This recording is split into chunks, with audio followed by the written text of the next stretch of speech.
The Politics of Subversion. A Manifesto for the 21st Century. Antonio Negri. Translated by James Newell. Contents. Part 1 Paris 1986, November 26 to December 10 47 To the end of the century 61 3 From the mass worker to the socialized worker, and beyond 75. 489. 5 The world economy of the socialized worker 102. 6 Expropriation in mature capitalism 115. 7 127. 8 140. Part 2. 9 155. 10 169. 11 177. 12 Some notes concerning the concept of the nuclear state 191. 13 200. 14 208. By Yanmo Alier, translated by Philippa Hurd. The history of Marxism's entry into the English language has been fraught with difficulties, sometimes damning, sometimes authoritative, in all cases passionate. It is a repetition, in a more extreme form, of what happened during its translation into French. Whole tracts of thought can remain unknown if they have been conceived in the languages of Goethe, Dante, Cervantes, or Pessoa, and if they have not been blessed by the universalizing force of translation. For this reason Marx resigned himself to Joseph Roy's French translation of Capital in 1872. It was thought better to have a translation that was imprecise but quickly done, than to wait for a scholarly work which might never become available. It was thus a question of political rather than philological expediency. More recently, the history of the Grundrisse illustrates the same pattern. It took the translation of this text, first published in 1939, for people to realize, albeit very hazily even then, the role that the Grundrisse was to play in the rebirth of Marxism in the 1960s and 70s.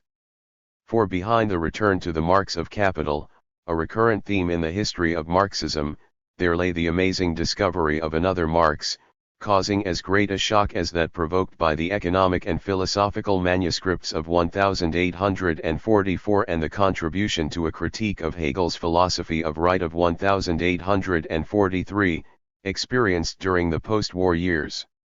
It relegated Althusser's thesis of an epistemological break between Marx's ideological texts and his scientific texts to the level of a tactic which had been designed as a rhetorical challenge to Marx's neutralization by existentialist philosophy, a tactic which was convenient but untenable on a theoretical level. This was Marx who took Hegel's logic seriously, as Lenin had sensed, a Marx who had anticipated a socialized development of capitalism, pursuing this aspect, and bringing out its deepest tendencies, over the long period of the development of techniques such as the category of abstract labor. In short, this was a Marx who was much more at home in the oceans of the 20th century than in the constricted waters of 19th century Europe, contrary to Foucault's thesis in The Order of Things. We are still waiting for a detailed history of the impact of the Grundrisse on Western Marxism. In the context of non-academic Italian Marxism, the translation published by La Nuova Italia was the work of a member of the Operaismo movement, Enzo Grillo. The Grundrisse, alongside the unpublished sixth chapter of Capital, constitutes the text these heretics referred to the most, taking refuge behind the most monumental of Marx's unpublished works. 1 The Grundrisse and Rostalski's research to continue to dominate problems surrounding the return to Marx. Elsewhere in Europe, with the exception of Germany, the impact of the Grundrisse was less direct but by no means negligible. Dangeville's French translation was published in 1968 at the same time as the unpublished sixth chapter of Capital. Rubel's translation appeared the same year. 12 years later, the least successful translation by the team led by J.P. Lefebvre bears witness to this mutation of references in serious Marxism. But it was the appearance of the excellent English translation by Martin Nicholas which confirmed once and for all the status of this text, which even scholars of Marxism had treated with disdain. Negri's seminar at l'École Normale Supérieure in 1978 recaptures the relationship between Operaismo and the fetishized Grundrisse 5 as a response to Althusser's seminar 14 years previously, Entitled Reading Capital, Negri emphasized the freedom of tone in the text, its brilliant methodological insights into science, the development of capitalism, communism, but above all, into the constitution of a revolutionary subjectivity which in capital tends to retreat behind the objectivism of the scientific treatise. 6 He pointed out how in the Grundriss the flirtation with Hegelian terminology is at its greatest, while the rupture with it is more decisive than elsewhere, provided that we realize that it is not so. 3. Much the dialectic as instrument. 7 That Marx takes from Hegel as his concept of abstract labor. It is the Grundriss that initiated a revival of the analysis, already well developed, of large-scale industry, of machinism, of the transformation of absolute surplus value into relative surplus value, in particular in Mario Tronti's essay of 1966, Marx, Forza Lavoro, Classe Operaia, which constitutes the first thesis and the previously unpublished section of Operae Capitali. It is also the Grundriss, particularly the chapter on money, that prompted Negri to analyze money as a power relation and to deduce from this the formal liberation of capital from the law of value, in Crisis of the Planner State, Communism and Revolutionary Organization, which appeared as a supplement to issue 45 of the journal Potere Operaio in September 1971 and appears in English in Revolution Retrieved. This text was to act as preparation for the Third Congress of Potere Operaio, opening up theoretical vistas and allowing a reconstruction of the global structure of the controversies in political economy, from the perspective of a political controversy raging at the time over the organization, and over Leninism. The debate focusing on the interest aroused by Potere Operaio between 1970 and 1973 had a considerable intellectual hold over other European militants. While it might well be said that Negri's Marx Beyond Marx is a difficult text, this is all the more reason why the English-speaking world, through the Politics of Subversion and other collections of Negri's writings, should have access to the work of one of the rarest of tree surgeons working on the old trunk of Western Marxism. The tree of Marxism has been pollard 20 times and more, has been grafted with more or less goodwill and no longer holds out much hope of recovery. Many see only a stump fit for the bonfire, an impoverished Western Marxism reduced to the level of a respectable burst of critical and radical independence.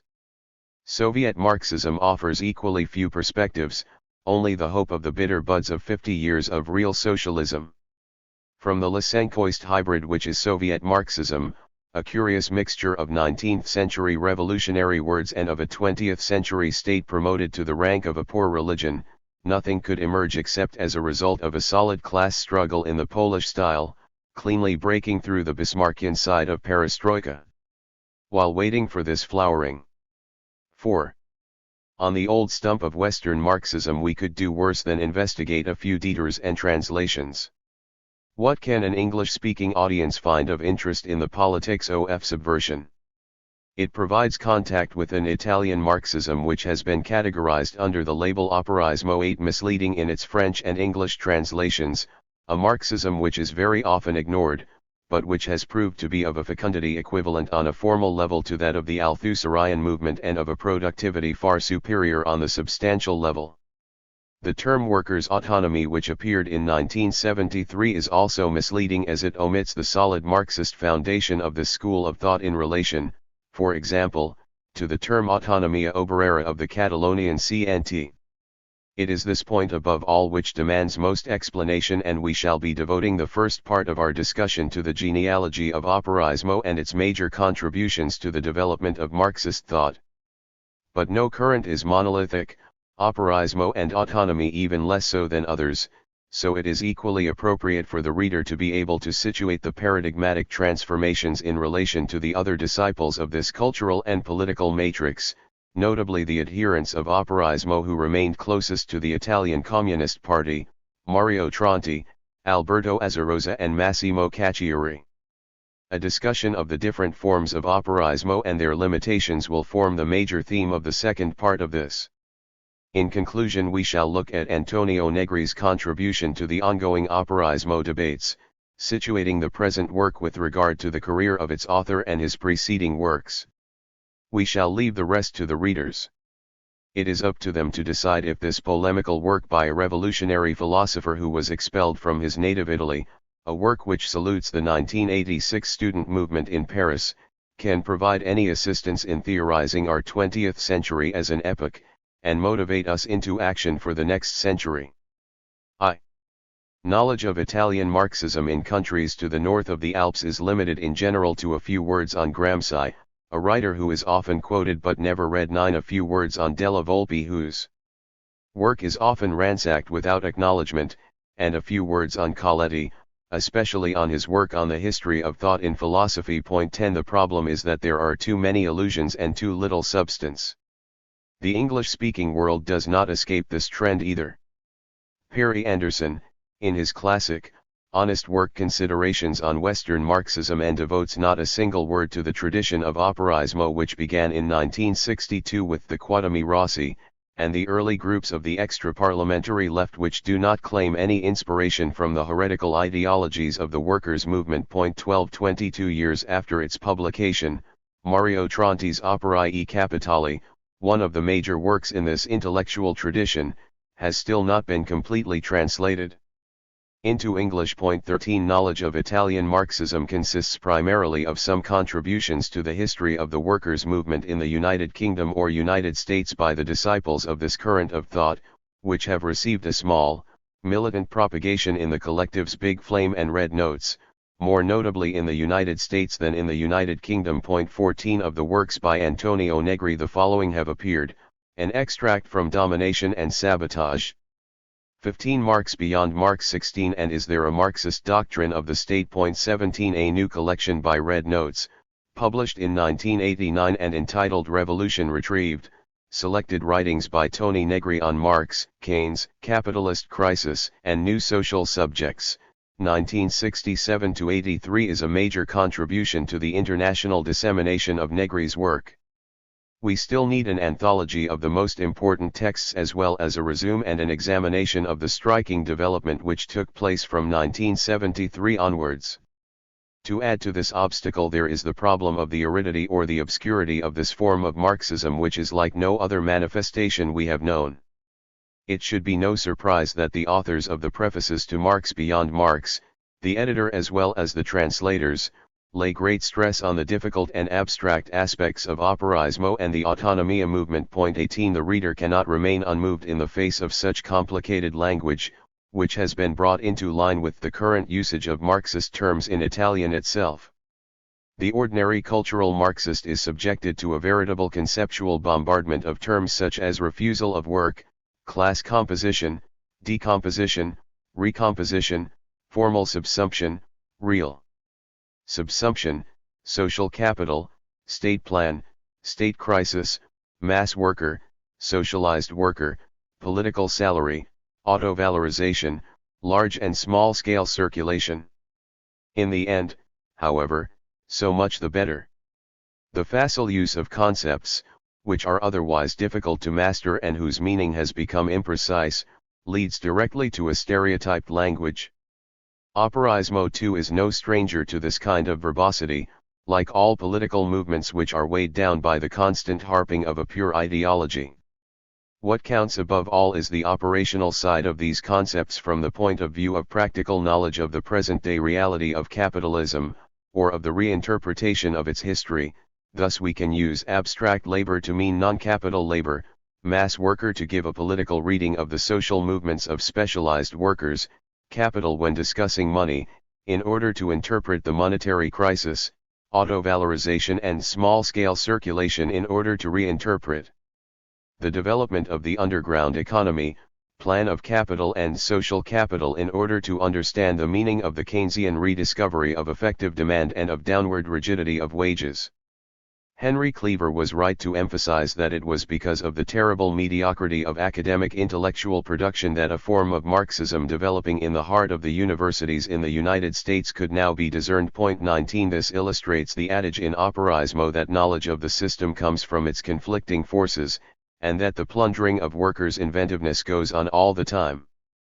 In the limited scope of this introduction we cannot attempt to overcome the linguistic obstacles which correspond to the particularities of the Italian situation, specifically, an intellectual left which had been the subject of a political and cultural hegemony by the Italian Communist Party in a much more organic way than in France and a fortiori than in the English-speaking countries where communist parties have never grown beyond the stage of minority groupings. Such a discussion would require an entire course of seminars. It would equally be impossible to overcome the problem of the very specific character of those references which are available in the English language. The first problem is an obstacle which will diminish with time and in particular with the evolution of the intellectual production of this current of thought. If it has disseminated many ideas and 1. Exerted an undeniable intellectual and political influence since 1975-20, it has equally extensively borrowed from the political, theoretical, and cultural experiences of Europe and the United States. The terrible wave of repression which followed April 7, 1979, in the course of which numerous leaders of the movement were imprisoned or exiled from Italy, 21 helped to bring about a modification of its language and a marked modulation in the themes addressed. The language has become less Italian, less technical, and more basic. Its tone is now reminiscent of the great figures of the Enlightenment. As for the second problem, of a systematic reconstruction of the themes both of the theses of operaismo and of autonomous Marxism, this can be tackled properly, if briefly, beginning with what distinguished this school of thought, from its inception, from the great critical and revolutionary movements which ran contemporaneously with it. If the early days of operaismo and its manifestation as autonomia seem to be part of a general renewal of combativity within the social movements throughout their practical translations into politics and culture, its originality remains characterized by its relation to the major currents of Western Marxism and radical, critical thought. With hindsight, certain features claimed by this theoretical current as specific to its own history appear to us rather more as the common ground it shares with the leftism of the 1960s. The same sort of attention is given to the social demonstrations of dissent which were as much about the regime of Fordist capitalism in the 1950s as about the progressive ossification of the workers' movement in first its socialist then its communist forms. Operaismo carries within it the exaltation of the workers and the students' revolt. It claims to have discovered a new political actor, a third force between the state and the organized working class movement. The turmoil both on the streets and in people's minds after the division of Germany into two countries and the interminable liquidation of the European and American colonial wars, was general. It was evident all over the world, but it was the small Eurasian peninsula that produced all possible variations. This long experience, of which the events of 1968 and 1969 in West Germany, France, and Italy were the climax, was equivalent to the experience of liberation and struggle which the previous generation had gone through against the Nazis. 8. In the late 70s, when these cultural and political aspirations had not been translated into the sphere of representative democracy, and with the return of the hard face of capitalism in crisis, in the ghettos everywhere an explosive period followed. For some this represented the radicalization of the minorities, for others an attempt to regenerate the old parties of the left and for others a cautious dissent. Between 1970 and 1980 the same rise to extremism could be seen everywhere, which became progressively overdetermined by terrorism, itself becoming a myth worthy of the revolutionary syndicalist Georges Sorel, and which was created as much by repressive bureaucracy as by the reflux of the movement. In any event it was a concrete expression of the delegitimation of the democratic state which had been constructed on the basis of the post-war Pact of Liberation. From 1980 onwards in certain countries repression relaxed its grip and the cultural values of 1968 began slowly to penetrate the institutional sphere. But everywhere in the course of the decade 1965-75, the revolutionary New Left came up against the same obstacle, the same squared circle. What could be meant by the post-communist organization of a radical, social transformation? What political space was afforded to the masses with an organized spontaneity, at a stage in capitalism's development when the party could no longer propose the repetition of the events of 1917, much less real socialism in its various forms? Whatever the ideological point of departure, the country, or the size of the revolutionary organizations born of the struggles of the 60s, the years 1972-7 saw the eruption of political forms inherited from the 1920s. As soon as the organizations abandoned their formation as infinitely dividing sects, they encountered three major dislocations: the inability to supplant the communist parties, which thus created a dramatic absence of institutional space, a crisis of the centralist models of organization, but also a crisis in the whole way of doing politics in the light of 9. Feminist critiques of the sexual division of labor, or the appearance on the scene of minority groups, the control of the political dimension by violence, manifested in the cancerous growth of armed and highly professional groups who were resorting to extreme action when faced with the massive appeal of a democratic state which was taking emergency action, and on the grounds of the ineffectiveness of mass movements. This affront to power was inevitably turned to the state's advantage, not because it was better armed but because it was more representative of the power of society as a whole than the four groups who represented bygone struggles or a mythical image of the working class party. This idea led Negri in his work on Spinoza 22 to contrast the ineffective, homologous power of the individual, and the social power of the state, with the strength of the multitude. The question of real socialism, the feminist question and the problem of violence were tackled on all sides to different degrees and in different ways.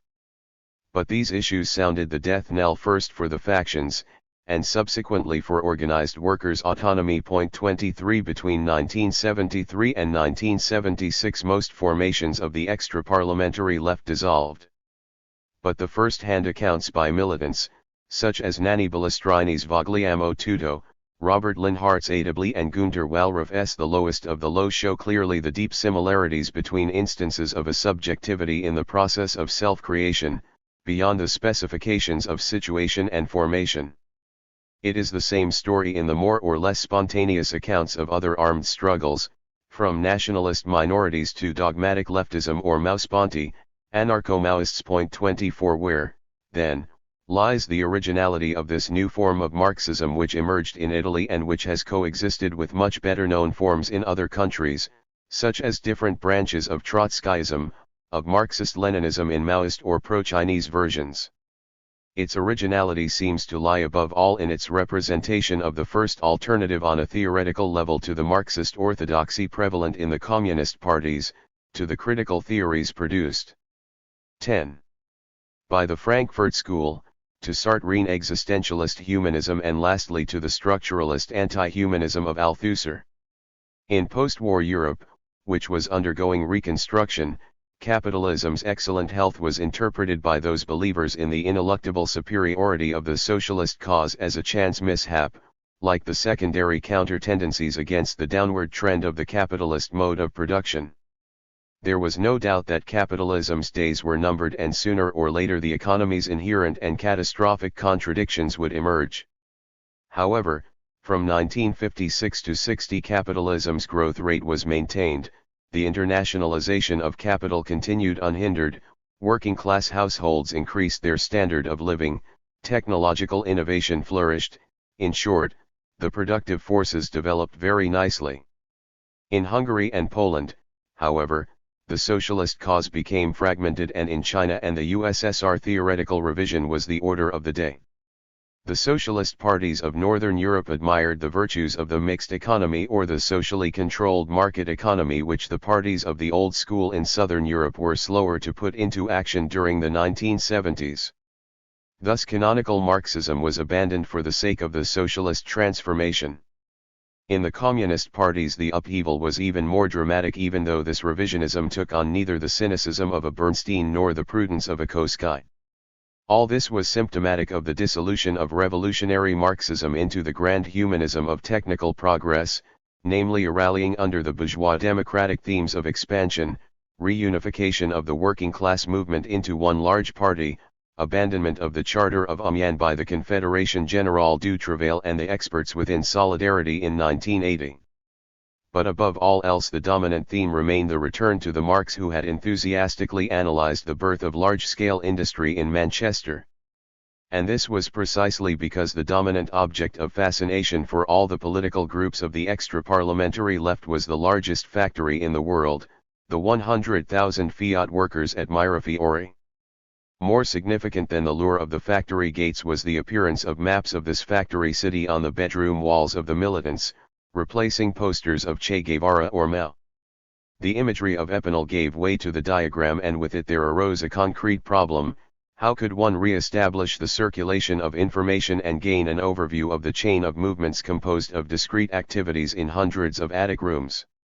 How should one interpret the hundreds of daily incidents, the absence of conflict, or the workers' strike which happened the day after the official union strike?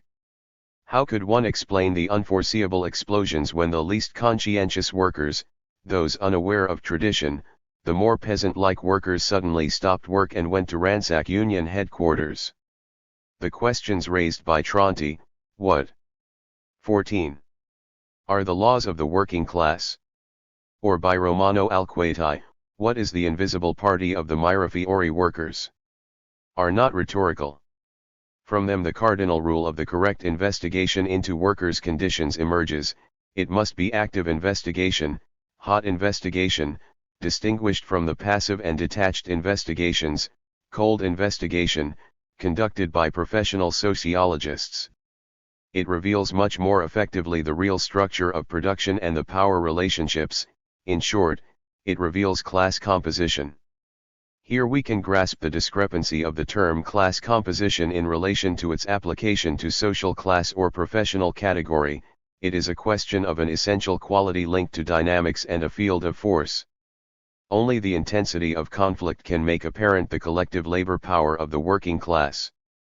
The working class is a political category, not a sociological term. Only hot investigation is capable of being used by the workers for their benefit without ending up, like the majority of neutral studies paid for by companies, in the work study department as a means to increase work productivity, thereby appropriating the workers' free time and handing it over to the supervisors. Only hot investigation immediately poses problems of organization in non-ideological terms.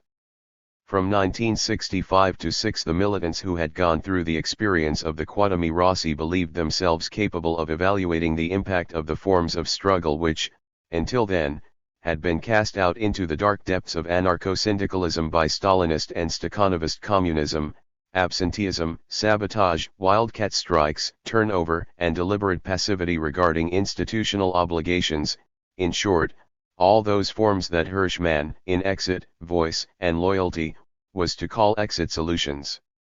The editions of Class Operaia which appeared between 1964 and 1967 on wildcat strikes in Europe, on absenteeism, and on the workforce in the Ford factories constitute a model of lucidity unparalleled during the 60s. 25 Moreover, the texts of Operaismo rapidly became the object of sustained attention among employers who recognized that they could learn more about the functioning of their own factories from reading these heretical publications than from their own studies.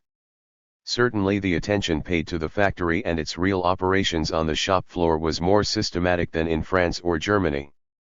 In Italy it is more an intellectual than an 15. ethical issue, but the same subjective enthusiasm and the same attempt by revolutionary militants to go beyond their sociological horizons can be discerned.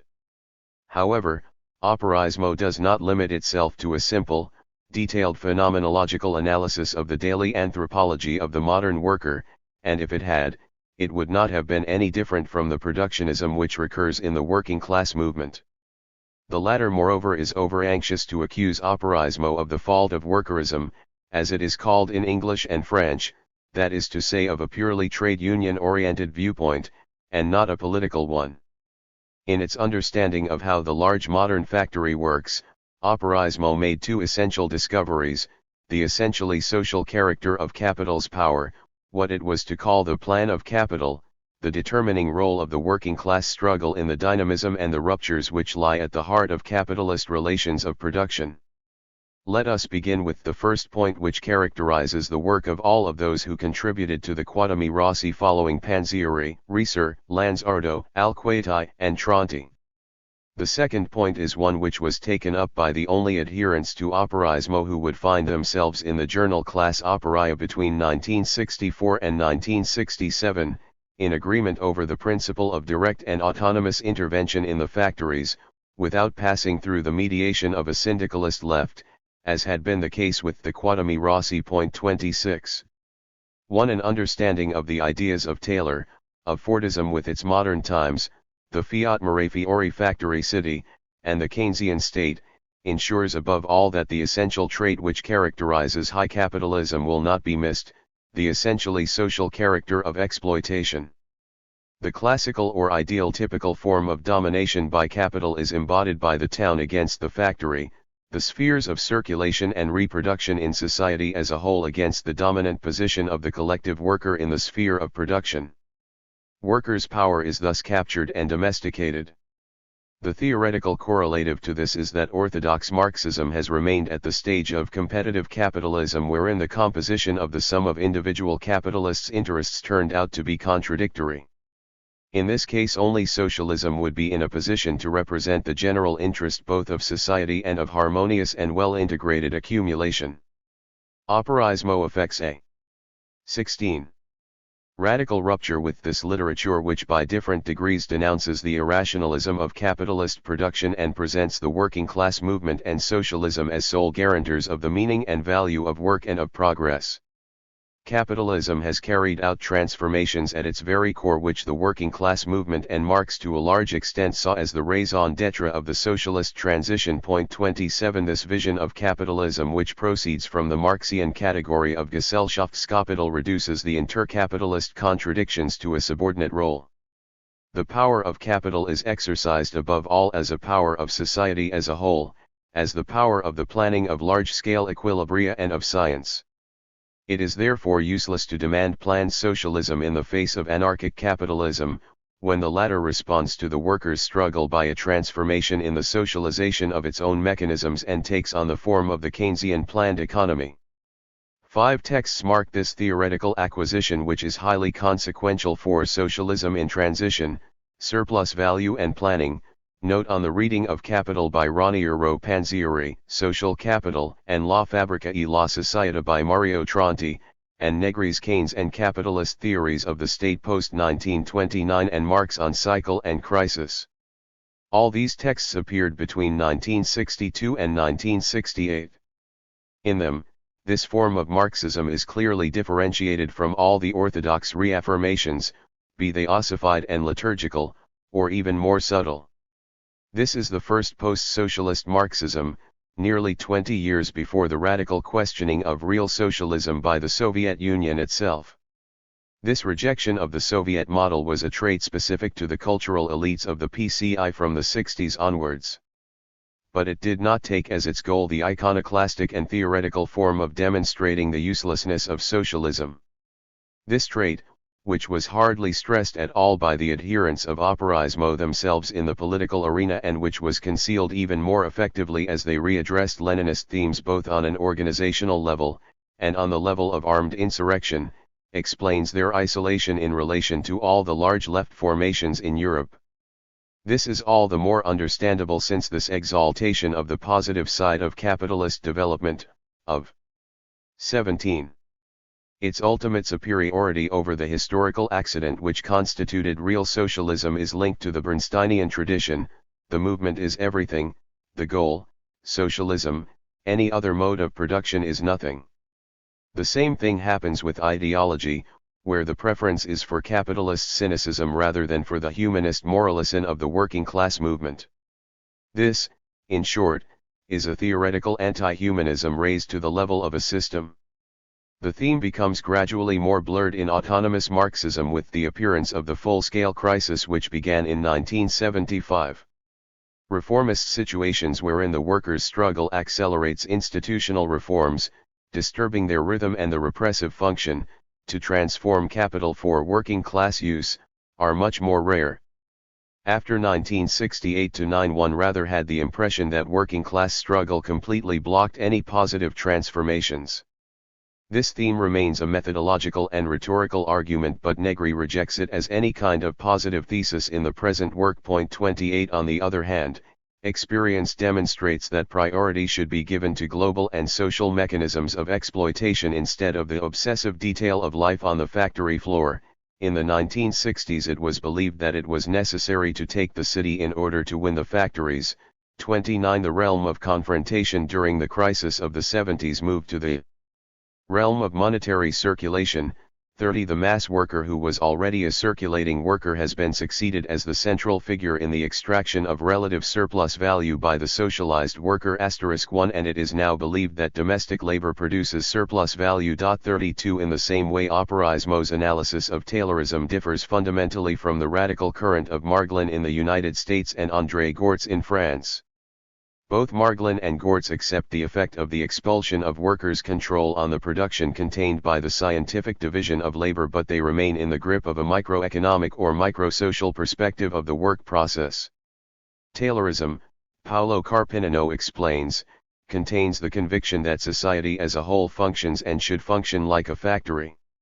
It is because of the existence of this socialization of all relations of production that the division of labor is made possible. In other words, contrary to the unilaterally catastrophic visions of the Taylorian division as rendering useless the individual's labor power, the decisive operation for relative surplus value as realized by the organization scientific du travail consists in making use of such abstract, interchangeable labor, its fluidity, and its unlimited reserves in society. Where a radical microeconomic analysis sees the assembly line worker only as a member of the labor force who is less qualified than the professional worker, as he is stripped of all control over the labor process, Operaismo above all sees the quality of this mass, abstract labor power taken collectively, the vector of a valorization process which is far superior in its mobility and its indifference to the process of specific work. It is clear that, according to this analysis, both the overtaking of Taylorism, and the enrichment of labor, far from representing a rupture with the spirit of the social engineer, represent a new translation of his ideas into a situation where the abstract labor available in society has become more complex. That is, the situation where the factory worker goes to school to get some qualifications and he can no longer be ordered about in the same way as before, even though his indifference to the particular content of his work has reached another level. This movement to extend the analysis to the sphere of society as a whole implies in particular a drastic revision of what is considered to be productive and unproductive labor, of the role of the sphere of reproduction and of the orthodox dogma according to which the sphere of circulation is neutral in relation to surplus value, i.e. it adds no further value. This problem has been tackled several times by contemporary Marxist schools. Theories of the articulation of modes of production 33 in the Althusserian mold of the domestic mode of production 34 have attempted to answer this question in a more static way. But if these attempts are all united in confronting Marxism with the most recent developments in capitalism, in its socialized dimension 35 when it is not socialist, a totally different situation obtains when the second major discovery of Operaismo is considered, the determining and almost exclusive role of working class struggles in the genesis and development of the capitalist mode of production. This point continues to draw a clear demarcation line between those Marxisms which, while acknowledging the important place of the class struggle 36, continue to analyze. 19. Social formations at the heart of capitalism, and Operaismo which sees the whole of capital in the working class 37 or in class composition. 2. Let us now turn to Operaismo's second major discovery, the central role of working class struggle in the dynamics of capitalist production. If the metaphor had not already been done to death, we would be tempted here to talk about a Copernican inversion of Marxism, using the analogy of a Galilean revolution, in which Copernicus would be Marx, and Ptolemy would paradoxically represent Marxist dialectical materialism. What dialectical materialism teaches us, in fact, is that class relations are dependent upon relations of production that are caught up in a development of the forces of production in which the economic aspect is the determinant, certainly in the final analysis but also overall. Class relations are engraved on this implacable necessity. We know the rest. Feudalism is embodied in the watermill, the bourgeoisie in the steam engine and the Soviet in electricity. And the socialist mode of production will follow the capitalist mode of production when the development of productive forces bursts through the chrysalis of obsolete superstructures, particularly juridical and political ones. It can scarcely be doubted today that this poor quality Marxism, these children's fables as Mario Tronti christened them in Operae Capitali, was the most formidable extinguisher of political rationality in the guise of a kind of structural follow-my-leader, and should have been the best way of maintaining the status quo in the developed countries or for the development of the stages in the construction of socialism, which was the accumulation of capital in disguise. In the 60s, it took a strong preference for minority provocations to sustain this kind of Marxism. In fact, 20 years later, it is still this principal inversion which constitutes the profound unity of operaismo's ideas in the eyes of its various opponents, and which creates all the problems involved in penetrating its methodology, even more than certain of its component ideas which almost passed into theoretical morality. We could mention for example the concept of the mass worker as opposed to that of the skilled worker, which has been picked up as a fragment of the theoretical edifice and which is completely alien, even opposed to its spirit. 20. But what does operaismo assert as its main thesis?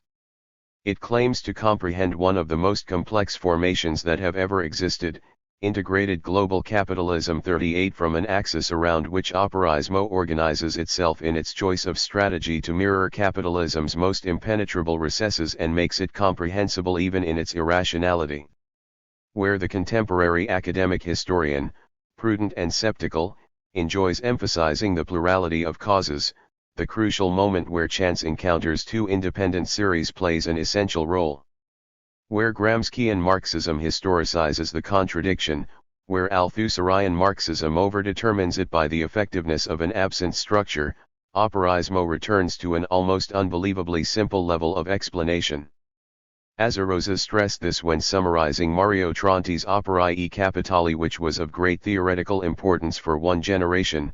His fundamental discovery can be summed up in a formula which makes the working class the dynamic motor of capital and which makes capital a function of the working class. A formula which in itself gives an idea of the magnitude of the inversion of perspectives which such a position implies politically. The only way of making sense of the world of capitalist production, profoundly and exhaustively in such a way as to reach its ontological cortex, is to examine the history of what we shall call its working class articulation. This means seeing the whole of capital in the working class and not the other way around. In this program, which is the exact opposite of the economism of the working class movement, some will undoubtedly recognize, to their horror, a phrase bearing some relation to Gdenov's theses, an exaggerated emphasis on political activity. Of course, when Tronti explains that there is but one class situation and two points of view, that of capital and that of the workers, it is easy to slip this thesis in alongside that of the two sciences, bourgeois science and proletarian science, and the whole stream of outrageous ineptitudes which followed during the Stalinist communism of the 1950s, and of which Lysenkoism was one of the purest products. And doubtless by the same token that Althusser ventured into the French Communist Party under cover of scientific Marxism and Spinoza 39, the adherents of operaismo proceeded to use formulae that would not have shocked the old Stalinist communists. One could even say that part of the strange character of operaismo in the 21 years 1964 to 1971 lies in this paradoxical way of saying in the very language of the Communist Party things which are so contrary to its whole theoretical foundation as to imitate its internal rupture. However, one cannot help thinking that this philological tour de force has been paid for dearly on the political level, notably when the Leninist vocabulary, by aesthetic or voluntarist prejudice a prisoner of the specifically Italian context, grafted itself onto a European practice which had very little in common with the composition of the Bolshevik class, particularly over two issues, that of organization and that of the role of armed struggle in insurrection. 40 In reality, none of these ambiguities is crucial to the central core of operaismo's line of argument. This argument reveals in the first place the priority of class relations vis-a-vis the relations of production, and in the second place the asymmetry of socialization and power between the two classes which is constituted in the cash/labor exchange nexus to the benefit of the working class. The first point proceeds from the constitution of capitalist relations 41, from the separation from the instruments of labor which can most often be gained by the pure coercive power of the primitive accumulation of labor. Bringing together the worker selling his/her labor power and the conditions of labor into a contradictory unity constitutes class relations. But classes do not exist before the unity of this relation, they are born of this union. Classes are thus proleptic. The second and most crucial point is that in the genesis of the capitalist mode of production there is no simultaneous birth of the working class and the capitalist class. The worker selling his labor power, then the proletariat, then the working class in its different modes for bargaining with large-scale industry, from the Fordist factory to the cybernetic factory, all these forms always have a more advanced degree of socialization over their opposing class. What is the superiority of the capitalist mode of production over any other social relation? It is that the form of wage exchange leaves the use value undetermined. On the microeconomic level, waged workers do not know the use value of their labor power, nor its productivity, both of which will be determined only retrospectively by the mechanization which faces them. This is what happens when young workers holding professional qualifications in tailoring are set to assemble electronic transistors. 22. But we can see that in a long-lasting relationship, by trial and error, even with an imbalance of information on the side of the workers, an equilibrium will re-establish itself, with the worker foreseeing the use of his/her labor power, and weighing it up to modify its exchange value. On the other hand, on the macroeconomic level, another operation is produced which is the real crux of surplus labor and relative surplus value. Opposing money as a condition of capital, and possessing the ability to refuse to valorize it, labor accelerates the socialization of the relationship, and its struggles 42 accelerate the real subsumption of labor. But what does the working class bring to the social relations of production? It brings its tendency to conflict, and it is from the capacity of capital to organize itself to control this tendency that relative surplus value is born. This is the meaning which we must give to Tronti's obscure formula: the particularity of commodity labor power is its use value, and its use value is to constitute itself as the working class. In other words, without working class struggle, capitalism would remain a system for tapping absolute surplus value or income, a system which offers as dismal a prospect as slavery.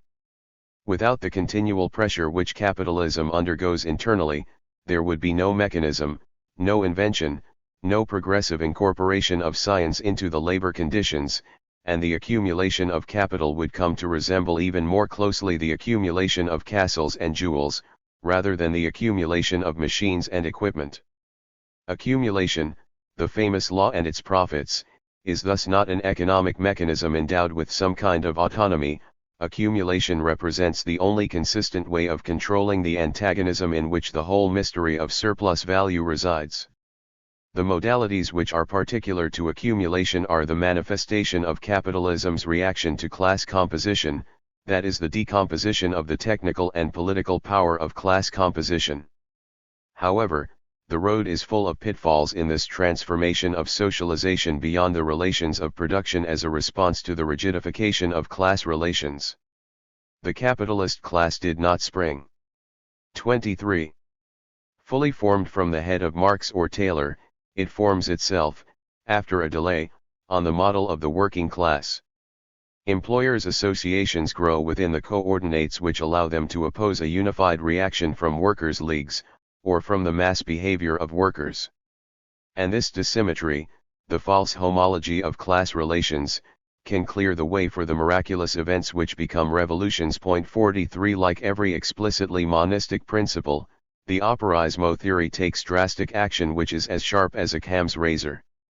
But it is futile to point to its reductionist character independently of its results, and of what it enables us to understand. If the system of deductive hypothesis which the operaismo theory develops facilitates the explanation of phenomena and situations, it should be preferred to the orthodox hypothesis which makes class movements dependent on capital accumulation, which in turn is understood as an objective law. Moreover, this hypothesis does not tell us very much about the discontinuities and the changes brought about by the regime of accumulation. 44 Without dwelling any longer on the significance of operaismo's epistemological rupture and on its research program, We can cite as an example of the productive character of this analysis the internationalization of capital and imperialism. We already know the Leninist correction of the definition of an imperialist power: it is not the country which exports the most commodities, but the country which exports the most capital. 45 If we remain faithful to operaismo's methodology, in short to the Marxist method, in interpreting the export of capital not as a thing but as a social relation, we should say that the dominant imperialism is the one which exports class struggle the most, i.e. its way of controlling its own working class. A rereading of Vernon's Productive Cycle 46 as the Schumpeterian dynamism of the entrepreneur shows this to be possible. This is also shown in the vicissitudes of the international monetary system from the gold standard to the standard after the suspension of convertibility in 1971. And in all probability it becomes possible to impute the unifying growth of capital on a global scale to a reaction against a homogenization of class composition which is much more unified in its individual behavior than one would like to acknowledge. The inversion of perspective practiced by operaismo and the 24. Autonomist form of Marxism contains a reaffirmation of the directly political character of what Marxist orthodoxy had rejected since capital in the economic aspects and the objective laws of accumulation, as, for example, the famous tendential fall in the rate of profit, or pauperization. And it is true that the apparent return to the dominant paradigm contains a re-evaluation of the role of the worker's subjectivity in the broad sense and not only in the institutional working class movement.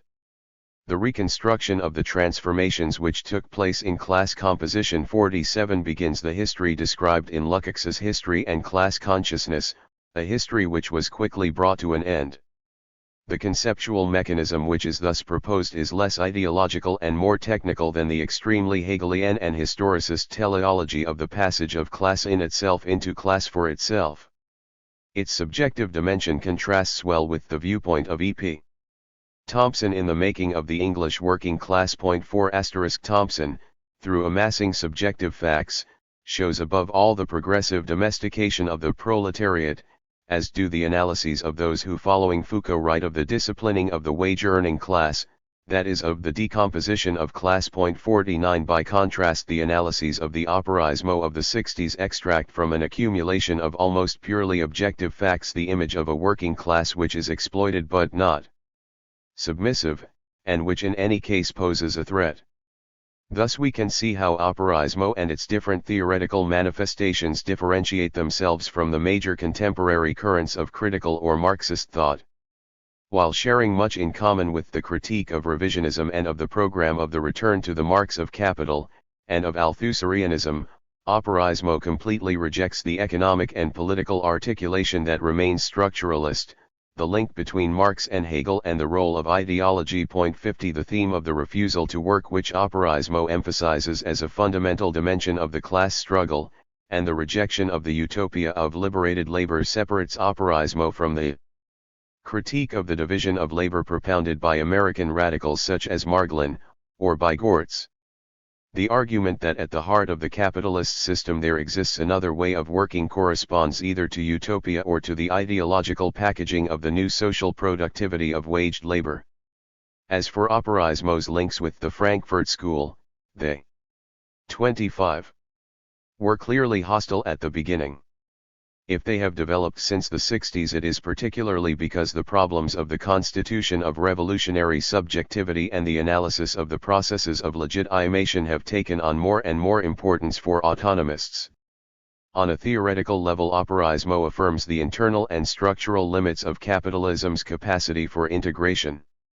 For operaismo in fact, the working class must certainly be within capital, but above all against it, otherwise capital could no longer function. Therefore the unilateral domination of capitalist control can never obtain. Subversion and revolution constitute a permanent possibility which lies at the very heart of the system, and not on its cultural margins, as Marcuse argues, nor with those excluded from wage labor by the effects of crisis. Can we say that operaismo's paradigm presents a flawless unity and that it has not come up against any serious limitations? Of course not, and we shall now discuss several of the milestones which have marked the principal lines of fracture. They merge to a large extent with the political and theoretical progress of the author of the present work, to which Negri himself makes frequent allusion in the text. 2. If the first form of operaismo offered a means of understanding the functioning of capitalism between 1945 and 1975 from a new perspective, and in particular the role of wage struggles, there were several traditional and prohibitive questions, which were still insoluble from a revolutionary point of view, while other questions were raised specifically by the epistemological inversion of the old Marxism. The first questions concerned the Revolutionary Party and the relationship with the historical working class movement. The second set called into question more radically the usefulness of political activity itself, and the usefulness of the very idea of revolution from the moment when achieved or achievable socialism was no longer constitutive of the tactical nor the strategic path towards communism.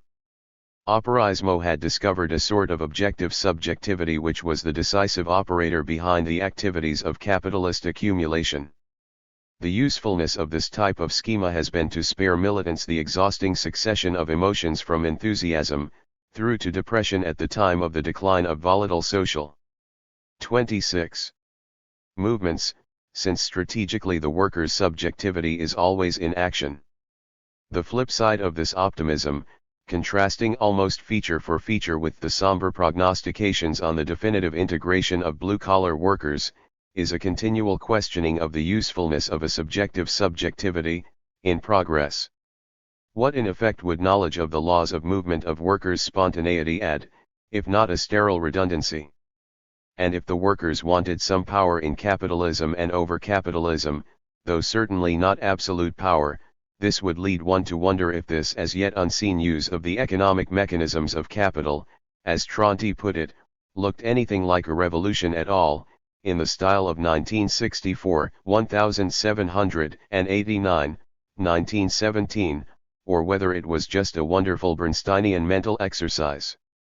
The adherents of operaismo had judiciously driven out the question of class consciousness in order carefully to avoid the aporia of the Leninist stereotype of consciousness imposed from the outside. But as can clearly be seen, it returned covertly in a more sophisticated form, that of the passage from class decomposition to class recomposition. When crisis and stagnation hit Italy in 1971, well before the internationalization of the crisis, it was interpreted as a capitalist counterattack against the levels of power that the proletariat had attained during the hot autumn of 1969.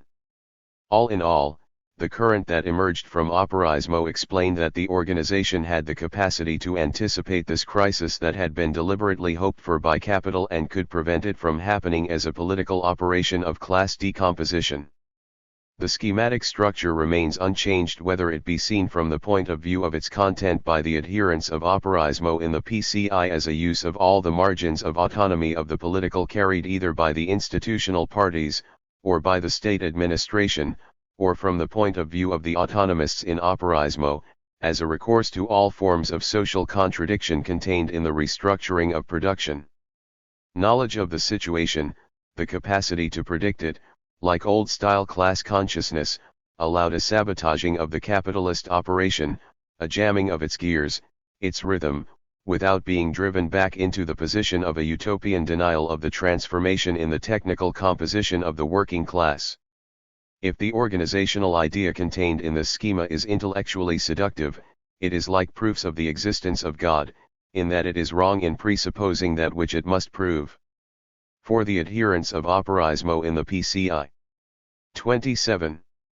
All this would be perfect if the historical party of the working class were really to be able to fulfill such a role. In short, the question of the specific role of subjective subjectivity remains open. And here operaismo's refusal of an ideology, its sovereign disdain of consciousness, its refusal to believe that any future project outside capitalism could have a positive content and not be just about refusal, dissolve into weakness.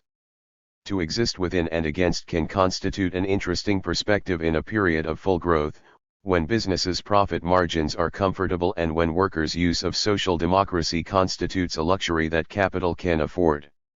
In the 70s the game became harder. Full employment disappeared for the foreseeable future. The question became one of consolidating the spaces for the liberation of work, of letting them exist outside the wage nexus. It should be no surprise that the two strands of operaismo found in autonomy a way of naming this slackening of the capitalist grip: autonomy of the political in the first form of operaismo, workers' autonomy for those who had totally renounced the workers' use of the PCI. The thesis of autonomy of the political reactivates a traditional theme, that of entryism into the historical party of the working class. Added to this was a more noble justification of the historical compromise. Since the war, the Christian Democrats had been the party that was synonymous with the state. Alliance with the Christian Democrats would thus allow the PCI to take control in the state and to reach the highest degree of utilization by the workers of large-scale capital. This would create a situation in which the workers' movement would be within and against the state and would not fulfill the petrified program of the workers' state trapped in real socialism. The PCI side of operaismo, which occupied the prestigious but essentially cultural functions of the apparatus, justified this path by a political autonomy which often took the form of the strict opposite of the theses of operae capitali, in both early and late capitalism, that of the existence of two transitional phases where the category of the political proved to be capable of overdetermining the revolutionary mechanism of class relations in the economic.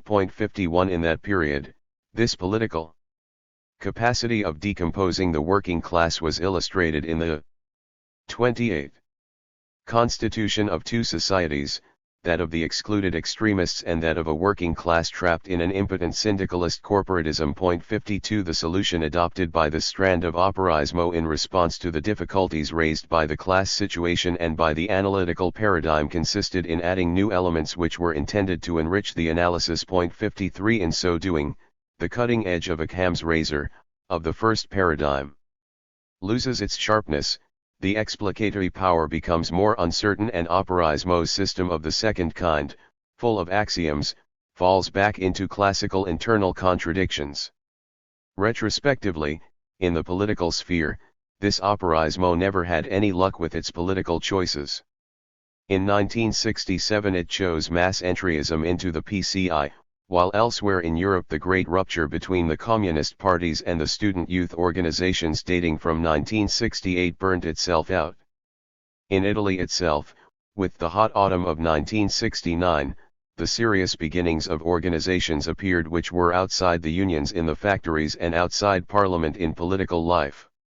10 years later, the theme of the autonomy of the political appears very out of touch in relation to the conjuncture of the extreme radicalization of the class struggle, except as a final justification of the retreat carried out by the groups claiming to represent the avant-garde army of the working class, in relation to the movement.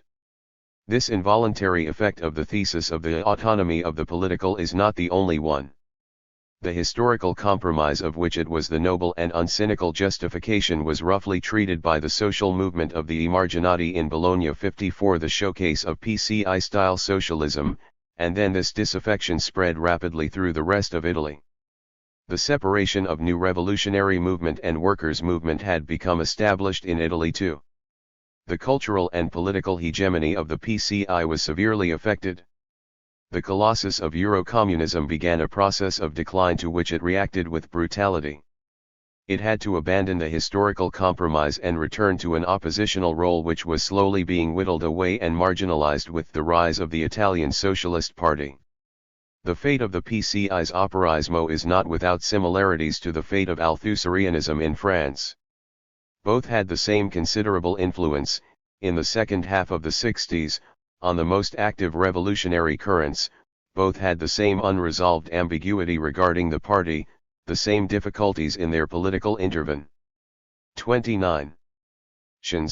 and experienced the same failure to modify their function in curbing the accelerated laxity in theory and the ever-increasing sectarian rigidity in practice.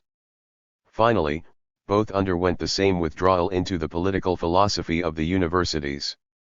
But how did the other side of operaismo, that which had chosen to break with the official working class movement, respond to the challenge that it had itself constructed, to organize spontaneously, to think and to act so that the working class might assert itself outside of capital for communism?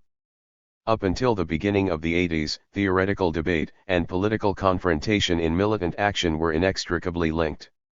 The radicalization of the confrontation in Italy at the same time as the institutional and international freezing of the situation, and the eruption of leftism led to very strong inflections of the old themes of operaismo and to the appearance of preoccupations which were less and less Italian, that is to say borrowed from the European class situation and from the revolutionary European movement. This ongoing mutation was accelerated in the intellectual sphere by the 1979 wave of repression which led to the arrest and detention and then to the underhand banishment of almost all of the main members of the leading groups in the constellation of organized workers' autonomy. On the political level, the continuity of experience which had begun in 1959 with the foundation of the journal Quattami Rossi was broken. It was a complete catastrophe in revolutionary subjectivity. The Italian anomaly, which had been characterized until then by this continuity of struggles and of militancy, was gradually reabsorbed and realigned to the current situation of the other European countries. We can characterize the evolution of the paradigm of the first operaismo in the following way: the two basic elements of the paradigm are maintained.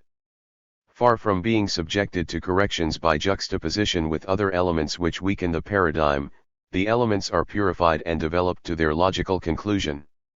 Working class and proletarian antagonism remain the sole key to interpreting this evolution.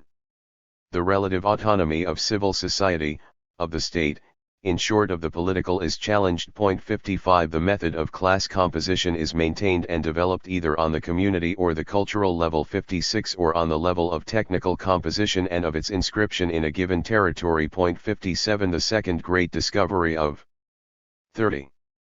Operaismo, social capital, is purified of its contamination by the era of the Keynesian planned economy, and retains above all the Marxian significance of the movement to real subsumption made by labor under capital. 58 The characterization of this essential trait of modern capitalism comes about through the method of determinate abstraction which is analyzed by Marx at the beginning of the Grundrisse. 59 The anatomy of the man explains that of the ape and not the other way around.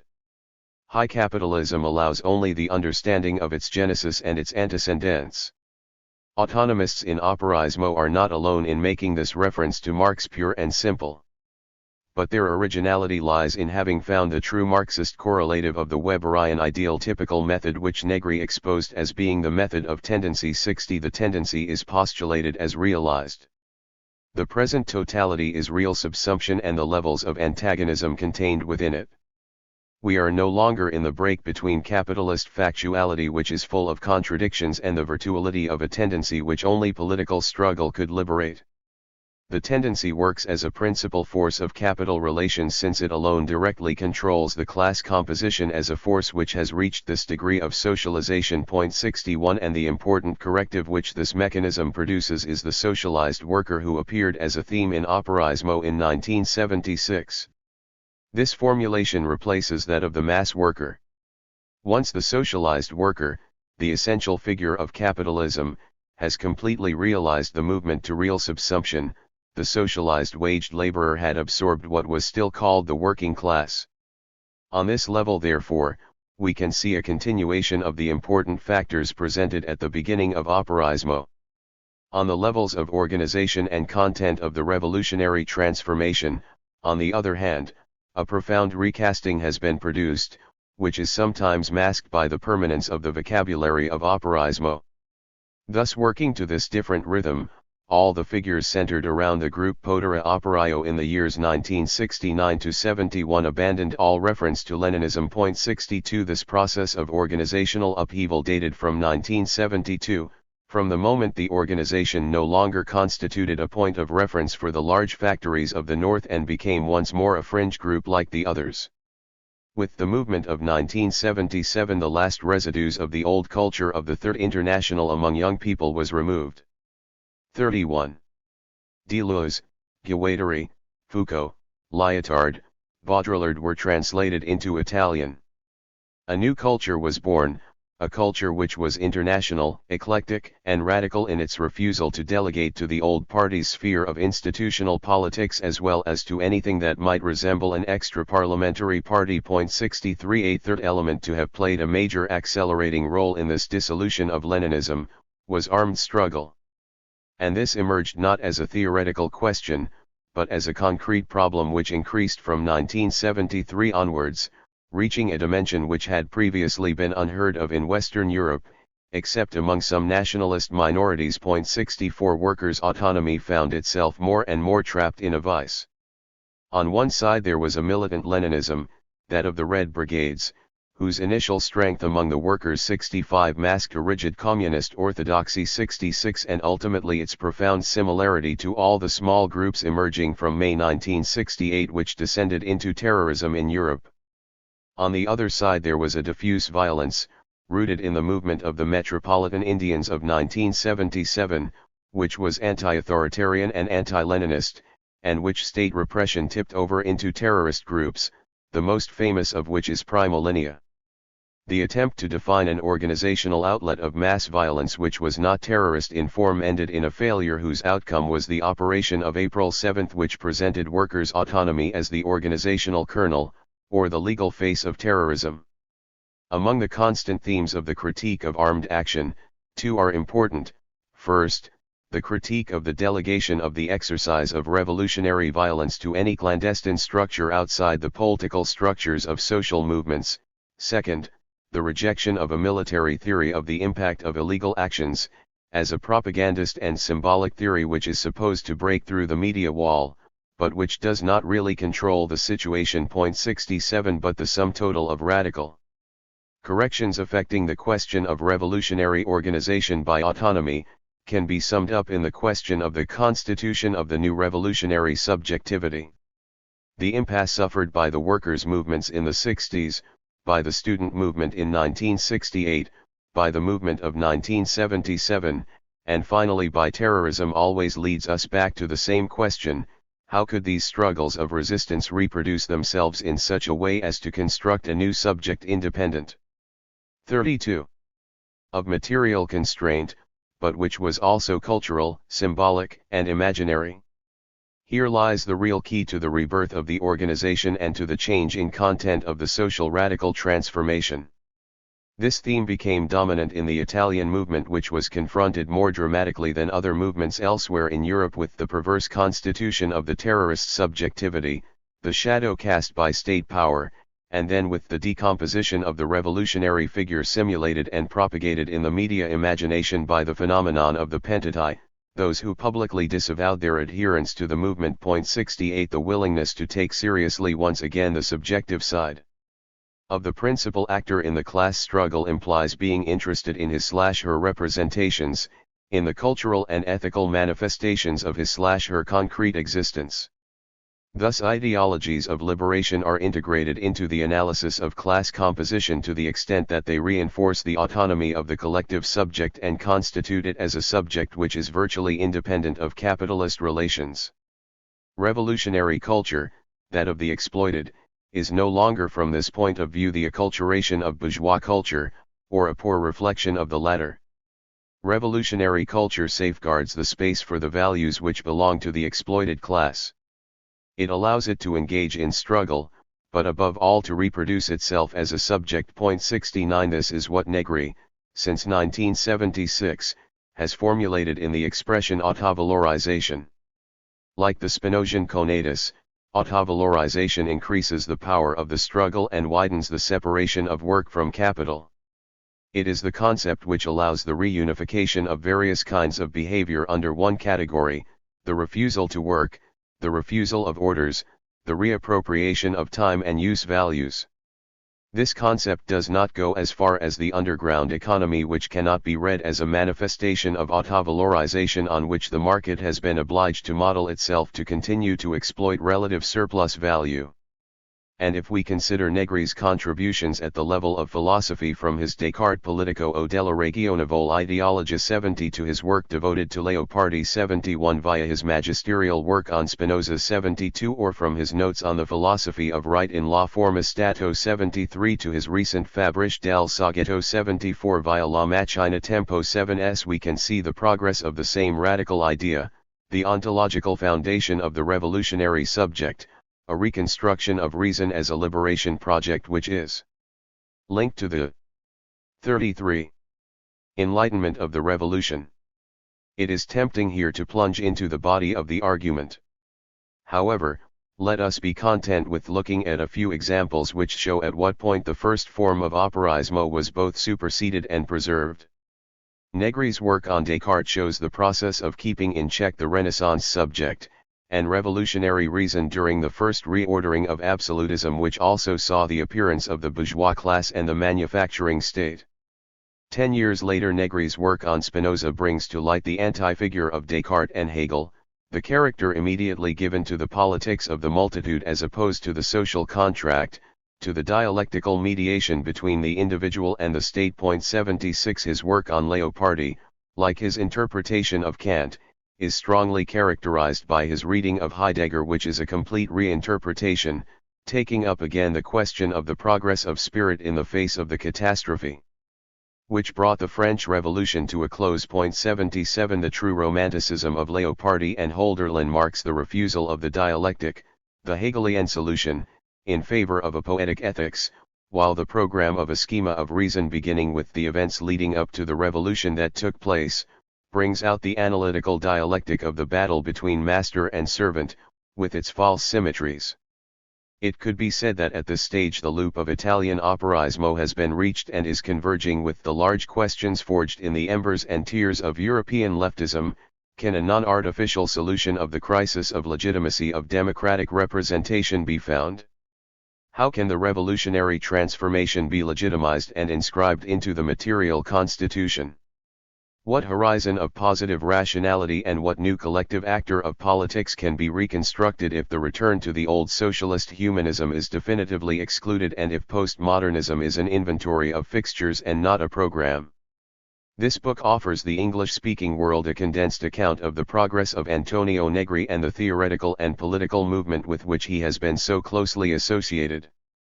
The elements we have provided here will enable the reader to assess the continuities, with relation to his works previous to 1976, that is, up to the appearance of the concept of the socialized worker as well. 34. As his increasing distance from early workerism. 78 Thus the concept of the subject relating to the students of the 1976 Parisian movement is not the actor of which Alain Touraine writes, but a mechanism and an acting tendency. As for the socialized worker, the worker under capitalism in the era of real subsumption, he represents an essentially intellectual labor force. An invention out of necessity, he produces intellectual cooperation and communication. One of the innovations contained in this essay concerns the positive determination that Negri assigns to the antagonism of the socialized worker in its most elevated form, that of the ecological system. 79 If Negri accepts that the concept of the nuclear state expresses the radical rupture of the latter with democratic rationality, he does not hold with this characteristic which remains part of the Frankfurt School's program of underlining the modern manifestations of capitalist domination. What interests Negri is that the subject of the antagonism in capitalism of real subsumption and of nuclear death is also undergoing transformation.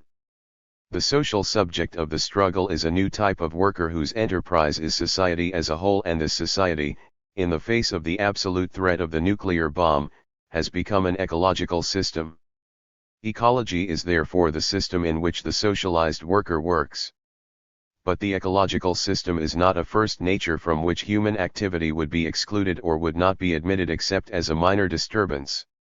Ecology also corresponds to the highest degree of social conflict of the socialized worker when he acts upon the totality of the conditions of production and reproduction of the social. Ecology is therefore second nature. Something new really has happened in Western Marxism. The first and second forms of operaismo have served their time as a specific theory. Let us hope that their effects on the other great currents of critical thought will fulfill the promise of these precedents. This will again confirm William Morris's words in A Dream of John Ball. Men fight and lose the battle, and the thing that they fought for comes about in spite of their defeat, and when it comes turns out not to be what they meant, and other men have to fight for what they meant under another name. 80 And we can hope that the catastrophe of April 7, 1979 and Negri's exile will not be a conclusion but merely a deferment.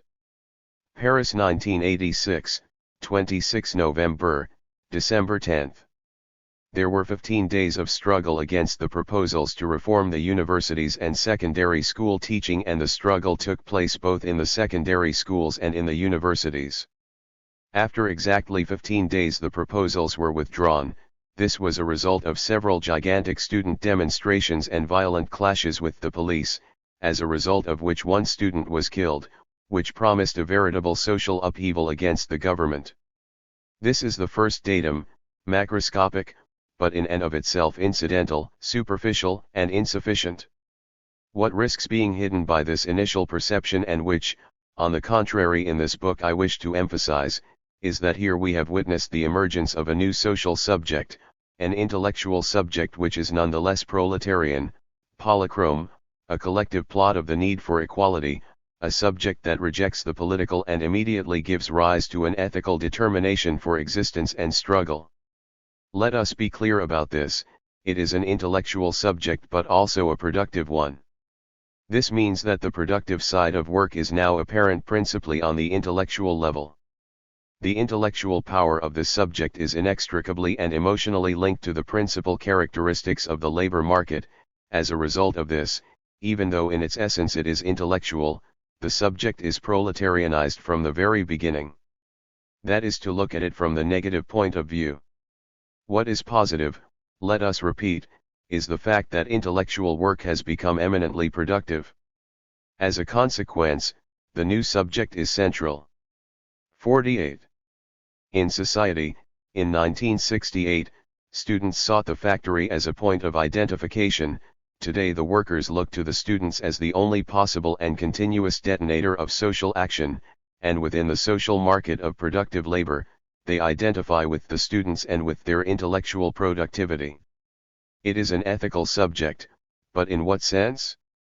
Since it becomes political while rejecting the political, that is, the whole machine and the individual cogs of a state which is dominated by parties, it reappropriates political methods, using them in the service of truth. Finally, it is a rebellious subject which attempts to appropriate social communication, and by doing that, to challenge radically the workings of contemporary society. In contemporary society, communication is, simultaneously, the connective element and the point from which to exercise control, in that it counterposes the equality of community to that of money, utopia to cynicism, and productive cooperation to capitalist control. If we bear in mind these initial elements, we can immediately appreciate the particular originality of the scene of struggle before us, as well as its great clarity. As often happens in France, owing to characteristics of that country which were already apparent to Marx, a month of political struggle has revealed, in a completely developed and pure form, that which in Germany only the continuing influence of ideology and the metaphysical efforts of the historical consciousness have been able to disclose, and then only imperfectly, that is, the concept of a new class composition and a new political subject. During these Parisian struggles, in contrast, the intensity of the experience was already abstract and the mechanism of needs reached maturity in a very short period. A week, or 10 days, were enough for an enormous and joyous mass to establish the concept. The same space of time was sufficient to allow recognition of the tragic dimension of the political, to reveal the violence of the state, and as a consequence, to identify the entirety of the forces that had an interest in accentuating the authoritarian characteristics of the regime, or, on the other hand, of those forces that sought the unity of the protest. This eminently political operation was accomplished by virtue of the proletarian hinge of the movement, which was constituted by the students of the technical schools and by the Bure people. Here is one of the immediate forms of the 49. Reappearance of the political. In its proletarian form it consists in the capacity to discriminate between the front of unity and of opposition and to bring to awareness, through these relationships, the reality of the new social composition of the class. Thus a new movement exploded and grew, leading to an exceptional outpouring of analysis and political criticism, this after almost 20 years, at any rate after a decade, of absolute silence, of cowardly and atrocious conversions, of widespread repentance, and after both the left and right had given each other a helping hand by indistinguishably exercising the craft of mystification and of repression. In Germany, the resistance to all this and the growth of new movements was the result of social division. In Italy the resistance had become invisible and had permeated every stratum of society. Now all this has been put back into play on this new political horizon. Those 15 Parisian days have reinvigorated a debate that had seemed dead and buried, namely, the critique of the present starting from the identification of a new subjective force. All this has been possible because, in opposition to the disgraceful distortion of history that has been carried out by the official workers' movement, an ontological awareness has demonstrated its residual and deep, yet powerful permanence, and has re-emerged both in people and in the collective movements. From the disaster of ideology a gay science of the present has emerged. In this case, the relationship between the movement and history constitutes neither a tautology nor a vicious circle. On the contrary, the way in which it manifests itself is completely new. Even though we are unable to make complete sense of it, we can say that it is productive, and we are raising the hood behind which the movement had hidden its new power /potenza**. Let us, then, examine this new movement closely, not by constructing a narrative, but by posing at once the essential. In English it is difficult to highlight the difference between two terms which are expressed separately in other languages: potentia, potstas, puissance, pouvoir, potenza, potera, vermogen, macht, etc. This difference, which I consider to be particularly important, is rooted in a philosophical tradition inherited from Spinoza. This distinction marks the poles of the political dialectic: on the one hand potential, which is constitutive social activity, and on the other potstas, which is the totalizing and fixed dimension of social making. 50. Questions. Is it really a subject that is at issue? If one sees it as a form of consciousness which is accompanied by a material determination, then certainly, yes. It is a consciousness of needs, interests, and potentiality. If, however, one claims that this relationship between consciousness and its material presuppositions is something definitive, concluded, a species of new individual, arisen from where one doesn't know, endowed with what creativity one knows even less, then one is talking nonsense, just like the idealists and Stalinists do. In fact, the new subject is a mechanism. As a result of material conditions, its consciousness tends towards subjectivity, towards a constructive articulation of real needs. And we can immediately add that the activity which determines this articulation is intellectual. The new subject is an intellectual subject. It constitutes an eminently intellectual labor force. The work it carries out is abstract. As such, it is work which is carried out by multitudes of people, but which, at the same time, is singularized. To the extent that it has a vast number of determinate, specific potentialities, it is work which tends to appear simply as activity. When the Parisian students gathered in the squares, their only common element, their only medium of self-identification, was their intellectual style, their ability to express themselves with eloquence and irony in challenging authority, above all, in the form of paradox. In this way, the students revealed the essential nature of the work that is embodied in the current class composition, its highly abstract character, its highly intellectual character, and its basic equality as the only and exclusive foundation of a plural and convergent order, and of a complex articulation and division of the social labor. Whoever denies these characteristics of contemporary work, whoever denies the mechanism the possibility of becoming a subject, is an enemy. Consciousness constructs subjectivity by going beyond the material conditions of its expansion. As intellectual operators, and as the protagonists of a general and inarrestable movement towards the hegemony of intellectual labor, the students are, through their movement, the manifestation of a new formation of subjectivity. Just as the Spinozan power, by means of the multitude of determinations of the real, forms new subjective protagonists, so today a very rich, and 51. Increasingly intellectual mechanism is constructing and manifesting a radically new organization of social labor. Others will object that this is not a revolutionary condition, and that, on the contrary, capital will be able to gain control of these events. Now, if what is meant by this is that such is the capitalist program, then these events are banal.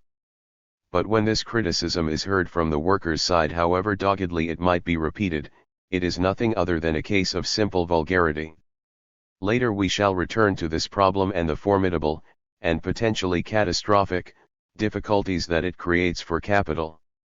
For the moment we simply add, the faces of the intellectual proletariat are beautiful, open, and sincere, they are an ontological power made visible. To say the word subject is to say that this power cannot be expropriated under any circumstances. The activity of these youths, these intellectuals that are taking shape along with a new society, is beautiful, for at the same time as, and for the same reason that, they are being formed as a subject, they are giving material force to utopian criteria of liberty and of equality.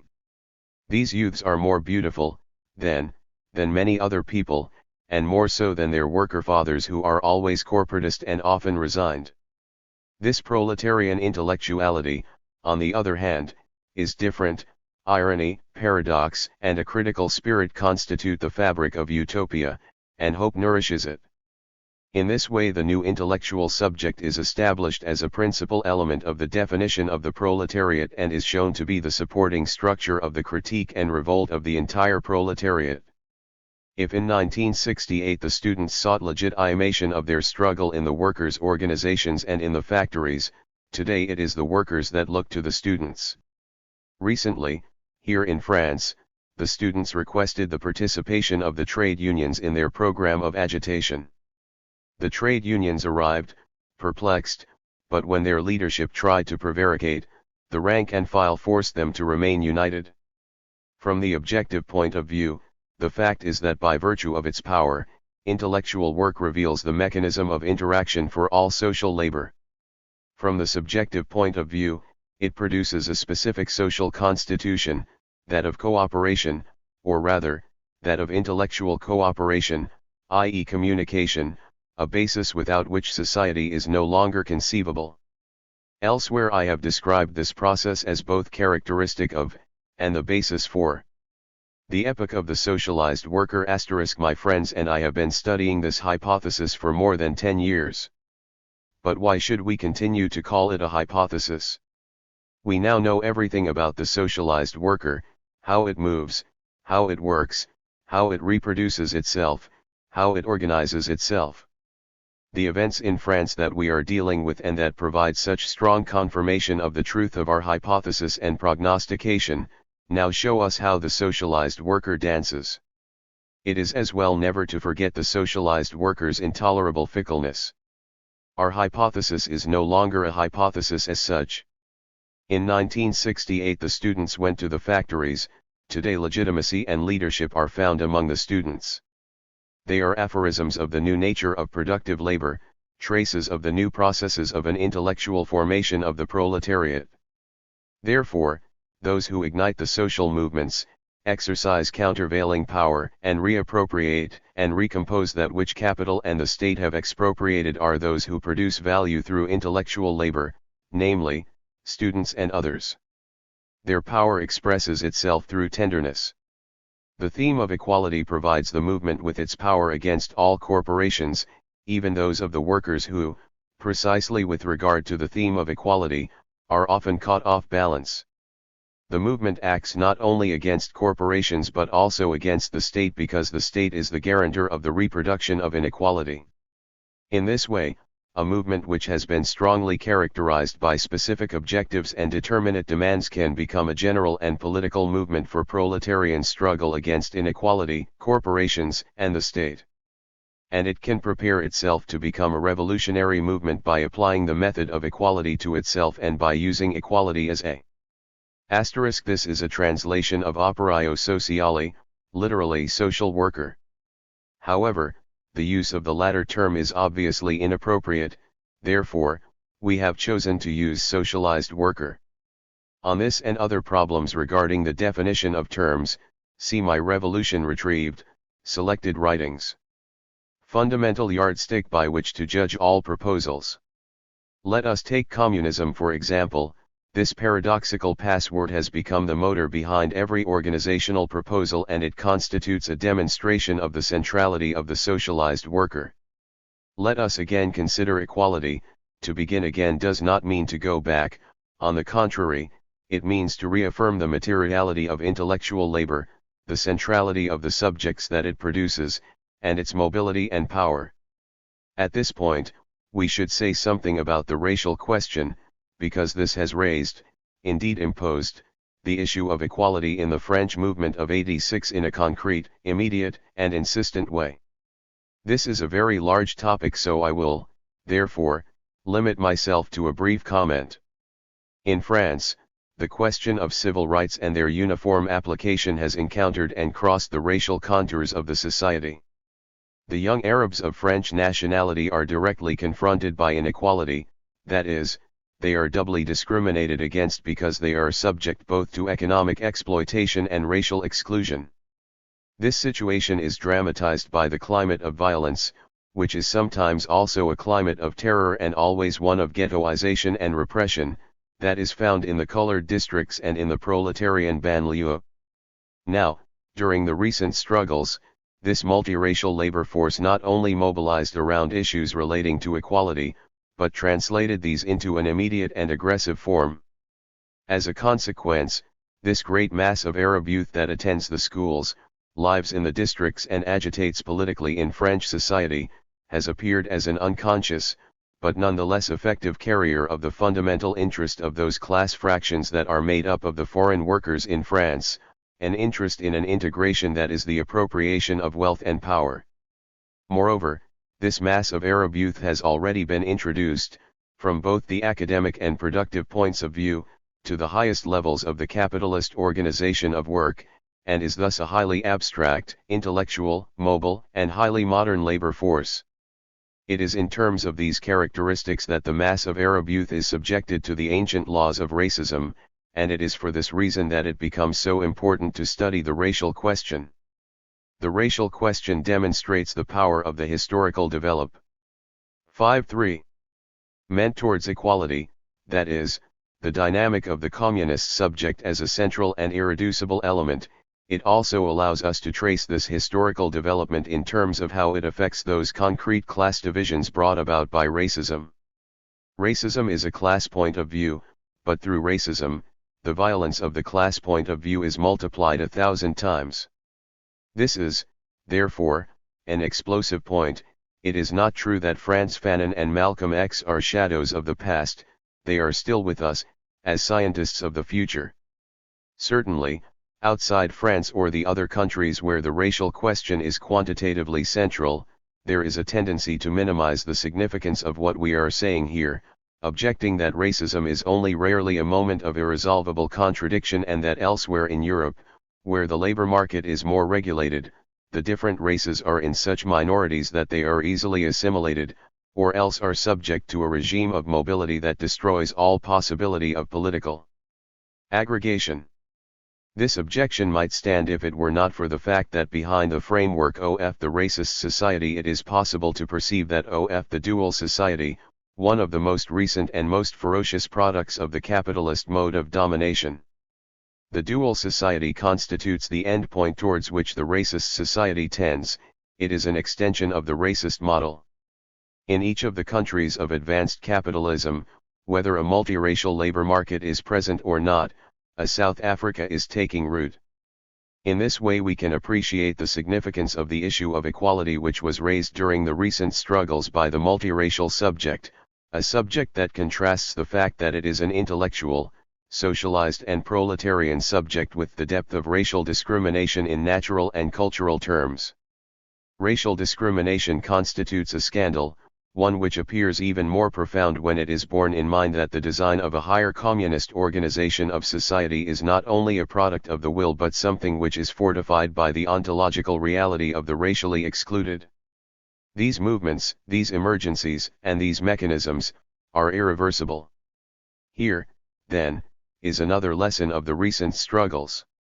All this would seem to be sufficient to demonstrate that in France since the events of those weeks, a new revolutionary subject has emerged. We 55 have used the word emerged, but this is not quite correct because the subject was born already fully developed, and what it illustrates is not a beginning but an end result, an actual condition. This is because it is an insurgent subject. It is a subject which has risen against a power structure that has been reformed and firmly consolidated over the last 2 decades. It has arisen within and against those old and new ideologies of inequality and negative value, neoliberalism and postmodernism. In saying that the subject has emerged already fully developed, we mean that it is fully developed ethically. Hardly had this characteristic of the movement been recognized, than it was subject to a moral reductionism. It is therefore necessary to explain at once the precise significance of the term ethical and to counterpose this to moral reductionism. There is no sense in which the ethical multitude can be reduced to a mere sum total of moral individualities, of innocent and beautiful souls. What we have been dealing with is not individual morality, but collective ethics. Things could not be otherwise because everything concerning the origin of this generation is collective in nature. This generation has taken the collectivity as its starting point in order to turn it into something ethical. The utopia of this generation is, and could not but be, a utopia of equality and community. To capitalistic socialization, this proletarian generation has counterposed communist socialization, that is, an ethic of the community, and the truth that collective production is reflected in communication. This is a disturbing dimension to those who have observed it. It is no accident that once it had been understood by the political representatives of capital, these struggles were followed, paradoxically, by a certain panic and a sharp fall in the value of the franc on the international exchange markets. This was only to be expected. Money is both the means to, and the symbol of, capitalistic socialization, so if the latter is overtaken by a crisis, the value of the currency collapses. In this way even the blockheads in charge of the French government's economic policy were forced to recognize the real significance of the '86 movement. Apart from this one, we shall leave all other paradoxes aside. The ethical character of the movement is too profoundly inherent in the reality of European and French society to be explicable, or even illustrated, in terms of paradoxes. The permanence and insistence of the postmodern and late capitalist crisis of values has been brushed aside by the ontological power of a collective morality based on equality. This ethic is immoral as long as morality is individualized. It is an ethic which reflects the collective constitution of equal individuals. Several not unintelligent, reactionary ideologists, whose aim is to contain the damage to the established order at any price, have claimed that these youngsters are more liberal than neoliberalism can allow. This is not true. Rather, these youngsters have taken the Declaration of the Rights of Man of '89 seriously. Theirs is a revolutionary liberty, a liberty that embodies freedom and human solidarity. The mayonnaise can be stirred as much as you like, but if you don't do it in the right way, it won't thicken. To the generations that knew freedom without equality, the present generation has counterposed fraternity, community, and the collective reappropriation of control over communication and productive cooperation. In the liberal societies, fraternity meant insurance, and in the socialist societies, sacrifice. For the present generation, fraternity means subversion. We have thus arrived at what is most essential about our analysis of the 1986 events in Paris, that is, we have grasped the problem of the actuality of communism, because it is this which in the end stands out. Certain jokers having theoretical pretensions have said that the movement has an ethic without a utopia, and they have said that it is for this reason that the movement is so wise. These jokers have approximated the truth, not in their definition of wisdom, but in their recognition that this movement is without utopia. What was still utopian in 1968 is today something natural, second nature and fixed in consciousness.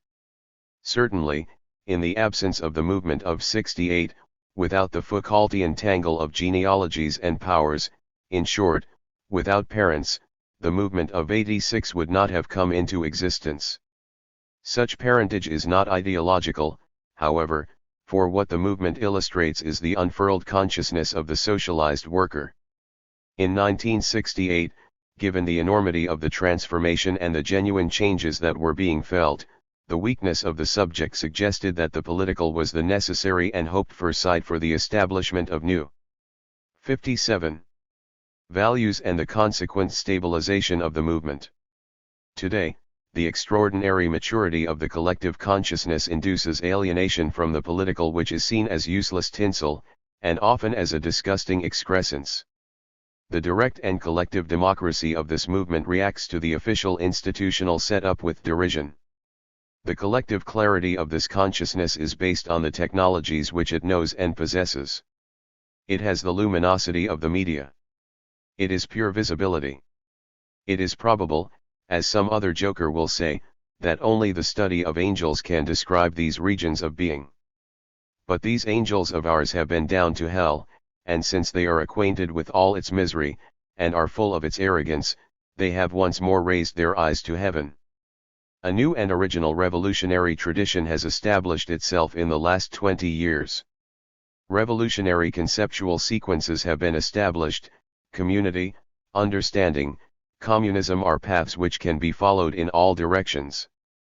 The actuality of communism, then, is the actuality of community. Thereby, the desire for community is formed in a mature, visible, and immediate way during the process of reappropriating the means of communication.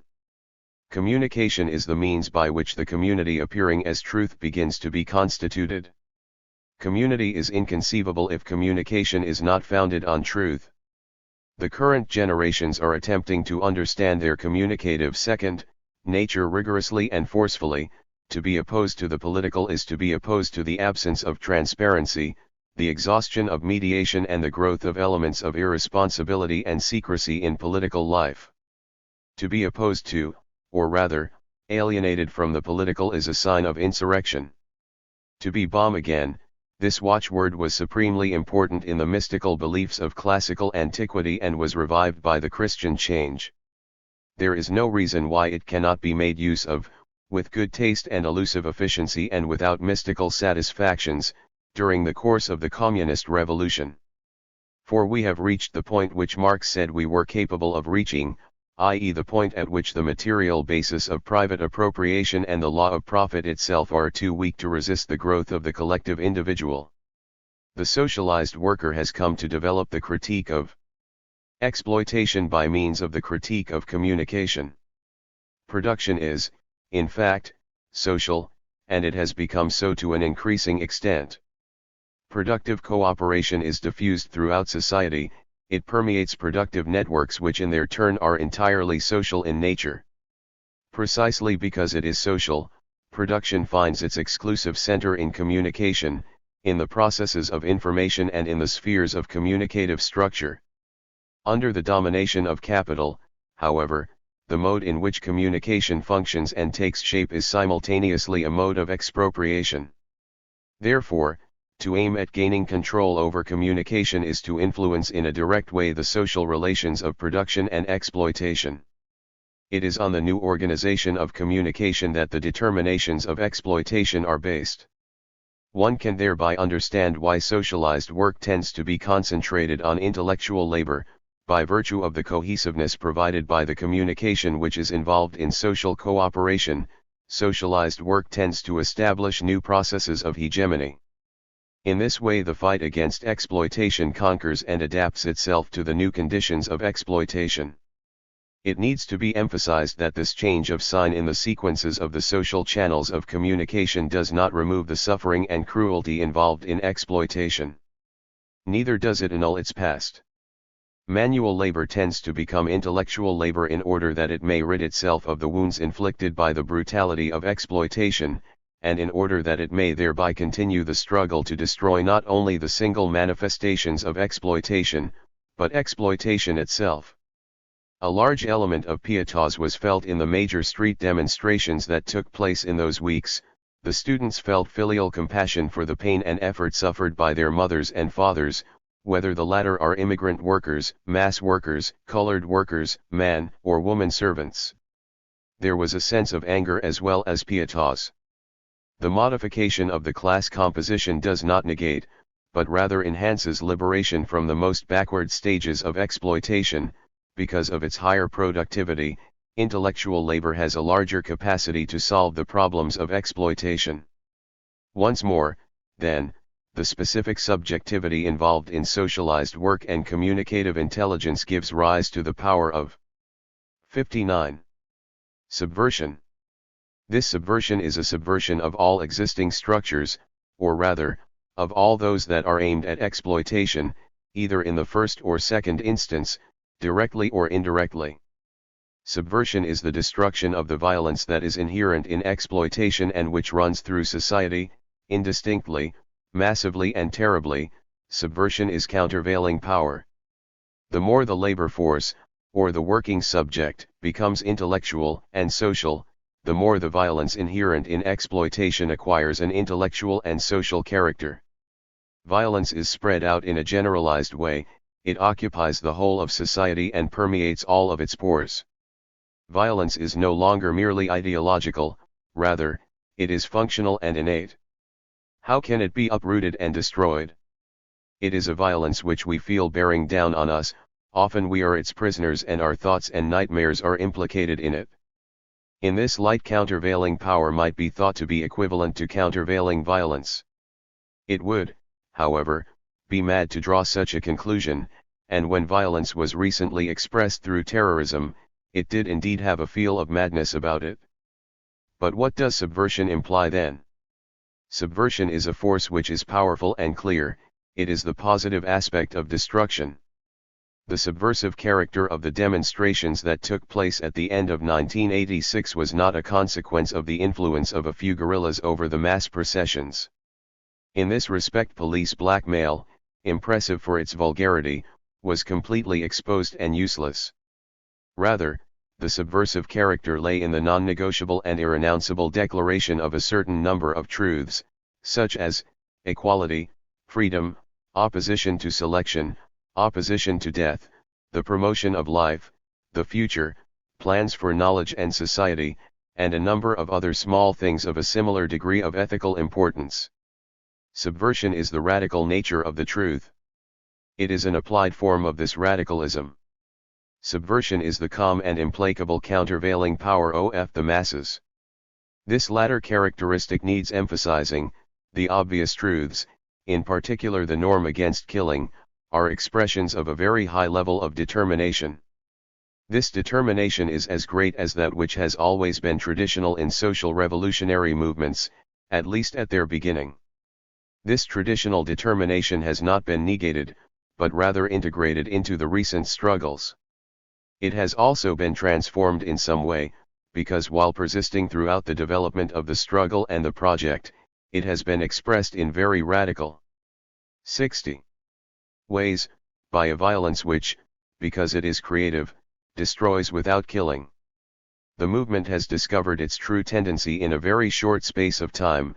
It has discovered this tendency by revealing its communist nature and forcefully counterposing it to the political level and to the institutional dimension.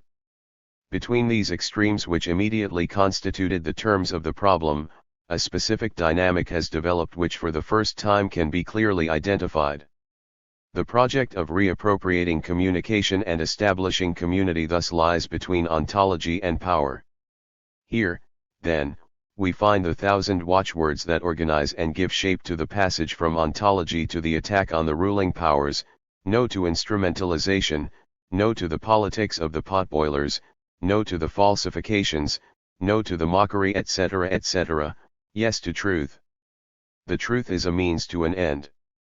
The action can be extended, between ontology and the struggle for power and against the ruling powers, and thus become ethical, only if it is based on truth. Truth destroys the owner's political domain. In this respect, the critique of the political reveals the ethical importance of the determination of truth. It is this declaration, its repetition over a long time period and its continual verification, which determine how long the realization of the project will take. The subject will realize the project by claiming the truth. Ideology will fade away and be lost, it will give way to truth. In these terms, it will soon be recognized, as it was for a moment during the struggle when a comrade was killed, that the enemy not only represents non-truth, but that the enemy is also, and above all, an adversary subject. The enemy's machines too will be identified, fought, and destroyed. Within the perspective of class struggle, war is certainly not ruled out, it is just that at the moment we are the more powerful contender. These are the lessons of a formidable movement, or rather, they are the indications which the movement offers to whoever wishes to heed them. Then again, there are those who do not wish to do so. Antagonism has been rediscovered and the asphyxiating crust beneath which we lay has been broken. 2. The end of the century. The 20th century is drawing to a close. In the West the need to define it is certainly less intensely felt than was the anxiety to experience it of those living at its outset. At first sight, Western humanity is emerging from the 20th century in a sorry state. However, let us attempt to characterize this blessed century and understand what it has been.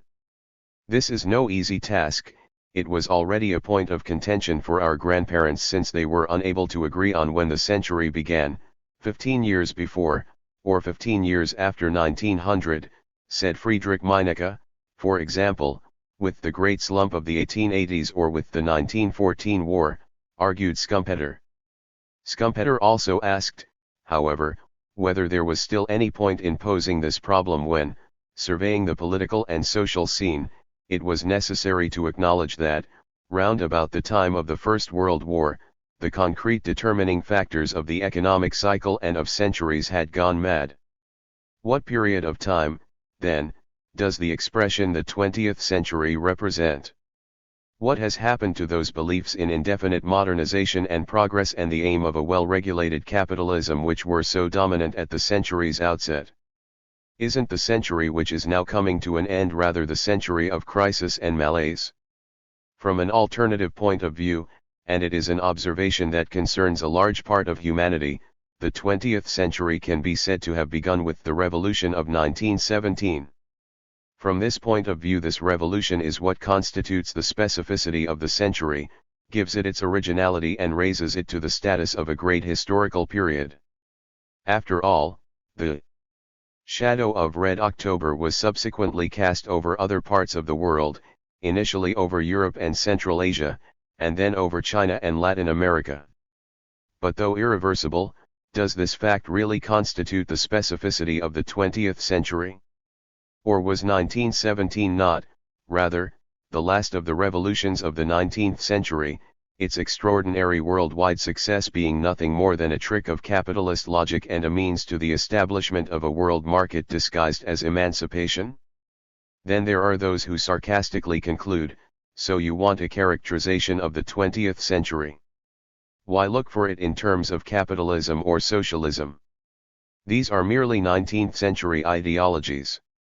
The specificity of the 20th century is to be found in the collective madness in which each and every one of the century's protagonists has been a participant. This collective madness is represented by such events as the War of 1914 and then fascism and Nazism, the 1940 war and the mass exterminations that characterized it, first Auschwitz and then Hiroshima and the Gulag, uncontrolled decolonization and neocolonialism, today the Iran-Iraq War, 3 Mile Island, Chernobyl. And so on and so forth. Come into this chamber of horrors and see the horrific specificity of this abominable century. And so we could continue, discovering ever newer defining characteristics and ever more original scars. But to what purpose? For, corresponding to the relative validity of each particular appraisal, there is the extreme fragility of every proposed general characterization, that is, a kind of incomprehension. Why? because the 20th century really is incomprehensible. We could therefore say, perhaps, that it doesn't exist, that it is merely a numerical abbreviation, an empty series, or a nominal expression. To a certain extent it is a repetition of the ideologies, hopes and mystifications for which the 19th century is well known. However, the repetition of these elements has taken place at a faster pace and pushed them to their limit, in a word, made them extreme. Hence, such repetition represents a temporal exasperation that has launched us into the 21st century without having first let us emerge from the 19th. Therefore, it is not possible to establish the essence and originality of our own characterization by focusing attention on a specific content, for the 20th century really is incomprehensible. But this void, in which temporal innovations have unfolded and cataclysms intervened, nevertheless amounts to something. Not by chance, the greatest minds of the 20th century, from Weber to Sartre, Joyce to Eliot, Benjamin to Brecht, and Wittgenstein to Heidegger, found their common identity in some positive or negative idea of cataclysm or innovation, that is, in a passing of time which, by depriving reality of every metaphysical resonance, endowed it with meaning only after the event, at the moment of the revelation of the actual, or the discovery of the real. Only when I have answered a question, can I know what it was aimed at. This is an appropriate adage for the 20th century. The 20th century has no content, but has, rather, the form of a cataclysm and the sense of an innovation. It constitutes a puzzle which contemporaries, other than by simply living the dizziness of the uncontrollable acceleration of every moment of transformation, have been unable to solve. When we examine the matter more closely, the incomprehensibility and the paradox which the 20th century represents becomes even more apparent, both in an intensive and an extensive sense. In the intensive sense, it would seem that the specificity of the 20th century can be grasped, only while crises explode and the most passionate and tragic questions of our epoch must be asked, or only where cataclysmic transitions from the past to the future can be perceived. The historical consciousness is torn by this dilemma. In the extensive sense, the paradox is made even more apparent by a whole sequence of cataclysmic transitions. Through a multiple of these transitions, the direction of a substantial change which is taking place is established. That is, we can establish the nature of the change from a world dominated by capitalist power and relations of production to an integrated, indifferent world devoid of value, to a totalization which is a mysterious, metaphysical privation. Yet paradoxically, in the shadow of this veritable apocalypse, which threatened the multiple changes and spread and overhung temporal decalages, conceptual distortions, or perversions of finality, while seeming to magnify to excess the historical difficulties of the transformation to the point of confusing every theoretical profile, were not enough to cancel out the reality of the innovation or its power. 64. There is in the history of the 20th century, however, a moment when the apocalypse took on a concrete form.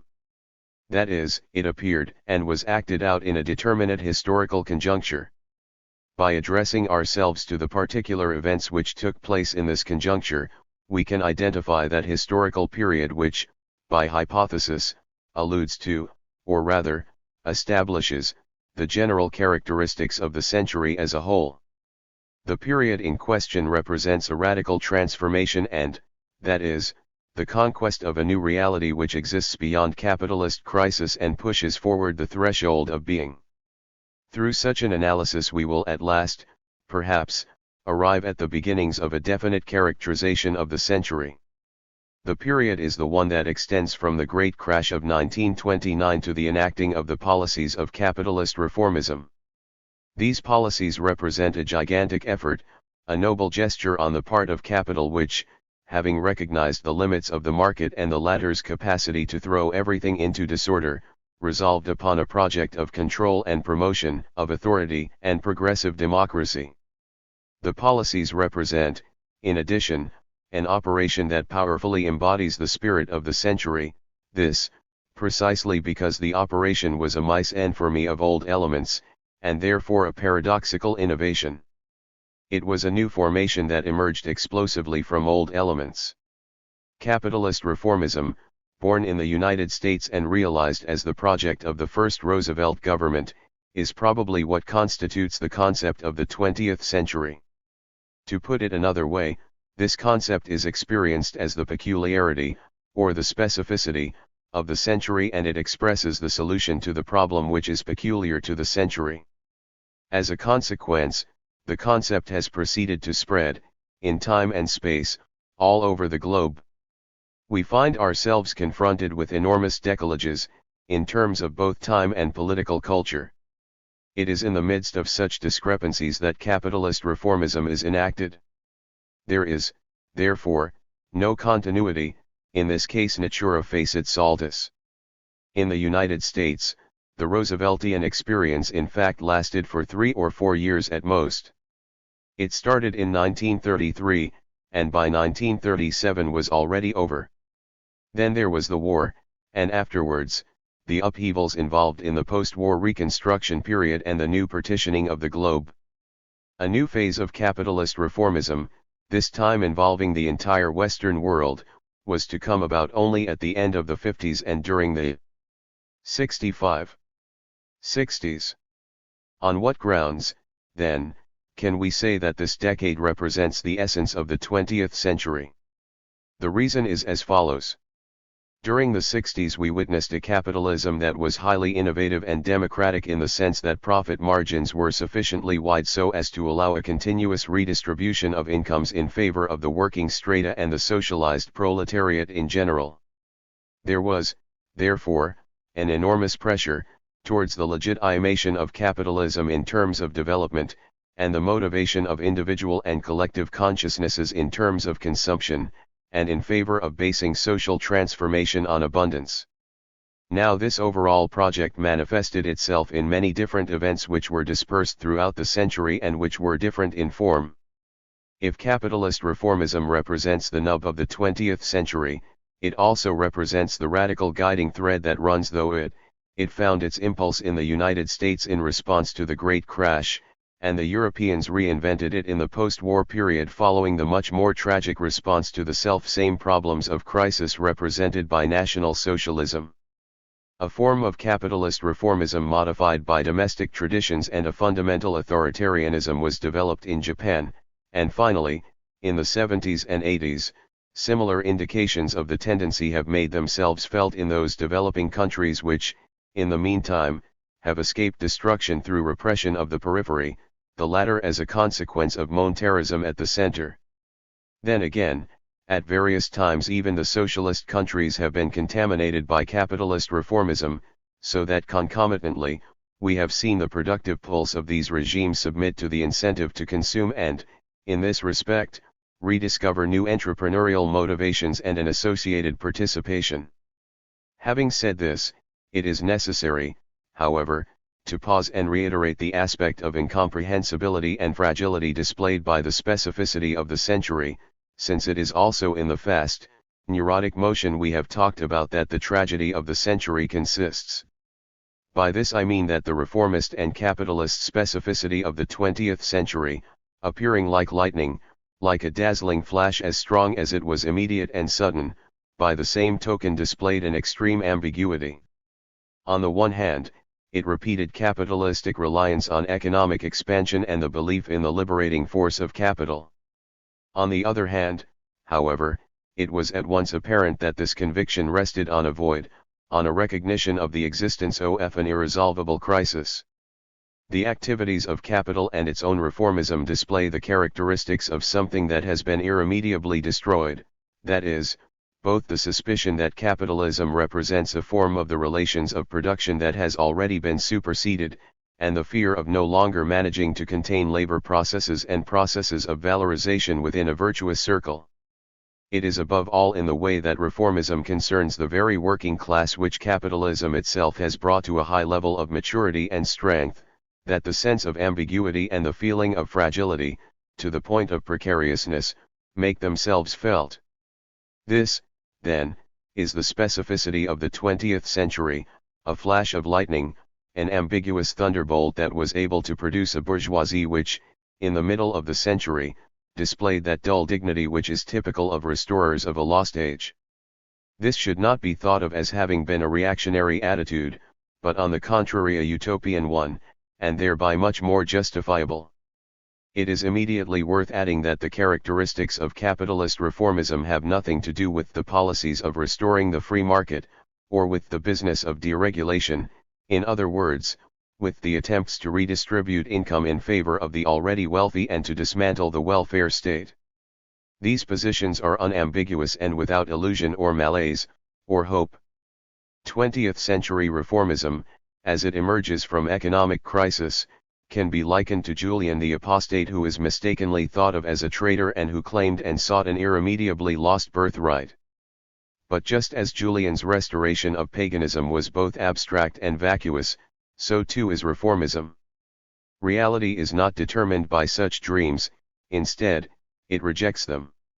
When these dreams appear, they only retain any substance in actuality for a very brief period of time. Julian was like an apparition both bright and permanently uncertain, because, confronted with the uncertainty of the existent, he designed a perfect model, which reality refused to accept. But that 67 is not all. In effect, Julian the Restorer, that is to say, the reformist, or our idealized Roosevelt, pushed the confrontation with reality so far forward that not only did his aims become unrealistic, but all capitalist projects which followed came to be felt as such. Since discrepancies between the project and the reality are no longer possible, capitalism itself is impossible. If capitalism can exist only as reformism, then, when reformism is shown to be impossible, so is capitalism, and nothing remains but impotent desire and empty nostalgia. Nostalgia for paganism died along with Julian the Apostate. The 20th century represents the explosion of a reformist project on the part of capital. It was to have given form to the whole of the 20th century, but the century slipped from its grasp.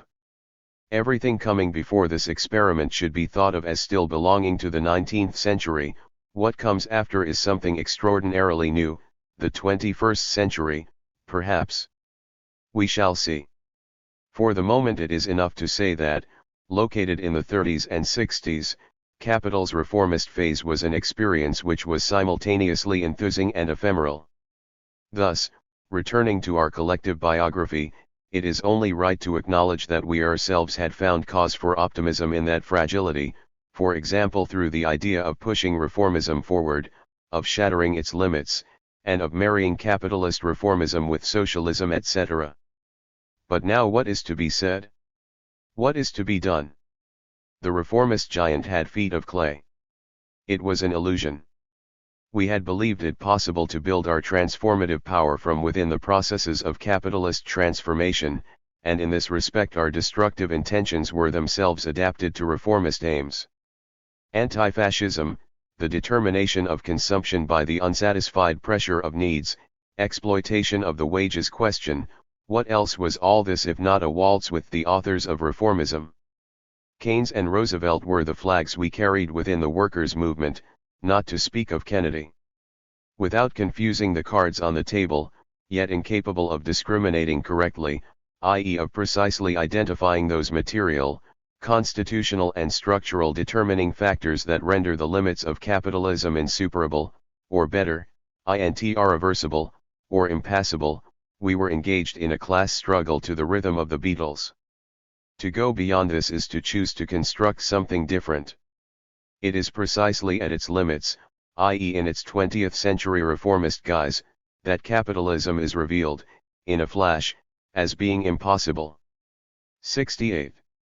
We are at last approaching a definition: the 20th century is impossible capitalism. What has reformism been? Answer: a handful of decades, distributed here and there on the face of our planet, and including Europe, America, Japan, Chinese, and down under.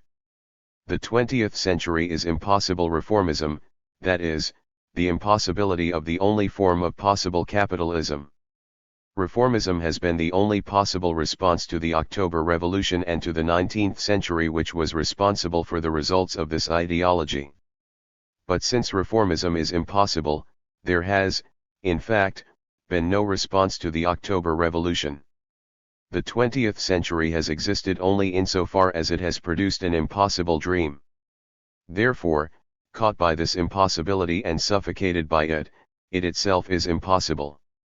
The 20th century exists as much as reformism exists, it is merely a thunderbolt, a brief flash of lightning, or a brief period of light during the night. Consequently, and only for this reason, the night as a whole has been somewhat less dark. The 20th century is rooted in the 19th.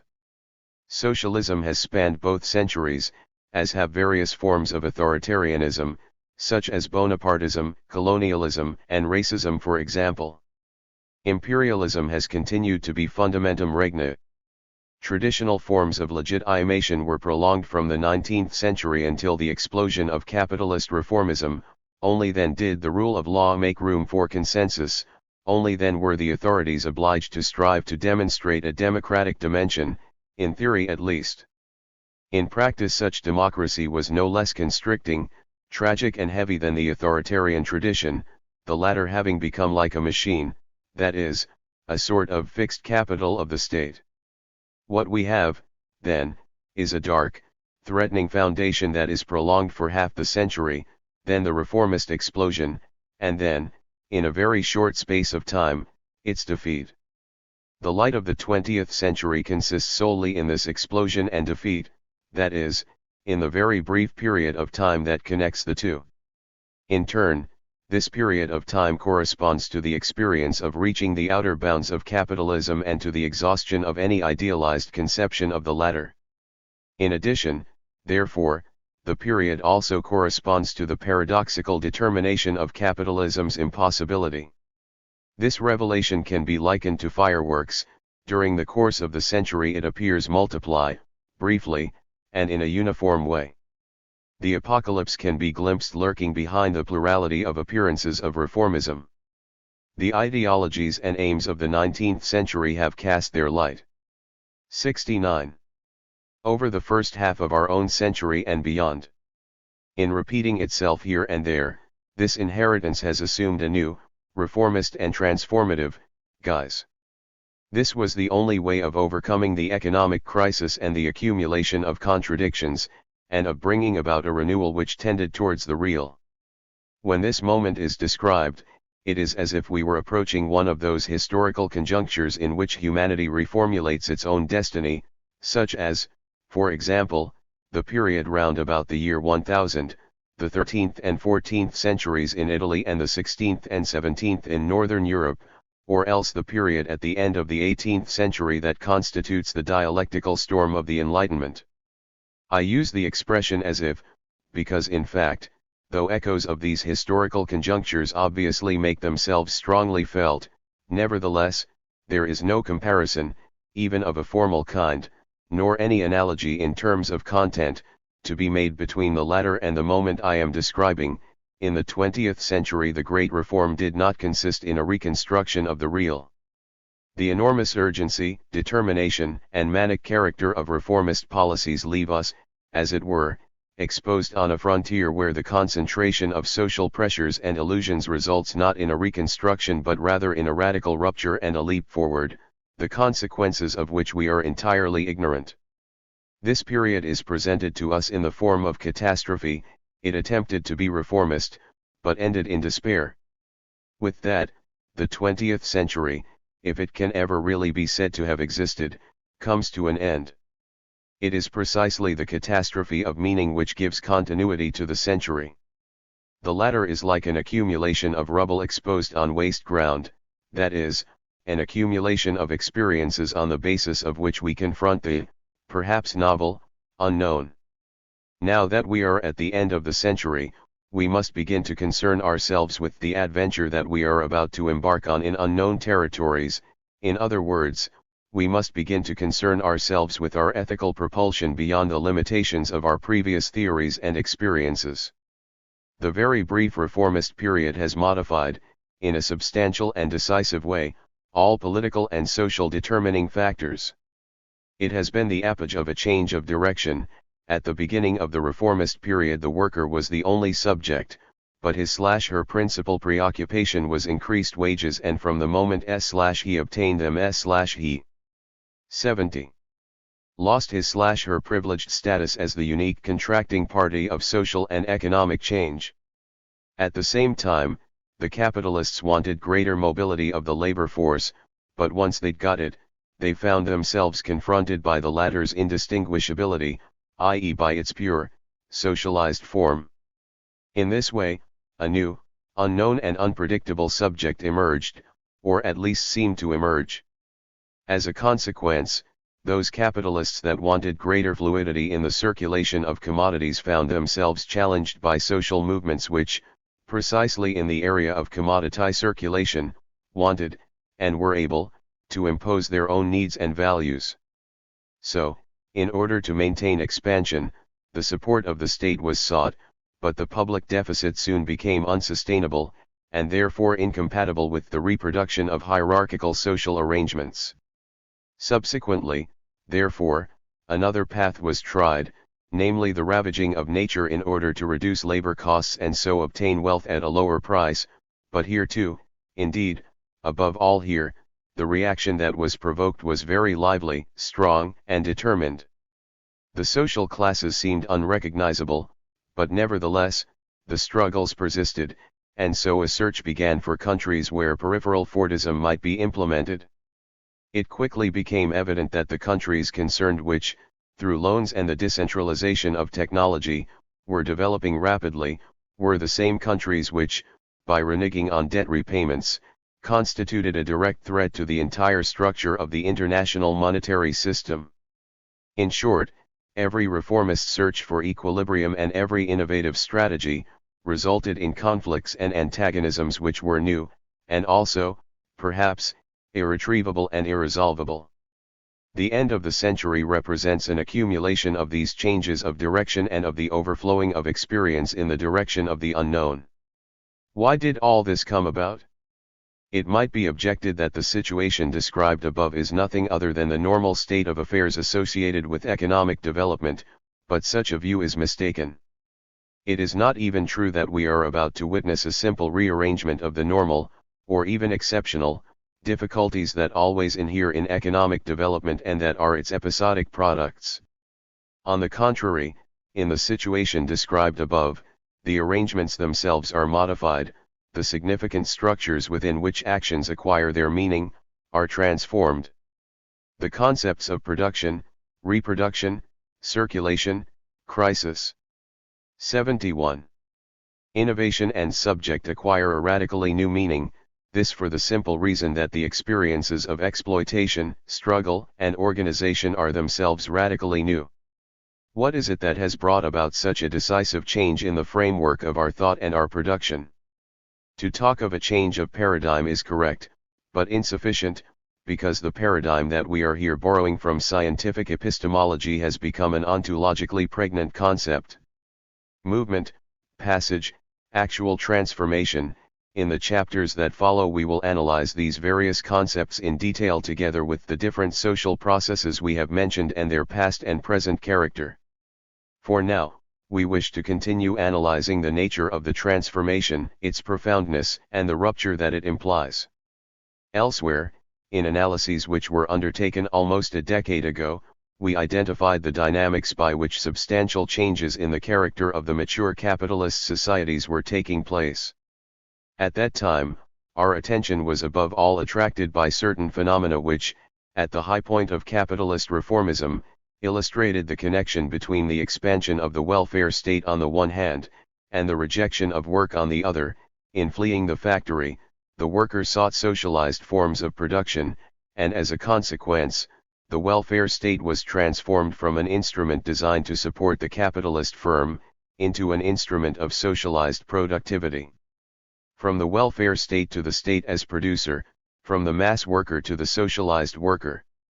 Having traced out and described these processes in the past, today it remains for us simply to confirm, expand, and make our description more precise. We shall return to these themes in the following chapters, where it will become clear how correct our approach was even 10 years ago. Furthermore, we analyzed the above-mentioned evolution in the forms of control of the labor process, within the conceptual framework of a transition from formal subsumption to real subsumption. Marx, as is clear at various points in his work, foresaw this transition and described it as the achievement of the subjection by the capitalist mode of production, of the whole of society. I believe that this theoretical framework will withstand scrutiny. It might then be asked, so why so much political excitement about a period that was 72 thought to be already well understood? The answer, as is obvious, is that there is something which, while pertaining to the inner nature of the transformation, at the same time hails it as the radical innovation that it is, and which had not been sufficiently explained. Here we wish, above all, to emphasize this hidden something. There is also a paradoxical aspect to the way in which we situate ourselves with regard to the century, since we tend to think in terms of a sort of negative dialectic, that is, in terms of a conceptual continuity between capitalist development on the one hand, and innovation on the other.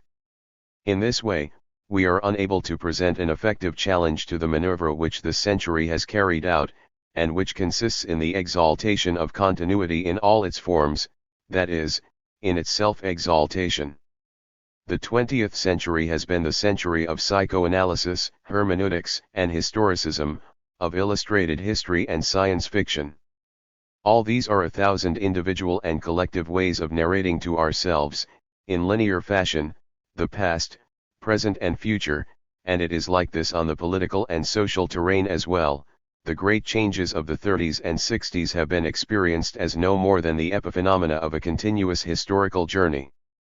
But change has not been recognized and, therefore, not commented upon, and when it has been perceived, it has been described as a deus ex machina, a suspension, a parenthesis, or as something exceptional.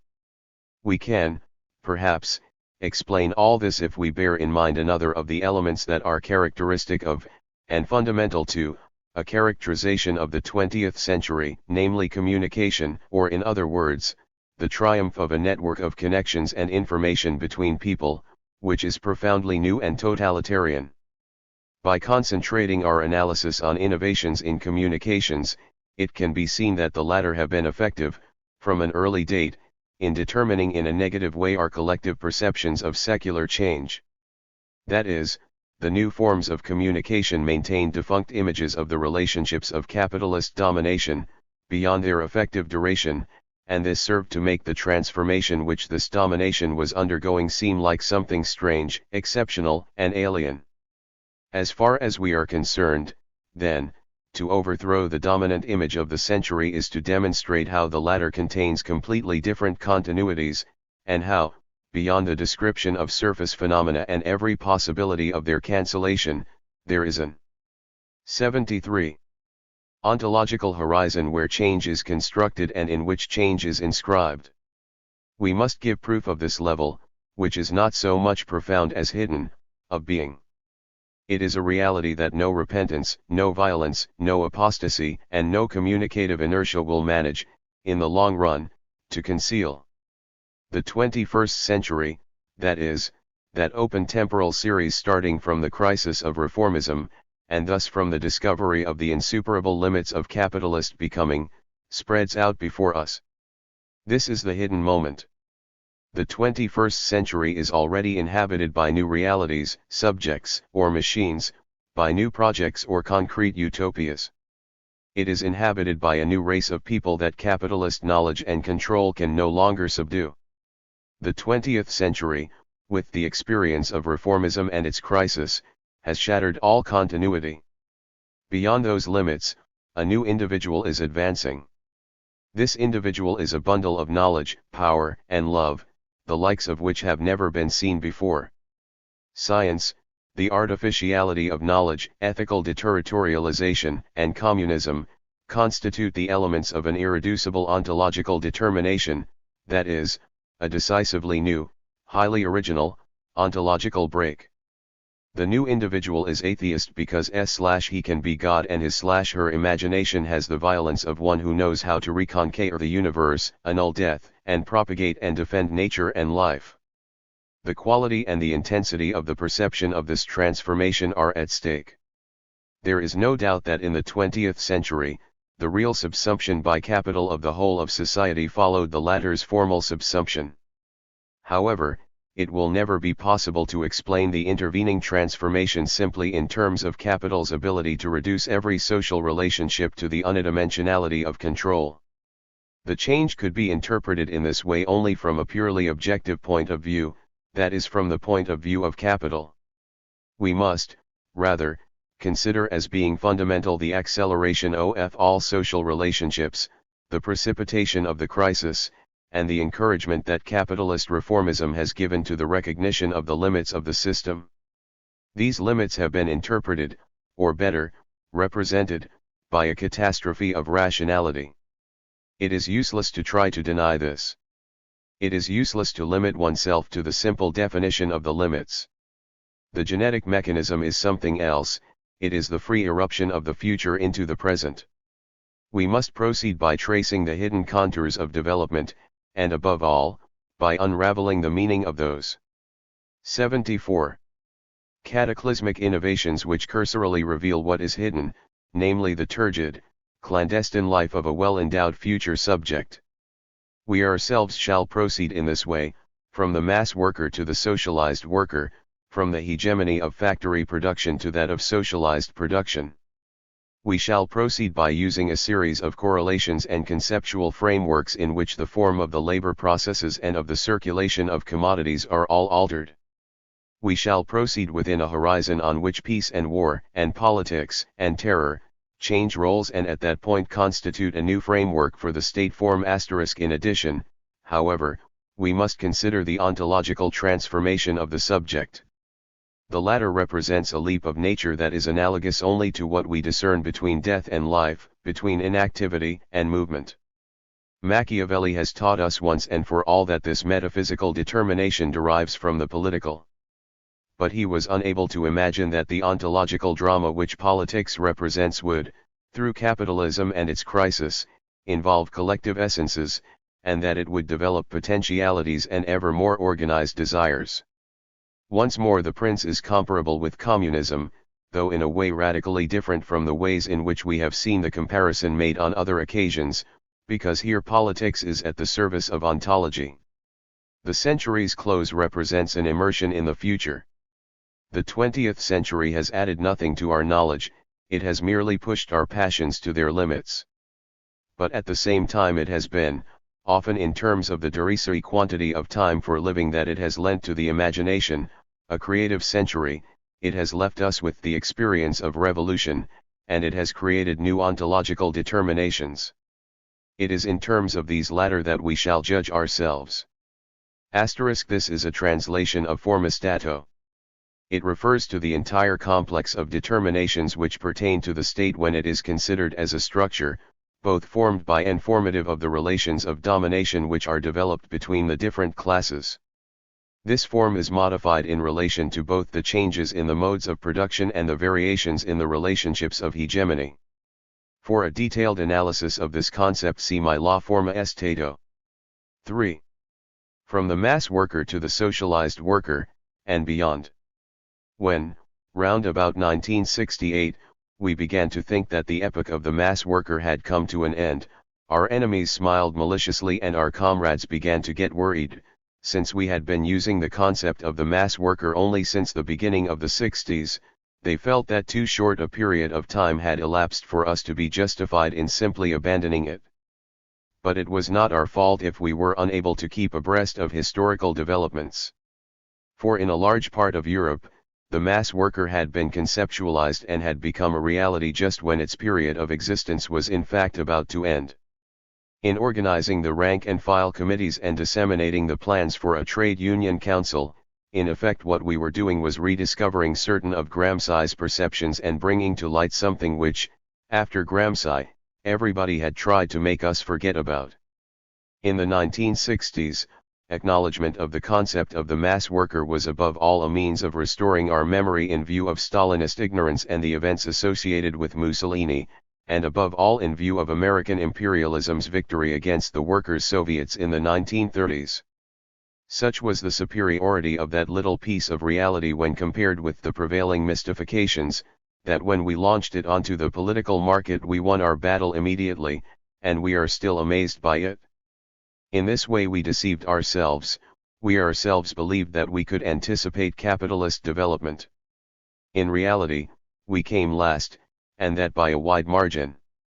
The capitalist revolution which produced the mass worker and 76 from mass worker to socialized worker, assigned the task of producing value to mass production, had its apogee in the crisis of 1929. This crisis had, however, been developing since the end of the First World War.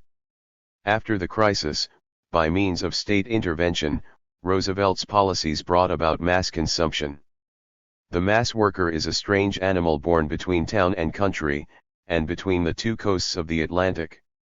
At first, the mass worker produced everything and consumed nothing. This was a state of metropolis until his/her massive productive capacity brought about a crisis in the circulation of commodities and in the reproduction of capital. Confronted with the extraordinary growth of the mass labor force at the end of the 1950s and the beginning of the 1960s, in proclaiming the birth of the mass worker, what we were in effect doing was paying tribute to the passing of his/her historical period. Indeed, the latter had perhaps already passed by. Illustrated in this instance by that rejection of work which a broadening of struggle and action would have made a reality, the mass worker already constituted, then, an important element of class consciousness. By contrast, our perception of the historical and political constitution of the socialized worker was a genuine anticipation, an anticipation both cognitive and political. We were confronted with a number of incontrovertible facts, for example, in the ferocious conflict that took place over the destruction and the defense of the institutions of the mass worker, paradoxically, neither side was victorious. The trick was this: on the one hand, even though it required an enormous effort, the employers succeeded in asserting their authority. That is, they managed to restore order to production, to increase the mobility of the labor force and to impose redundancies. On the other hand, after having fought, and indeed, brought the forms of conflict to a very high level, the workers were no longer particularly concerned about the redundancies or about increased mobility. On the contrary, on the basis of their reconquered freedom, the labor force set new productive initiatives in motion. Moreover, the bosses' victory was a Pyrrhic victory, since they were not able to reimpose order in the old factories or to restore metropolis. Rather, they were obliged to restructure and automate production processes and agree to a new contract which 77 gave workers much more favorable conditions and which was much better adapted to the rejection of work. As far as the workers were concerned, the new compromise had nothing to do with the traditional contractual preoccupations of the mass worker. The directions, perspectives, and horizons in, within and on which productive cooperation was beginning to develop were all new. These facts required an explanation. The concept of the socialized worker allowed us to relate the new social dimensions of productive cooperation and revolutionary organization to new and effective working models. It is by starting from this point that we ask how an adequate theory of value can be reconstructed. In other words, we are no longer interested simply in knowing whether, and if so, to what extent, our anticipation was valid, for it was. We know that we had genuine knowledge. The hypothetical anticipation has reached its real synthesis. It is, therefore, necessary to pose the problem of the law of value in terms of the entirety of its implied effects. We must ask ourselves how it works and how it can be reformulated in terms of the social activity of production.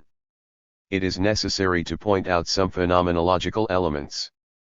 Firstly, work has become diffused throughout the entire society. This is because it is carried on both within and outside the factory. The channels of recomposition may involve the factory or else contribute to social syntheses within long-term production strategies. The scale of production has become vaster and the integration of the various labor processes more complex than ever before. How can one calculate the value, surplus value, wages and profits that are produced and distributed within this new productive structure? It is necessary to experiment. Any argument proposing formulae with which to define the processes of value composition and wealth distribution will undoubtedly be problematic. There will be a lot of hard thinking to do in this regard. Yet in practice, this confusing system actually works. It represents a massive operation which coordinates and integrates a range of activities at the level of economic sectors and national markets, and which, on the international level, facilitates coordination and integration over the entire surface of the earth. Every subject of this productive complex is caught up in overpowering cooperative networks. This, then, is the context. 78. Within which the socialized worker begins to take shape. What more need be said? The professional worker was the first great representative of wage labor within the system of large-scale industry. There, tools in hand, precisely because of his/her perfectionism, study, and dedication to work he was capable of producing masterpieces however oppressed he was. As for the mass worker, he was animated by an awareness of the productive cooperation which was involved in large areas of mass production. Because of the revolutionary impulse which mass production gave him/her, his/her development was exciting, but at the same time, in that hell that was the tailorized factory of organized subjugation, his/her development was also terrifying. By contrast, the socialized worker is now recombining conception and execution within a universal horizon. On the one hand, what needs to be emphasized is spatial universality. This is manifested by the social and international diffusion of work, and by the contemporaneity, and the homologation, of various types of activity going on under different forms of association and which show increasingly varied levels of productivity. These things represent a network of various, highly differentiated, yet confluent mechanisms, a Foucaultian spatial universe. On the other hand, however, this assemblage of contrivances is organized temporally. Value, which was variously distributed and then socially consolidated by the historical process of capitalist accumulation, has now become reactualized. The social immersion of production is a recuperation of temporal lags, it is the production of continuity across gaps in realization, it is a merging of epochs, forms and different labor processes. In short, it is neither more nor less than a new, original accumulation. The whole of society is placed at the disposal of profit, and the infinite temporal variations that compose society are arranged, set, and made malleable in a unitary process. The latter is a new primitive accumulation, which gathers and unhinges inveterate positions and which mixes, in new and indefinite labor, all that is potentially productive. The agents of this enormously powerful engine are the new proletarian subjectivities, the subjective workers, or the socialized workers. They coordinate different work cycles, they construct social watersheds within which the most diverse productive potentialities are gathered and developed, they overthrow old. 79.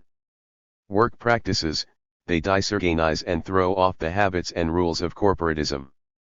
In this way they allow value to flow freely between the various strata of a society which has become inflexible.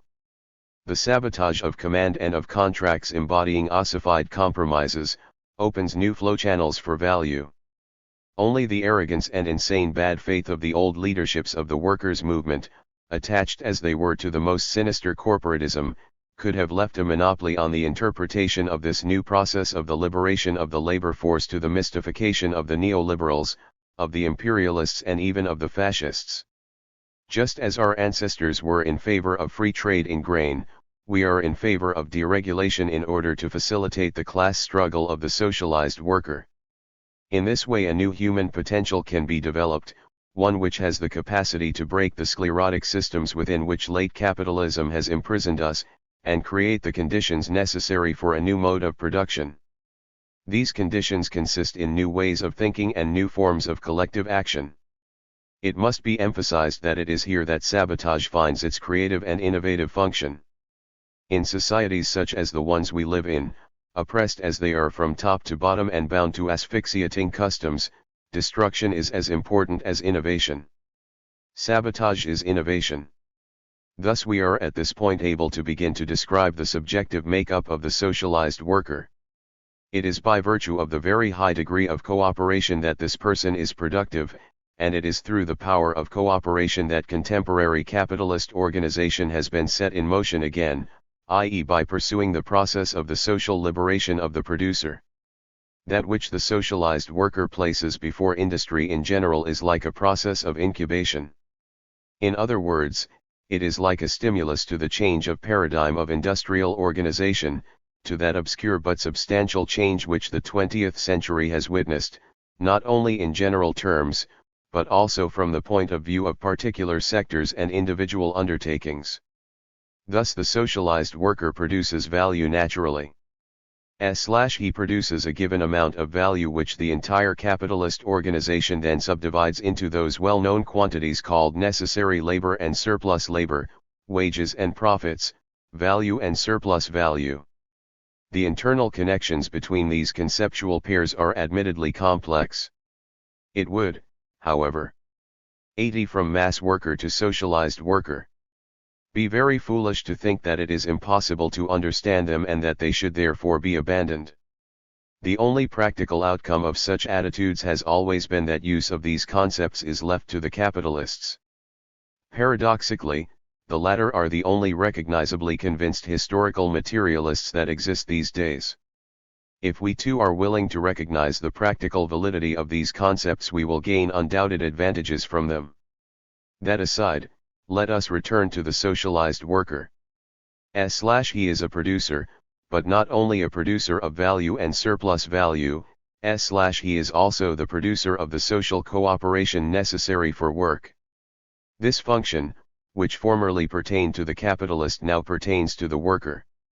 The principal and most apparent characteristic of the productive labor of the socialized worker consists in the fact that he is the originator of social cooperation. We can acknowledge, then, that the operation of the market has been undermined. Within the market, proletarian subjectivities come to the fore and, powerfully and effectively, prevent capitalism from asserting the exclusivity of its own point of view. Incompetent theoreticians are amazed at these phenomena, and with their incredible short-sightedness they actually believe that such phenomena constitute evidence of proletarian embourgeoisement. In fact, let us repeat, the process consists in the exact opposite. It represents the reappropriation by workers of control over the cooperative process. Consequently, it is natural that description of these new phenomena in terms of traditional categories should become increasingly problematic. Nevertheless, we continue to be Marxists and will remain so with the socialized worker until we are convinced by a new theory having at its core the pervasiveness of exploitation and the class struggle. This theory must take account of the radical phenomenology of the transformation in progress, which we have said is a genuinely new, original accumulation. The socialized worker is, then, the originator of the social cooperation necessary for work.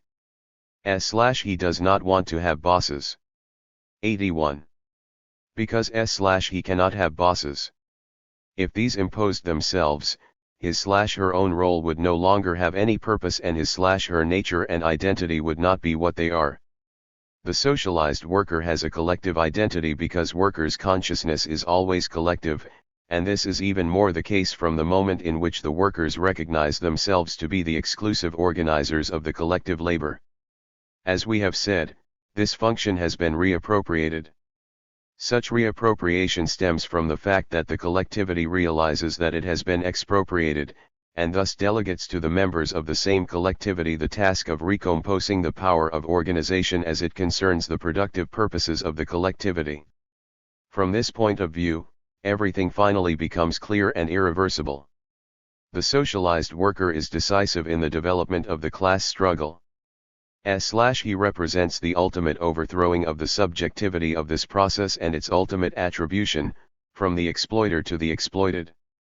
The socialized worker represents the final resolution of the dialectic between liberation and emancipation at the liberation end of the continuum. From now on, emancipation will be a byproduct of liberation. At this juncture, i.e. when the socialized worker becomes the controller and direct organizer of laboring cooperation, the rejection of the capitalist's role as the controller of work becomes critical enough to become transformed into material exclusion, endowed with the violence of the capitalist's physical contrivance. In this way, every historical and progressive justification of capitalism loses its validity. The socialized worker is a kind of actualization of communism, its developed condition. The boss, by contrast, is no longer even a necessary condition for capitalism. Clearly, the subjective aspects of this process should be described more fully.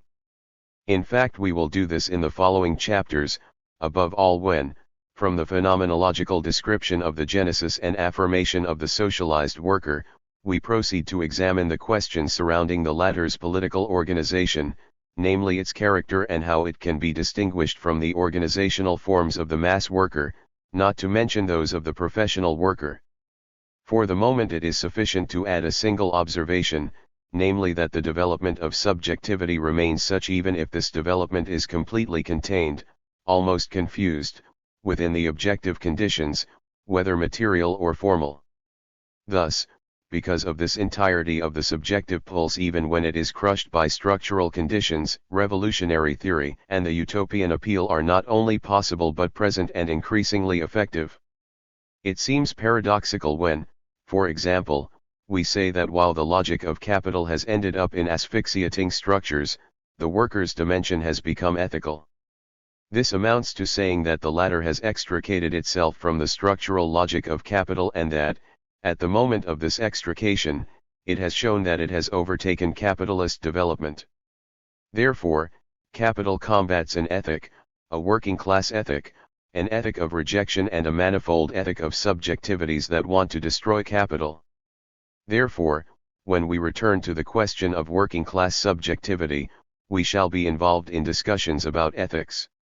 At that point we shall discover what incredible metaphysical paths have already been tried out, and how the ethic of the social producer, of the socially insubordinate worker, by now anticipates the same violent determinacy of the revolution.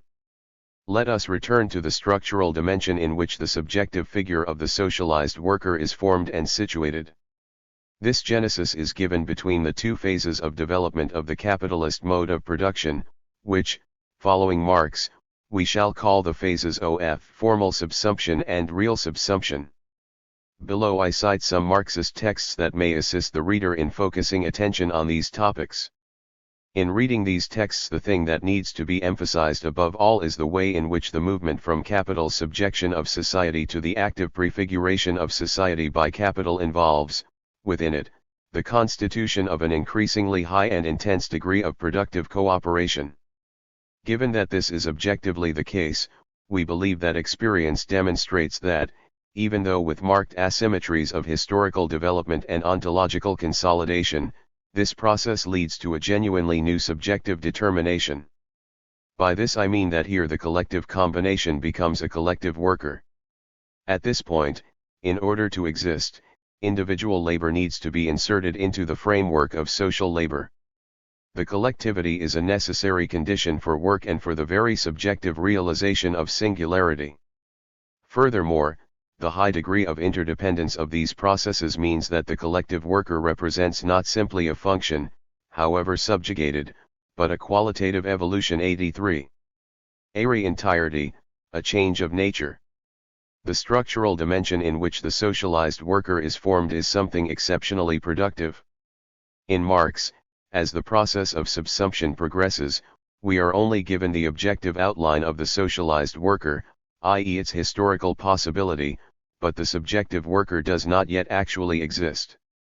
We know, however, as Marx himself added, that this objective process is already, in itself, a revolution. It is a process of destruction by capitalism considered as an industrial culture and practice, based on the penury of the subjects, on the theft of their labor time, on the reproduction of the exploited masses and on the non-labor of a few, etc.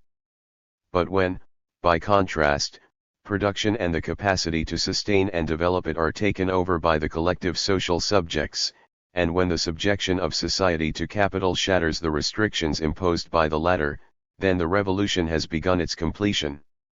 Capital is directly exposed to the antagonistic action of the social subjects. The guiding principle of the Great Transformation has been established, and the very intense nature of the transformation has adapted itself to innovative contents, i.e. to new productive dimensions. The collective has been established as a subject. With that production based on exchange, value breaks down, and the direct, material production process is stripped of the form of penury and antithesis.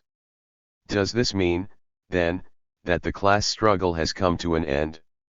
Or does the very analysis which allows us to identify the new material determinations of the collective subject, that is, the socialized worker, not perhaps oblige us to situate the latter outside and beyond the class struggle?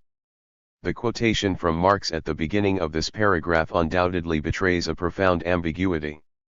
In making the above statement, Marx is actually exceeding the limits of his analysis, and in operating on an ethical level he implicitly asserts that there is a linear relationship between the processes of 84 from mass worker to socialized worker, subsumption and liberation.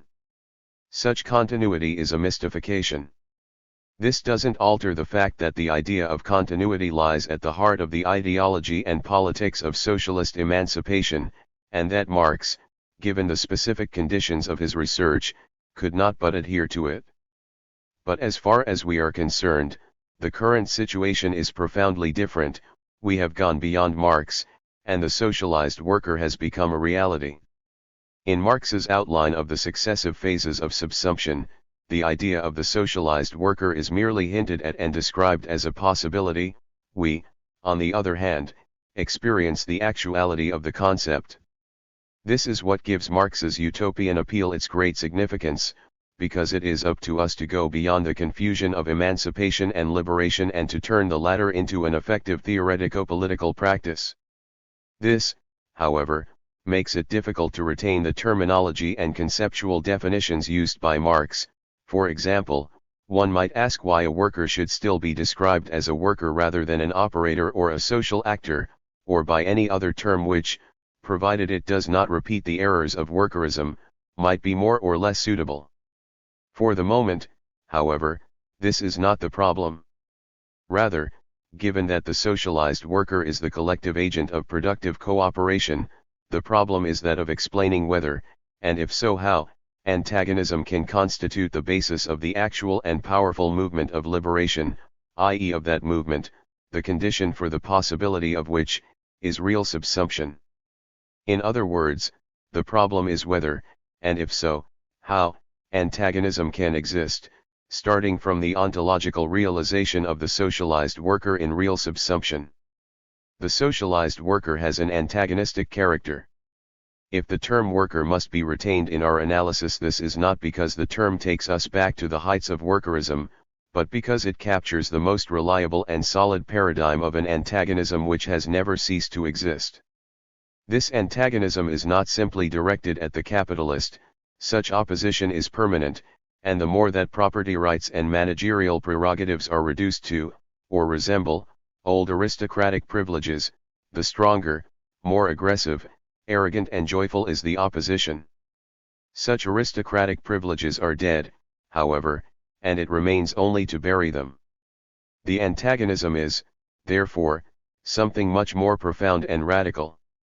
It concerns the quality of social production, the alternatives that make themselves felt within it, and the values 85 that can be discerned on the horizons of the world of real subsumption. What this amounts to is that only the presence of the workers saves the subsumed world from an indifference of the senses and an indifference of values that are typical of this world. How and why does this come about? We can begin to answer this question by recalling that the principal defining characteristic of the socialized worker is his/her capacity to reappropriate control of the labor process. However, control over industrial labor is not some sort of whip which is blindly used to beat slave workers. Neither is it simply a technique, or an applied science which organizes and gives shape to disparate elements of the labor force. Rather, control over industrial labor is a complex structure combining science and democratic participation, the determinants of the goals of production and the conditions of the labor process, and the ability to utilize latent social forces and suitable measures of policy, assistance, and training. Now, to assert that this complexity generates indifference, and in any event eliminates the antagonism, simply means to obscure an essential fact, namely that production, and thus present-day society, subsist by virtue of the socialized worker's independence and by virtue of his/her singular and separate power to constitute existence. From this point of view, the existent antagonism, far from having disappeared, is the only active key to the existence of the subsumed society. In order to reappropriate control, the socialized worker challenges every manifestation of this antagonism and tackles the complexity of the structural determinations of the social process. Moreover, this antagonistic means of reappropriation, which is by now the key to production, or the only condition of existence of the society, even goes as far as to challenge that specific articulation of science and power which characterizes the subsumed societies. To appreciate this, one only has to bear in mind the extent to which the socialized worker's relationship with science is organic. Such a relationship is inherent in the very definition of the concept of the socialized worker. The rejection of labor, typical of the mass worker, is the rejection of a labor which is overdetermined by abstract control, and such rejection often takes place when control is scientific. In this case, the rejection of labor by the mass worker can become a rejection of science or, as far as it went, a demand that science be put to alternative uses. Today, all this has to a large extent been surpassed. The decisiveness of the socialized worker touches the heart of the problem, namely the control of science. Science is a body of knowledge which is utilized according to the determinations of power. It is necessary to break this connection between knowledge and power and to establish alternative controls. Science is one of the sites of antagonism, because it constitutes the terrain on which the extent of workers' reappropriation of the productive process will in the end be revealed. And there is, alongside science, interwoven with, when not subordinated to it, the system of the social dimensions of production and reproduction, of politics and ethics. Antagonism runs through these systems in the same way, it destroys both their form and their content in order to construct other values. These values are both antagonistic and adequate to the concept of the socialized worker. The socialized worker is, then, universal in both spatial and temporal terms. At the same time, however, it is necessary to identify contents adequate to this universality. Thus, we must insist once more on the intensity of the form of this process and on the socialized worker's singularity. That is, we must return to the extraordinary historical acceleration that has been brought about by the socialized worker's appearance, to the acceleration of the ontological processes concerning such appearance, and to the pressure towards the reappropriation of control over productive cooperation, which leads to the irresistible constitution of a new subject. At this point we should mention a paradox relating precisely to the constitutive process of the socialized worker. The paradox is that when the workers reappropriate power and take possession of the means of knowledge, power and knowledge are not centralized as they are in all political regimes which precede the communist revolution, but rather, power and knowledge are socialized and devolved, and all centralization and monopolies on control are creatively destroyed. The one and the multiple exist simultaneously, but from the ontological point of view, the one is at the service of the multiple. The time of the boss was a control time, a state. 87. Of negative acceleration and of the annihilation of all concrete values for the sake of reducing them to pure money, to the absolute zero of phases of circulation. All this, in the perspective of the socialized worker, corresponds to a time which is diffuse, articulate, and manifold, a body of knowledge which tends to a maximum of diversity because it is localized and territorialized.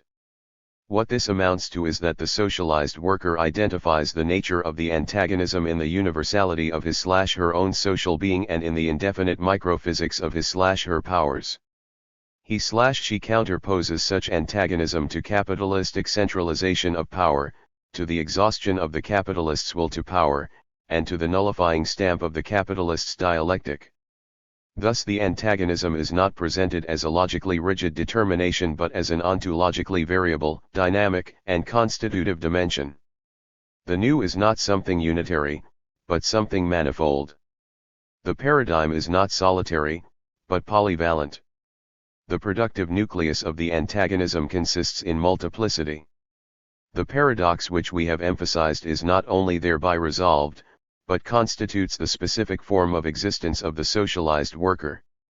In moving from the mass worker to the socialized worker and beyond consists in a stabilization of the antagonism at the highest level.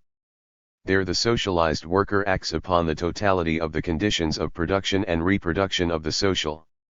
We shall call this totality ecology, or the ecological system.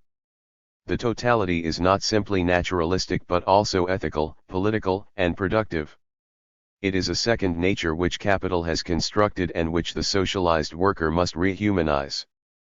Ecology does not exist, then, without a definition of social, productive subjects. Ecology does not exist apart from within a specific dialectic with production. We will come back to this later, however. For the moment it is sufficient to have introduced the concept of ecology. For now, we do not want so much to describe the link which exists between red and green politics, as much as to emphasize red politics, together with the material and productive makeup of the antagonistic and subjective protagonists which we are defining. Yet, from this point of view, it is necessary to stress that as long as there exist organizations capable of innovation within classes and in society, the enormous gap which separates the mass worker from the socialized worker can be bridged. Certainly, it will not be possible to entrust this task to the rotten dialectic of workerism, that connection which saw proletarian struggles continuously induce restructuration of the forms of capitalist control, and which was confronted by a new subjective outline of class, has been definitively broken. A useful dialectic would be one that facilitates recognition of the full, entire socialization of the process of the destruction of wage labor and of all mediations, whether capitalistic or socialistic, of development. Can such a dialectic be attributed to the real movement, i.e. to the workers' movement in its immediacy and spontaneity? Probably not. Whether positive or negative, the dialectic is always a weapon of the adversary, a form of the illusion that the antagonism is destructible. We can therefore induce that though latent and clandestine, these means of reconjunction of the various strata of classes can be realized. That is, if not guaranteed, they can at least be indicated by the depth and the power of the material modifications that are taking place on the body and on the brain of the working class, that is, of the children of the mass worker. These are experiences which many of us have had, whether as the children, or simply as neighbors, of the mass worker, and our change does not obstruct our loyalty to a destiny, the vendetta carried out because of the exploitation suffered by our parents, or the joy of a reconquered liberty and the material liberation which is close at hand.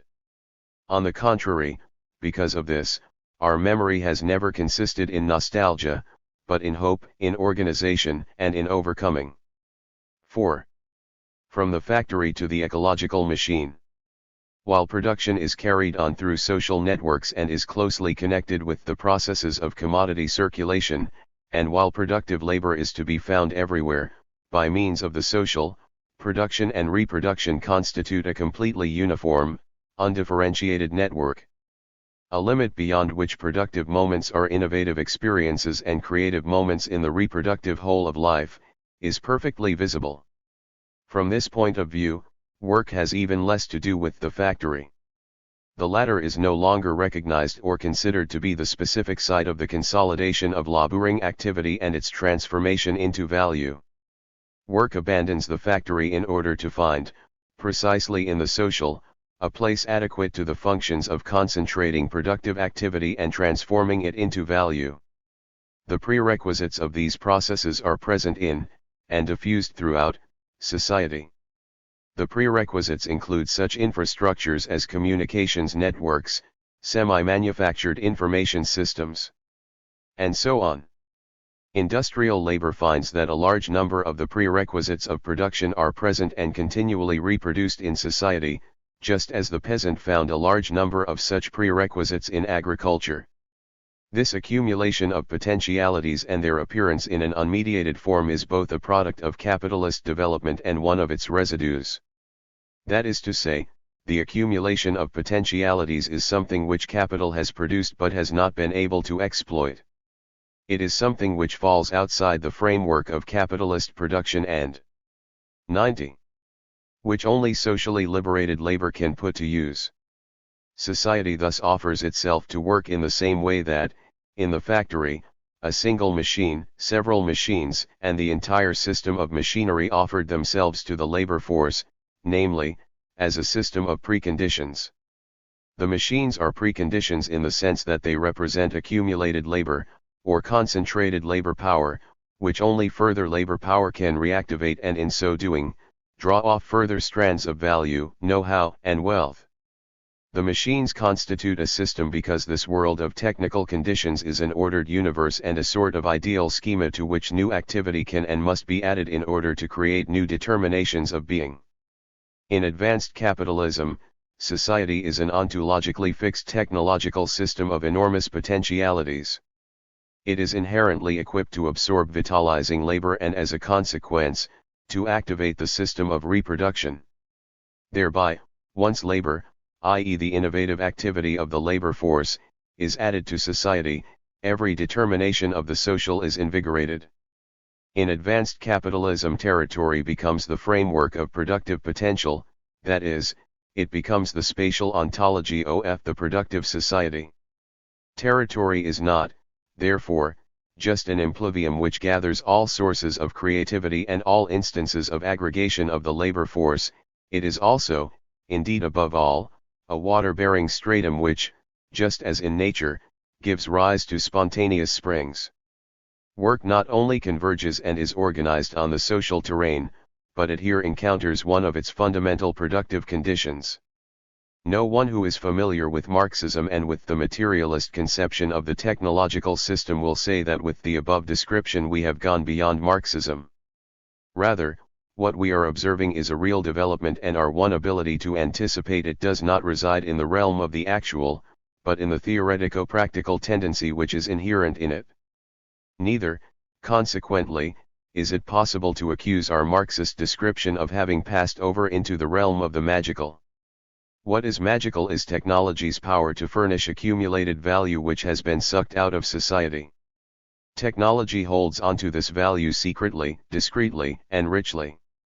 Therefore, we are operating within a framework which is entirely, and in all respects, Marxian, and we are interpreting the productive power of Mach in 91.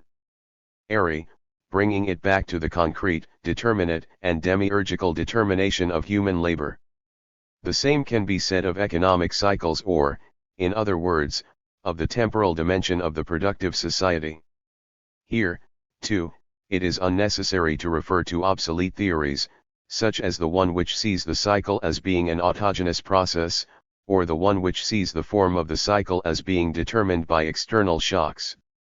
Rather, it is necessary to refer to an horizon of cyclical microfunctions, i.e. to an horizon of small movements of self-valorization and accumulation in which the time spans and temporal aspects of investment, consumption, and planning become increasingly concentrated.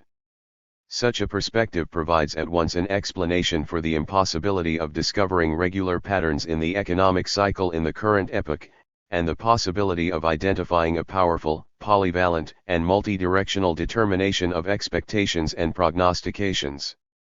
The concentration of time, so characteristic of social labor, ties its measurement more closely to the living experience which people have of reality than to concepts and abstract types of average and measurement.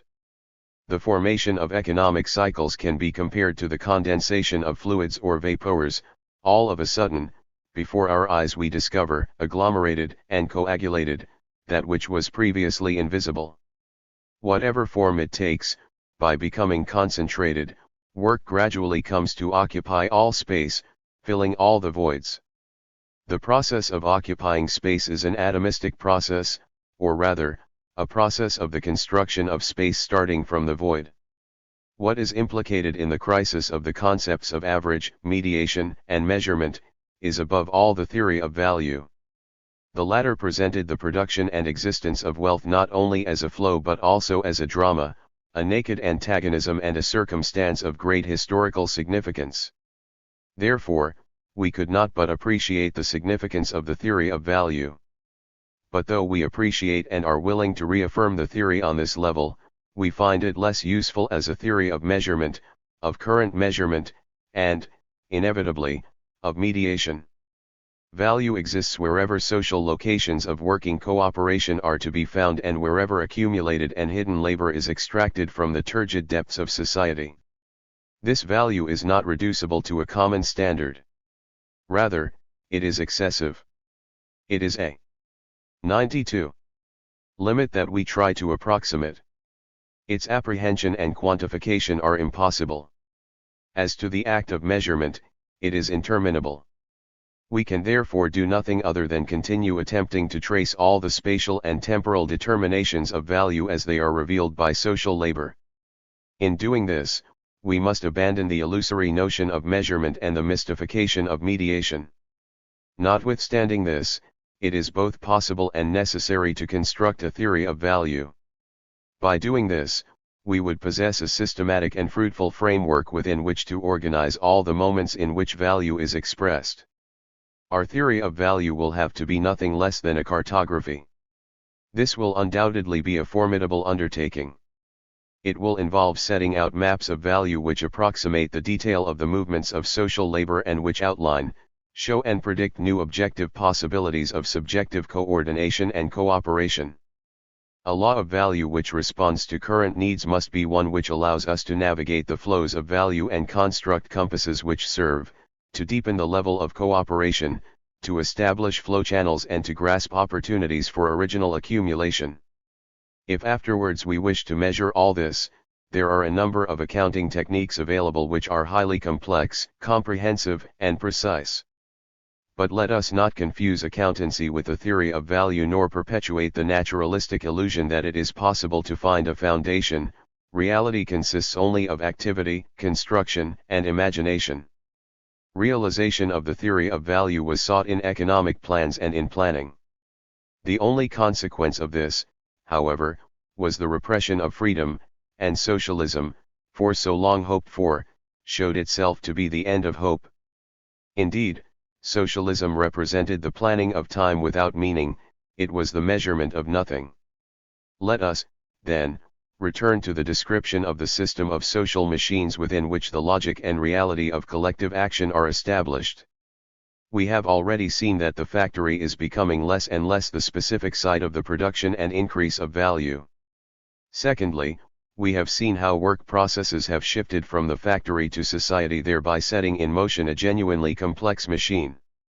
In addition, when we analyze this complex machine from a synchronic and structural, rather than from a diachronic and historical, point of view, we become aware that we are operating 93. Within a completely new dimension, one which is irreducible to obsolete logical or linguistic determinations. We shall call this environment or this Umwelt a machine, and we believe we are justified in doing so. When we add the adjective complex, however, we already find ourselves being driven back into the linguistic universe of mechanics and, thereby, we lose sight of the qualitative, vital, and natural characteristics of the mechanism. It is essential to emphasize these characteristics. Undoubtedly, nothing could be more false than to pretend that the determinations of this machine are natural in a literal sense, but it is also true that they are quasi-natural in the sense that this nature is constructed and reconstructed by human beings. The wealth of this nature consists of accumulated labor, and every one of its landscapes, creeks or depths has been affected by human labor. What we have, then, is not nature, but second nature, not the factory but the environment, or the ecological Umwelt. The latter is an ecological umwelt environment which is perceptible and definable also, and above all, in terms of its quasi-natural dimensions and qualities. It is definable in accordance with genetic cognitive processes and according to mechanisms and determinations which reveal the fundamental facticity of this universe. The social machine is a natural machine. It is an ecological mechanism. It is a complex dimension in the sense that many determinations contribute to shaping it. The social machine is a natural machine animated by human labor, even as a result of the ugliness and the destructive elements which this labor has imposed on nature. Once again, however, the abstract entirety of this machine and the rigidity of this ensemble of determinants must be destroyed. The antagonism of the choices in favor of life rather than death and in favor of collectivity and cooperation rather than profit must be counterposed to the indifference of social relationships. But every alternative and every movement within and of the machine would not have been possible if the latter had not been reduced to a human dimension, one which presents itself as a destructive dimension and from that point on, from that desperate extreme, rediscovers meaning and gives human value to a world to be reconstructed. This world and this nature that we find before us act in which we are inserted and absorbed in suffering or in joy, is a hypothesis of humanity. 94. Therefore, I think it is vitally important to continue emphasizing the theme of value, especially the situation described by the new, elusive theory of value. This is because to demonstrate the extent of its impact and its implications for the concept of nature means to avoid lamenting the historical crime represented by the subsumption of nature within capital, or rather, it means to avoid being paralyzed by the fear induced by this event.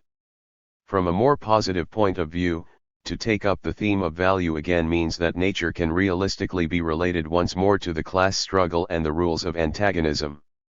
This is because, owing to the capitalist revolution, nature presents itself to us in a humanized form. It is because of nature's humanity that the ecological battle is possible and can be hoped for. What could nature ever teach us if this were not the case? Nature would present itself to us as a monster or an untouchable deity even in the midst of the filth of development and of the destruction brought about by advanced capitalism. Instead, capital has restored nature to us. Capital has transformed nature into a machine. It is now up to us to take control of this machine, to change the directions which the bosses have set out in, to sanitize the concept and to restore to humanity a utilizable mechanism. We shall undertake the move to ecology in full awareness of the social definition of work. For the socialized worker, society is constituted by ecology because ecology is the socialized worker's factory. The class struggle takes place within the ecological factory. That is, the class struggle takes place within the immediately given social dimension and within the new spatial and temporal determinations of production. We have already seen how difference and antagonism are established by the socialized worker. Diversity and antagonism represent a choice in favor of the values of life and the quality of reproduction, and a rejection of negative values, of the practices of death and the nullifying tendencies that are implicit in the capitalist machine.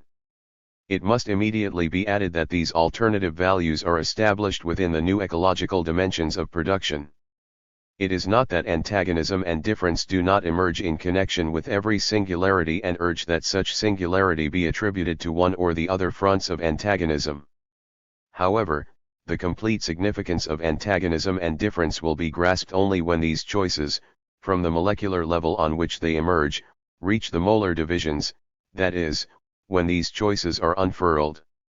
95. Over the infinite relations that are typical of the ecological dimension of social production * these mechanisms of identity and difference, of unity and of the molar generalization the antagonisms are central to our analysis. It is around these mechanisms that the entirety of the means of constituting the socio-ecological umwelt display themselves. The machine of the constitution is here subjected to a maximum of tension, to an unshackling of directions, pulses and pushes, in order to make it function in one way or another, for exploitation or against it, on one side or the other. It is a pre-Socratic form of physics. Now the concept of exploitation reappears here as central. As is well known, the utility of this concept is generally denied, it is held to be unscientific and is said, rather, to be a moral concept. It is evident, then, that the concept must be mystified even now. But it is becoming less and less easy to do this. The denial of exploitation has become so difficult as to require a special science and a strategy. It is for this reason that in place of talk about exploitation, the bosses have recently imposed the concept of exclusion, something which is captured in images of the Bowery, of the Parisian metro during winter, of the favelas. Even the Pope is willing to regret exclusion from the labor market, from the welfare state and from citizenship, etc. For the boss, society has suddenly become a dual society, as, for the workers, it always has been. This has happened only to a certain extent, however. That is, society proceeded to become a dual society until the moment in which, following the unifying processes which the new dimension of social labor gave rise to, the two sides changed places. The workers realized that they were coming to occupy an increasingly hegemonic position in society, while the bosses realized that they had to establish positions of counterattack from which they might destroy proletarian and working class hegemony. However, now that work has become molecular refers to the complex of relations which are developed either in a socializing or antagonistic manner, among the plurality of social subjects. Molar refers to the reduction of this complex of multifarious relations to a relationship characterized by a dualistic opposition. I derive the use of these terms from Deleuze and Guattari's Anti-Oedipus and 8000 Plateau. See also Guattari and Negri Les Nouveaux Espaces de Liberté. 96. Socialized, destruction of this hegemony involves destruction of the entire society and the nature which society has organized as its own environment. Consequently, the dualism invented by capital is as destructive and nihilistic as the dualism of the workers is constructive, gentle, spontaneous, generous, and superabundant, both in practice and as far as utopia is concerned. Poverty is deliberately planned by the ruling powers in order to counter the tendency towards the unification of socialized work.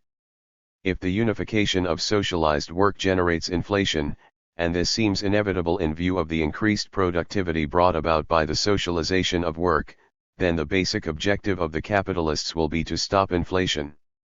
This is an act of hypocrisy and violence which hides a precise aim, that of stifling the socialized workers' force, power, and desire for unification, all of which lie at the root of inflation. As far as the bosses are concerned, if obstructing unification requires extensive poverty, that's fine. It will be a case of killing two birds with one stone, because a large number of poor people, besides effectively obstructing the unitary organization of the socialized worker, also gives rise to the vicious blackmail represented by the unconcealed manifestation of widespread misery, i.e. to the obfuscation of the imagination, the reawakening of atavic fears and the encouragement of monstrous piety. But why should we, products of the highest level of political and social constitution so far attained by humanity, allow ourselves to be influenced by such blackmail?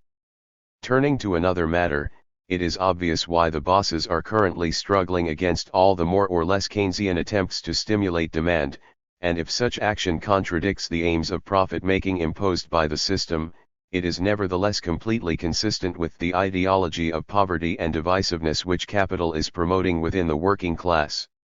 Neoliberalism and neo-Malthusianism are twins.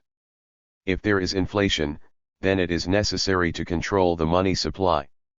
In this way, a powerful mechanism for the establishment of poverty is set in motion. In addition, in order that the social infrastructure too is utilized for the consolidation of poverty, it is necessary to reduce welfare. Finally, highly sophisticated techniques for the repressive combination of monetary policy and other financial policies have been promoted. The aim of such techniques is a massive repression of the working class and the destruction of every means to the political expansion, translation, and transformation of societal contradictions and struggles. The capacity for monetary control is aimed exclusively at the analysis and tight control of the relationship between public expenditure and wages, both individual and social. In this way, the series of privileged instruments for the construction of the dual society reaches its panoply. Capital is bringing to bear its monetary destruction on every point of the social unification of work. The dual society is a society which, being insensitive and gross, has been cut through by a powerful, sharp blade. The ideal of modern-day capitalism is apartheid. In constructing the dual society in opposition to proletarian unification of society, capital reimports into the metropolitan countries instruments hitherto used only by imperialism and colonialism. The Nazis, the Ku Klux Klan and Boer Freemasonry have become the Father, Son, and Holy Spirit of existing capitalist culture. The dual society is the most sophisticated and powerful product of the will to destroy the social unity of the producers. Thereby, capital has induced, as is only natural, fear and panic. The fact is that the dual society, poverty, and social exclusion are real. We also claim that they are mystificatory maneuvers carried out by the enemy. They are real mystifications which make us suffer. Our task, then, is to understand this reality better in order that we are, thereby, better equipped to fight it. First of all, then, let us consider the problem of how the relationship between the tendency towards the proletariat's social unification, and the political, economic, and ideological obstacles placed in the way of such unification, has been articulated. Let us also examine the form in which it has sometimes been broken and the general way in which it must be challenged. Now it seems obvious that in capital's drive to gain control of the tendency towards unification, there is a contradiction between the centralized planning of this project and the aim of social deregulation. That is, there is a contradiction between the means and the proposed ends. By disregarding the surface appearances of this contradiction and penetrating to the level of class relationships, it may be noted that, behind the contradiction and within the inertia and difficulties which the above combination of objectives generally involves, there exists a rich combination of forms of resistance, of 97. 98. Partially antagonistic movements and of irreducibly alternative determinations. All this is fundamental.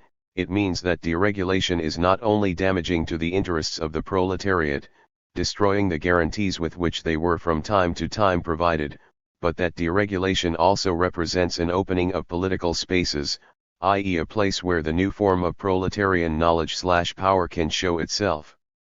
I must, however, qualify these remarks since deregulation has not always had the characteristics we have emphasized. Rather, it has acquired them only by virtue of the post-reformist struggles characterizing recent decades, that is, it has acquired them within those processes, typical of the 20th century, of disruption of the repressive dialectic between proletarian struggles and capitalistic restructuration. But this disruption is nothing other than the disruption of the economic cycle. Deregulation signals the cycle's disruption, and viewing such disruption as a tendency, deregulation also accelerates it. Therefore, deregulation allows the struggles, at least in certain phases, to bring about a new cycle which is by now incompatible with the continuity of the restructuration of control and with the repressive mechanisms of such control. Returning to the problem of the actuality and depth of the dual society, of poverty and of marginalization, we must conclude by pointing out that all these are governed by mechanisms of intervention. In other words, the dual society, poverty and marginalization are governed by mechanisms of deregulation which, while initially having a formidable impact, in the long run turn out to be problematic. Indeed, because of the accentuation of the proletarian challenge, the emergence of extra-systemic factors, or simply because of problems in the system's functioning, the mechanisms of deregulation may even bring about a situation which it is difficult to sustain globally, and thus to include, within a framework of control. During the course of capitalist development, there have always existed gaps, particularly in the sphere of circulation, which are independent of direct capitalist control. In these gaps, certain use values have been defined, and sometimes, communities which are rooted in such values have come into existence. Marx himself talks in this regard of small circulation. Now, we have often had occasion to describe the processes of self-valorization which 99 existed in the gaps left by capitalist subsumption of society, or which made themselves independent of the process of subsumption. But what is happening in the present period is something fundamentally and profoundly different. This is because one is not dealing with elements which have been insufficiently incorporated into the overall framework of capitalism and insufficiently subjected to capitalist control, nor is one dealing with singular, ontologically separate elements. Those elements of proletarian self-valorization which appear in the gaps left by deregulation, in utilizing it or breaking it, have no resistance or residual character. They are moments, to put it in technical terms, of a structure which is linked to the real subsumption of society by capital, elements which have not yet been caught up in a process of subsumption, or else elements which are waiting on formal thresholds. Deregulation is a global policy. It brings about a leap forward in the entire political, economic, and juridical system. The period of deregulation in fact began long before the coming to power of the Reagans and Thatchers of this world. It began in 1971 with the detachment of the dollar from the gold standard, and with successive measures of deregulation of the oil, raw materials, and labor markets. The theory of deregulation, then, represents a massive attempt to bring back the ideology of the market to the center of the political stage. This can only come about, however, when work has become socialized and when the productive processes have already permeated the social totality and become so thickly sedimented that it is not clear exactly what degree of autonomy individual subjects can have.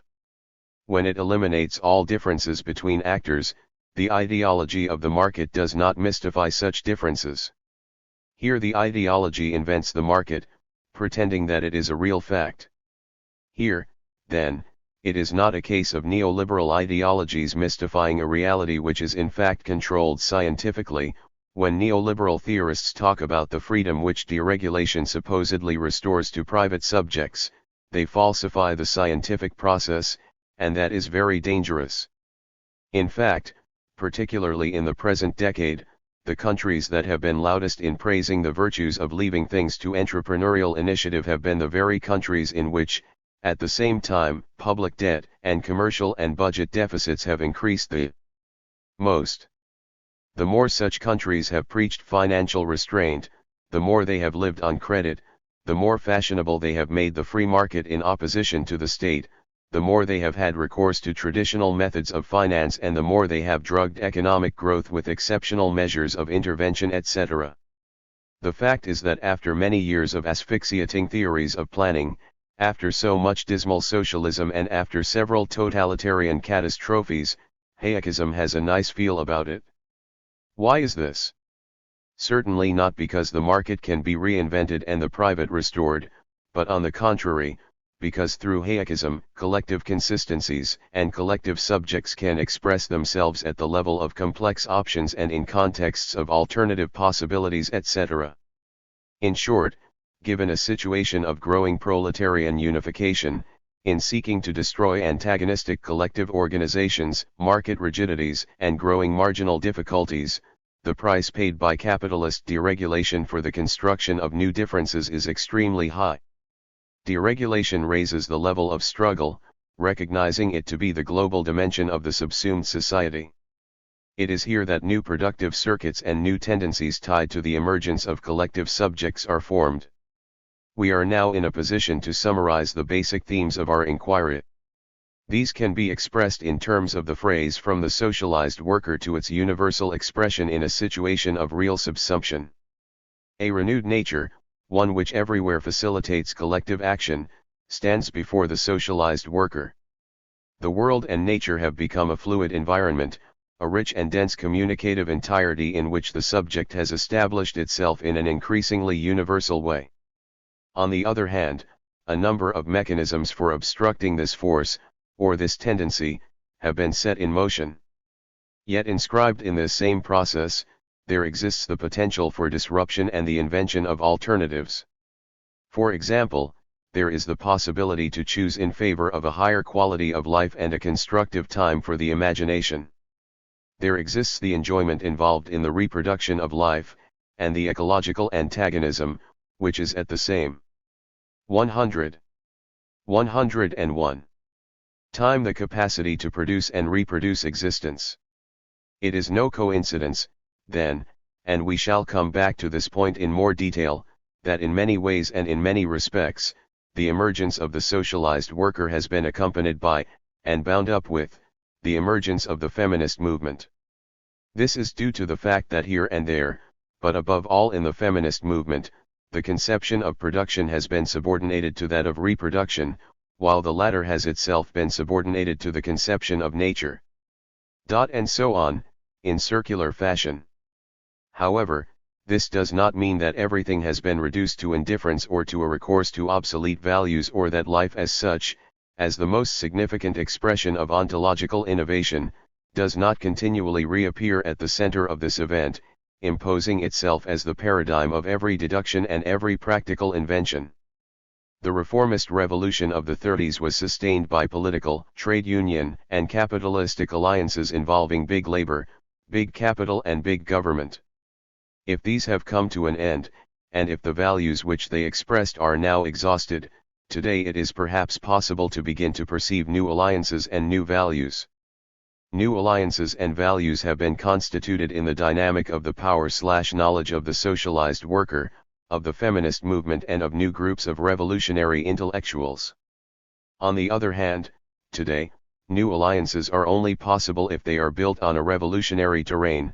It is a fact that, at the stage we have now reached, reformism is impossible, and that every new form of social cooperation in work, directed at constitutive objectives, represents a catastrophic, revolutionary, and ontologically innovative transformation.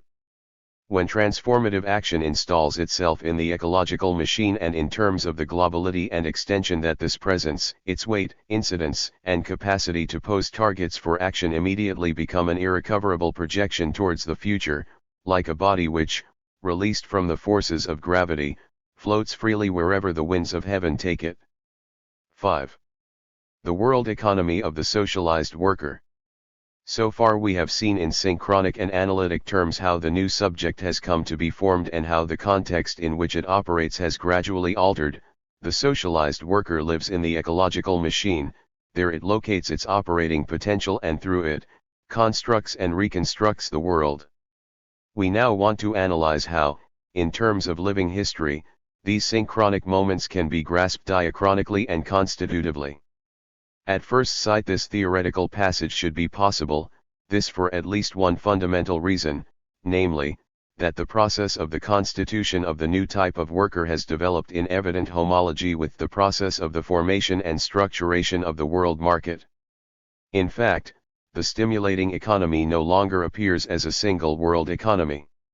In this economy productive entities were developed and then, during the period of disastrous relationships between the center and the periphery, propagated by the process of development.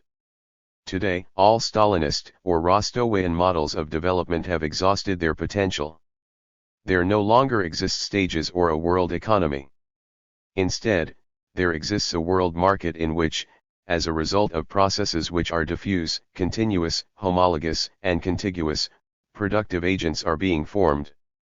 These processes are not like a waterfall but like a series of interconnecting pools.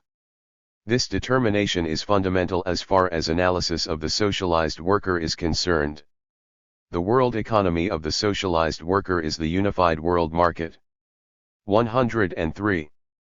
The world economy of the socialized worker came to prominence in the decade between 1971 and 1982.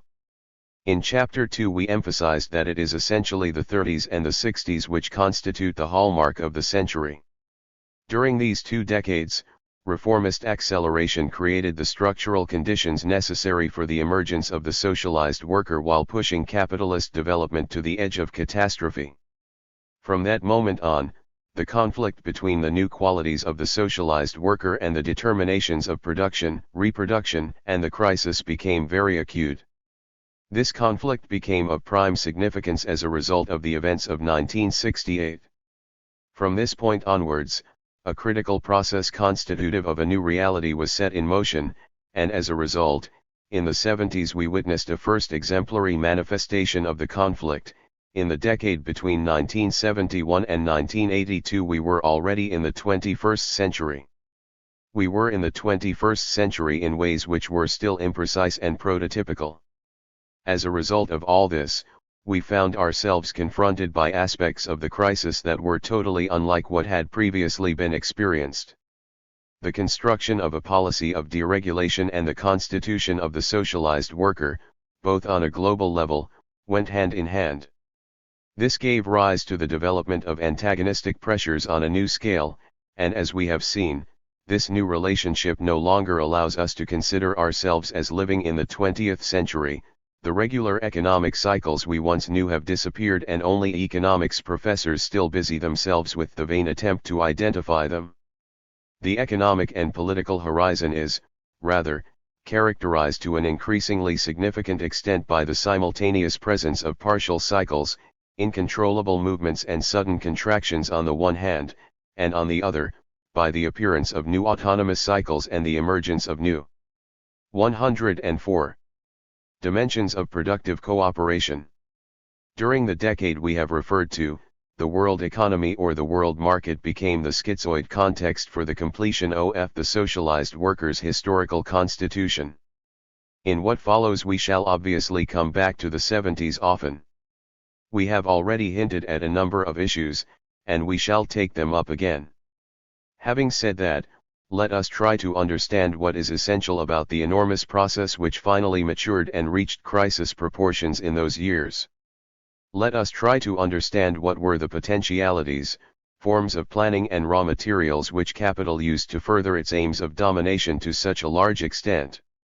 Secondly, we shall see how the world market, or rather, the world economy of the socialized worker, has been restructured. Thirdly, we shall identify the locations and contexts of the crisis which, having reached maturity in the 70s, exploded in the 80s. For lack of space all this will have to be set out very briefly, though we shall try to focus on the most essential aspects. First of all, it must be emphasized that the process of the constitution of the world market would not have been possible if in the advanced capitalist countries the conflict between exploiters and exploited had not already reached a high level during the years of triumphant reformism. How did all this come about? The answer is that it came about in exactly the way we described when talking about real subsumption. In this case, theory is merely an anagram of historical development. The socialization of exploitation was the result of the direct absorption by capital of all the conditions of production and reproduction. Capital consumed society, and thus became social. The same thing happened at the global level, capital consumed the entire world and thus became global. However, it must be emphasized that what became global was social capital, and that what is at issue is specifically the globalization of the exploitation of the socialized worker. We are not dealing with the generic aspects of exploitation. If the above analysis is correct, it is also correct to say that old-style imperialism is now as little possible as fascism in the mother country is. But if old-style imperialism is over, this does not imply that relationships of imperialistic exploitation no longer exist. On the contrary, the new type of exploitation is even 105. More terrible and widespread than the old. A new participatory, liberal, and democratic type of imperialism is being consolidated. One can therefore say that to become global, social capital has had to pay an exceptionally high political price. This, then, is the point, an essential condition for the globalization of social capital, and thus for the exploitation of the socialized worker, is that political forms of control become the preeminent forms of control exercised by capital. Capital extends its political form of domination as much as possible. Only in its political form can domination be used to transform knowledge of the interdependencies of production existing on a world scale into a network of control. The international schema of control, therefore, is always and exclusively political in nature. It comprises elements of centralization and expressions of local and peripheral identities and attachments. All these are caught up in a dialectic which from the point of view of exploitation is always unitary in nature. This dialectic is, and cannot but be, political, therefore. There are further points to be made in this connection. For example, as we have said, the law of value can clearly no longer be considered as anything more than a schema for the identification of relationships of exploitation. Theoretically it is inadequate, useful only for the production of immediate, rough analyses. The difficulties which are experienced in using the law of value generally are enhanced by the worldwide scale of its application.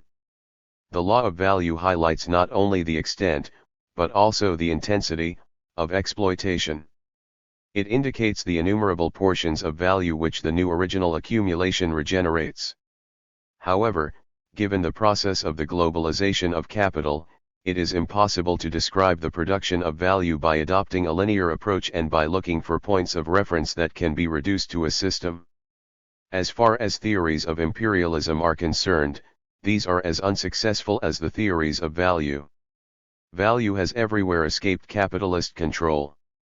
Or rather, it has overflowed and its presence is fully and widely felt. It circulates among the factories and in the metropolises, and even in the tropical areas hitherto untouched by industrialization.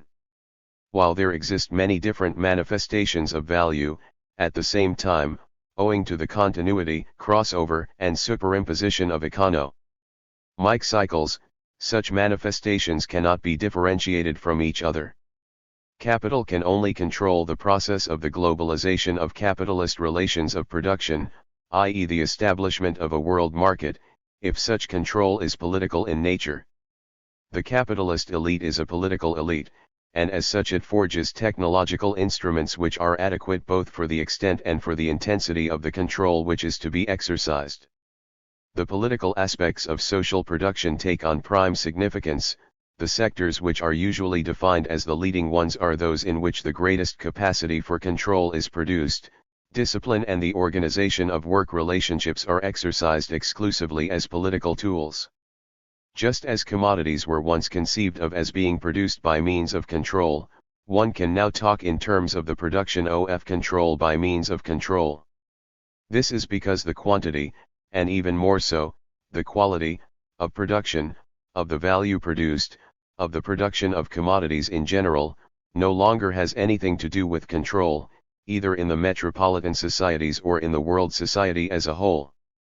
Unlike the epoch of the mass worker, with the forced cooperation of large numbers of laborers, control in the literal sense is no longer a necessary condition for production. Today control is provided by bookkeeping. The latter is an expression of the reproduction of power and the system over, above and beyond value. Production is now dominated by the socialized worker who rules over cooperation. Control by the employer is thus, in reality, empty, reflexive, cruel and sterile. Automation and the computer revolution constitute the heart of this epoch-making crisis of capitalist control. They are the symbols of the 21st century. The transformation of the economic into the political requires adequate instruments. Automation and computerization are instruments designed to fulfill this purpose. They are concentrations of scientific knowledge employed according to the requirements of capitalist power. They are the symbols and the transmission belts of modernization. Of the various functions permitted by automation and computers in the control of socialized and industrial work, we may note the following: the substitution of labor and thus streamlining of its turnover, checking of the precise times involved in every condition and phase of the production cycle and thus the subordination to it of all activities and needs of the socialized labor force, making immediately apparent the cost of a product with respect to every element that goes into its production, thus allowing rational decisions concerning systematic inclusion or exclusion, and finally, success in establishing new hierarchies and a new legitimacy for socialized control. For the moment, we wish to emphasize these rather than other aspects because by doing so we shall be able to clarify the means by which political control, armed with technology, is spread throughout the world economy. Wherever it exists, this technology is used to establish efficient forms of control both over and within the new forms of productive cooperation. Such forms of control are obviously powerful, above the great mass of social productive labor. they tend to constitute hierarchies and bases for the diffusion of control. To this end, the processes of automation, and above all those of computerization, allow social actors to be homologized and classified with regard to the aim of control. We can now begin to appreciate the full significance of the notion of the production of control by means of control, which we introduced above. Political domination can be directly and efficiently linked to automated or computerized control structures. The computerized control structures are not only a reflection, but are the embodiment of command. The streamlining of production cycles, and the construction of networks of information, knowledge, and intervention, all represent a method of rationalization of the market which, when utilized in conjunction with the development of deregulation, becomes a favorite instrument for the efficient homologization of the social forces in accordance with schema which are functional for the legitimation and reproduction of the system. The above combination of determination structures the world market by establishing an adequate international division of labor. That is to put it in abstract terms. Concretely, processes of the unification of the world market have become so rapid that, rather than talking about an international division of labor or the specialization of given regions, it would be better to talk about forms and hierarchies of production which are uniformly diffused. By this I mean that capitalist control no longer requires a merely formal unification within each country of the sites and processes of production. These structures have already served their purpose. Rather, as in the case of control of social labor within each single country, so capitalist colonization of the world market is integral, transversal and exterior. This has several important consequences. For example, one can ask whether the concept of peripheral Fordism actually means anything anymore, even though, for a certain time the concept successfully captured the idea of a growth, in the periphery, of new labor markets integrated with the central economies according to the classic criteria of large international economies of scale. Now, those countries which through the application of peripheral Fordism have crossed the threshold of advanced and autonomous growth, have become full participants in the world economy of the socialized worker. This integration has been at its most pronounced in the case of those countries in which corporative resistance to this enlargement of the market and to complete modernization has been weakest. In addition, integration has been at its most complete and compelling where preceding social structural forms have been at their most subtle. In this way, pre-capitalist or artisan modes of production now straightforwardly make up the new social structure of production. They provide new areas and situations to explore with a view to accumulation and the discovery of new productive possibilities, but above all they provide ideological support and legitimacy illusions. In this connection, the Japanese industrial and political structure constitutes an exemplary case. Here, technological success, rapid industrial innovation and the construction and conquest of leading markets, lie side by side with traditional forms of social control and with the consolidation of systems of collaboration in the provision and development of services. Such a combination has been possible because it has been politically controlled on the basis of an adequate level of technological development. This has lent great stability to the capitalist mode of production in that it has absorbed and obliterated differences between communities and work processes. In the Japanese case, therefore, real subsumption appears to have preceded formal subsumption which it has adapted to its own requirements. However, acknowledgement of the importance of technological factors must not be allowed to obscure the fact that 109. The whole complex is held together by the determining influence of the ruling powers. These are genuinely and exclusively of ancient heritage. They constitute a form of internal imperialism. It may be that I have emphasized this tendency too much, so that, particularly when Japan is taken as an example, it appears as a linear function, and the structures which it produces seem, as a consequence, to be immune to contradictions of a more general kind. In fact, it constitutes a set of conditions which, though extreme, are nonetheless real, and we can correct the above impression by undertaking a more precise analysis of historical reality. For this purpose we need to return to the period between 1971 and 1982.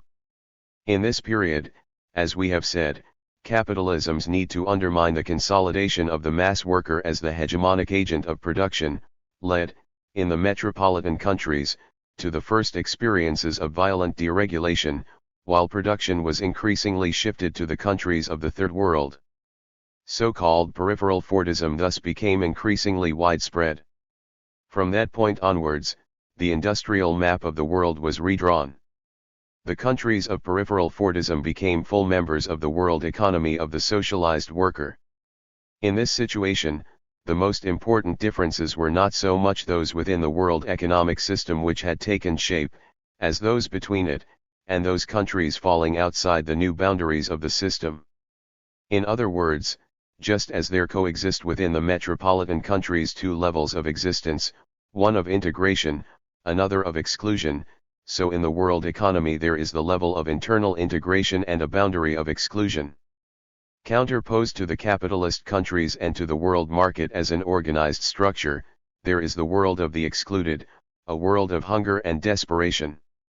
In short, the Third World as such no longer exists, and after the accession of a large part of the latter to the First World, there followed the discovery of another world which lives on the margins and is built on lower, more wretched conditions than those of the First World.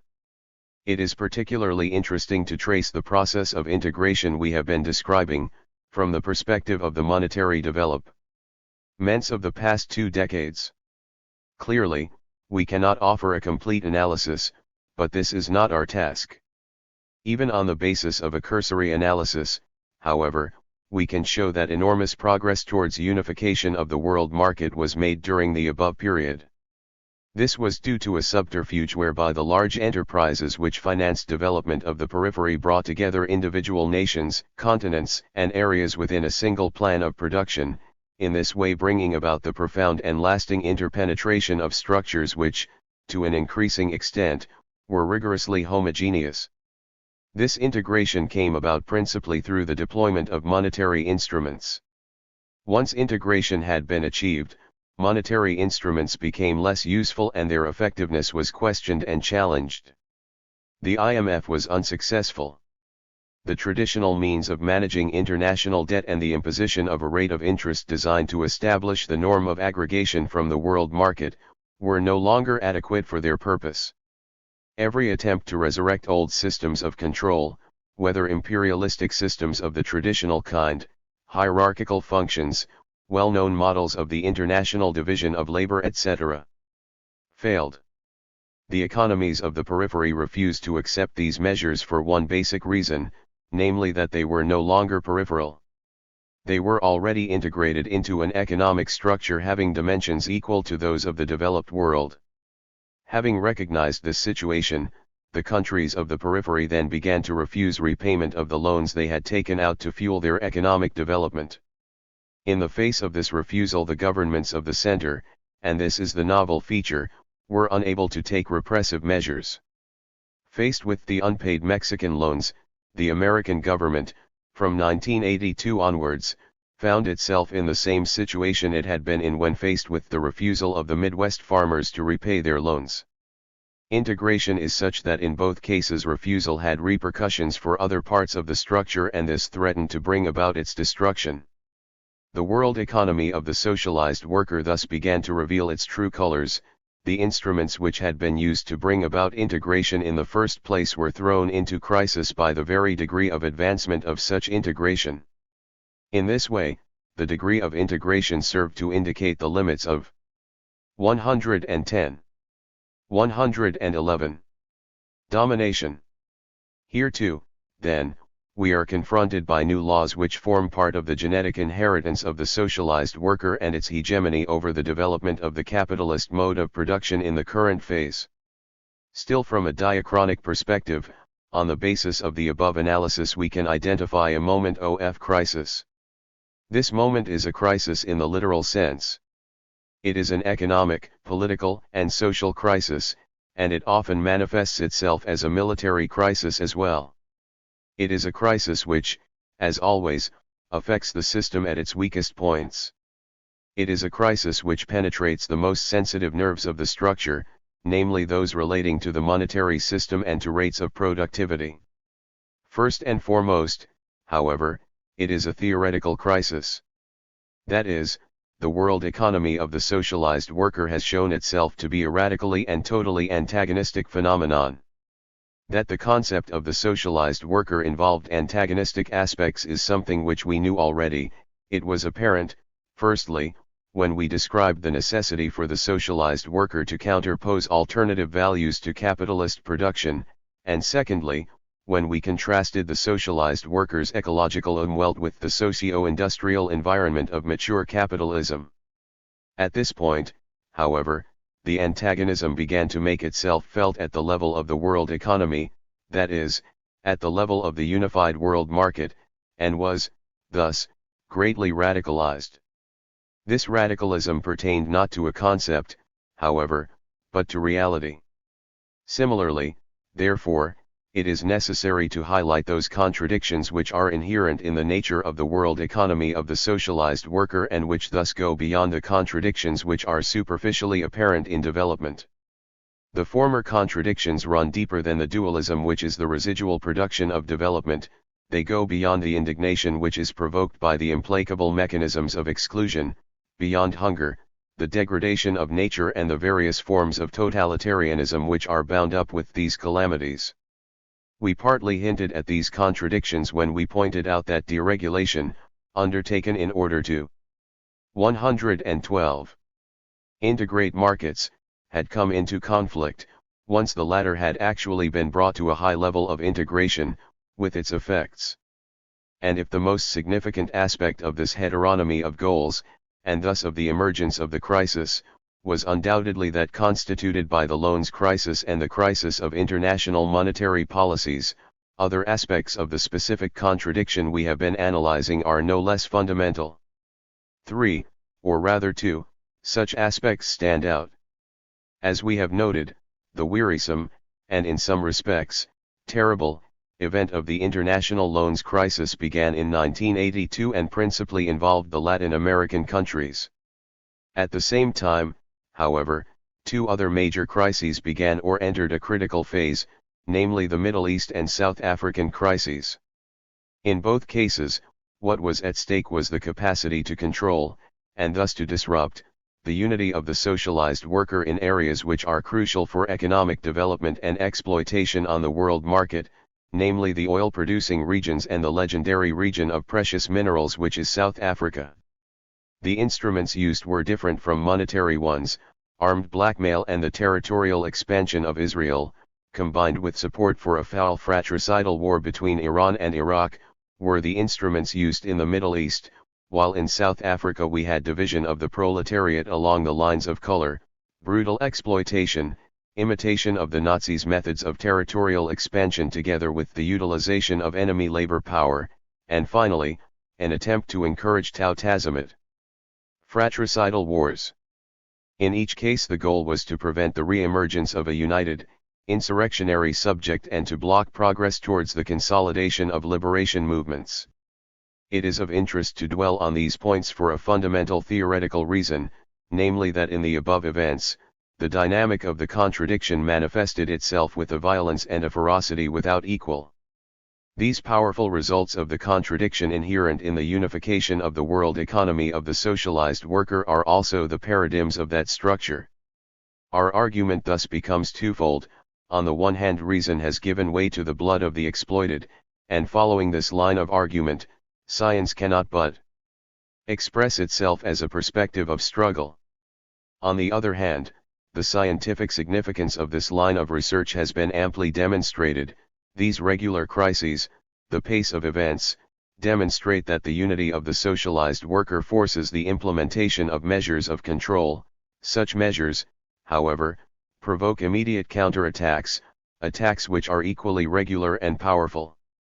Through the socialized worker and the forms of exploitation which its existence reveals, the contradiction is consolidated and its irreducibility manifested. And so we come full circle.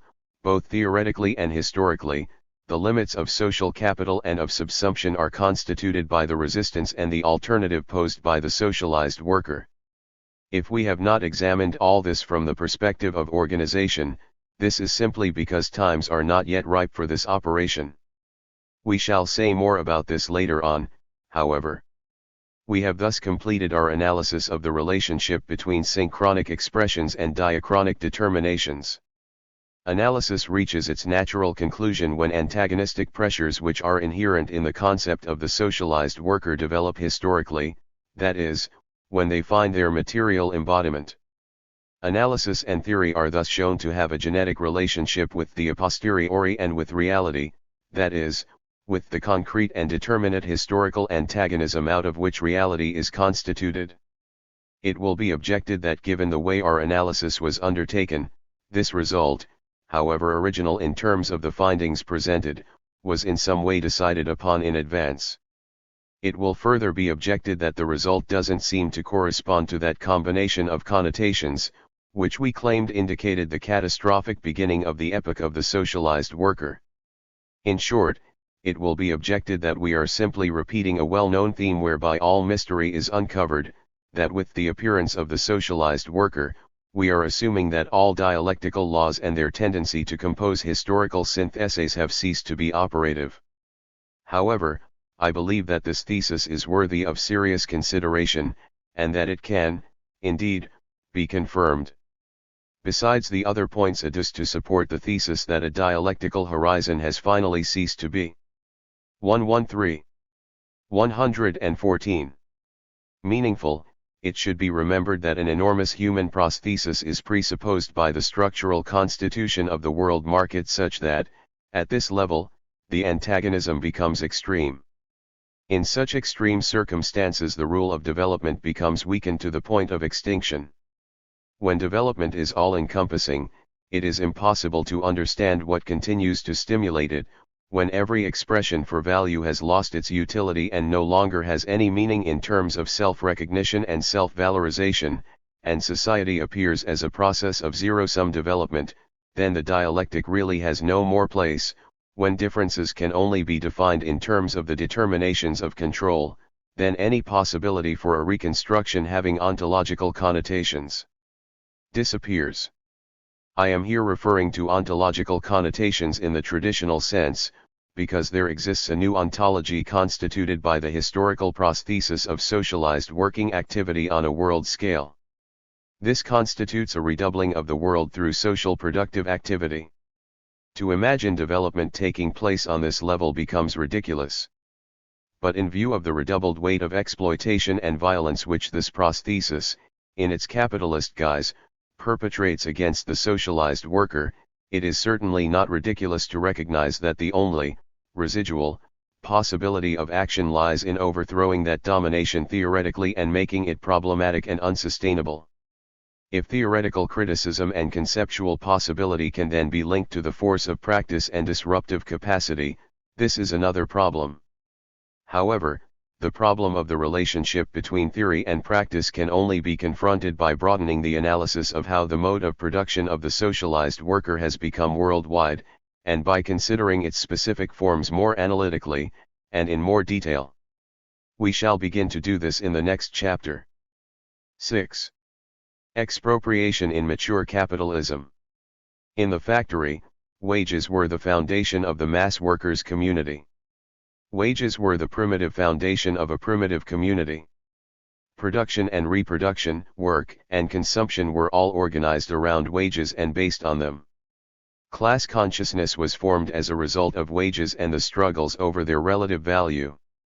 All this was true of the factory worker, but how do things stand as far as the socialized worker is concerned?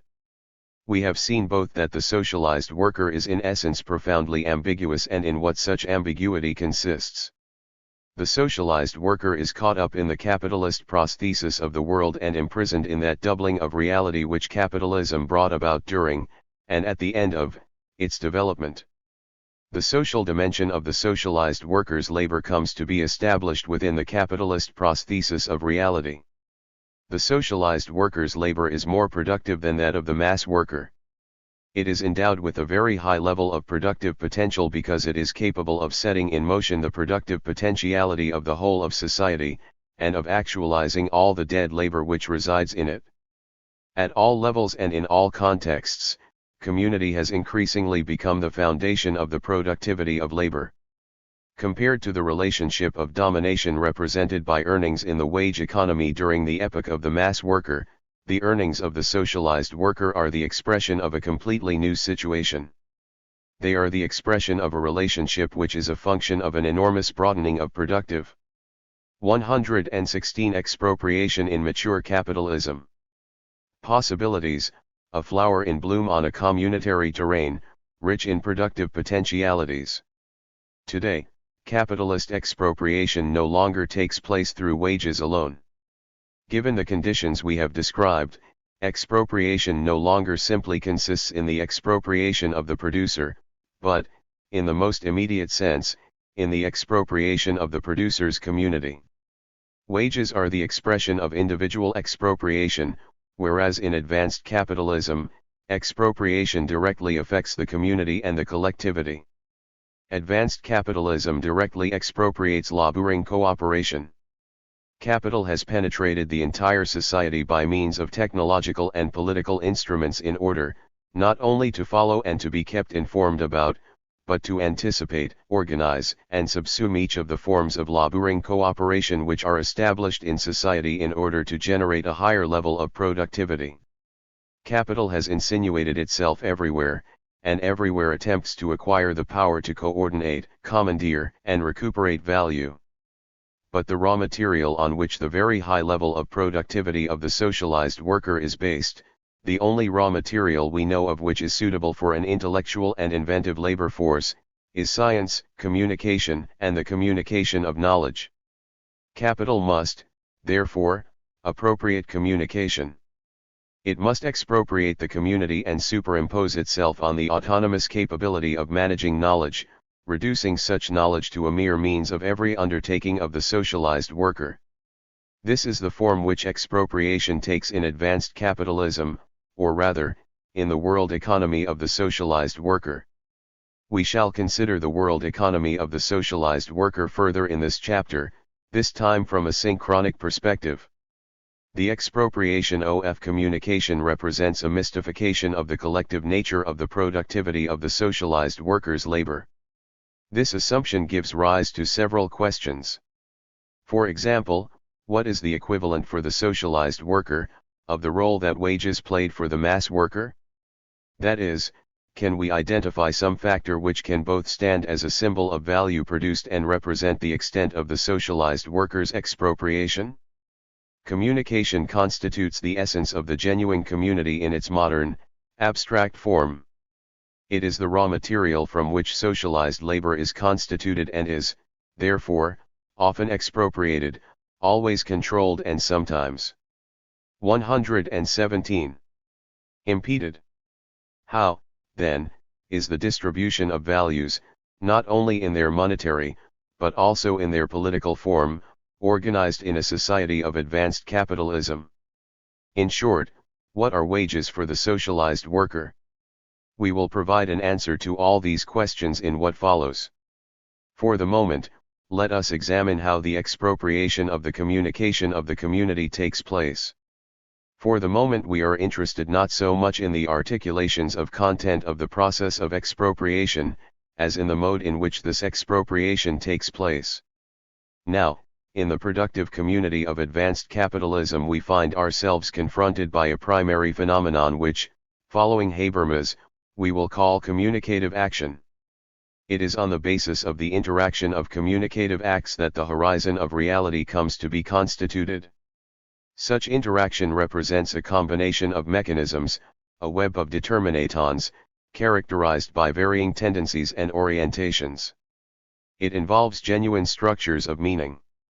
These should allow the fruits of cooperation to be accumulated and thereby make the productive society possible. They should do, and in fact, they do. Communicative action provides both freedom and a choice between various intellectual and ethical horizons. Above all, communicative action gives rise to the extraordinary possibility of activating dead socialized labor. Communication is the direct current of these relationships. This is why capital tries to gain control of these relationships. Capital adopts a variety of strategies in this connection. On the one hand, it deprives communication of its spontaneous and constructive substance, and as a consequence, reduces it to information, a lifeless, schematic interpretation of reality. On the other hand, advanced capitalism tries to counter proletarian communicative acts by producing various subjectivities which are more adequate to a computerized mode of working than to the spontaneity of the communicative act. Expropriation takes place firstly in the form of negation, and then in the form of mystification. Finally, expropriation itself becomes a genuine productive process. These forms of expropriation are inexorable, resistant, and violent. They represent the transformation of the capitalist prosthesis of the world into a negative prosthesis. They are like a flat, glass screen on which is projected, fixed in black and white. 118 Expropriation in mature capitalism. The mystified cooperative potentialities of social labor, deprived of life, just like in a replay of Metropolis.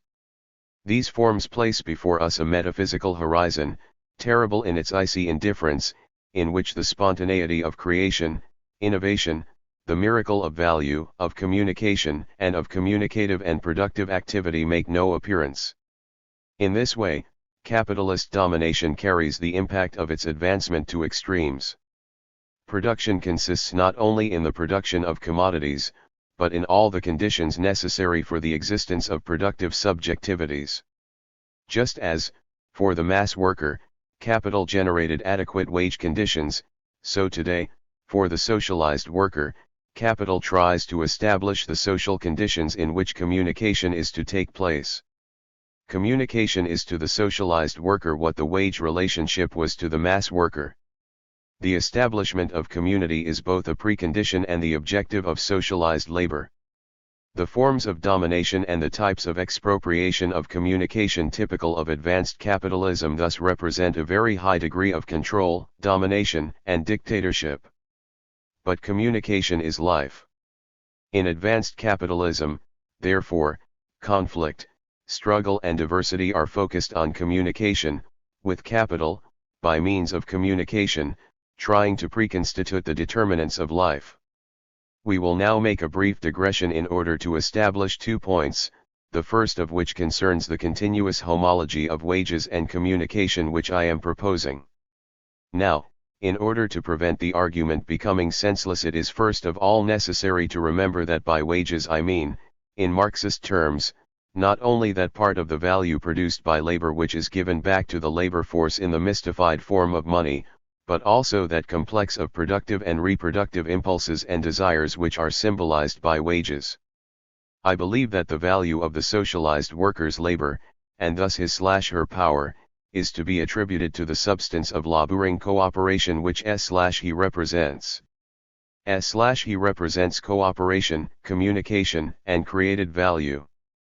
One might, therefore, be tempted to say that nowadays, in advanced capitalism and from the point of view of the socialized worker, communication is the substance of value and that wages are a part of this substance. Such an assertion would not be correct, however, because the change of content has also involved a change of form, and this is because the change of content has, as we have repeatedly stressed, been extremely profound, having affected 119. All expressions of value. In short, even though we have a sophisticated conception of wages, one must not confuse these and the values which they represent, on the one hand, and communication, on the other. In other words, the fact that our understanding of the historical changes that we are currently experiencing can be advanced by means of the homology of wages and communication, must not be allowed to lead to confusions. The second point concerns the distinction between communication and information.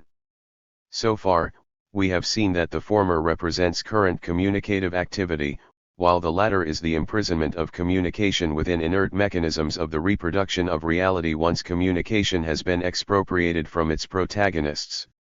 This distinction is imprecise, however, and cannot sustain analysis of the factors which we ourselves have indicated as being fundamental in the creation of the new historical subject.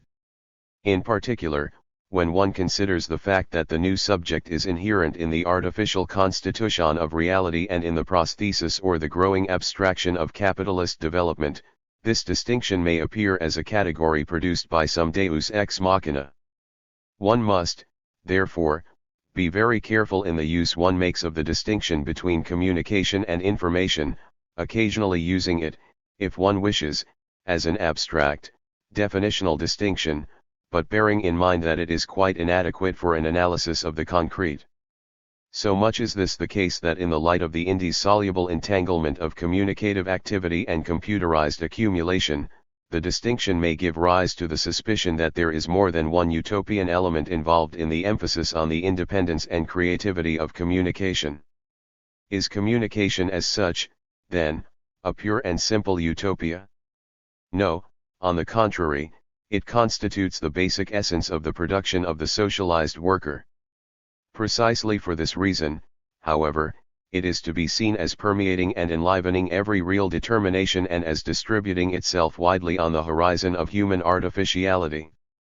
On the other hand, is information then perhaps pure, empty repetition, a residual fact, an inert substance, a simple detritus?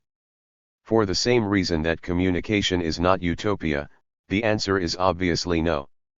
It is within this complex structure, then, that expropriation takes place. At this point, having seen how the various aspects of communica 120 expropriation in mature capitalism, TIV expression and its expropriation are formally related to one another, we can begin to consider the structure of this process from the point of view of its content. To this end we should make a preliminary observation, namely that the more the domination of the society of communication and of the socialized worker becomes resistant and hegemonic, the more the social basis of production becomes united and powerful. As a result, capital sets in motion a very brutal dialectic. This dialectic represents an unceasing and implacable attempt at subjection, but one which is, however, completely inadequate and unsuccessful. This impossibility of succeeding makes capitalist attempts at subjection ever more extreme. We shall consider some of these manifestations of the production of control in what follows. The first and most obvious is economic, or monetary control. Here again we are confronted by an enormous paradox, because in the world economy of the socialized worker, money has lost some of the immediate characteristics of a phenomenon which serves to mystify exploitation.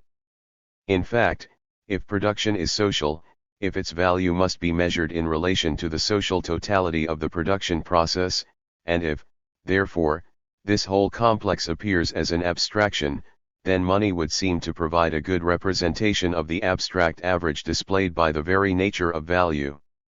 In this fight one might well say that the central intuition of monetarism is correct. Money has become, or rather, has become once more, a numerical expression, not individual but collective, not concrete but abstract, not definite but indeterminate. Through its abstract indifference, money corresponds to the quantity of abstract labor that is expressed by the social processes of production. Here lies the paradox. It is a paradox for a certain well-known reason. Already in Walras, the founder of the neoclassical school, recognition of the social dimension of money had led to the frontiers of socialism. Now, under the conditions of a fully developed socialized economy, the paradox can be unraveled even further. In present conditions nothing would in fact be more logical than a 121 system of a social, average wage distributed equally among all citizens, employed or otherwise. Such a system would not only be morally correct, but from an economic and bookkeeping point of view, it would be accurate. In the world economy of the socialized worker, labor takes place on a communitary and uniform foundation. Money can therefore be used to represent directly units of abstract, collective labor. Moreover, this formulation also involves a kind of equality of opportunity for individuals to express labor power no matter how they participate in the cooperative processes aimed at the creation of value.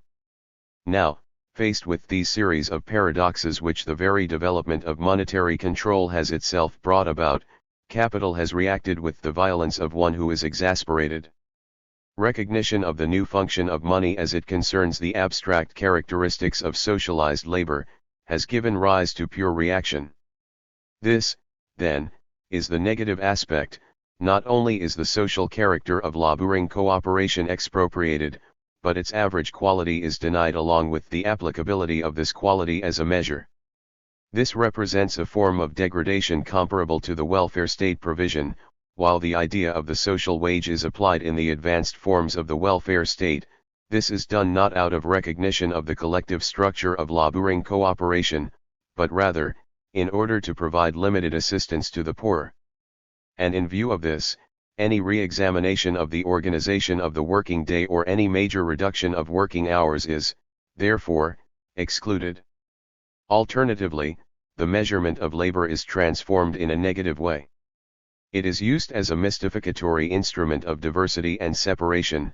It is the mystification of expropriation above and against the abstract unification of human activity, communication, and cooperation which have been established in advanced capitalism. Actually, the paradox revealed by capitalist attempts at monetary control of the socialized labor force cuts very deep. Capital has realized there is no way out of the paradox that in order to maintain monetary domination of the labor force, it must deny or mystify the very social character which its own bookkeeping must presuppose.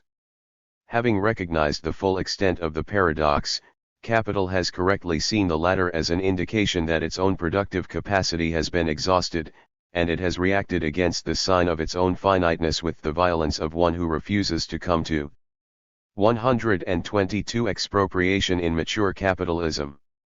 Terms with the inevitability of his own death.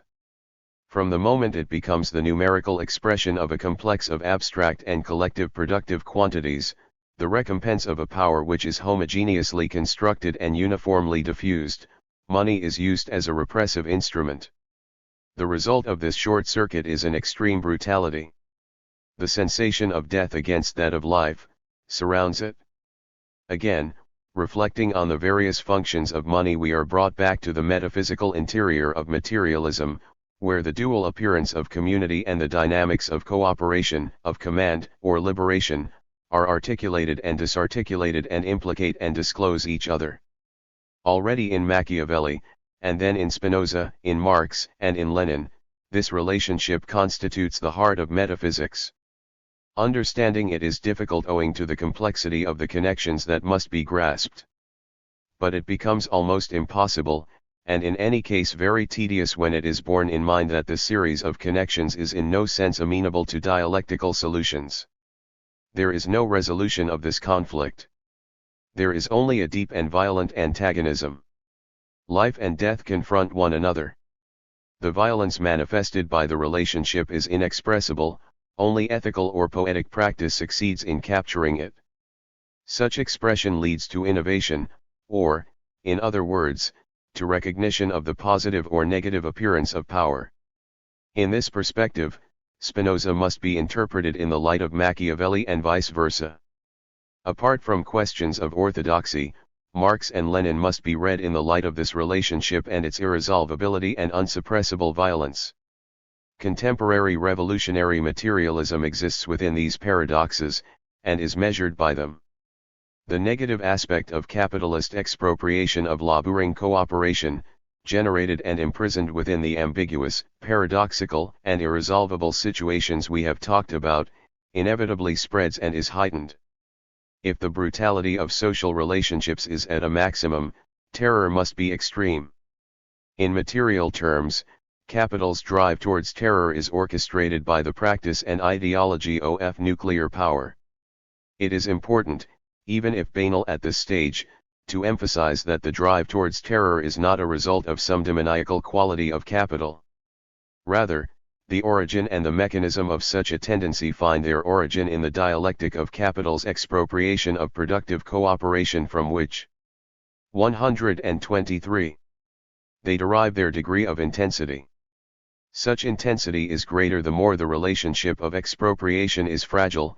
In effect, the legitimacy of capital is more difficult to sustain the more the cooperation involved in the productive process has reached an advanced stage. In this situation, the legitimacy of power /podera becomes an unacceptable transcendence. The relationship has in fact been implicitly overthrown, the fragile artificiality of power has been confronted by the solid creativity of cooperation. But if power is forced to rule under conditions such as these, then not only are social pressures magnified, as we have mentioned, but, as we have also seen, they tend to bring about a complete breakdown. Power is already undergoing a kind of state of divarication which has both debilitated it and undermined its stability. There is a very particular physical moment, such as when an elastic substance is stretched to excess, when a new state comes about exploding in a qualitative leap.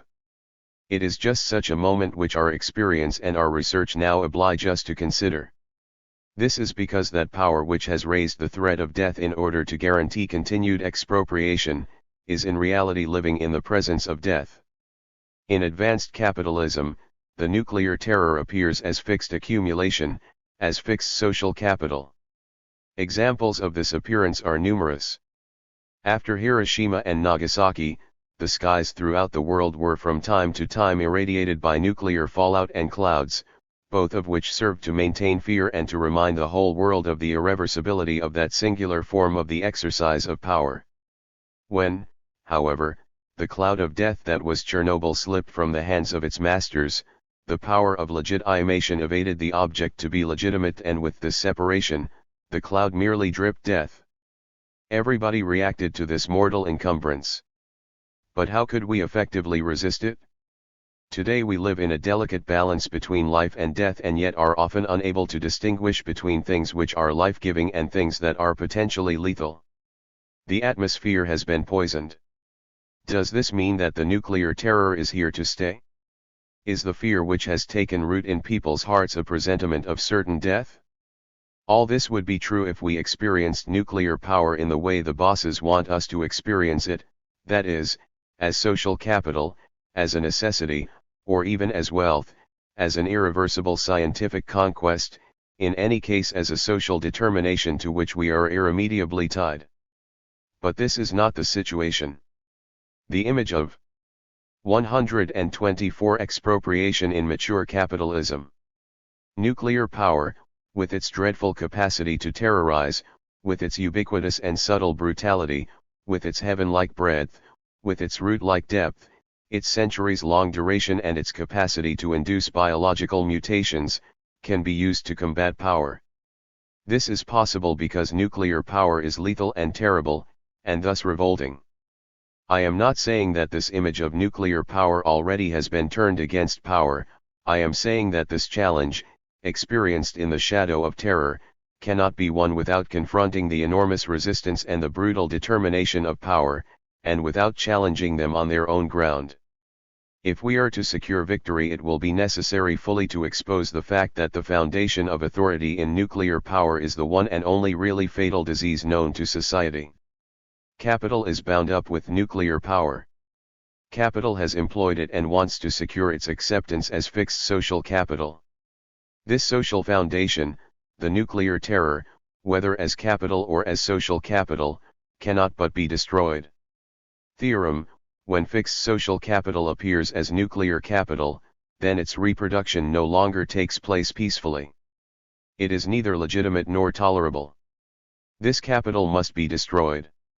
The dialectic ends here. There remains only the antagonism between a capitalist power existing under the shadow of destruction and the social power of laboring cooperation.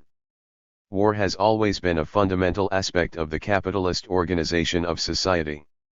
From this point of view, Hobbes was effectively the expert and the prophet of bourgeois society. The interiorization of war into the organization of society is the fundamental element of bourgeois ideology in the modern age. It is the basic presupposition on which the modern state is founded. We are now living at the end of this historical phase. And as often happens, the origin, in this case, the specific purpose of the social order, namely, the judicial solution to war, has given way to extreme alternatives. War has once more become the immediate backdrop and the overdetermination of our existence. Nuclear power has consolidated this overdetermination and rendered it irreversible. War is therefore a presence, a permanent horizon and a continuous pressure. Society simply constitutes the background. With the arrival of nuclear power, processes of legitimation have become cruel. Cruelty is now the norm. Fear is no longer sufficient for the maintenance of power. 125. Fear must be so widespread and intense, that people are stunned by it. Nuclear power tortures the soul. War has become a latent presence in the reverberations of nuclear power, which has itself become a fixed point on the horizon of our awareness. We will come back to all this later on. For the moment we will discuss just one of the consequences deriving from the overdetermination of nuclear power, and it is the following. Corresponding to the public character of nuclear power, of its plants and of its threat, there is, in the advanced capitalist state, an enormous spread of secrecy. The nuclear state is a state founded on secrecy. Secrecy extends to all organizations of the state and has strikingly increased the number of reserved domains and fenced-off areas of political action. They say that this is necessary for security reasons, and in this they are correct. It is necessary for their security. It is necessary for the security of their constitution, their existence, and their reproduction, and the fact that their social existence is sustained by secrecy is highly symptomatic. Secrecy, or rather, a principle which at first sight is totally ill-adapted to a society of communication, is in fact a principle which functions so well that it is broadened in step with the deepening of the process of expropriation of social communication. We began with this process of expropriation and mystification of the channels of social communication, of their substitution within a framework of domination. Now we find ourselves confronted with a complement of this process, whereby domination appears as the total opposite of communication. Domination is secrecy. Expropriation not only mystifies communication and the results of laboring cooperation which such communication produces, it even prohibits communication and destroys its substance. Communication can only exist to the extent that it is selectively used and subordinated to capitalist teleology. The mechanisms which produce subjectivity, therefore, also produce secrecy. Secrecy is a symbol of the capability of destroying the determinations which are constitutive of the processes of communication. The great absurdity of the advanced capitalist societies is that while they claim to be open, secrecy is growing all the time. While they claim to be democratic, secrecy is increasingly protected and defended. While life-enhancing possibilities have grown explosively, secrecy concerning the possibility of death is maintained. This paradox has been carried to its limits, and it is an absurdity which is highly indicative. 126. Expropriation in mature capitalism. Of the great perversity of the political and productive structures characteristic of advanced capitalism. In other words, in late capitalism, the act of expropriation on which capital is based is aimed essentially at depriving communication of its secret, that creative miracle by virtue of which it is the mode of production of the socialized worker. This secret, once expropriated, is transformed into a mystery belonging to the ruling power. Why does power always appear as something obscure, sacred, and violent? In this situation, mystificatory illusion is carried to the point of paradox, and the attempt to render power arcane begins to affect its opposite, i.e. the process of communication, and above all, the subject of this process. This act of expropriation, an expression of the law of takeover, continues to be the vile act it has always been. The more the social community, the collective subjects, recognize that productive cooperation is the sole foundation of all value, the more ignoble this act becomes. Yet the unsuppressible claims of community are undermining the social relationships of advanced capitalism and putting them under enormous pressure. In short, the world economy of the socialized worker and capital are totally and permanently contradictory, and precisely because of this, revolutionary thoughts, both of a destructive and a constructive kind, are still finding an expression. These thoughts, in opposition to capitalist expropriation, propose proletarian reappropriation. 1. The antagonistic production of subjectivity. Having analyzed several ideas relating to the current transformation considered as an objective phenomenon, we now want to consider it from the subjective point of view. The subjective aspect is absolutely fundamental, the more so, the more the relationship between society and capital manifests itself as a relationship between the state on the one hand and subjects and citizens, producers and the exploited on the other, as a relationship, therefore, between subjects, one whose complexity depends on the variety of connections, or the depth of the differences, contradictions, or alternatives, which make up the nexus between society and capital. What we want to do, then, is to analyze the dynamics of this relationship from the subjective point of view. What does such an analysis entail? What is meant by the subjective point of view? Does it mean that to talk about subjects in this sense is to establish a substantial relationship and thus to reaffirm an ontological conception, or alternatively, that by itself, the antagonism can be specified only in subjective terms? In order to provide answers to these questions, it will perhaps be useful to establish a few points of reference. In the first place, it is obvious that what is being referred to here are not substantial, immutable moments.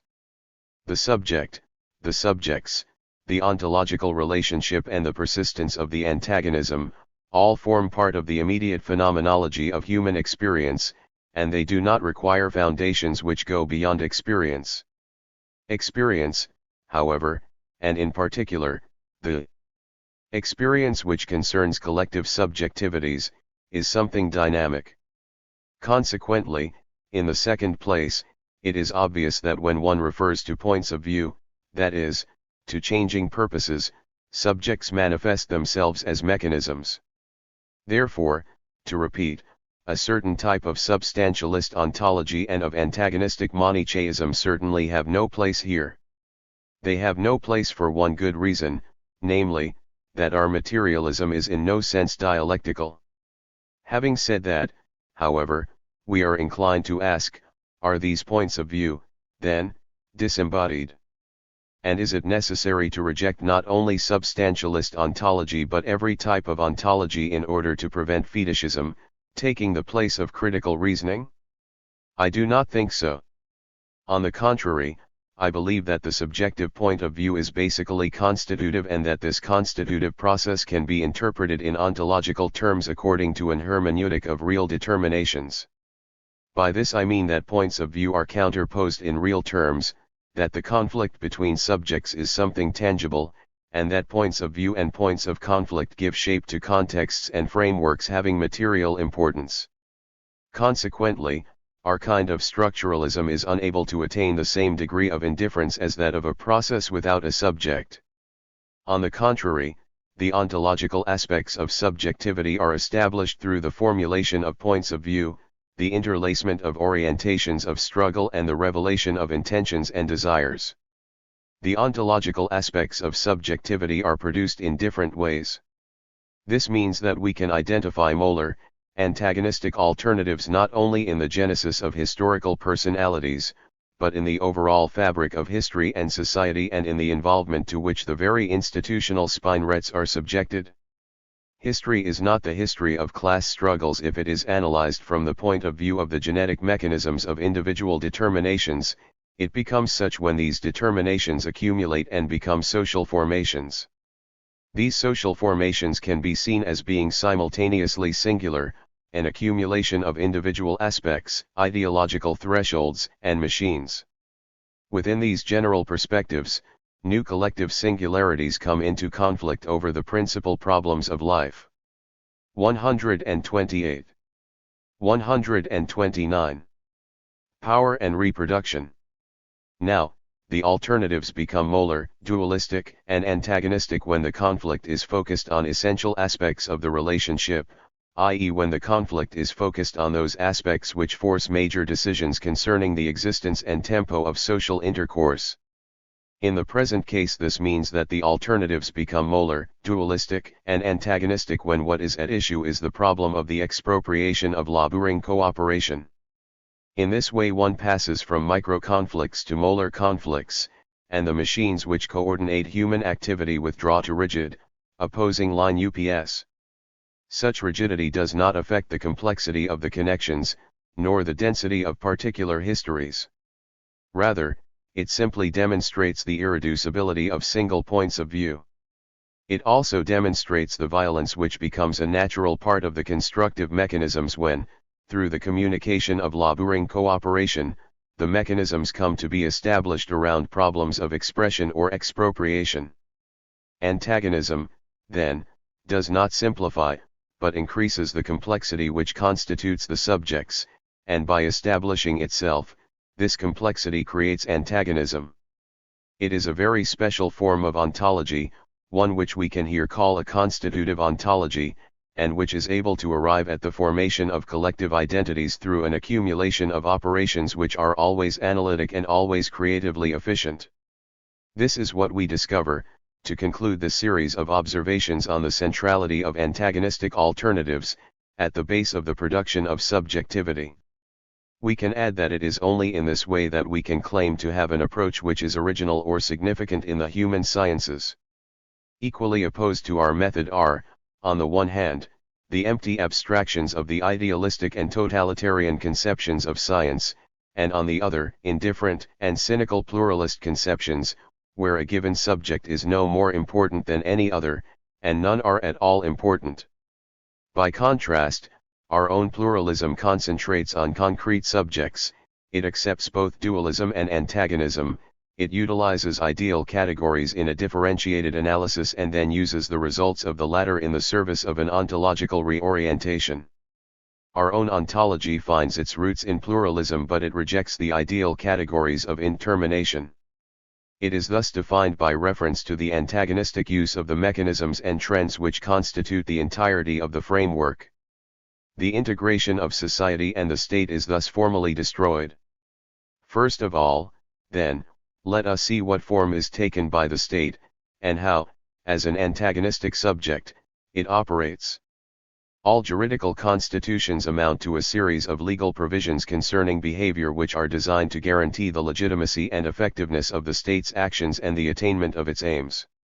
In other words, by means of the Constitution, the state is guaranteed a monopoly on the legitimate use of violence, where, by legitimation is to be understood that combination of values, and the network of force which the state, as subject, tries to establish as the justification and the substance of its own existence and action. However, it is insufficient simply to redscribe the legal/constitutional aspect of subjectivity. It is necessary that the form of the state in advanced capitalism be revealed as a determinate, historical specification of tendencies of forces. In short, it is necessary that the state be revealed not simply as the organization of a context of conflictuality, but also, and above all, as the engine of expropriation and as a subject which is thus specifically opposed to other subjects. We shall therefore pass once more from a synchronic to a diachronic analysis, but this time, with the sole aim of enriching the description of the articulations of the state form. For example, let us consider the end of the 60s, and in particular, 1968, which was the conclusive theoretical paradigm of that decade. Within this historical perspective, what form did the production of antagonistic subjectivity by the state take? It is not impossible to answer this question, on the contrary, it is not even particularly difficult to do so. In its most immediate form, the answer can be shown to consist in the simple application of the general principle of the dialectic of struggle, or of that form of the production of subjectivity which is influenced by the dialectical mechanism, the definition of the antagonism and of the subjective compositions which support it, struggles, restructuration, new compositions and subjectivity, etc.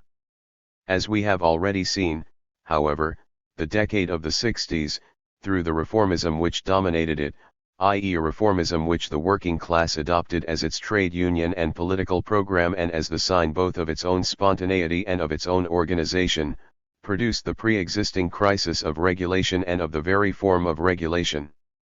After the 60s, the image of the dialectical, reforming state was 130. 131. Followed by the image of the crisis state, i.e. by the image of a state forced to have recourse to crisis, and which was therefore a consumer of crisis, as a means of governing. In order to re-establish its domination, capital and its state were obliged to modify not one, but the whole range of their instruments of supervision, organization, and distribution of work.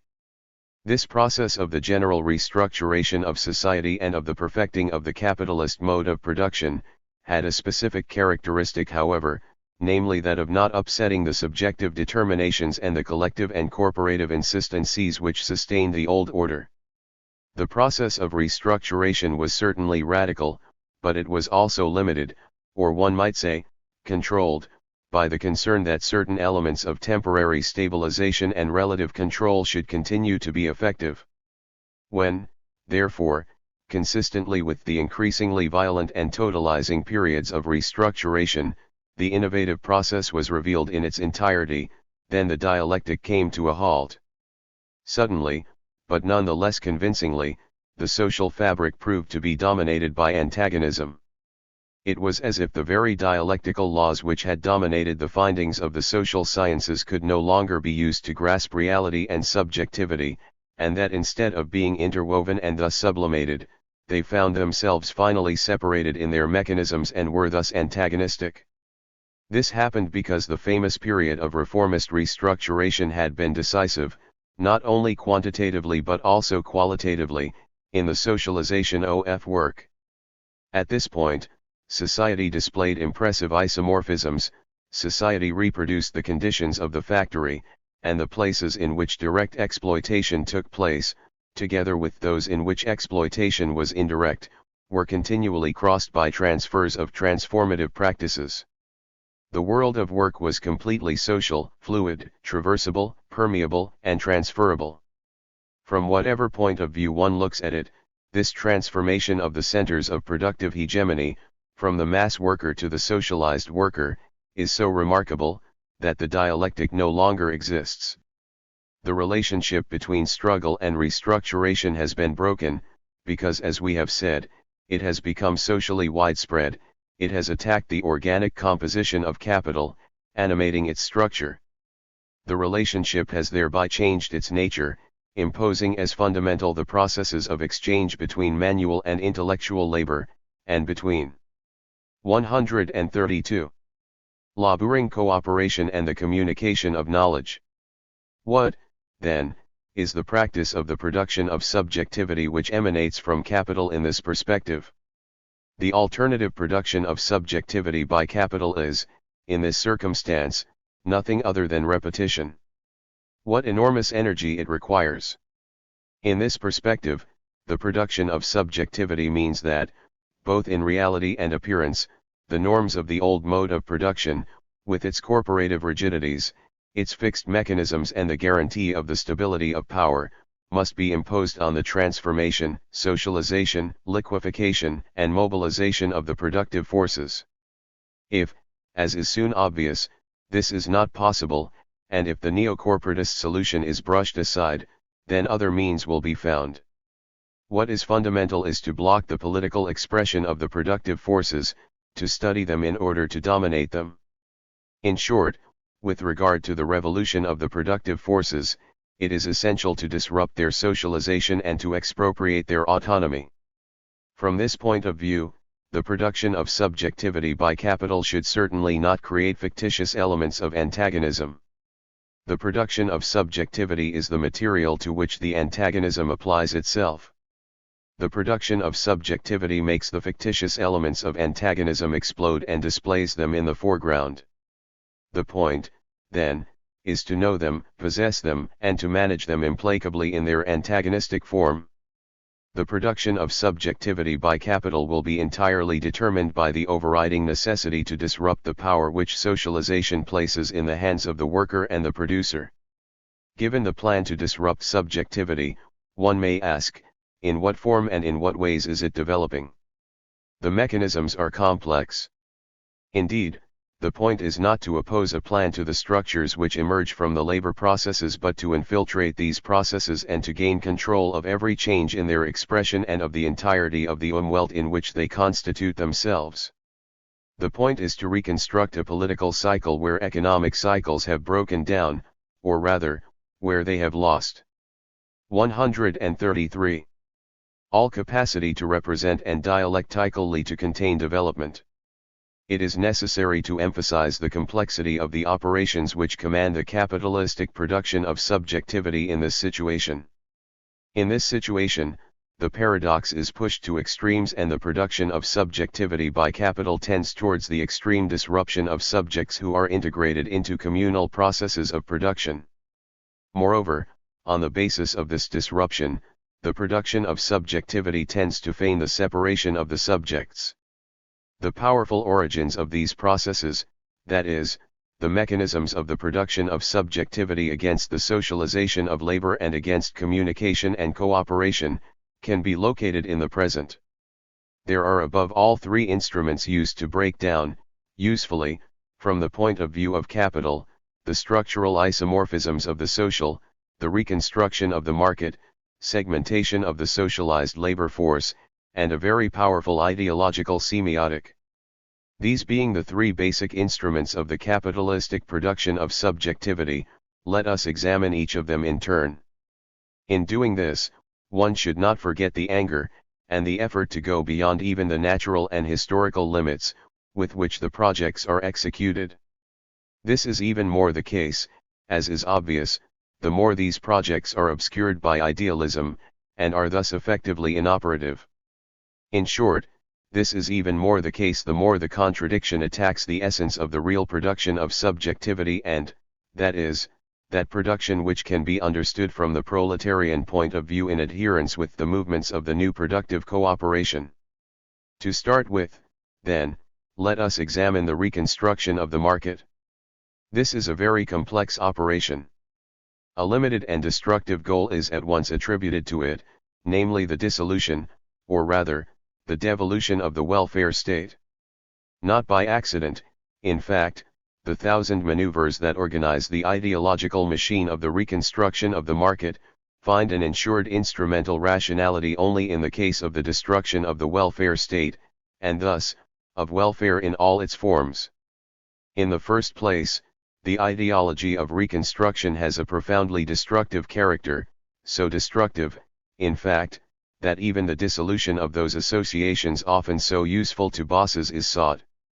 The reconstructed market must 134 appear, and must actually be, the very Eden of economic freedoms.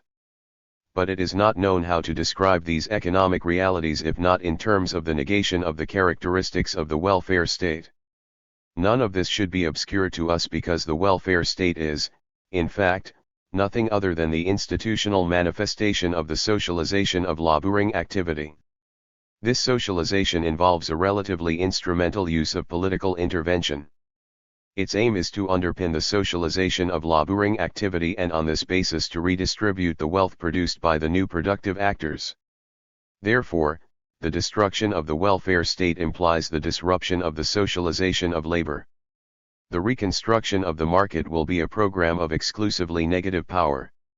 Reconstruction of the market means giving a free hand to the individualistic pillage of social cooperation, it means to promote the ignoble legend of competition and to collaborate in the expropriation of communication.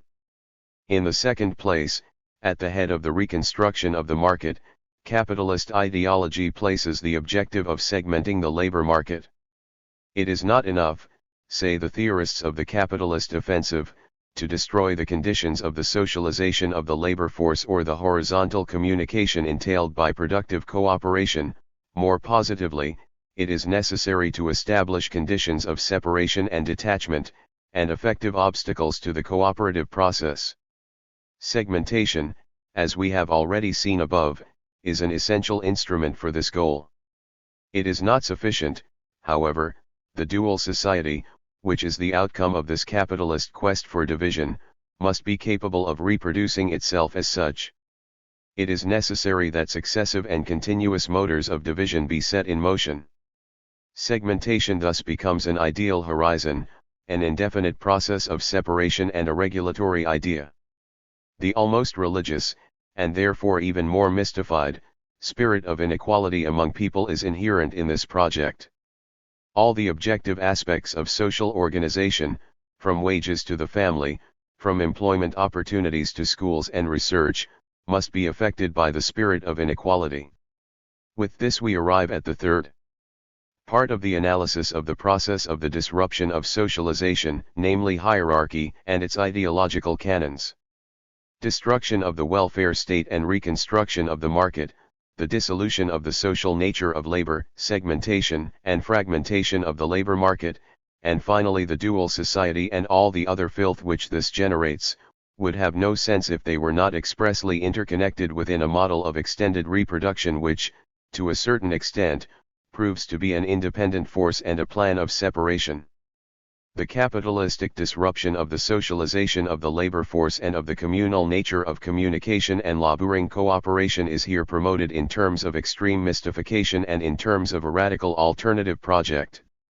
It is promoted as the decision and separate point of view of the class struggle. By this I mean that even capital abandons the cherished dialectic. From an idealistic and typical point of view we thus grasp the highest capitalistic subjectivity. Hierarchical values, which as always, are a conglomeration of traditional elements of privilege and of meritocratic functions, are here imposed, or rather produced and reproduced. In bringing this operation to a conclusion, capital realizes its own antagonistic strategy for the labor force and the strategy which emerges from it. At this point capitalist subjectivity is entirely evident. As is by now clear, its definition has nothing in common with substantialistic presuppositions of any kind. Capitalist subjectivity is a mechanism, a subject constructed by the process, the consolidation of a strategy of struggle and of destruction of the adversary, after having exploited it from top to bottom. This strategy is traced out by the micro-conflict of daily clashes in order to be displaced by exploitation in general towards the definition of large pairs of antagonistic relationships. In this way, the antagonistic opposition is formed on a macroscopic level. It is a molar opposition for or against exploitation, for or against socialization, equality, and liberty. We will now make a final point in this connection. As we have seen previously, the strategies which run through the social are both rooted in the social and related to the sphere of ideology. Their reality is always and in every case biblical. To put it in Marxist terms, these strategies belong both to the structure and the superstructure, and they are involved in the combination of 135. 136. Relationships through mechanisms of causation which are very articulated and complex. Here, however, we can provisionally establish a kind of law which derives from the observations we made above, namely that the ideological character of the idealistic aspects of capitalist strategies is more heavily emphasized the more pressing the need becomes to destroy the socialization of work and the more this project becomes exclusive and attempts to constitute an antagonistic alternative. To say this is to say that the establishment by capital of hierarchical values increasingly represents a deficit of reality. Here the capitalist project no longer mystifies a reality but, observed closely, substitutes mystification for reality and thereby accentuates the emptiness of the world. It also scrapes away the verisimilitude of ideology. The semiotic of hierarchy and its values is a very abstract moment.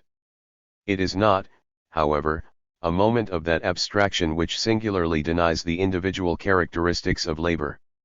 Rather, it is a moment of that abstraction which is generically opposed to knowledge of reality. It is a function of command, an articulation of absurd but efficient signifiers. Here the production of subjectivity has become the production of the inhuman. This Nazi aspect of capitalist ideology in the period of the socialized worker cannot be underestimated. In opposition to all this, the workers must initiate an analogous process of antagonistic production of subjectivity. Just as the subjectivity we have been outlining until now is capitalistic, so the subjectivity of the workers must be proletarian. How can it be identified? How can it be recognized? It is difficult to reply to this question. However, we shall try to do so in the following chapter. For the moment, it is of interest to see whether, within the framework of the causes we have analyzed, it is possible to recognize mechanisms which allow us to identify the beginning of those processes.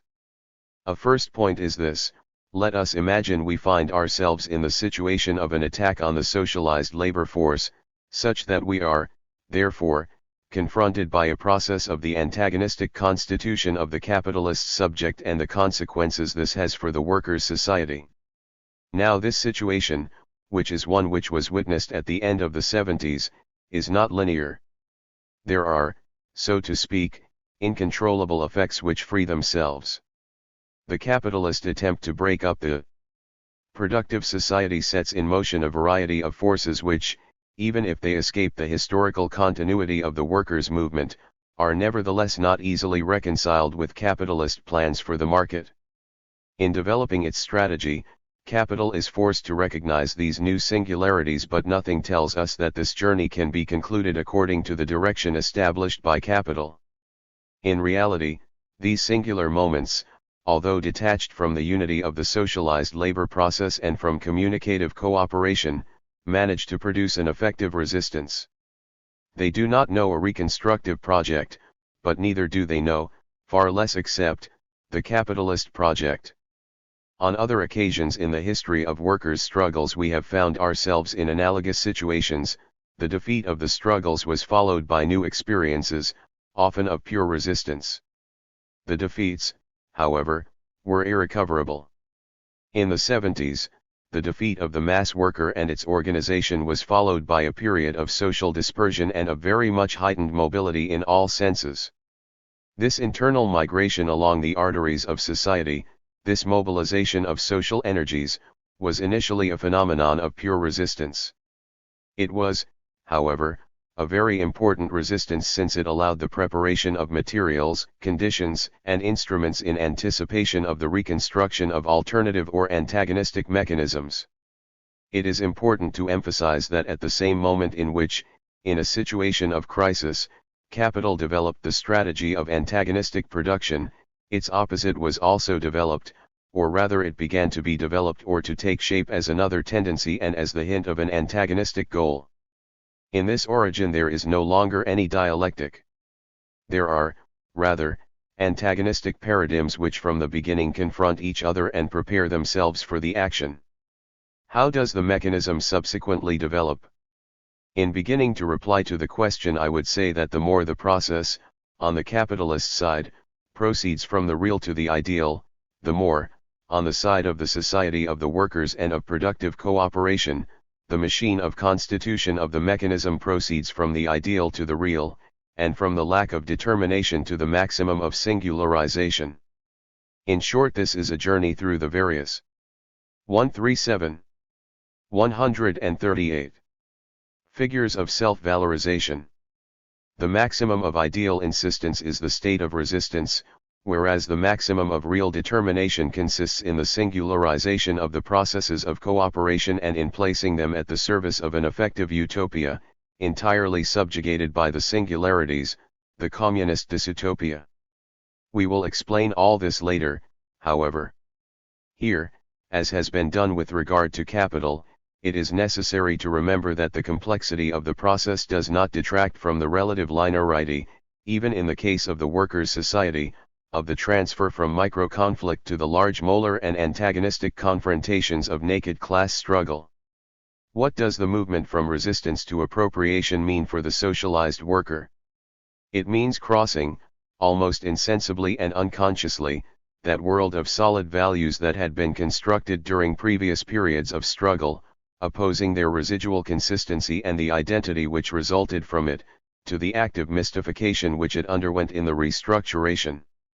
However, this reconnection with the past reality is not sufficient, unless, and it is something essential, we are able to define, in this past, a deep line, a concrete substratum to which neither the conscience nor the memory attest, but only the continuity of the struggles. And all the modifications, breaks, and radical innovations gather around that constructed and refound base, around that dynamic profile of a subjective ontology. Thereby, every new expression of alternative values is involved in a process which identifies and realizes the productive society as a subject. In order for need to be realized, or rather, in order for the values to be revealed, the connections of sense and meaning from which such values emanate, require a subjective transformation. This transformation is a transformation in which subjectivity is unfurled, through the reappropriation of communication and the experience of cooperation, a transformation in which the material operation of reappropriation is also a moment of self-awareness. It is a period in which self-organization becomes the presupposition of an already known self-valorization, one which had perhaps never ceased, but which, however, is not open, as it lies in the most profound experience. It is a self-valorization which is organic to the social subject, one which is inherent in the socialized worker. Therefore, a semiotic for the antagonistic production of subjectivity begins to be indicated also from the proletarian point of view, between resistance and appropriation, between reappropriation and a new constitution. The process of subjectivization from the proletarian point of view is revealed, in society, within the qualitative transformations that it has actually undergone. To conclude, let us therefore indicate the principal stages of the process that leads to the definitive formation of the alternative proletarian mechanism. Such stages are the stages of an event that we have experienced and that we continue to struggle over. They are the definitive elements of a semiotic of the socialized worker, at least at the level of our awareness of it, in the genesis of its constitutive process. In the first place, they constitute an experience of struggle as resistance and as a radicalization of the event of the mass worker, a struggle, articulated, widespread, and deep, against work, on the margins of the mode of production of advanced capitalism, then, a qualitative leap, on this basis, towards the irreversible recognition of the social nature of the laboring processes, of the hegemony of the social production in this new form of production, on the other hand, a capitalist project designed to dominate this new reality, this very powerful, efficient, brutally repressive project. In this emergency they constitute a retreat of working class consciousness, a relative cancellation of the movement of the socialized worker, as a consequence of the destructive impact of the restructuration and of the repression, the resistance and the thousand clandestine stories of a never destroyed movement, against exploitation, for equality, for the reappropriation of communication and for control over cooperation, contemporaneously, the denunciation of, and the struggle against the enemy. By now newly recognized, i.e. against he who arrogates the right of command and of expropriation above and against the laboring communication and cooperation, finally, and it is the problem of today, the construction of adequate forms of mass, vanguard organization, in order to lead both the struggle for power and the management of production. Here is how the antagonistic production of subjectivity has come to be organized from the point of view of the socialized worker. In the next chapter we will consider this reality in a historical perspective. We are at an advanced stage in the construction of the revolutionary organization of the socialized worker. 8. Autonomy 5 from clandestinity to the party. The end of the century is already an immersion in a future which presents itself as the crisis of our recent past and as the announcement of an uncontainable innovation. The crisis is clear. We have defined it as a moment in which the future cannot be explained in terms of the past and in which the actions of the subjects cannot be reduced to the logical canon which is customary to us. As far as the innovation is concerned, it is indescribable. We understand it as a break, as the crossing of a qualitative threshold, as a sudden and violent moment in which the culture and project of reformism come to an end. The innovation can also be historically located in the 60s up until 1968. Then there seems to be pause in the innovation, as if it had subsided in the crisis. For a long period it is not discernible. The Constitution continues to develop, however, and then everything which had hitherto lain dormant suddenly reappears. Life manifests itself in history. The class struggle and its innovations, and the innovation which constitutes the differentia specifica of the 20th, as compared to the 19th century, are revealed in that guise. The 20th century is a transition period. A large proportion of it is a continuation of the 19th century. In it, the 21st century begins to unfold. We are living through this transition period and transforming it into an experience which, from a theoretical point of view, is crucial. This is because, in the transition period, we have seen the historical proletarian subject become hegemonic and open itself to 141. A future which is at the same time unknown and constructed, overpowering and inexistent. The 20th century has been extremely brief, restricted, congealed and confined within the parameters of a transition period which for each of us may become a biographical matter. The biography in question is a biography of struggle, a tragedy, or an enormous adventure. It is also, thereby, an experience which can be described in theoretical terms. The end of the century is already an immersion in the future. The indications of the transition have been particularly striking. Let us consider just two such indications, namely the cycle/crisis of the dollar between 1971 and 1982 and the cycle/crisis of the price of oil between 1973 and 1986. In order to describe these cycles, it is necessary to return to the emergence of the socialized worker in 1968. It is on the basis of the shock brought about by his/her appearance and struggles that, in order to contain insurrectionary initiatives and revolutionary struggles, capitalist initiative attempted to mobilize reformist energies. The dollar, as a result of its fluctuation and its new independence brought about by its detachment from the gold standard in 1971, was thereby thought of as the instrument of a free quantification of capitalist initiative, or rather it was thought of as such wherever it was feasible to implement reformist policies in response to the sudden appearance of the new social subjects. This led to a heightened importance of the role of the dollar and the beginning of an entirely new era for the currency. As the unfettered medium of real equivalence, it was a symbol of freedom and a protagonist of reformism, but as the currency of the principal imperialist state, it was the overdetermination of every historical movement of class struggle. To what extent can freedom and overdetermination coexist? The recent history of this ambiguous connection demonstrates the crisis of such a connection. The period which began in 1971 with the detachment of the dollar from gold, was ended, or rather was displaced, in 1982 by the Mexican debt crisis. The currency thereby exhausted its capacity to act as the agent of reformism and as the promoter of the enlargement of the world market. The need to control and overdetermine, together with the urgent need to break down all rigidities, presented itself as a paradox. At least this much is certain, that which is perhaps valid for the central countries, is certainly not valid for the peripheral ones. The 142.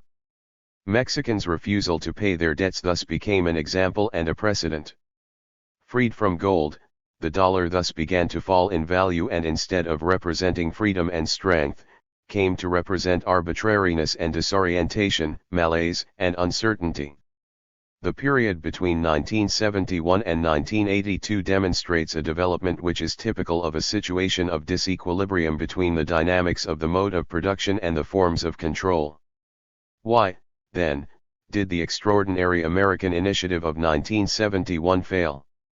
The answer is that the American government had not grasped the qualitative leap which the determinations of the socialized worker had brought about on a world scale. Where the growing socialization of labor prevented the enormous growth of productivity from being resubjected to the rules governing interest and profit, there was no possibility of exercising control. Because of this lack of comprehension, the dollar cycle was quickly reduced to a political cycle, or rather, to an ideological cycle. Reagan succeeded Nixon and the others. The ideological cycle was thereby shown to the masses and the relative rationality of the Nixonian project of 1971 was diluted in the broth of reactionary propaganda. It was the caricature of every instance and event.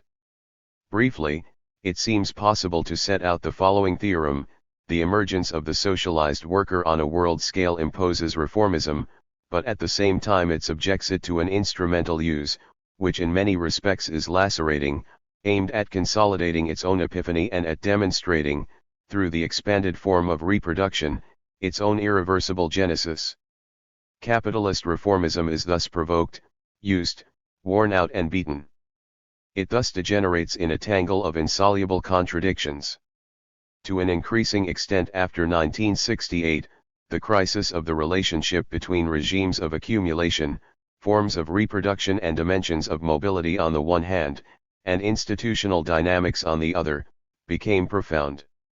Only the recognition of the central, unsuppressible, and hegemonic reality of the socialized worker was to allow the reconstruction of a progressive political horizon.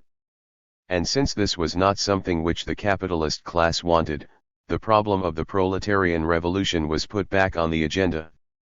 If we consider the oil cycle between 1973 and 1986, we find ourselves confronted, so to speak, by paradoxes which are even 143 more evident than those which we emphasized with regard to the dollar cycle.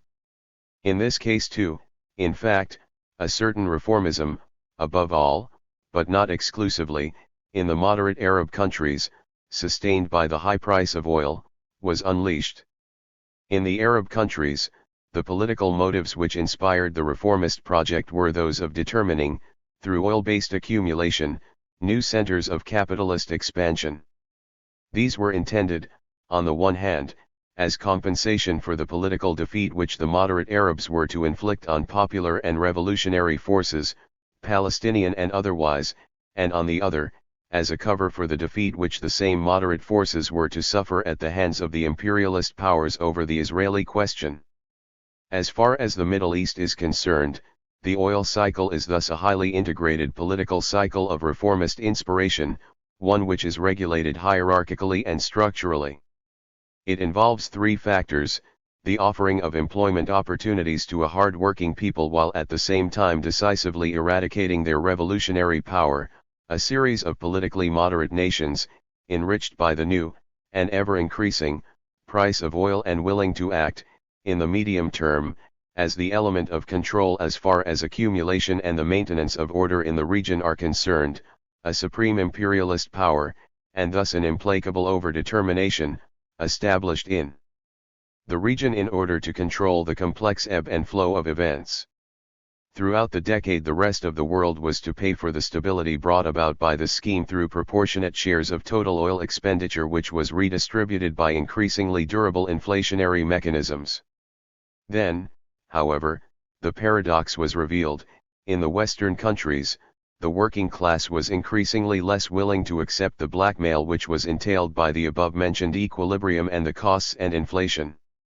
In the countries of the Middle East, therefore, the contradiction was felt much more profoundly and dramatically, above all from the moment when the Iranian Revolution and the desperate holding back of the Palestinian revolutionary project decisively illustrated the impossibility of combining moderate reformism with the project of imperialist regulation.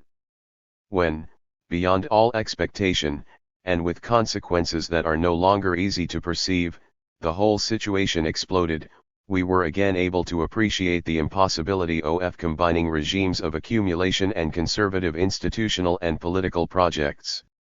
The failure of the project of stabilization after 1968 as a result of the first manifestation of the power of the socialized worker, could not have been more evident.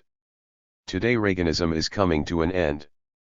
Reaganism was a strategy which attempted, in the most grotesque fashion possible, to launch the project of a market freedom that might be consistent with, and confined within the framework of the most brutal conservatism. It attempted, in the harshest way possible, to give back to capitalist civilization a new, mystified hope in increased productivity. In taking note of the end of this project, we cannot but be delighted that it will be impossible to stop the emergence of the new subject. The latter cannot be annulled. It constitutes the essence of the contemporary period, it is that immersion in the future that we are already living through. And without doubt, neither the neoliberal fools nor the systemic wizards will succeed in depriving us of the pleasure of freeing ourselves, quickly, and with a small, brief flash, from all that rubbish which, designed to serve mystificatory ends, has occupied both political debate and library shelves in the last 10 years. The socialized worker and his/her autonomy are, then, at the center of the debate. This is an attempt to trace that clandestinity of his/her movements which, through a long history, leads back to a strong appearance of surfaces and of powerful innovation.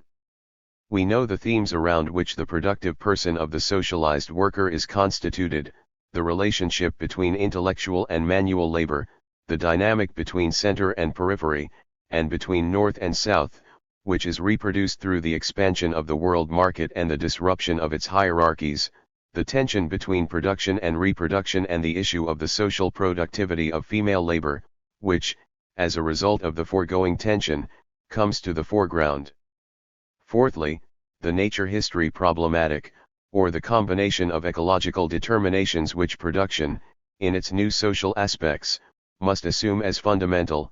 Finally, the synchronic dialectic of freedom and equality between wages and the welfare state, which summarizes all the political aspects, both material and ideal, of the development of the person of the socialized worker. Now, leaving aside for a moment the assessments which must be made of each of these. 145. Relationships. There is a fundamental aspect which must be emphasized, namely that all linear analyses, however they are developed, and including those highly sophisticated analyses relating to the change in class composition, are of no use in explaining the virtuous synthesis in which the above-mentioned elements and constitutive couples are prepared. Both materialistic explanations from the workers' side and technological ones from the capitalist camp don't even begin to touch the substance of the problem, which is that of the political autonomy of the new subject and the radical nature of its emergence. Let us retrace our steps and go over this point in more detail. The conceptualization of the socialized worker at the level of class struggle is, as we have often repeated, characterized by the complete restructuring of social relationships.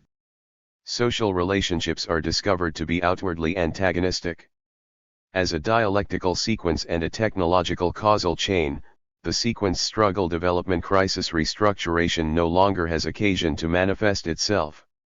The relationship is, instead, accompanied by two tendencies which thwart the social body, crystallizing its tensions.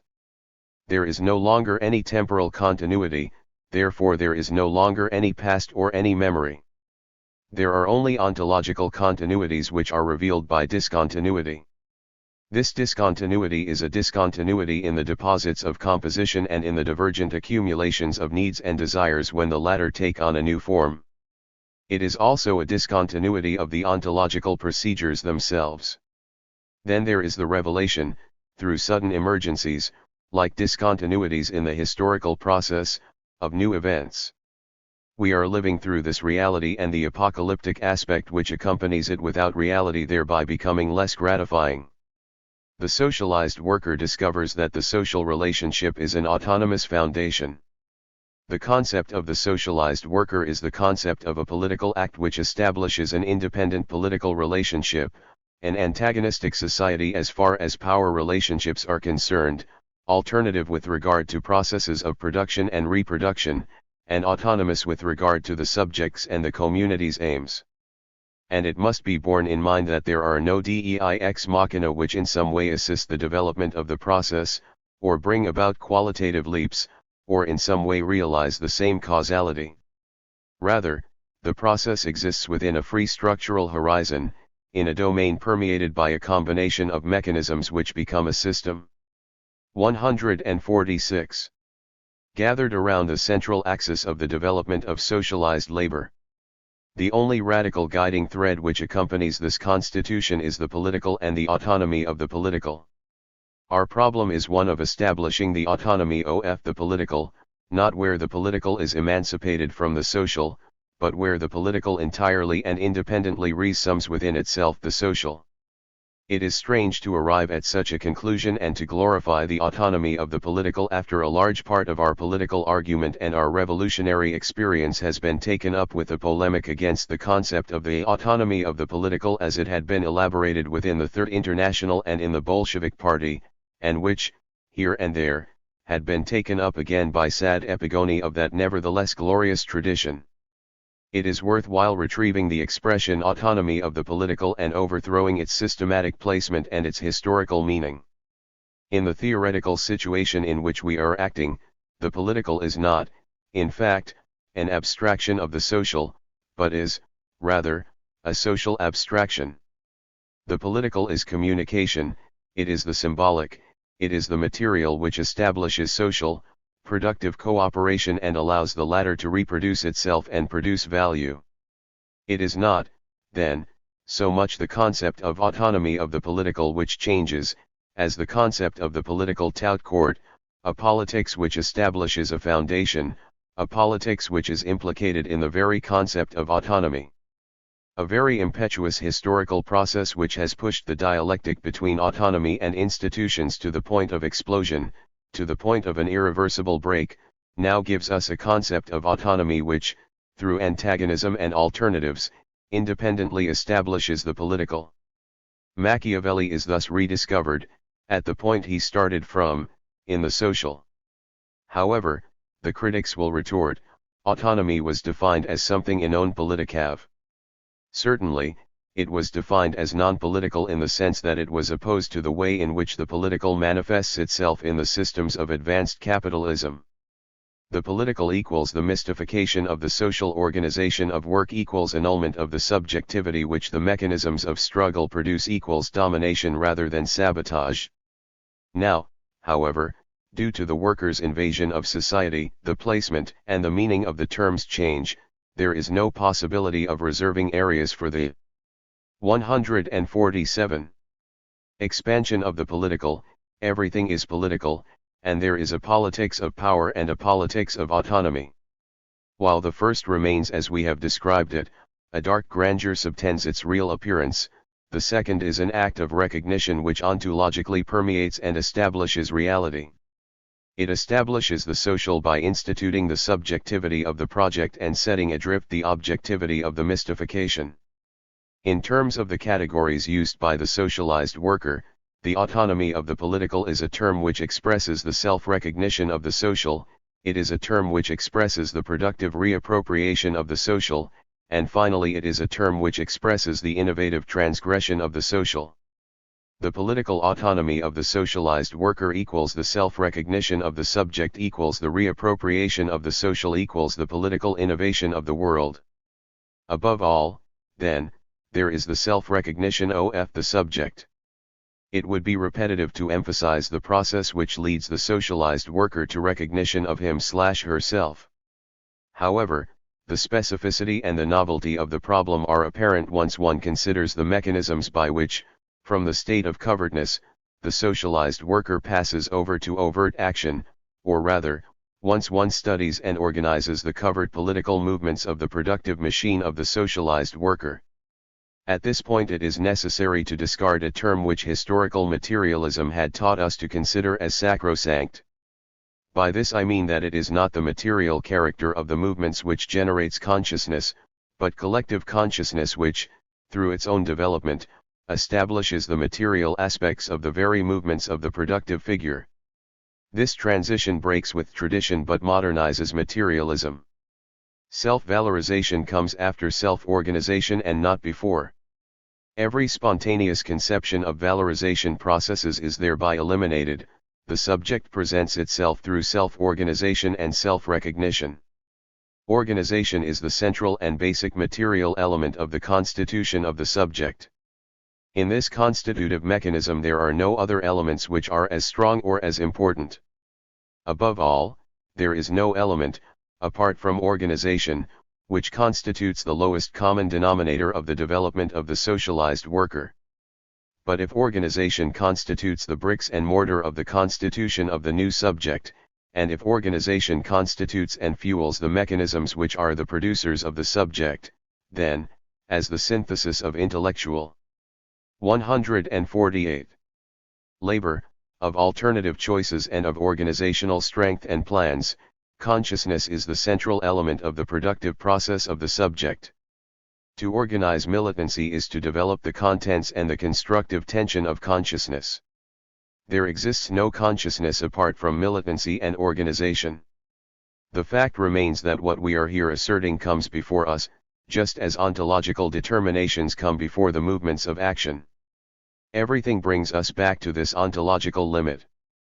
The experience of the socialized worker began against the great background of class struggle once the cycle of struggles of the mass worker had lessened and once capitalist restructuration had begun to affect the social The immediate satisfaction of expression and of new alliances, awareness of the social nature of work and of the hegemony of new productive protagonists in the determination of laboring cooperation, all this has been crushed by repression.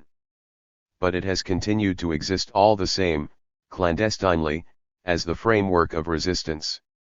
In the normal course of events, repression is dialectical in nature, at the same time as it represses, it recuperates. In our case, however, repression was far from being functional in this sense. It was unable to affect the new subject, and far from recuperating the latter, it underwent its impact. Neither the traditional corporative organizations of the professional workers, nor the favorable market situation of the mass workers' trade unions, nor the subsidies of the welfare state were at that stage able to sustain the productive mechanism. Only the new subject was able, through the continual reproduction of its own subjectivity, to do this. In these circumstances, apart from the clandestinity imposed by capital, the organization was formed and reformed. It is not possible, in this connection, to make any fine distinction between the inexistence of the political organization as compared with the productive organization, because while in general this distinction is only a fine one, in the case of the socialized worker it is, as we have seen, false. Then, when the new circumstances push the subject into the foreground, the complexity and the profundity of the movements of organization and consciousness will come to be revealed. One final point: what is happening within the clandestine processes of the socialized worker, does not necessarily constitute a memory. Sometimes, indeed, when one lives through phases of overt struggle, the memory may be one of defeat and of the 1001 underhand or mistaken methods which the clandestine struggle involved. No, this is not the point. Self-organization precedes memory. Apart from memories, there exists for the new subject an ontological permanence, an advanced unconscious and an accumulation of experiences. The reappearance of overt struggle reorders and imposes these latter as the matrix and perspective of self-recognition. Thereby, apart from memories, through the constitution of the new subject, the genetic process continues, not in a fetishistic way, but in a creative manner. And when the new subject emerges, it carries with it all the experience of the past. The whole of existence is comprised, as in a Leibnizian cosmogony, within the new subject. It is for this reason that existence begins with self-organization. That is to say, existence begins again where our ancestors left off. To start again from the beginning is never to turn back. The reappropriation of the social is the second term of the new synthesis. Once again, implicit in this term is the autonomy of the political, i.e. the autonomy of the ontological political which we said above was becoming overt. The sense in which the autonomy of the political constitutes a point of departure should now be entirely clear, because the socialized worker does not recognize disparities which cannot be related to his/her project, which cannot, in other words, be placed in the service of his/her will to knowledge and power. All this is possible because the social, to the extent that it constitutes the fabric of production and does not recognize transcendence with regard to work, is entirely and fully penetrated by the socialized worker. It is penetrated according to determinations, tensions, and constitutive mechanisms. Therefore, that which is set in motion, namely the reappropriation of the antagonistic social nexus, is a genuine mechanism of reappropriation. Several points need to be made at this stage. In the first place, this process of reappropriation is dominated by the self-recognition of the subject, in the sense that the ontological tension of the constitution promotes equality between the components of the constitutive process. The reason for this is obvious. In the constitutive process, diversity and difference are accompanied, in a horizontal and transversal manner, by the law of unification, aggregation, and recognition. Even from the formal point of view, diversity exercises a 149. 150. Fundamental influence with regard to the aggregation of the components of the new subject, in the sense that the transversal nature of the cooperative relationship is fundamental in this connection. Equality is the unifying criterion of the freedoms, behaviors, and activity of the subjects which constitute the new productive protagonist. In short, equality is effective within the machines, mechanisms, and forms of the Constitution.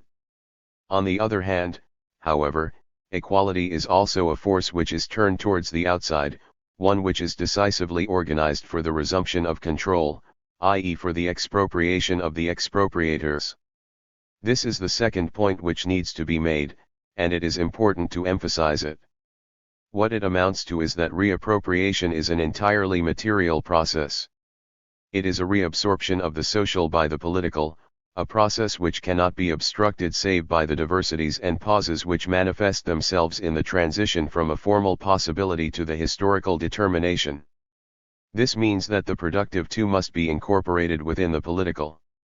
In the person of the socialized worker and in the strength of his/her hegemony over the whole of society, the productive is already formally incorporated within the political. The productive must now become incorporated in real terms in the sense that productive organization, being at the same time social organization, must become identical to the organization of the socialized worker. The party of the socialized worker is the subject of production, it reabsorbs social production within itself. Expressed briefly, the third point we wish to make is this: through production, the egalitarian substance of the subject necessarily becomes social. The egalitarian premises of communism's organization of society, of production, and of the state, at this point become possible. Equality then reigns everywhere, as an element of the reappropriation of production by the social subject. This premise is also the indication of a very radical democracy. We thus arrive at the third point which interests us, namely at the description of the innovative transgression of the social which characterizes the constitution of the proletarian subject and its organization. Here the issue of antagonism, which we have so often recalled and re-elaborated in these pages, once more becomes central to the argument. This is because self-recognition and the process of social production which the new subject appropriates to itself, become the motors of a continuous process of innovation, and this from a point of view different from the one characterized by the simple definition constitution of horizons of values, alternatives, and theoretical innovations. Here, once again, the problem becomes a practical one. The process in which we are involving ourselves is a process of disruption, of transformative determinations and of constitutive mechanisms. At this point the constitutive ontology opens out onto the margins of the non-being, it tends towards that new reality which does not yet exist. Paradoxically, until this moment, the revolutionary process was aimed at the restoration of the given, i.e. at the restoration of what had already been constructed, which repression and restructuration had tried to hide.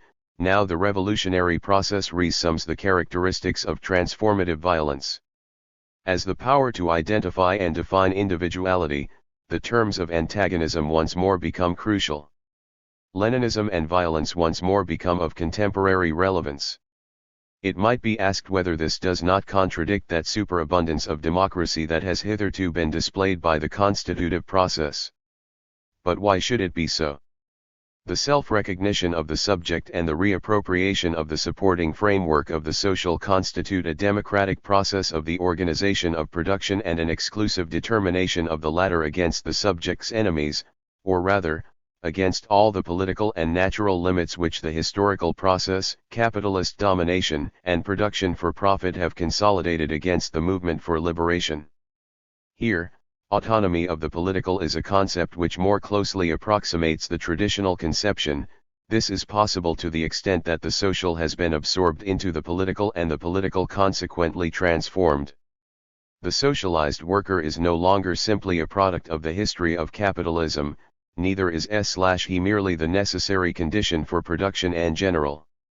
He is, rather, a subjectivity which underlies every innovation and which is stretched out as the egalitarian fabric of all socialization. He constitutes a subjectivity which produces power through every productive community. Thereby he legitimates his/her own right to the revolution. Revolution is knowledge and power. The problem of the legitimacy of the revolutionary process is not an abstract one, neither is it a simple piece of juridical nonsense. Rather it is the expression of hegemony, it is the identification of an antagonistic relationship, it is destiny. Between 152. Clandestinity and the party, autonomy thereby establishes a complete scheme of organizational, productive, and revolutionary potentialities. The mechanism of hope is linked to that of realism. Once the proletarian social subject has greatly increased its penetration of the real, then we know that the revolution is possible. Utopia is thus accompanied by the certainty that reality is oppressive though under control. Let us call this situation dystopia. This means that we have reached the threshold of victory and that the causes which inspire us are irresistible. It also means, however, that victory will require the employment of new and terrible forms of violence, that it will require the direct organization of the social, the reappropriation of production and the establishment of a new social and productive order. We know that all this is necessary, and yet we do not want it. But it is not something we can decide about. We are at the mercy of the joyful excesses of knowledge and of the community. Part 2. 9. Letter to Felix Guattari on Social Practice. October, 1984. Dear Felix, I have been asked to make a contribution to your meeting in Montreal, and I am happy to devote some thought to it. But I don't like the idea of a manuscript which I could entrust to the post for that far-away meeting, it would seem dry and pretentious. So, on second thoughts, I've come to the conclusion that the best thing to do is to ask you to read this letter at the conference, the latest of those I have sent to you, and which concerns, as usual, our study of social practice. In this way you will be obliged to intervene, to clarify the discussion's presuppositions, and, perhaps, to polemicize with the others, and with myself. This is how my dry and distant contribution will become living and immediate as is my desire to resume, after several years of forced absence, a productive discussion with all the comrades. Now, it was obvious that, having outlined several very general programmatic elements in Les Nouvelles Alliances, you and I would have to pose the problem of social practice. Programs must, in fact, be realized, otherwise it is pointless to announce them. But it is also true that a theme such as that of social practice has been subject to such a degree of discredit and irony in recent years, such are the renegades, that one is obliged to ask oneself not only if a social practice, a subversive and transformative militancy, are still possible, but even if a program is formulatable and a 156. Revolutionary discourse communicable. In order to understand it, and, if necessary, to quell any doubts, let us examine the matter more closely. On other occasions I have been convinced that the two possibilities, that regarding the program and that regarding practice, were linked by way of a single test. If practice must verify the truth of the program, still, the program is formed only to the extent that the subjects realize it. When I was young, we used to call this virtuous circle with research, and in concrete terms we made it live in the class struggle. In the 60s, in the large factories, with the workers of Fiat or of the chemical factories, we had a single method of verification, immediate practice. The truth of the rejection of work was to bring the plant to a halt. Our arrogant scepticism about the ideology redeemed in practice an incontrovertible criterion of truth. The truth was indicated in its obviousness. How Wittgensteinian our workers were. It would be easy, today and in this regard, to repeat that frank, and perhaps a little brutal, verum ipsum factum, but not realistic. It seems unlikely that the problem of social practice can be resolved by this repetition, neither by this theoretical repetition of a method, nor by that fantastic and felicitous practical memory. A method is not an instrument that can be indifferently applied. On the contrary, to tell the truth, the methodology exists only as the outline of a hegemonic subject, of an emerging truth, of a triumphant historicity. It is for this reason that they turn out to be so incredible, those who, afflicted by today's lack of resolve and the undoubted fading of the collective memory, feign critical adolescence and acne of their no longer beardless skin, and imagine innovative happiness from within the linear rhythms of the consciousness and indefinite openings. Contrariwise, one fact is certain, namely that we have been defeated, and that this defeat has an ontological significance as important as that of the wealth of needs, desires, and intelligence brought about by the transformation of consciousness in the revolutionary struggle. Now, let us ask ourselves, does the gravity of the defeat annul the significance of the transformation? I don't know. However, let us see. We have been defeated. We must start again. We must avoid reminiscence and realize that there is no possible repetition of the event. Even if everything were different, it would not be a case of Ulysses returning to Ithaca, but rather of Abraham marching towards the 157 unknown. This defeat represents a solid barrier, an obstacle that will be removed from the road to consciousness and social subversion only by means of an enormous critical capacity. There remains but to reconsider the defeat, its causes and the ways in which the enemy has beaten us, remembering that there is no linearity to memory, there is only ethical survival. Before me I see industrial modernization, the rediscovery of profit and the reinvention of the market, dura lex sed lex. We have been defeated. The culture and the struggles of the 60s were defeated in the 70s. The 80s have witnessed the consolidation of the victory of capitalism. It could be, then, that I am an archaeological remainder, that the defeat has been more important than the transformation that we have witnessed, if it were not. If it were not that, there could be no modernization that avoided the places in which we were present, for the enemy our defeat came before his project, it was the formal cause of their modernization. But what can tie our negativity to their affirmation?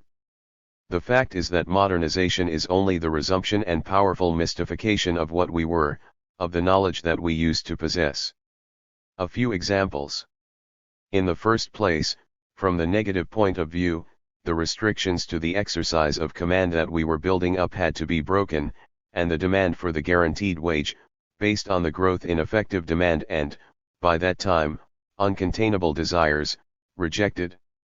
Still in the factories, from the positive point of view, the bosses had to establish a new organization of production whereby submission to authority would be rewarded by less work.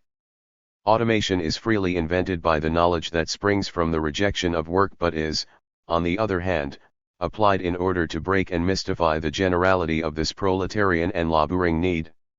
In the second place, in society, through an attentive, articulated and intelligent manipulation of public expenditure we were organizing a new model of the social working day. In order to modernize, they also had to beat us on the social level, through inflation, through the renewal and the tightening up of the rules of exclusion, but at the same time they had to submit to great processes of tertiarization and the socialization of the entrepreneurial capacities, and that obliged them, consequently, to exercise generalized control through information technology. In this ambit a completely unresolved power battle is still developing. The computerization of 158. The social is freely invented by the positive, laboring, and proletarian utopia, concerning the length of the working day wrested from the control of the boss and verified, instead, within the horizons of laboring cooperation, but it is contrariwise applied to break the pressure of this need and to exploit capitalistically the power of social labor. Finally, wherever the struggles and desires for liberation stirred, we witnessed a similar mechanism, of oppression of our power and of mystification of our knowledge, a ferocious and bloody dialectic beneath which we have been ground. To retrace the inherent characteristics of this enemy dialectic does not imply, if ever it is necessary to do so, that one should forget the defeat that has been inflicted on us. On the contrary, it means one should appreciate the intensity of it. It does not imply an impossible restoration of the past, but on the contrary, a confrontation with the new totality of the machine of domination. Totality is always that of the enemy, a totality that reclassifies the elements of concrete history and shapes them in the functional circularity of command. We possess some important, and at times fundamental, components that the machine of domination, however, now reorganizes in the new totality. Our memory can sometimes scour some of these elements, but after and in defeat, our knowledge is without power, within this powerful mystified world that opposes itself to us, within this scene of things and of commands, it is unable to cope. In order to begin living and organizing the knowledge again we must, therefore, break this new totality. In order to give power again to our particularity, we must tear our segmented being from the totality in which it is imprisoned. If the totality in which we are gripped is not destroyed, there is no declaration of our contingency or of our particularity that can, as it has on other occasions, be applied to the reconstruction of the world. The destruction of the limitations imposed by the totality thus poses itself as the first act of social practice, not because of a hankering after the past, nor because of nostalgia for angry, anarchic convulsions, or for the Jesuitical Bolshevik professionalism, nor, finally, in order to participate in a new Bacchian rite which, in seizing the heart of the state, both destroys it and appropriates it, but on the contrary, because this destruction is the 159. Only way to escape from the prison of the totality and to be free as segments, as particularity. It is on this act of destructive freedom that every constructive social practice can alone be founded. Reformism, revisionism, socialism, have all worked towards the negation of the link between liberation and destruction. From the social democratic crushing of the innovation concerning the continuity of values, to the Stalinist terror of the bureaucratic reduction of liberation to emancipation, in every case the relationship is denied and in place of its potentiality, monstrous consequences are presumed to follow. It is not surprising that nowadays the concept left carries little weight or significance given that one of its fundamental constitutive elements, the connection, precisely, between liberation and destruction, has been set aside. The concept of left is a concept of war. How can one claim to forget its destructive dimensions? How can one disavow the tension of power that upholds the will to liberation? Still more paradoxical, then, is the fact that the great increase in our ability to understand power, its extension described by Foucault, its molecular penetration described by our closest teachers and comrades etc., has been imputed to us and almost used against us, as if the awareness of its complexity, instead of making possible a higher destructive capacity, were a maze from which we could no longer extricate ourselves. Why should the ability to dominate complexity not be added to the knowledge of the transformation, respecting the singularities that compose it, against the necessity that is instead typical of the enemy power, of the forces of conservation, to destroy every single cause of liberty and life? There is, besides, a kind of reluctance, of ontological diffidence, when it doesn't manifest itself as an ethical allergy, about destruction even in the closest milieu of our friends and comrades. Communism is, in fact, justly imagined as an enlargement of being. But this reluctance is unjust because the destruction that communist liberation demands does not disfigure the surfaces of being. In this respect, I like to compare our type of destruction with the functions of philosophical doubt in the history of thought. Doubt, in fact, did not abuse, but discovered, the horizon of being, doubt in all its forms, from 160. Socratic ignorance to Cartesian doubt. But what destructive force it simultaneously introduced into the struggle for critical transformation? Let us look at Cartesian doubt. In the 17th century world of the affirmation of the bourgeoisie and of the birth of the modern state, where ideas have reality, traditions have power and magic still constitutes a solid horizon, there, doubt is not only a science that affects ideas, but above all a practice that cuts into their concreteness, their mechanical existence and their material consistency. Doubt is a social practice destructive of things, not simply of specters and of unreal ideas, destructive to the extent that it affirms liberty. It is not a suspension of reality but a power against the mystified form of the real, against the overbearance of power and of its illusory forms, faiths, errors, falsity, and all the idols of consciousness. There can only be liberation, ethical existence in truth, from the moment of the destruction of the prison of knowledge. The posse, therefore, comes before the Nasi. It does so in all circumstances, in the case, for example, of the boss who, in order to dominate us, in order to deprive us of knowledge, must found all his dignity on power. The posse is, for him, the material condition of the Nasi. But the posse is also the condition of the Nasi in our case, the formal, rather than the material condition, but not any the less effective for that. Every time we are deprived of knowledge, this happens because we are defeated on the terrain of power.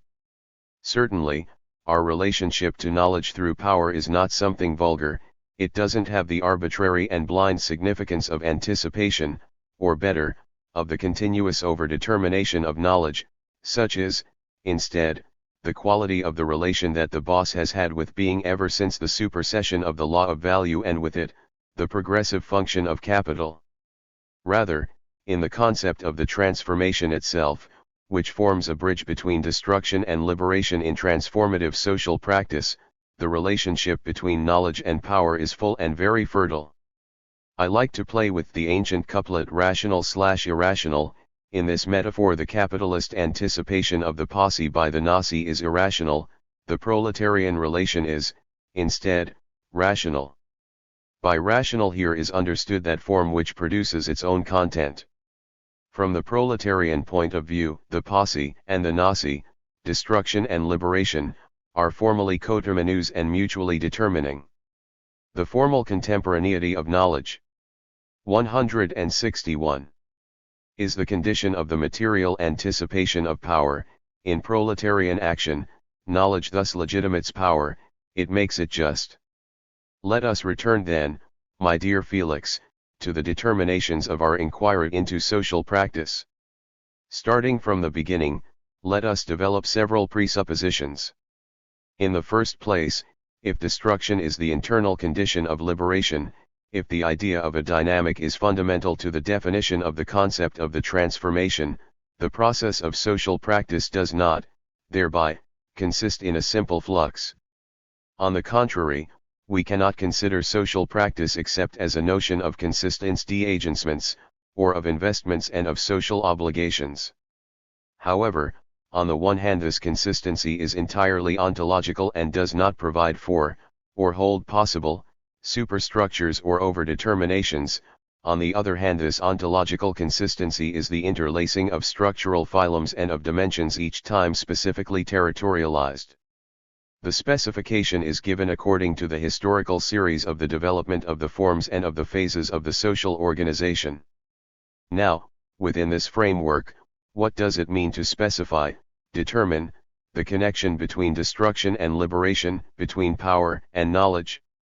How is this relation represented when we descend from the very general discourse, to the concrete level of our society, to the determinate horizon of our ontological field, and confront the machinal and deterritorialized consistency of the institutions and of the statal, repressive, capitalistic equipments collectives? We can tackle this problem from two perspectives. The first is that of the structural organization of the state, and here it will serve as an example. The second is the specification of the organization of the process of liberation. Now, in both perspectives, the problem is constituted by the multiplicity of the senses in which it is possible to define the complexity of the social segments, and of the ontological and material functions which, converging, being synchronically interlaced, and accumulating historically, come slowly to form a structural totality. It is evident, as you yourself maintain, Felix, that in talking 162 about the state, for example, one is talking about a complex and stratified ontological dimension which, internally, comprises a series of levels that from time to time have been available for the territorialization of domination.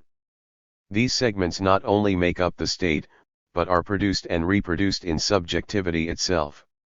Therefore, it is highly problematic to talk about the extinction of the state, and decidedly absurd to talk, other than metaphorically, in terms of its destruction, pure and simple.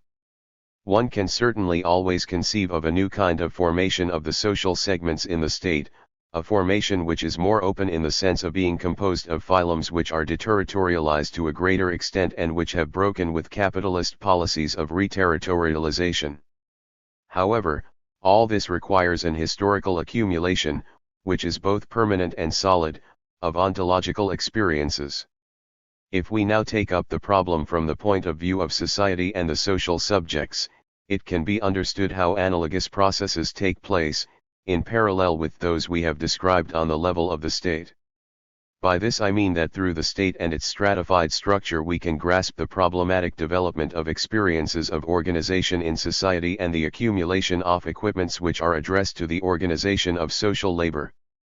Thereby, in the consciousness of the social subjects and their mass actions, we can trace elements of solidity and composition, experiences of struggle, victories and defeats, liberation and organization, but above all the history and the phylum of that knowledge of liberation which this entire broad development has nourished. There was a time when, in the field of Italian and European workerism, a distinction was made between the technical and the political composition of social classes. This dual approach was merely analytic, the definition was in fact absolutely compact and its articulations were rightly verified in terms of the dimension of lived experience. However, there is an important affinity between the methodology of workerism and the more advanced methodology of historico-social investigation. By following the historical events surrounding the development of the organization of the working day, of the labor market and of the structure of production and reproduction, and above all, by following the events surrounding the cycles of struggle, a description of the evolution of forms of class consciousness was successfully 163 developed within the field of workerism. I consider this description to be unsurpassed and unsurpassable. This old piece of research has, then, now been confirmed. Even the history of the party, in its anarchist, social democratic, socialist and Leninist forms was explained in terms of the evolutionary direction of class composition. It must be made clear that through this evolution, a genuine accumulation, a subjective dynamic of classification and of selection, of constitution, was discovered. All this became fixed in consciousness and past experiences of organization became the critical material for the continually renewed project of liberation. In this light, Leninism has effectively gone beyond anarchism and social democracy, reducing them to the segments of a new organizational form, salvaging them and reclassifying them as part of that original agencement which Leninism itself constitutes. It is obvious that today, in the same way, should the struggles for liberation reach a critical stage, the worker of automation and social computerization would, in the new social form of organization and liberation struggle, understand and go beyond Leninism. Leninism is associated with liberation in the same way that anarchism is associated with Leninism. Within the new perspective of organization and struggle, Leninism is certainly an element to be overcome, and yet it will always be present in the agencement that we are going to prepare. We can thus return to the discussion about the relationship between liberation and destruction. What can and must the destructive moment consist in at the current stage of social practice? It must consist in a dismantling of the state totality in which the segments of social and productive life and proletarian knowledge are about to be reorganized after the defeat of the 1970s.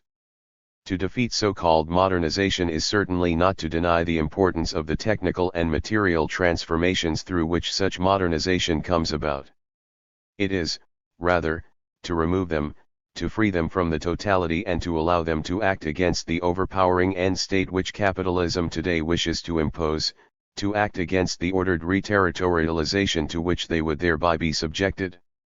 Destruction involves setting in motion. 164. A process of the general dislocation of the complex of components of production and reproduction. Certainly Leninism cannot be the basic driving force behind a social process of these dimensions and at this level.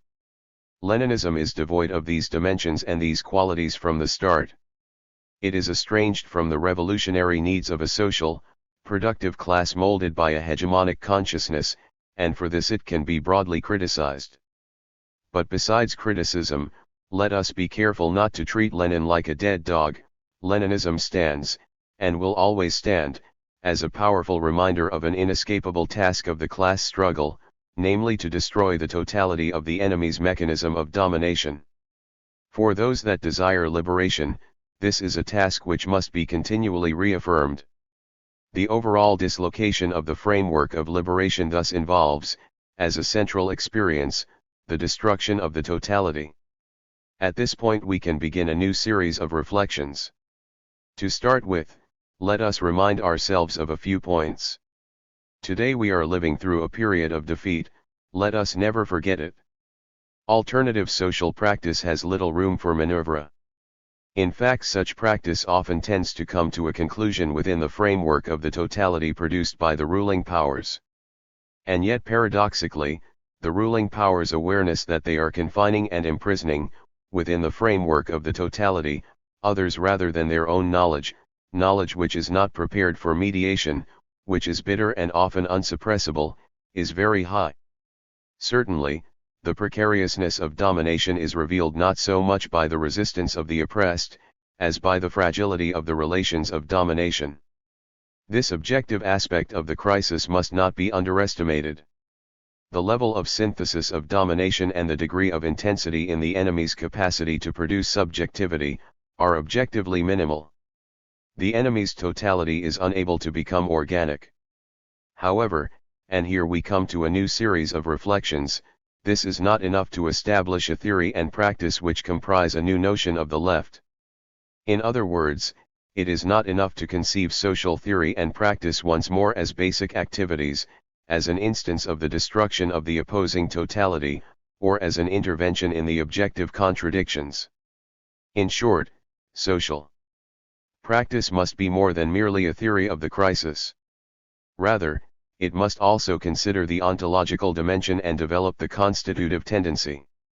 Now, when we destroy the ability of the enemy totality to contain, under its own domination, the knowledge of the exploited, in that very moment we acquire the ability to express the strikingly segmented character of theory, the unsuppressible particularity of desires, the entire transversal fabric of the agencements. Naturally, therefore, the entire weight of our social practice is involved in the destruction of the enemy totality. This is not because the act of breakage is something which is ontologically prevalent in the logic of social actions, but simply because the break gives rise to a large possibility for expression. Social practice is revealed as the exercise of liberation of desirous segments.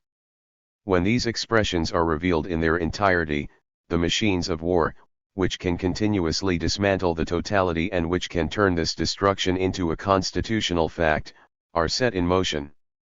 The concept of the party and of the left, not simply as a machine of war but as the fullness of the expression of the segments and of these positive acts, can consequently be defined.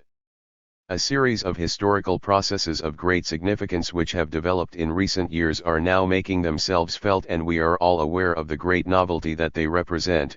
I am referring to the experience of Solidarność in Poland, the development of the Green Movement in West Germany and, though much less organized and still in need of critical examination, yet very important for analogous reasons, a series of other new movements. As compared to the organizational traditions of the workers' movement, the characteristics of these movements of organization and struggle are completely new. They cannot, therefore, be related to our history and our tradition. These movements illustrate both the ontological experience which the breach in the totality involves and the liberation of an energy which is permanently directed against the totality. Through an analysis of their composition, it would not be difficult to establish the material foundations of these political formations of the exploited class, but it is not necessary to do this here. What is more important is to emphasize the extraordinary innovation which all this illustrates. All the movements we have 166 referred to have emerged after a deluge, and it is not a bad idea to begin to realize that after a deluge not only does the world continue to exist, but that, in fact, such a calamity makes the soil highly fertile. Let us see what the original characteristics of these movements are. In the first place, they are movements of society. In the second place, they are not reformist movements, but movements of a different kind. Therefore, they are transversal and alternative. Their aim is not to take possession of the totality, but to destroy it, and in destroying it they affirm the independence of their knowledge and the influence of their power. I do not know according to what laws the presence of these movements gains its solidity. If such laws exist, however, it is necessary to discover them. I would like to throw down a hypothesis in this connection: the transition from fluidity to consistency, from movements to the party, depends essentially on the physical power of the masses and the degree of intellectual radicalism employed in establishing the relationship between the power of the new knowledge and destructive capacity. My impression is that the degree of solidity and of organizational stability, of ontological irreversibility, of a movement of struggle can be estimated only when it recognizes itself as the machine of a radical shift of the terms of politics. For the first time, as happens at the end of a utopian process that has developed for too long, paradoxically the autonomy of the political has taken shape as the independence of the social and as the rejection of the state. Modern liberalism and the right have understood many of the current determinations of revolutionary knowledge. As a result they have tried to mystify it, and in this way we have witnessed the festival of the nouveau philosophies. There is really nothing laissez-faire about the alternative politics. On the contrary, that we should demand the total collectivization of the means of production, seems to us to be something obvious and banal. This is not the issue, however. The issue is another one, and it is very important. Freedom is the position of an essential diversity in a world where every possibility for conditions of freedom has otherwise disappeared and been absorbed into the totality of the ruling power. Only the eruption of difference, of an alternative ontology, within the institutional sphere of the political can thus permit the 167. Re-establishment of a sense of liberation and hence of a transformative social practice. In the philosophy of knowledge and science, in aesthetics, and in all structural/functional systems, the emergence of a cataclysmic element, of radical difference, becomes, to the same degree to which humanity's horizon has suffered the totality, a fundamental moment. Only a subversive politics is unable to produce this excess of truth. And yet only subversive politics has repeatedly succeeded in providing an image of totality and thus in anticipating, in illustrating, the concept of cataclysm, in the absence of the cataclysms represented by the events of 1848, 1870, 1917, 1968. And so on. Science would never have discovered the cataclysms of thermodynamics. The problem now, however, is to work up to a cataclysm. Saying this, however, involves many large issues that we are unable to resolve. Yet we must resolve this problem, namely, how to constitute ourselves as a cataclysm while working up to it, how to constitute ourselves as a totality without being such, how to constitute ourselves as a destructive opposition to capitalist and state totality without becoming its homology. What is needed is a radically democratic type of subversion where organizational forms have the impact of Leninism and the freedom of autonomy. Social practice must be an agencement of singularity, while avoiding the fetishism, whether this be called the general will or the common good, which intervenes to annul difference and turn it into a mere cog within the cosmos of exploitation. To conclude, Felix my friend, a terribly powerful social practice of the enemy comes to mind, one which I have felt personally and which has contributed to our defeat. I am referring, of course, to terrorism. It can be characterized very simply: it is a monstrous event, the mystified translation of state violence and of its empty fiction of totality, the unilateral, mystical blitz which drowns liberation in destruction, removing the dynamic and gentleness of the relationship once more. Yet terrorism has been a scandal, and it will still be such unless we are able to avoid its monstrously scolding us with that which we are unable to be, namely people who rebel sans phrase, people who reconquer freedom and who make the break, which had been blocked by the ruling powers, effective. Terrorism has been able to accuse us of not being free, of not being David, but rather of being sheep before Goliath. We will be able to invent a new life from which both terrorism and state violence are 168. banished only if we return to a militancy which is able to pose the completely radical problem of alternative values and methods. We will be able to do this only if our social practice is taken up by several thousands, several millions, of Davids. The posse, it was said, came before the Nazi. We will be accused, Felix my friend, of being fascists if we say such things. Let people say what they will, however. As far as I am concerned, I would be prepared to make things even worse, to say that love and only love can determine the connection between power and knowledge. From the depths of this shameful confession of irrationalism, I will bring some old friends to give me justification. The first among these is the good Spinoza, given that he too, in making reference to the maxim of the great philosophers of the Italian Renaissance, believed that love lay between power and knowledge. Then, however, there is the eternal supporter of Goethe, Lenin, in the beginning there was action. Let's get a move on. A hug to everyone. Yours. Tony. 10. 1. The power of civil society is presented in Hegelian philosophy as the essential foundation of the theory of the state. If civil society is, in fact, the very foundation of the dialectic, then civil society is the permanent revolution, which dialectically poses the need for, and thus the legitimacy of, the state. In Hegel, the revolution is, in this sense, the very basis of the state. The taking of power by civil society, is the realization, the negation, and the sublimation of this. It is enough to have gone through Hegel's writings, not so much his youthful works as those of his early adulthood, to see this essential feature of the Hegelian system. The philosophy of right of Hegel's maturity does not repudiate it, but simply deprives it of all its potentially subversive effects. It is, however, true that this act of deprivation is successful, so that in Hegel's mature works, what had been a revolutionary dialectic is transformed into a veritable theodicy.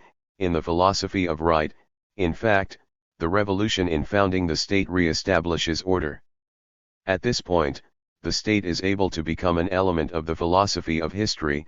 It loses all qualities of dialectical changeability, every vestige of negativity and all ontological potential in order to place itself within the perspective of divinity. The revolutionary legitimation of the state is surreptitiously expelled and substituted by the latter's metaphysical legitimation. Hegel's argument is not, however, imprecise. The revolutionary establishment of the state theorized by Hegel is qualified by the 170. Bourgeois organization of civil society. The mechanism of revolutionary legitimation is reproduced by the dialectic of social labor as capitalist society begins to organize it. Its organization is what capitalist production, bourgeois society, and its alliances bring about. In Hegel, then, the dialectical process of the establishment of the state starting from civil society, follows that rhythm of progressive vertical organization which the history of the capitalist revolution prefigures as its own necessity and as its genuine idea of reason. By submitting the dialectic to a materialist analysis of classes, Marx struck at the heart of the Hegelian conceptions of civil society and the state. At the level of a horizontal analysis of the balance of forces between classes, Marx indeed emphasizes the essential insolubility of the dichotomy which capitalism determines within the relations of production. Consequently, the dialectic of the capitalist revolutionary project is also insoluble. Starting from civil society, this project aims at organizing in a vertical system in the form of the state, the value and the specificity of the capitalist organization of production. Under no circumstance, then, is capitalist progress able to establish anything more than progressive revolutionizing thresholds.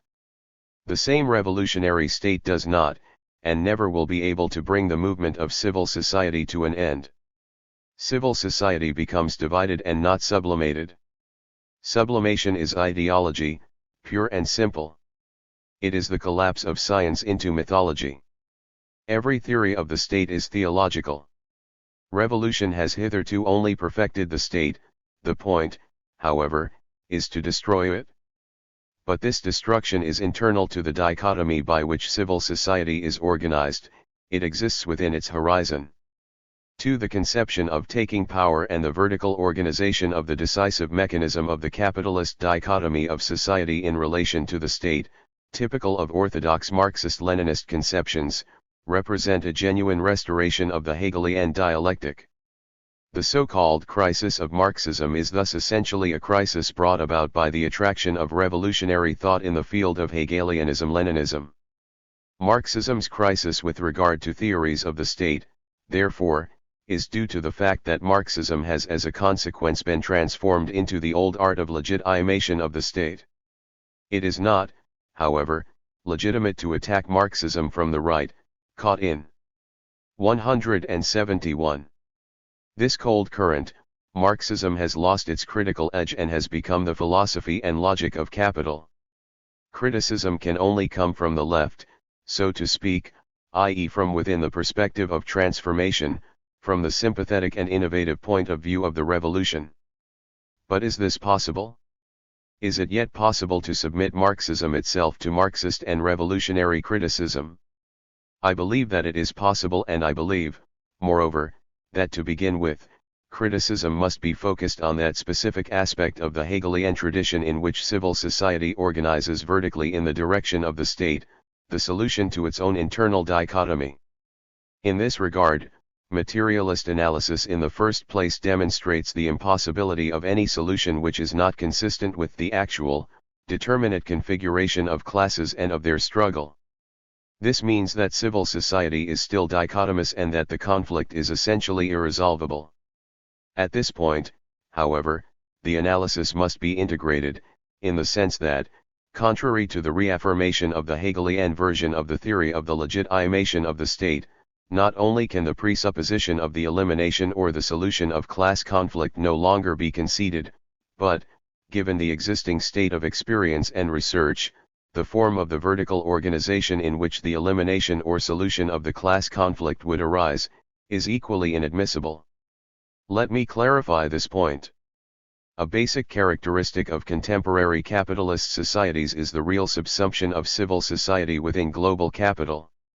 This phenomenon normally manifests itself in the form of the state.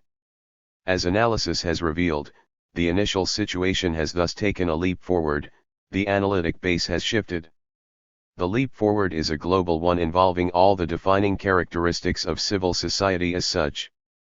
Indeed, real subsumption reveals the social dichotomy not simply within civil society, which in any case is impossible to isolate in this situation, rather, it reveals the dichotomy to us within that determinate complex which is constituted by the new composition of civil society and the state. This compound thus becomes the exclusive object of analysis. Any other approach has a merely philological value. The problem of the governability of this complex society-state is the same as the problem of the orderly reproduction, or the revolutionizing, of this complex. In this perspective, the dichotomies of society therefore tend to become completely horizontal. The so-called doctrine of the 172 state, if one still wishes to use this outdated terminology, can no longer concern itself with the notions of sovereign and subject, but only with power and countervailing power, bearing in mind that while power and countervailing power may be treated as interchangeable terms in a formal analysis, they certainly cannot be so treated from the point of view of political analysis. As a consequence, the themes of legitimation at all costs become formal and circular, while the materialist themes of revolution, and in general, the political themes of governability, become the capacity to grasp the dichotomy on a completely horizontal terrain. I call this horizontal terrain, the terrain of war. A theory of the state or of revolution must assume a terrain of war to be normal. Politics and the process of constitution are the continuation of war by other means. 3. If the social dichotomy has been shifted onto the level of the society-state complex, if it is impossible to conceive of vertical solutions to the conflict, and if these conditions are actually operative, then the only strategy possible would seem to be one of trying to stabilize the conflict. It seems to me that both in the field of jurisprudence and in the field of the constitutional and political theory of the state, approaches of this kind have recently been tried out. In the field of jurisprudence, contractualist versions of the theory of legality are very fashionable. What is characteristic of these approaches is the dissolution of all abstract and general definitions of law.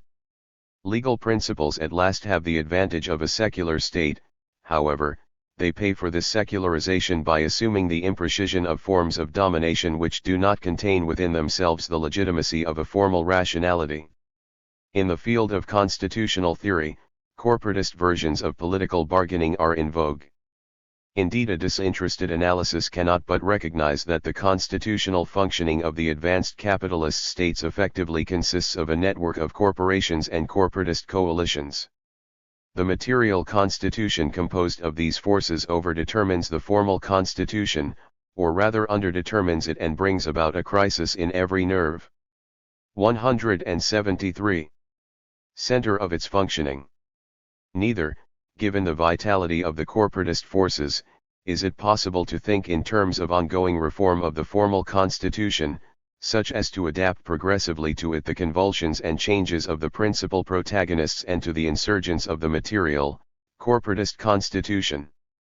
In German philosophy, and by Gehlen in particular, this latter circumstance has been acknowledged and characterized under the heading of post-history. The definition of post-history combines both the material character of real subsumption as something current and historically irreversible and the crisis of the traditional organization of the legal and constitutional system. An attempt is therefore made to confront this new situation starting from a plausible analytic framework of social action. The sole aim of the theory is evidently that of establishing criteria for the stabilization of the conflict. The complexity of reality cannot but be contained and controlled. In post-history, the state exits from history in order to enter in the modern, that is, in the definitive crystallization of the forces of historic production. I will therefore postpone analysis of Gehlen and his school until I come to Luhmann in order to clarify further the topics I am referring to here. It is, however, clear that these theories succeed in revealing the horizontal organization of state-society relationships only to the extent that they mystify the permanence of the dichotomous element that nevertheless characterizes the new state-society complex. On the other hand, the hypothesis that the horizontal organization of the conflict constitutes the basic form of the dialectical relationship within the new society-state complex, does not seem to me to be able to hide the dichotomous essence which, from a Marxist point of view, must nevertheless be attributed to the relationship. Indeed, subsumption does not abolish the dichotomous nature of civil society, it only eliminates the possibility of resolving it by organizing the solution to the conflict vertically in the direction of the state. In effect, from within the perspective of the new relationships, social antagonism and the desire for transformation and revolution make themselves felt more powerfully and clearly. The class struggle is not determined. Peter Bruckner is perhaps the author who, on the very edges of the Frankfurt School and above all within Gehlen's anthropology, 174, has best shown the new characteristics of the concept of revolution within these new dimensions. The class struggle has not come to an end but has been displaced onto a terrain which pertains to the human totality. Real subsumption and the horizontal organization and mass character of social relationships deny the very possibility of formal control and emphasize the material nature of human social relationships. For if we assume a flat horizon which is neither overdetermined nor overdeterminable, and which is permeated by antagonisms which tend to take on the shape of a dichotomous relationship having a material foundation, is it then possible to identify means by which the conflict might be stabilized? Apart from the abstract neo-contractualist models, apart from the vulgar prescriptions and practices of neo-corporatism, and apart from the mystificatory distortion of functionalist and social action theories, it seems to me that from the point of view of a proposed constitutional settlement of conflict, the only useful theoretical framework is the one offered by federalism. In federalism, subjects are portrayed as autonomous entities which come together on the basis of equality. Therefore, there is no contract between subjects, nor the possibility of a constitution which nevertheless recognizes and equalizes, in general and abstract categories, the rights of single and collective bodies. There is, rather, cohesion between the subjects and an agreement to be evaluated in the light of the defense of the characteristics of the single subject and of the conservation of the collectivity. This, however, is not the place to illustrate the extent to which the constitutional materialism of the origins of bourgeois society in the 17th and 18th centuries was comprised by these theories of federalism. What is principally fascinating about this theoretical framework is the conspicuousness of the subjects that come into play, the irreducibility of their constitutional presence. The framework is precisely that of the organization of a state of war. In all probability, then, in this phase of the class struggle, the basic problem is that of the constitutional stabilization of the class struggle. But if this is the goal, it will be necessary to identify non-mystified criteria which allow the boundaries of the sphere of action of the subjects to be taken as a basis for reciprocal regulation between subjects. The fact remains, however, that the development of means to establish order and consensual agreements designed to stabilize conflict can only take place on the basis of a prior recognition of the equality of the subjects. Is this possible, however? Or is it not the case that disparities are still so apparent as to make this and every strategy of stabilization unworkable?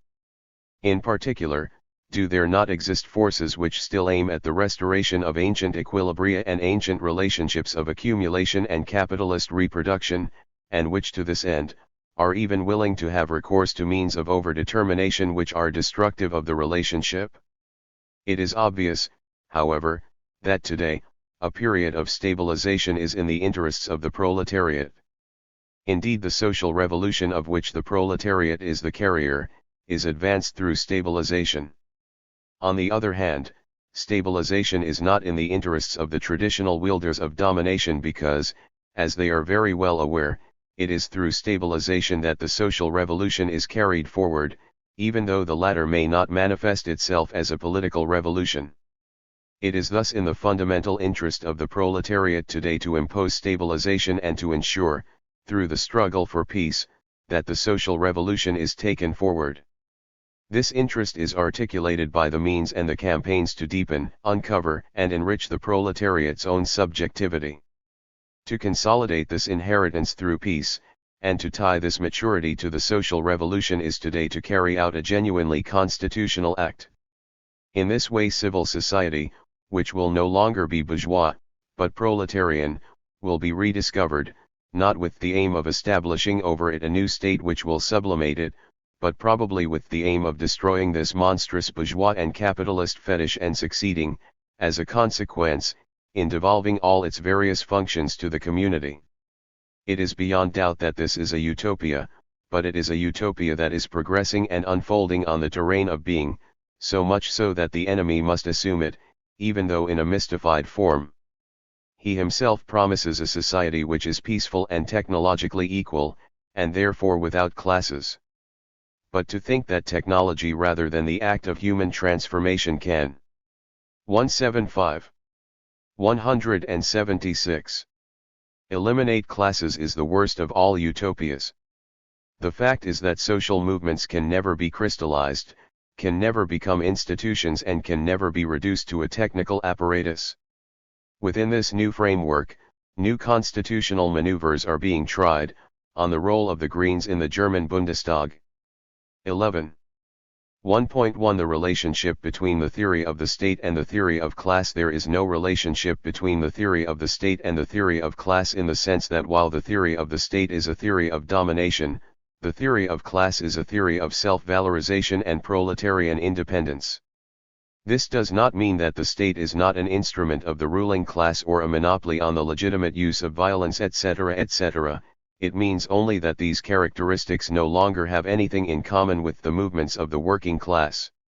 We have been used to considering state reformism and the activities of state organizations in general as a response to the movements of the working and proletarian class. There was such a connection during the period of the liberal and planning state, but today this relationship no longer exists. On the basis of the theory of class, it is not possible to construct any framework for understanding the development of the state. In this sense, in terms of its fundamental nature as the autonomous producer of an order which is functional for the mere reproduction of the ruling class, i.e. the exploiting class, the state has isolated itself. The mechanisms of exploitation are essentially. This article is the product of a discussion, with the comrades in Rebibia prison, on topics proposed by the journal Kapitalistate. Administrative in nature, and their purpose is the simple reproduction of the power machine. 1.2 Location of the proletariat and use of the two-class model. The proletariat exists wherever labor is exploited, it therefore exists throughout the whole of society. We live in a society in which productive labor is equally distributed among all sectors of production.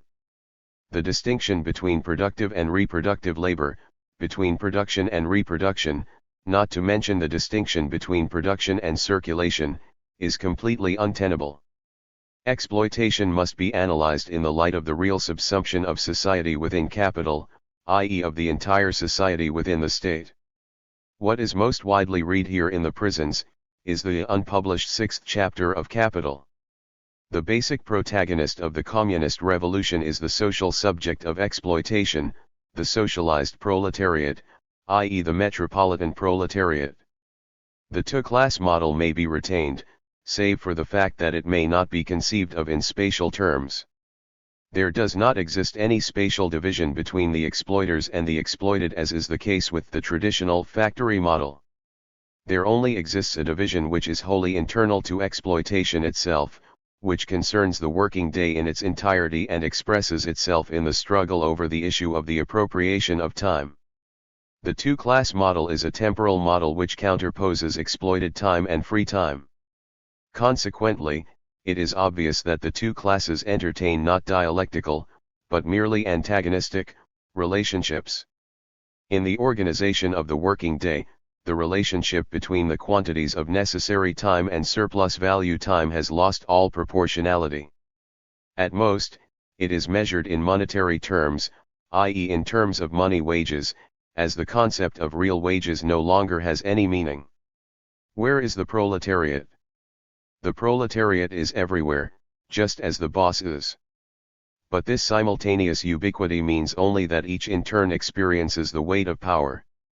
In the epoch of real subsumption, the spatial interpretation of exploitation no longer has any meaning. In the working day, exploitation has a temporal meaning. The only real problem as far as use of the two-class model is concerned, is that of identifying those courses of action which, through proletarian independence, are conducive to the unity of the revolutionary subject. 178. 1.3 The state and class structure abstracted from dialectical relationships. The class structure must be viewed from within the perspective of that domination which is aimed at the reproduction of the capitalist system. At this point, therefore, what must be proposed is not a theory of the capitalist mode of production and of the division of labor, but, quite simply, a theory of administrative functions and types of domination. Capital and its state do not substantially shape classes, but they identify them and give life to them within a process of reproduction. Neither can we properly speak of classes in this respect. In fact, what the state has in its favor is a relative disaggregation of society in the face of totalitarian mechanisms of reproduction. The state wages a fierce battle against any form of aggregation of the social forces of production. Its only power to shape consists in the work of disaggregation which it carries out. What one is dealing with, therefore, is a negative relationship. The content of the work of symbolizing social reality carried out by the state, is a continually renewed attempt at segmentation. The state is not able to absorb the innovatory initiatives which emanate from the exploitative society, it is able merely to register them and to insert them into an abstract and symbolic framework of the legitimation of domination. The state represents itself in images, it is a film, a television, an information mechanism which passes before the concrete existence of the working class and its various fractions. The state is the pure mystification of domination, it cannot exist other than as efficient mystification. The state, then, does not shape classes, but it represents them. None of the problems concerning classes has anything in common with the way in which the state speaks about them. The state is the form of this unreality. 1.4 Socialist society and Marxist analysis. It is not at all clear why Marxian analysis should not be applied to the actually existing socialist societies. But while it is not clear why the revolutionary method should not be applied, it is, on the other hand, clear why the Marxist method should be applied. The so-called socialist societies are backward capitalist societies. In some of the socialist societies the processes of real subsumption have not yet been fully developed. There still exists a certain 179 margin within which class struggle of a traditional kind can take place. Typical in this regard is the Polish case, and the comrades fighting there deserve our complete solidarity. Application of the Marxist method to these societies has two advantages. The first is that it provides us with a composite image of the development of the societies based on the exploitation of wage labor. The second is that it places before us various alternative shapes that this model may assume. Today, in particular, the socialist societies seem to be tending towards discarded models of the development of Western capitalism and, that is, towards the predominance of military structures in the supervision of exploitation. This derives from the high level and the violence of the class struggle in these countries, which in its turn is due to the conflictual relationships among imperialist powers in which these societies are caught up. 180. 2 THIRD Politic S. 2.1 The theory of the state and socialist strategy. The relationship between the theory of the state and socialist strategy appears in terms of demystification, or in other words, in terms of a negative theory. Just as the problems and issues touched on in the first section must be considered in relation to the Marxian transformation of real subsumption, so this second group of questions leads back to issues of self-valorization and proletarian institutionalist. Now, once the job of demystifying the state has been carried out, one can nevertheless ask oneself if the amplified theory of the state is in some way useful in defining the mechanisms of socialist strategy. Posing this question is the same as posing the question of how necessary power is, in the establishment of socialism. But the reply is not simply of necessity abstract, it is absolutely impossible to give, since there can exist no homology in the way in which power is conceived on the two sides of the class struggle. If one wants some help, then, rather than to problems of Stas layer, it is necessary to address oneself to the particular themes of the law of nations or to the history of the conflict between church and state. This raised the problem of external and mutually independent powers and their conflictual proximity. Some people believe that neo-contractualist perspectives can be useful at this point inasmuch as they allow one to understand and systematize those zones of intersection among the various spheres of power which emanate from the classes. But one has the impression that these perspectives are no more than elusive, unable, that is, because of their formal nature, to capture the sequences of strategies and countervailing powers that have been historically developed. 181. 2.2 The traditional socialist model and the new movements. The traditional model of socialism is an ideology of productive labor and its social organization for the purpose of accumulation. The revolutionary content of the consequent democratic appearance, as is also true of progressive liberation and ecological movements, poses problems which can no longer be resolved within the historical theoretical framework of socialism. The subjects of the revolutionary struggle have undergone radical change, the content of the liberation struggles have reabsorbed and transformed the content of the struggles for emancipation. Thereby liberation becomes liberation from work rather than the emancipation of work. From this point of view, the new generations that are engaged in revolutionary struggle are memory-free. But this does not mean that the revolutionary process is devoid of principles. On the contrary, through the fundamental rejection of existing forms of social organization, and through the experience of communitary and social struggles, the revolutionary struggle takes shape with a radicalism which is rarely perceived. The principles are born through the development of the struggle, and among them one must above all pinpoint the aim of improving the quality of life and of combating and destroying all attempts to subject life to death. The issues of equality and socialization of the mode of production which are peculiar to socialist existence are adopted in a way which is not particularly problematic, because it is clear that equality and socialization are not essential objectives, but conditions imposed by capital, ones to be reconquered by a practice of liberation. By the term socialism we understand a society organized on the basis of an ever more complete planning of social labor, ordered for the purpose of capital accumulation, and thus structured according to economic and physical forms of state coercion aimed at obliging the population to work. We also understand by socialism a society in which the division of labor exists, even though such division of labor is linked to problems concerning the reproduction of society and its organization, rather than being a necessary function of the nature of work and production. By communism, on the other hand, we understand a society which has freed itself from the necessity of labor, thus, a society in which collective organization is aimed not so much at the accumulation of labor as at its reduction, and at the simultaneous liberation of all human energies, and at the complete and general utilization of time for invention and for the struggle against disease and death. In the current phase of the class struggle, the distinction between socialism and communism is absolutely fundamental. Socialism no longer has an independent existence as a historical necessity. Rather, it has been absorbed into and molded according to the forms of developed capitalism, that is, either according to capitalist socialization, or according to the authoritarianism of actual socialism. As implemented by capital, socialism is one of the guises in which real subsumption manifests itself. In the circumstances of real subsumption, however, proletarian independence manifests itself as the demand and struggle for communism. The conditions necessary for this struggle are given by the substance of self-valorization and in the autonomous processes of proletarian institutionality. 2.4 The relationship between class struggle and the state. We can explain the class struggle not as an aspect of a complex dialectic of continuous restructuration, but as instances of the appearance of needs and initiatives of appropriation. The state finds itself regulating the flows of the production and reproduction of wealth.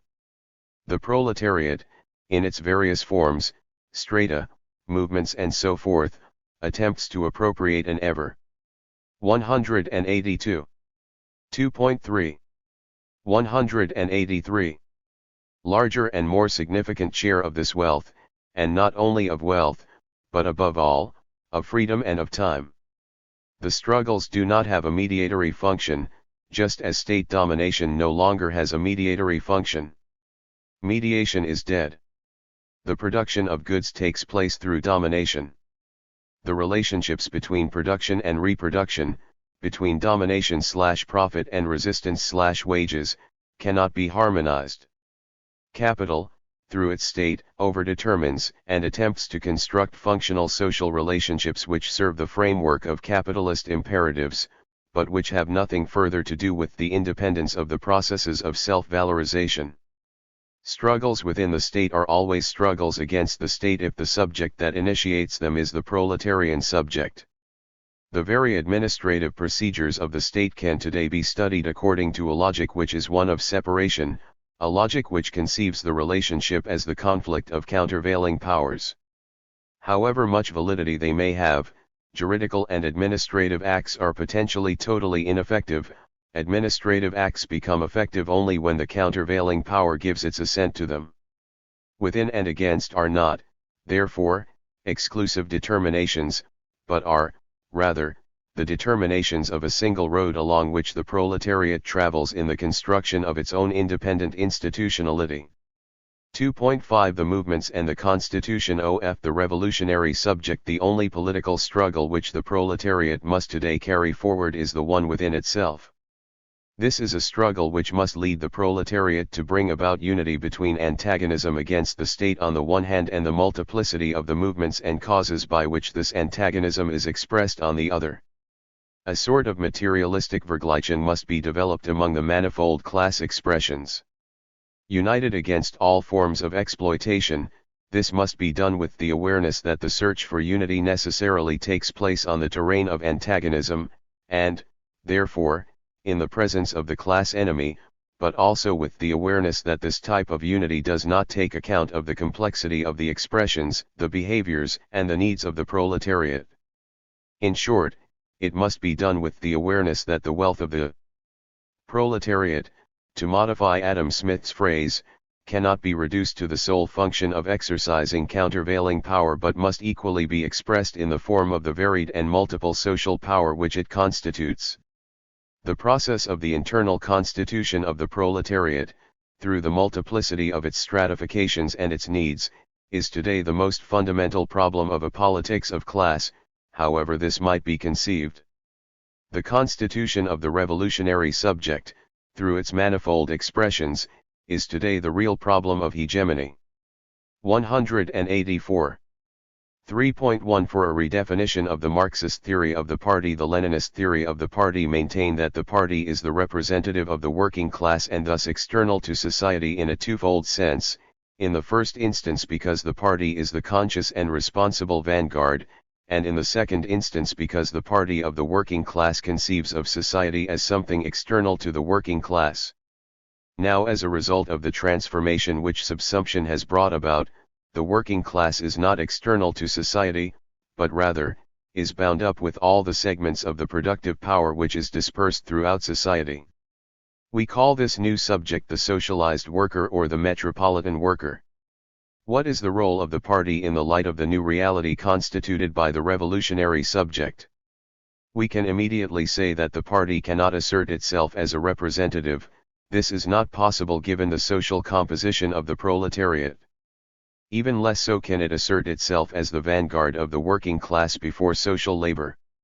The problem which this double negation of the traditional theory of the party raises cannot be solved other than in practice, i.e. through continuous experiences of organization and struggle.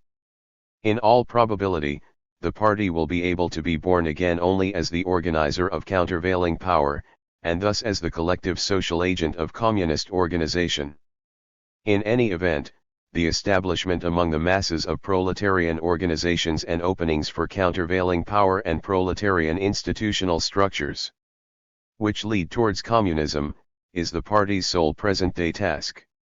As an instrument of the transition, the party must disavow any role as a representative of a general interest of the class, and instead must assert itself as the capacity to organize and satisfy particular class interests. 3.2 The role of the communist parties in Eastern Europe. As in a large part of Western Europe, the party is purely and simply a function of the state. In the countries of Eastern Europe, the party is the master of the organization of work and thus the agent of social exploitation. On the other hand, in Western Europe, and in particular in those regimes characterized by an extreme parliamentary pluralism, the party system has by now become a neo-corporatist system having a very heavily bureaucratic and repressive valence. This matter concerns the so-called West European communist parties whose relationship with the working class is becoming ever more limited and reduced to the defense of those traditional and reliable strata constituted by the factory proletariat. Revolutionary thrusts emanating from new movements are taken up only to the extent that they can be accommodated within a framework of political compromises of a corporatist kind. The ideology of work and productivity have led the communist parties of Western Europe to line themselves up, without a single reservation, in favor of nuclear energy. As far as the youth movements are concerned, the West European communist parties have played an equivocal role between repressive acts and attempts at ghettoization. As far as they are concerned, the environmental question consists merely in campaigns to clean up the cities. The work ethic has done its greatest damage in terms of repressive policies against social deviance. The prisons are full of people who have been marginalized by the urban exclusionary regimes. In short, the so-called communist parties have often been the principal sources of conservative and reactionary ideology. This does not imply that the communist parties do not still comprise a large mass of the proletariat. Their role, however, is fundamentally one of the corporatist regimentation and control of these forces. The role of the communist parties in the management of industrial restructure. 185. And in the battle against inflation is perhaps exemplified, in terms which only with difficulty can be called other than Reaganite, by the brief period of the historical compromise in Italy.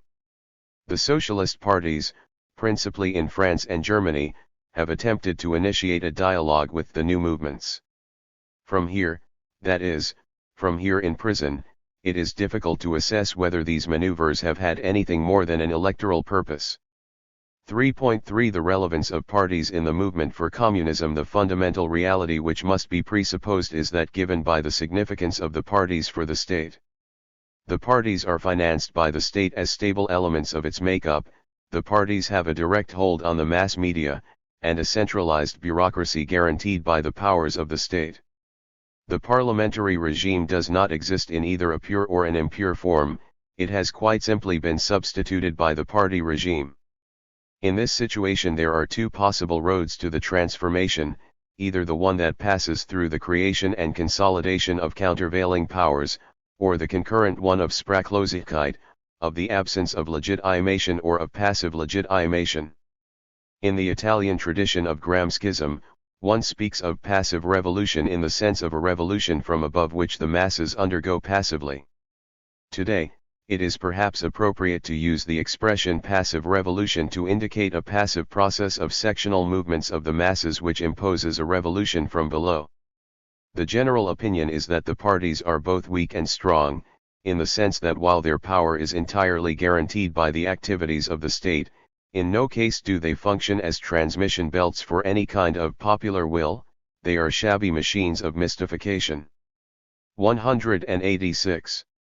4.1 The state form and the historical determinations of its strength. In tackling this problem it is perhaps necessary to recall a basic conviction, namely that the state is the form in which the process of extracting surplus value takes place.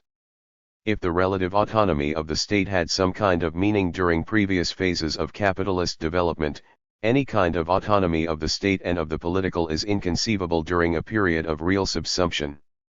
In the countries of actual socialism, owing to the insufficient development of capitalist production, there is probably still room for relative autonomy of the state and of the socialist project, but this is absolutely impossible in the advanced capitalist countries. The strength of the state is thus, in the first instance, the strength of the collective capitalist. In historical terms, the state's strength can be explained only on the basis of the dialectic with the workers' struggles which pushed capital in the direction of subsumption and led the state to embody it. Today, in the phase of subsumption and the reappearance of its antagonism, the concept of strength of the state has reached a crisis. The theory of the dialectic has come into conflict with the theory of war. The state is one pole, and only a pole, in a reality of war. Its attempts to symbolize the world of social production have encountered an ever-increasing resistance which extends to all the bonds of social production and reproduction. The historical explanation of the strength of the state must take full cognizance of the latter's real weight, a process that has been interrupted, the last dialectical act to be performed. The dialectic is not a law of actual development, neither is it a metaphysical law, it is quite simply a law imposed by capital. Communism proceeds to its supersession. And therefore, already, through the conduct of the war and new organization, the most basic law is that of war. The strength of the state is, however, always that of a pole, and one only, of class relationships. 4.2 The relationship between formal, legal, and political rights and the progressive struggles of the class legal and or political rights which are formal and or informal but effective, are not simply functions of capitalist development even if they have been influenced by it. However, because of the new composition of the class, even these formal rights correspond to unsuppressible, material needs. Democratic battles are thus consubstantial elements of the working class in its socialized form. 187. Progressive struggles create opportunities for the new institutionality of the class. It is necessary to contest the idea that the struggles may end in integration. Integration only arises from the absence of struggle. The not unimportant effect of self-valorization is inherent in the struggles. The equilibrium which may be re-established after the struggles have taken their course does not leave the balance of forces intact. A theory of the total integration of the struggles can never carry any weight. A state of peace cannot be established on the basis of the same equilibria and the same relative shares in the division of wealth that pertained before the struggles. As an ideology of the maintenance of equilibria, Keynesianism played a role which was advantageous to the working class. But Keynesianism is finished. Today the problem is that mutual and antagonistic one of indicating in creative terms, the appropriation, not only of wealth, but of the temporal being of society, by the two sides in conflict. 4.3 Legislation and law in capitalist and communist society. The role of legislation and law cannot be other than that of forcefully overdetermining progress towards communism. Inasmuch as this process is carried forward, it is reasonable to think that, together with the state, the role of law will also wither away, provided that one does not have a mistaken notion of what law is, that is, as the simple reflection of organization rather than the overdetermination of the social. But laws are norms, domination, and surplus value transformed into will. In capitalist development, their contents are arbitrary and reduced to simple concepts of validity. Kelsen is the unsurpassed representative of the development of bourgeois law in its formal and normative aspects. The working class cannot call law by names which are different from the ones used by the bourgeoisie. They can only destroy bourgeois law. There remains the case of agreement and contract. During the period of the transition and the new passive revolution which we are living through, contractual agreements may be important.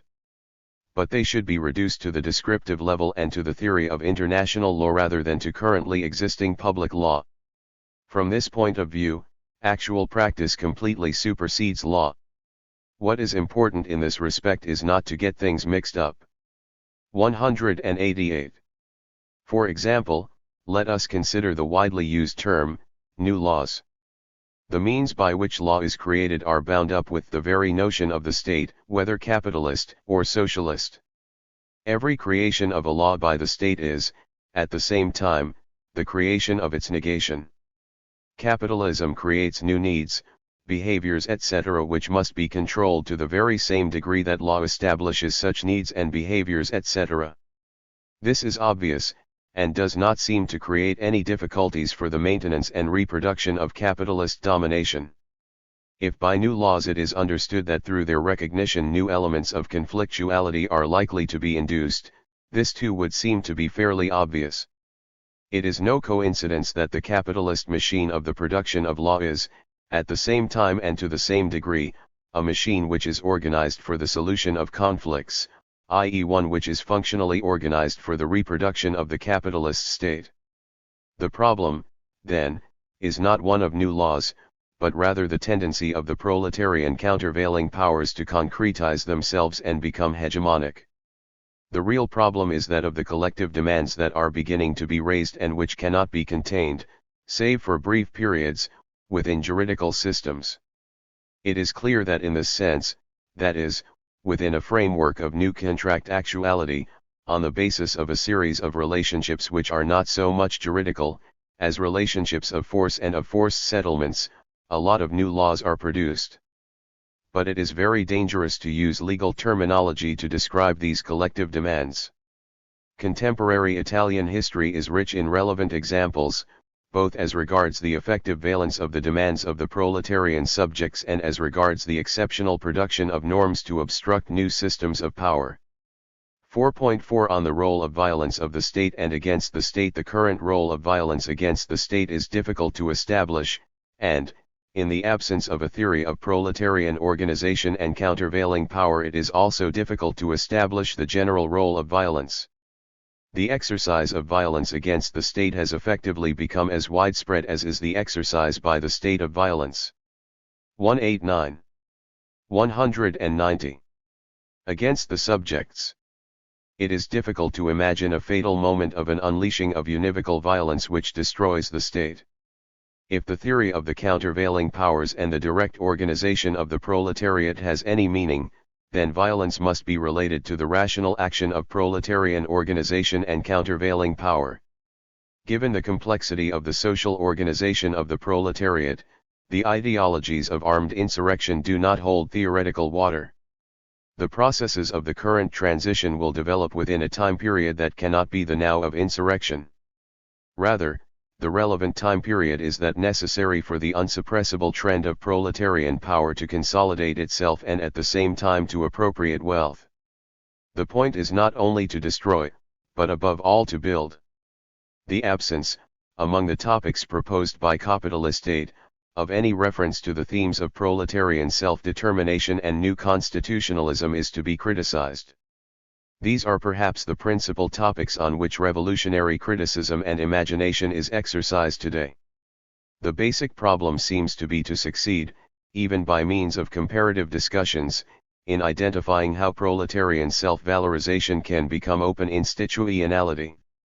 There are many processes that we are trying to follow and to describe. But in this connection we need to arrive more closely at a complete theoretical framework. The topics on which we should concentrate attention would seem to be, on the one hand, the failure of both the reformist strategies and of the insurrectionary strategies of the communist left, and on the other hand, the consolidation of practices of countervailing power, by means of the enormous struggles of the movements and the active strata of the working class. 12. Some notes concerning the concept of the nuclear state. There exists the state and there exist production cycles in the provision of nuclear energy and atomic weapons, but does there exist a specific technical theoretical entity that can be said to be a nuclear state? Of course, from a descriptive point of view, it may be noted that a series of specific policies have been developed in connection with the relationship between the state and nuclear arms/energy, which concern not only the strictly military and energy domains, but also the domains of economic and financial policy, policies for the planning of industrial conversion and restructuring, regional policies, public order policies and the activities of the secret services, not to mention of course, foreign policy, foreign trade and industrial supplies, scientific and outer space policies etc. etc. However, even supposing that the complex of new relationships and activities induced by these policies has tended to bring about a qualitative leap, or even believing, as it is more natural to do, that the development of nuclear energy has led, more modestly, to significant changes in the existing mode of production, nevertheless, it does not seem to me that it is possible for this reason alone to consider the nature of the state as having been modified and therefore that it is justifiable to introduce the specifically new concept of a nuclear state. When the principal source of energy was switched during the first half of the present century from coal to electricity, quite rightly this was not thought to have led to a change in the form of the state, even though many of the relationships between types of production and state activities were affected by the transformation.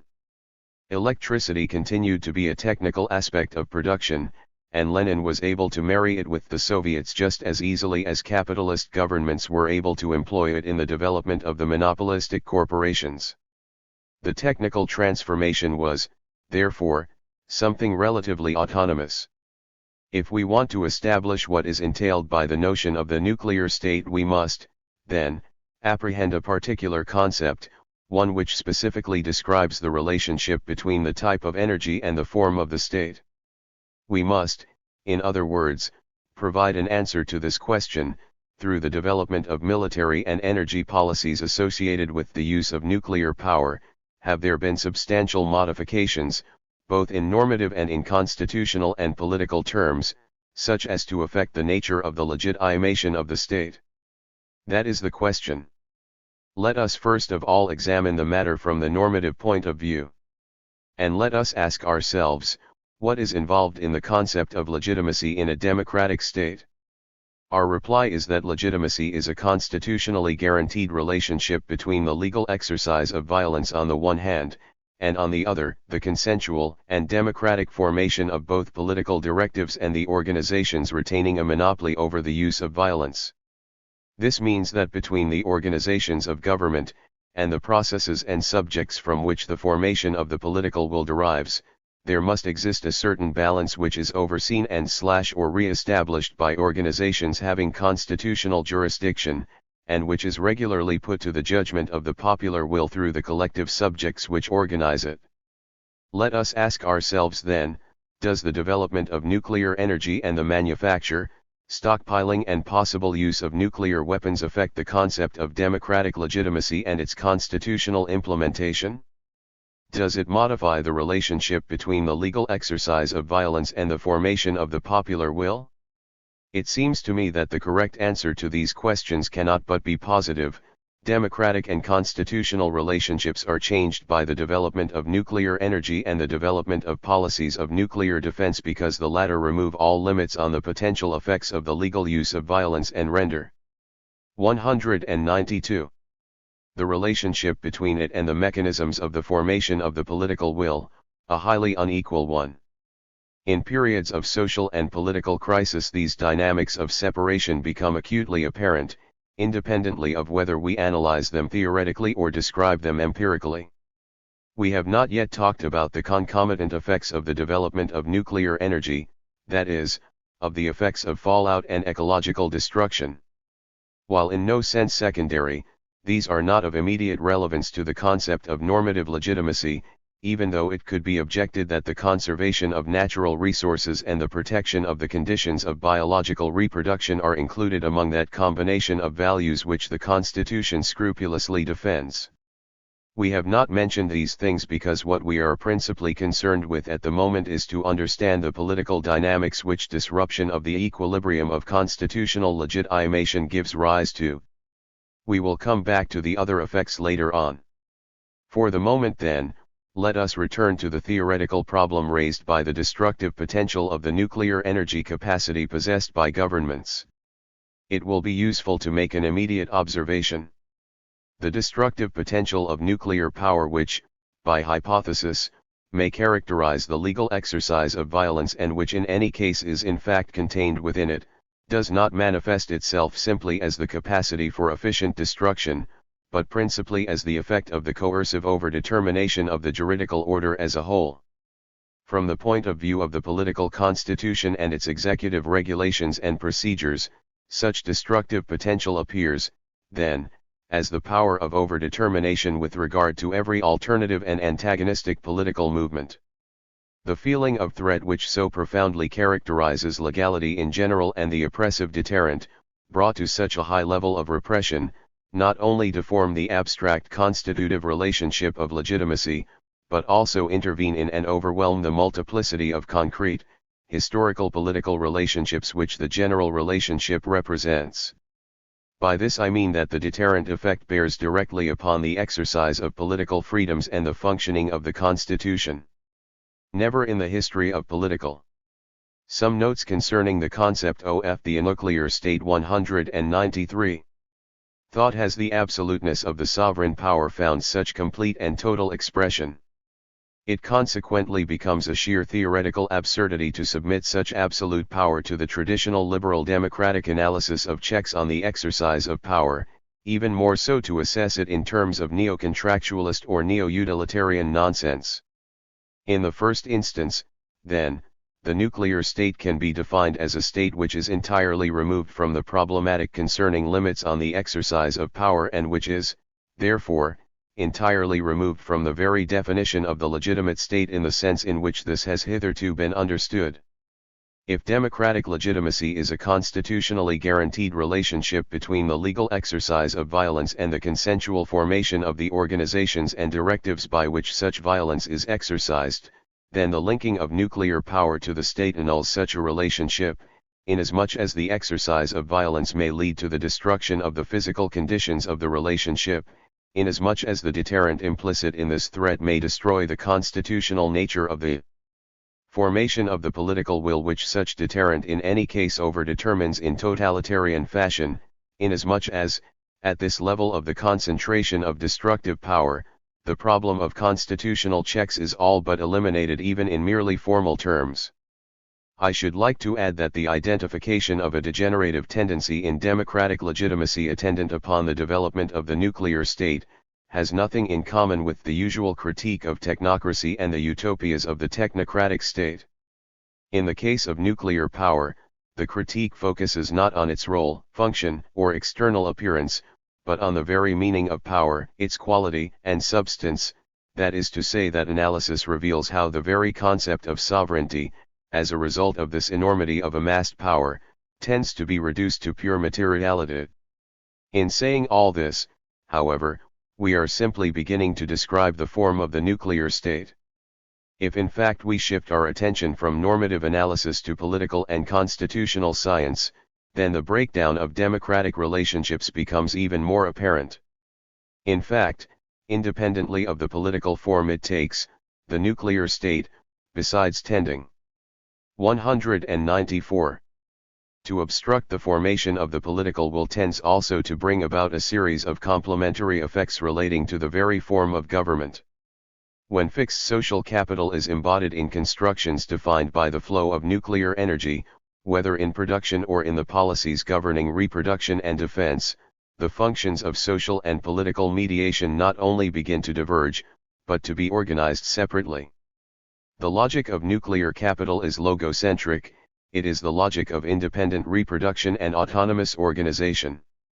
The political stratum of nuclear capital thus begins to take shape according to these functional necessities, and a new form of social stratification must, consequently, be brought about on this new social basis. The redistribution of national income is increasingly aimed at the construction of a new social hierarchy, first of all in order to realize separate goals, and then in order to establish separate structures. To the extent that the authorities extricate themselves from all dialectical relationships with the democratic formation of the political will, to the same extent do they tend to become isolated, to reproduce themselves in a state of separateness and to shape social reproduction in accordance with appropriate laws of stratification. A second obstructing factor must at this point be emphasized, exactly as is done in the most recent democratic literature, which forcefully denounces the degeneration of the state forms of the large imperialist powers. Starting from the isolation of government from society, from the interruption of the flow of legitimation, and from the formation of apparatuses which are ever more closely tied to an independent industrial military nuclear system, a block in general social productivity also becomes apparent.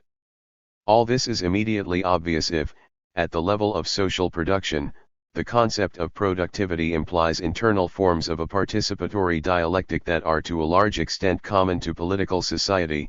The shattering of these relationships on the political terrain spills over onto the terrain of the general productivity of the system.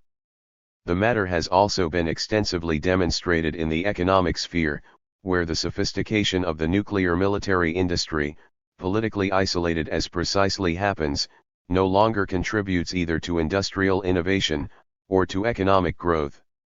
To an ever-increasing extent, nuclear military development has been denounced as a grotesque excrescence having the sole capacity to reinforce the pure image of power, and in this absurd respect, to proliferate and to contaminate the world. In this connection, every third world dictatorship could do with a small nuclear military apparatus, not so much, clearly, for the purpose of combating enemies, as for the purpose of reconstructing its reputation for power. Whoever would have thought that nuclear energy's legitimation of absolute power would have been in such close conformity with theological writings on the subject?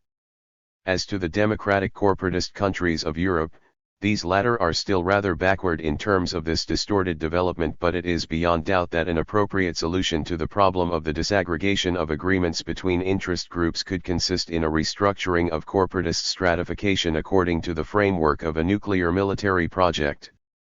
In France, such projects are sometimes discernible both in decidedly reactionary political circles, and in social democratic/reformist groups. In any event, it is entirely apparent that the awesome development of secret or clandestine power in the advanced industrialized countries is nothing other than the form in which the distorted rationality of the military, nuclear and industrial apparatuses is emerging. Through so-called industrial, financial and military scandals we can thus begin to perceive how the forces that brought about the crisis of legitimacy are now attempting to reorganize a social project. As soon as this project becomes operative and as soon as it has been irresistibly shown to be necessary, then secret power will surface in the form of a new legality. Rather than being a deformation, secret power would seem to constitute the labor pains of the transition to the nuclear state and its associated terror. In this sense, the mysterious empires are nothing other than the illegal prefigurements and terroristic anticipations of a future whose realization is being forced by the governing strata. In Europe, we are effectively living through the prehistory of a developmental process which in countries such as the USA and the USSR has already reached an extraordinarily advanced stage. The traditional France of Giscard or a future Germany under Strauss can be taken as indications of a capitalist trend which is also affecting Italy. Having established these analytic points, to which many others could be added, we can thereby conclude that it is actually possible. 196. To speak of a nuclear state, that the concept is useful for explaining many phenomena and that it captures something specifically new about the normative and political structures of the contemporary state. It may also be noted that with the nuclear state, the long process of historical development of the capitalist state seems to come to a conclusion. After a first, brutal, period of accumulation and its guarantee by the capitalist state, the latter cited market forces as the mystificatory proof that society functioned democratically. But inasmuch as the smooth functioning of the market was impeded by the emergence of new forces which could not be assimilated to the market's logic and its liberal coercion, thus was born the necessity of reinvigorating the mechanisms of absolute coercion. What is at stake is the very form of control. The latter, in its nuclear guise, demonstrates that the absorption and exploitation of social time, on which capitalist accumulation is based, must at all costs be maintained, on pain of the annulment of the very time which nuclear power contains within itself as destructive capacity. The nuclear state is a historical political formation which points to the zero hour of human destruction, and which legitimizes its power on the basis of this threat. Within this framework, then, the relationship of democratic constitutional legitimation is not only shattered by the nuclear state, but within the latter, new types of social exploitation, new forms of social stratification and new governmental apparatuses, which are special and separate, are consolidated. As a consequence, the very concept of power itself is thereby transformed. Within this broad perspective, the watchword of peace has a conceptual importance which concerns not only the problems of life and its reproduction but, precisely because it bears upon them and defines them in opposition to a new form of totalitarian state, it has a significance which concerns the global interest of the proletariat in the transformation. In the experience of the generations which fought for communism during the decades following the last great imperialist war, the watchword of peace was often distorted as a result of its involvement with international interests and also through more or less acknowledged or ambiguous utopian assurances. It was thereby despoiled and weakened by limiting and opportunistic ideas.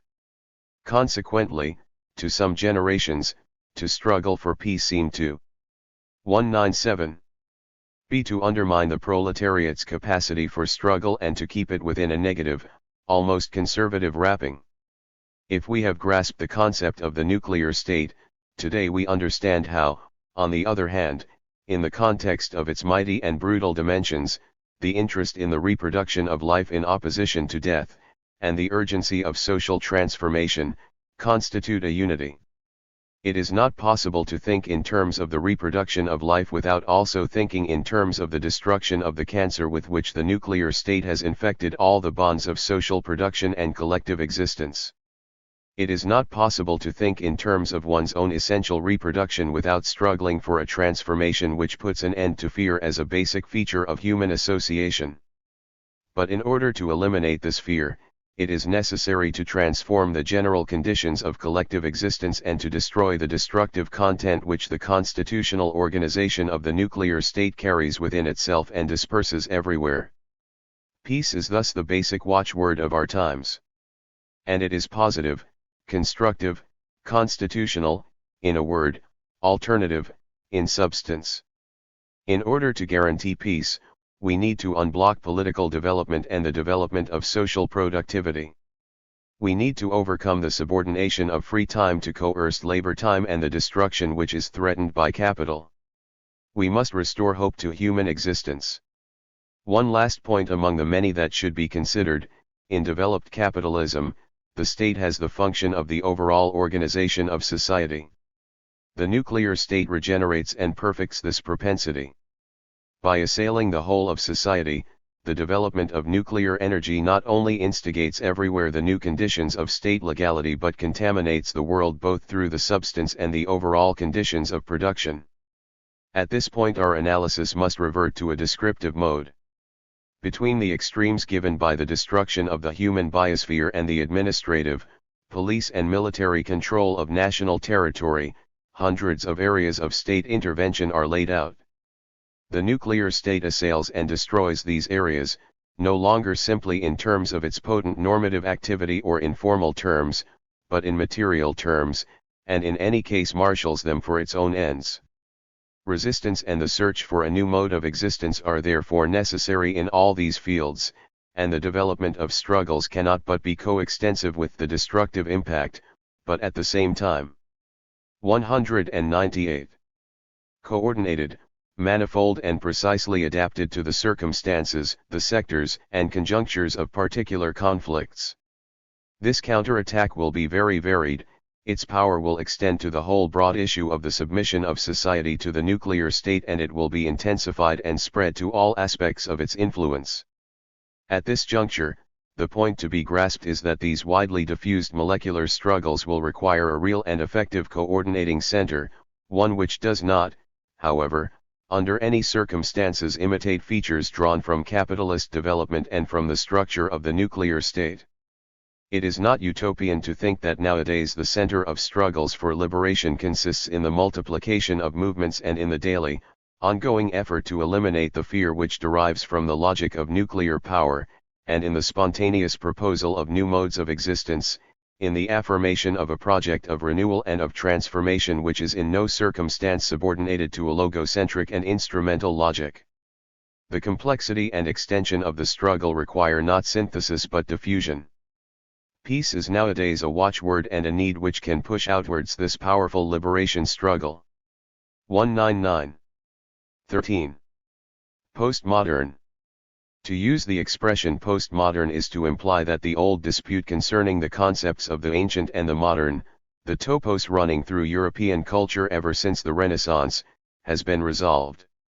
Affirmation of this resolution is even more important when it is remembered that, in the contemporary period, the concept of the modern has been closely tied to that of progress, and the concept of progress to that of the vanguard, so that in this way, a veritable historical theodicy has taken shape. Now the concept of the postmodern presents a forceful challenge to this progressive concatenation.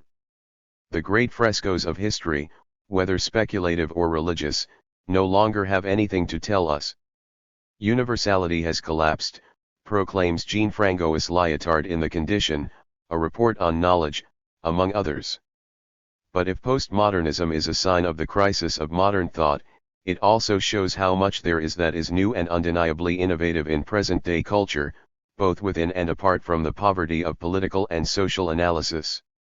In the more banal and pessimistic versions of the postmodern concept, the novel aspects of present-day culture lie in the total disintegration of the received language, of its meanings and expressions. It is the tectonic slippage of its foundation.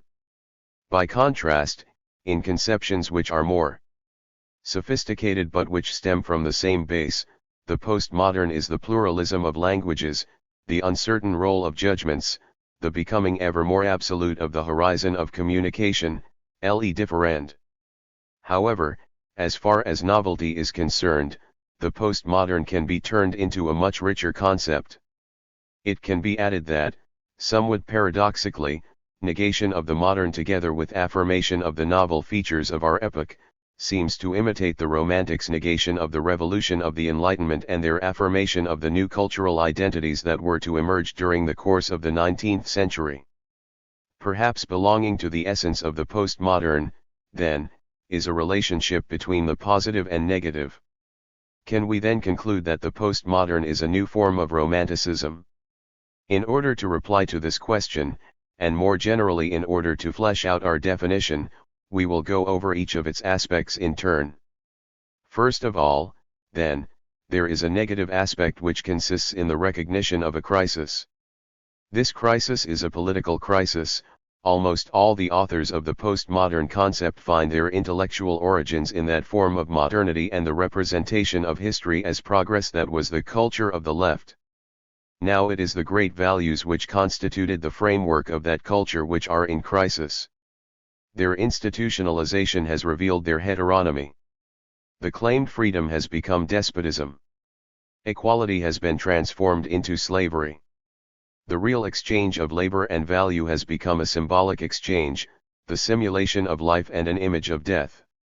In the circulation of values, every commodity has become money, every reference appears in a circuit of equivalent totalities, and every singularity has thus lost all significance, and the sense of being has become pure paranoia. We could continue cataloging indefinitely the painful substance of this perception of the total insignificance of the being in which we are immersed, a being whose framework and directions we no longer perceive. Lying behind and sustaining the political crisis is an ideal, philosophical, I would even say, metaphysical, crisis. The lack of orientation which has been verified in the ethical political world, is even more strongly felt in the ideal world of concepts and language. Not without affectation, though with some justification, postmodernist philosophers consider, then, that the most significant currents of contemporary thought, offload their theoretical difficulties onto, and to some extent converge in, the new phenomenology which is described precisely by the postmodernists. Although postmodernism interprets the ideal crisis of our epoch in eclectic terms, nevertheless, it has a high degree of descriptive power. The frequent combining of areas of analysis, the breakdown of disciplinary boundaries and the overlap of fields, all reinforce its analytic power. And it is precisely through the contiguity between the political and ideal crises that it indicates the chaos, inversion, and heteronomy of technological and productive values. Finally, the crisis of modernism and the paradoxical postmodernist alternative are manifested, and prominently so, even in the realm of aesthetics. If modernism consisted of style and constructiveness, if it was the last form of artistic Prometheanism and a practical synthesis of technologies, then all this too is finished. Now the materials are so thoroughly evanescent and have been so imprecisely managed as to be able to be defined, rather, as immaterial. Postmodernism gathers kitsch and pact as content, rejects every selection, and places the author at the service of a series of utilities without end. Moreover, the communications industry becomes the preferred realm of postmodernism precisely through the lack of any ontological reference point, the interchangeability of the real and the imaginary, and the apologia of the imaginary and its blind vitality. Production and technology are no longer the roads to progress. Too much time has now passed since the hegemony of modernism and the illusion that socialism equaled Soviet power plus electrification. Today, production and technology can with indifference be designated as life or death producing. It is impossible to distinguish one from the other, so that, for example, it is not clear to what extent nuclear power serves creative rather than destructive purposes. Postmodernism, then, lies in the awareness of the circularity of being, in this continuous circulation of commodities, in this complete divorce between the sense and meaning of propositions and actions, and finally in the absence of any possible way out of all this. Postmodernism is a world made up of an infinity of atoms that contingently form an existence. It is a symbolic, imaginary, and simulated order, but as there is no reality with which it can be compared, it itself is reality. Alongside the definition of the crisis there is, however, and not only paradoxically, in postmodernism, the identification of a positive moment. In fact, what is this world of political, ideal, and productive crisis, this world of sublimation and uncontrollable circulation? What is it, then, if not an epoch-making leap beyond everything humanity has hitherto experienced? The positive aspect of the theoretical contribution made by postmodernism consists precisely in registering this fundamental discontinuity. It pinpoints and emphasizes that moment in which the problem of human society is posed in completely new terms, not only in the field of production, but also, and above all, in the field of communication. The vision of a human society, while destroying all progressive meaning, reveals, however, the enormous potential of the human project that has been realized through this process. It constitutes simultaneously the ruin and the new potential of all meaning. It is a circumstance so absolute as to become the basis of all absolutes. This paradoxical character of the postmodernist perspective must be adapted to the subject and to the subjects. The contingency of the relationship must be thrown onto the terms of the proposition, of communication, and of action. Thereby, postmodernism presupposes not merely an enormous, fluent universe of communication, but throughout every stretch of this mass of communicative threads it identifies contradiction, conflict and, above all, new power. These aspects of postmodernism have been tackled principally by those authors who, starting from the crisis of the Frankfurt School and the philosophy of crisis have, in some way, tried to restore absoluteness to the linguistic and communicative perspective, identifying and describing its transcendental qualities. 204 Postmodern. It is appropriate, at this point, to refer to an important but little studied text in the Marxian analysis of political economy. Both in the Grundrisse and in the unpublished sixth chapter of Capital, Marx distinguishes between the formal and the real subsumption of labor within capital. By formal subsumption Marx means a situation in which a variety of different modes of production are subjected to capitalist relations of production.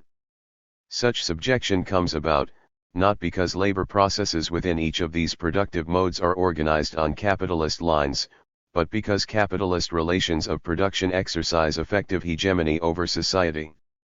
Antiquated forms of production, of property, and of the market may in this way have an orderly coexistence with capitalist hegemony. But capital then proceeds to penetrate and conquer the whole of society, and there arrives a moment in which the old forms of production, of property, and of circulation break down. In this situation, not only is the capitalist mode of production hegemonic, but the capitalist form of the labor process becomes the only existing one. The entire society becomes one enormous factory, or rather, the factory spreads throughout the whole of society. In this situation, production is social and all activities are productive. However, since the old forms of production have been superseded, the contours of the totality become obscured and the specific sites of production seem to become dissolved throughout society. This allows capital, having itself become social, to disguise its hegemony over society and its interest in exploitation, and thus to pass its conquest off as being in the general interest. It is obvious that Marx's prediction concerning the course of events and the vision of communism that was possible in his day, cannot be reduced to and made indistinguishable from the postmodernist mystification of real subsumption as an environment of indifference. It is, however, true that the first anticipates some of the basic descriptions of the second. In postmodernism, the antagonistic framework, which in Marx constitutes the dynamic key to the construction of subsumption, is in effect eliminated. However, elimination of the antagonism cannot hide, even in postmodernism, the maturation of human society, i.e. of that society in which the paradox of the most complete abstraction of labor, together with its extraordinary productivity, is dissolved and becomes, according 205. To Marx, a power of the collective individual, the liberation of singularity and the discovery and joy of free, communal activity. This enormous contradiction is latent in postmodernism. It is for this reason that all its developments are in fact vicious circles.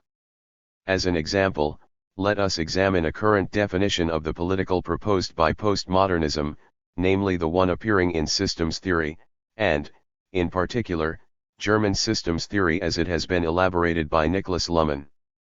Through the elaboration of a social ideology of full circulation, of absolute flexibility and of radical simplification of the complex, in this theory an attempt is made to save the workings of the Western democracies from the conflict of organized interests and to ensure governability and the forging of instruments and strategies adapted to the attainment of these goals. In short, the theory is a phenomenology of postmodernism aimed at solving the political problems of the modern. The operation of reducing political and social complexity consists in abstracting the antinomies which have an ontological foundation, in incorporating them in a project of simulation, in short, in redefining them according to a schema which is substitutive of reality. In systems theory, the model of the simulated universe becomes a criterion of intervention, and, thereby, we witness a veritable process of the substitution of the real. The enormous complexity of interhuman relations must be reduced to simplifications which are adapted to the smooth functioning of the system. The administrative characteristics of this model do not detract from its power as a pertinent example. However, even in this sophisticated proposal we can verify the persistence, not so much of an ambiguity, as of a veritable contradiction. In fact, the systems theory model develops a postmodern framework in order to uncover a lack of contradictions, something which is supposedly peculiar to contemporary societies. However, the theory does not thereby prove that these societies are still governable. Rather, it merely ends up emphasizing the characteristics of fluidity, of circulation, and of communication that are typical of human relationships in contemporary societies. This means that the contradiction between the development and maturation of capitalist society is not resolved in the postmodernist framework, but merely transformed into a vicious circle or even amplified in terms of substitution of the real. On the other hand, 206 postmodern. The aim of a richer, more amenable human society is hinted at in the administrative approaches and juridical definitions. A second example of a political theory application of the postmodernist model, one which again reveals its contradictory nature, is given by the neoliberal economic policies which have begun to be implemented during the last 20 years of the crisis. In this case too a postmodernist assertion serves to establish the theoretical framework, i.e. the assertion concerning the perfectly smooth working of the market and of the agents within it. According to this assertion, the only role of the state authorities is to facilitate this smooth working by removing market obstacles, lowering taxes, liberalizing the labor market, and so on. Thereby, the goal of bringing about a greater level of social investment and a perfect functioning of the economic universe would supposedly be attained. The only problem is that extreme liberalization of the economy reveals its opposite, namely that the social and productive environment is not made up of atomized individuals and that where these exist, they represent marginal or residual phenomena while the real environment is made up of collective individuals. In addition, new technology and the expansion of new productive forces increase the importance of this collective basis of production and highlight its new, rather than its old, contradictions. Thus we find ourselves once more confronted by a contradiction that has become a vicious circle, and the postmodernist governments of economic neoliberalism are so caught up in a game of heteronomies that when they try to beat inflation through regulation of the market, they find that inflation has become even worse, and when they try to increase investment through liberalization of the market, they find that investment falls, and so on. To conclude, I would like to suggest that postmodernism be read as the mystified ideology of the new collectivities, or rather, as a primitive but effective allusion to the scientific determination of new subjects which in the Marxian phase of real subsumption are being formed. The project is ambiguous, but it seems to me that the theorists of postmodernism have posed certain conditions, starting from which it is possible to construct the concept of new collective subjectivities. As always, the problem of 207. The definition of subjectivity concerns the basic issues of space, time, and the metaphysical quality of the substratum. In postmodernism, or rather, in the Marxian real subsumption, the spatial is characterized as absolute flexibility. Every social subject is as flexible as are the working day and the scannings of intersubjective communication. These qualifications concern and qualify the substratum. In postmodernism the subject is thus, by definition, completely mobile and flexible. Finally, the completely abstract substratum has been determined by production, consumption, knowledge, and the desire for transformation and equality. None of this, as is obvious, creates equivalent and interchangeable individuals. On the contrary, these abstract qualities are linked within the universality of communicative potential, and this collective, human, communicative potential constitutes their substance par excellence. The real paradox is that the more mobile and flexible the human quality is, and the more abstract the productive capacity is, the more collective the world and the subject are. The primitive accumulation of capital, as it is described by the classics, broke every natural and social tie and reduced the subject to a mere quantitative entity and a purely numerical existence in the market. On the contrary, the abstraction which is formed today is the one that permeates human intercommunicability and which, on this level, constructs the solidity of communitary relationships on the new reality of the subjects. Is postmodernism a romantic ideology, therefore? It seems to me that mutatis mutandis, postmodernism identifies, as the Romantics had done, a period of crisis and of the subjection of society and work to capitalist domination. Bearing in mind the Marxian distinction between formal subsumption and real subsumption, what the Romantics had documented and described in formal terms, postmodernism registers in real terms. 14. Terminal. What relationship do you see as existing between information technology, the economy, and social movements?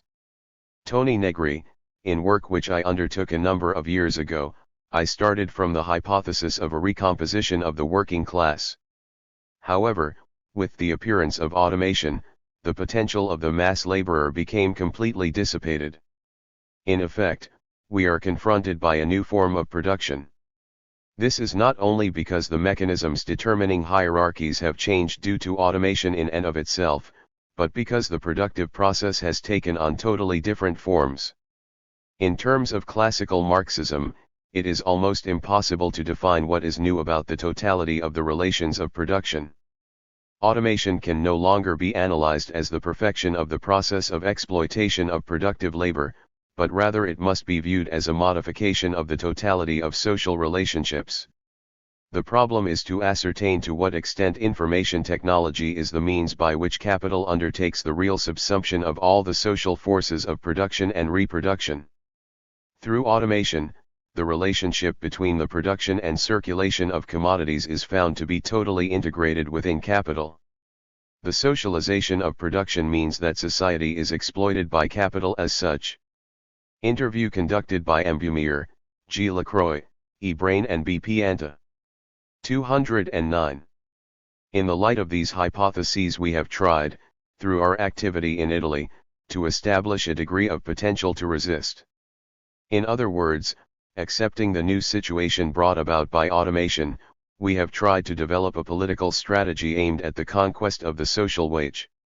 We also consider all forms of the welfare state to be a form of wage which is generalized throughout the whole of society. This is what has happened in Italy through multifarious and autonomous struggles, including such mistaken kinds as the theft of goods presented as wages struggles. The subjects of these movements were people who were involved in schools, factories, the application of information technology and the submerged economy, which was itself highly modernized owing to the fact that information technology had brought it to the highest possible levels of productivity and the production of value. I would like to mention the large automated factories. For example, the light engineering firm Bassaniti Chino, situated between Varese and Milan, employs 3,000 workers on the premises and 15,000, each with a computer and a lorry, on the outside. Each week, worksheets are distributed and the previous week's work, produced using computerized machines, is collected. This is a traditional form of capitalism, but at a higher level. In the specific structural conditions the workers' struggle is both traditional and advanced, since on the social level it is aimed at both wage increases and schools for all citizens. The same phenomenon is to be found more or less throughout the whole of northern Italy. Examining the situation closely, it is possible to see, for example, that child labor using old sewing machines is in fact regulated by a highly organized industrial process, one which is organized according to the regulations of the savings banks and of the Vicentini law, which gives fiscal benefits to large industry. Between Venice and Padua, in Marches, and to the north of Milan etc., thousands of workers are employed in the dispersed factory which, moreover, is tied to the needs of the international economy. In the footwear sector, for example, German firms provide the shoe designs, the machines, and everything necessary for the great Italian territorial factory which 210. In its turn, organizes extremely flexible working on the basis of centralized, information-based management. All this poses a number of theoretical questions. Workers' subjectivity takes on a new form because the economic value of production is no longer tied to specific technical capacities or to the skills of the worker. Class consciousness has been eliminated. The basic question is whether class consciousness will exist again, and to find an answer I am convinced that it is necessary to look among such subterranean phenomena as, for example, the duration of strikes of more than 200 hours, these being the manifestation of new solidarities and new social networks. I believe that there currently exists a clandestine existence of the workers, a subterranean movement, through which workers' consciousness is in the process of being reconstructed. Terminal, with automation, who is the opponent? TN, the opponent consists in the organization of society. In Germany people say, we are neither on the left, nor on the right. It is not simply the state or the bosses that are at issue, but the social structure which appropriates our culture and our work. This is a situation in which people are increasingly exploited, whereas they could possess a wealth of initiatives, freedoms, and potentialities. Instead, capital has imposed on us a mechanism of displacement and of continuous movement devoid of meaning. The problem thus consists in identifying at what level the antagonism, the social conflict, takes place. What is at issue is not simply the fact of the domination of the labor process and of hierarchy. There currently exist processes of the production of human subjectivity. From this a complete confusion arises. It becomes impossible to identify the antagonism and the directions which must be taken. I don't know how one is going to be able to redefine social values. The paradox is that even the choice of values which facilitates social control, necessitates antagonism. In this respect the bosses, as they have always been, are more Marxist than we are. The collapse of politics, of the criteria of social orientation and the subsumption of society within capital, have brought about the crisis of Marxism. Marx believed that the triumph of industrialism would bring about 211. The liberation of humanity. On the contrary, the general orientation of values has totally collapsed. One can with justice say that power is value. To say this, however, is to declare the law of the jungle.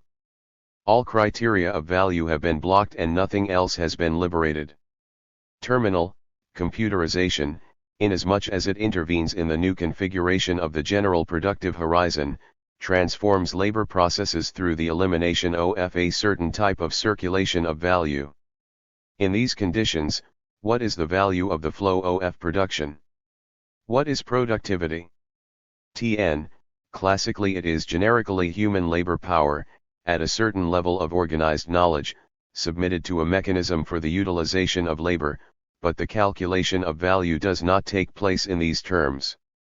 There exists a contradiction in that, on the one hand, automation represents the establishment of two societies, one productive, the other unemployed.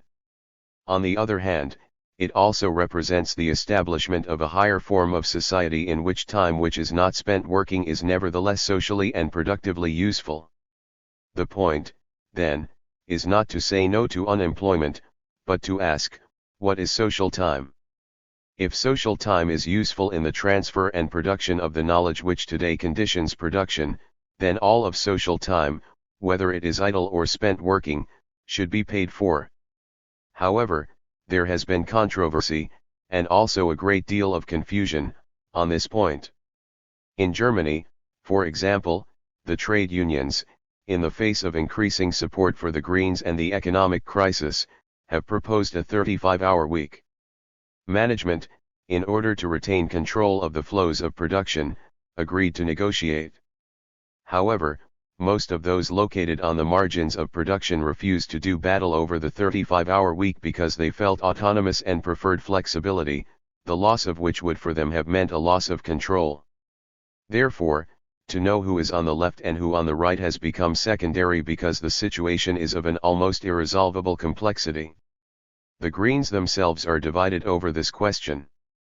Terminal, computerization has been presented as making possible the 212 realization of a whole number of new values such as autonomy, an increase in freedom and a diminution of fatigue.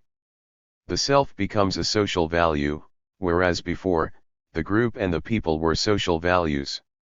Now it is the individual who says I can cope with my work. This is, in effect, a very old value.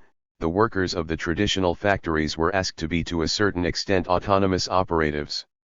It will be said, in fact, that with the development of computerization people were invited to give a certain ideological assent to the new technology. They were made to see it as a positive horizon, the social road to change and new forms of communication, etc. I believe that this is completely positive. In my opinion, the contradiction lies not here but in the fact that capital, at this level of development, creates new needs which it suppresses at the same time. And this suppression is increasingly severe. I am convinced that a process of political reconstruction passes through protest against automation construed as a general social fact, perhaps at state level. The autonomy which is claimed involves questioning the workings of the state. Above all, however, the autonomy which is claimed means more than community, it means the establishment of the social individual and the integration of productive functions on a social plane. For example, I believe that instead of paying taxes for services, people could gradually try to organize alternative forms of solidarity, cooperatives, etc., and the likelihood of all this will be even greater the more they come to appropriate various financial, technical and productive resources, etc. Terminal, does this not arouse a certain illusion of appropriation?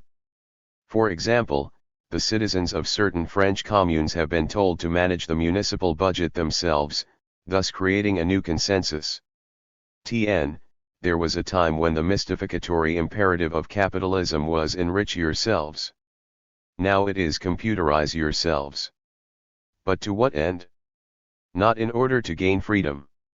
Destruction of the capitalist organization of technical resources is a difficult task which it will nevertheless be necessary to realize. The most intense, anti-state contradiction is going to come about through this new, autonomous productive force, not in the sense of opposition to Mitterrand or state institutions, but against the very form of social exploitation. I see less and less of a difference between social capital, the state, and institutional forms of power. 213. Terminal, do you think that we have entered a period of state capitalism? I would not say so. The proportion of state-owned capital is certainly enormous. In Italy, state factories and holdings are responsible for more than half of gross production.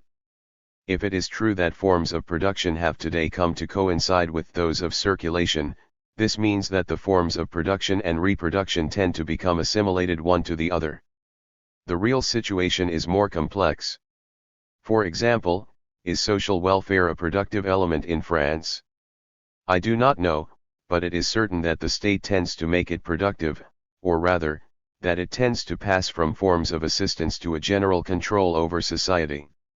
There no longer exists state monopoly capitalism, but something completely different. The forms have completely changed. Terminal, alternative mechanisms have been described as being possible values around which a reappropriation of labor and of forms of existence can be organized by people that are today oppressed.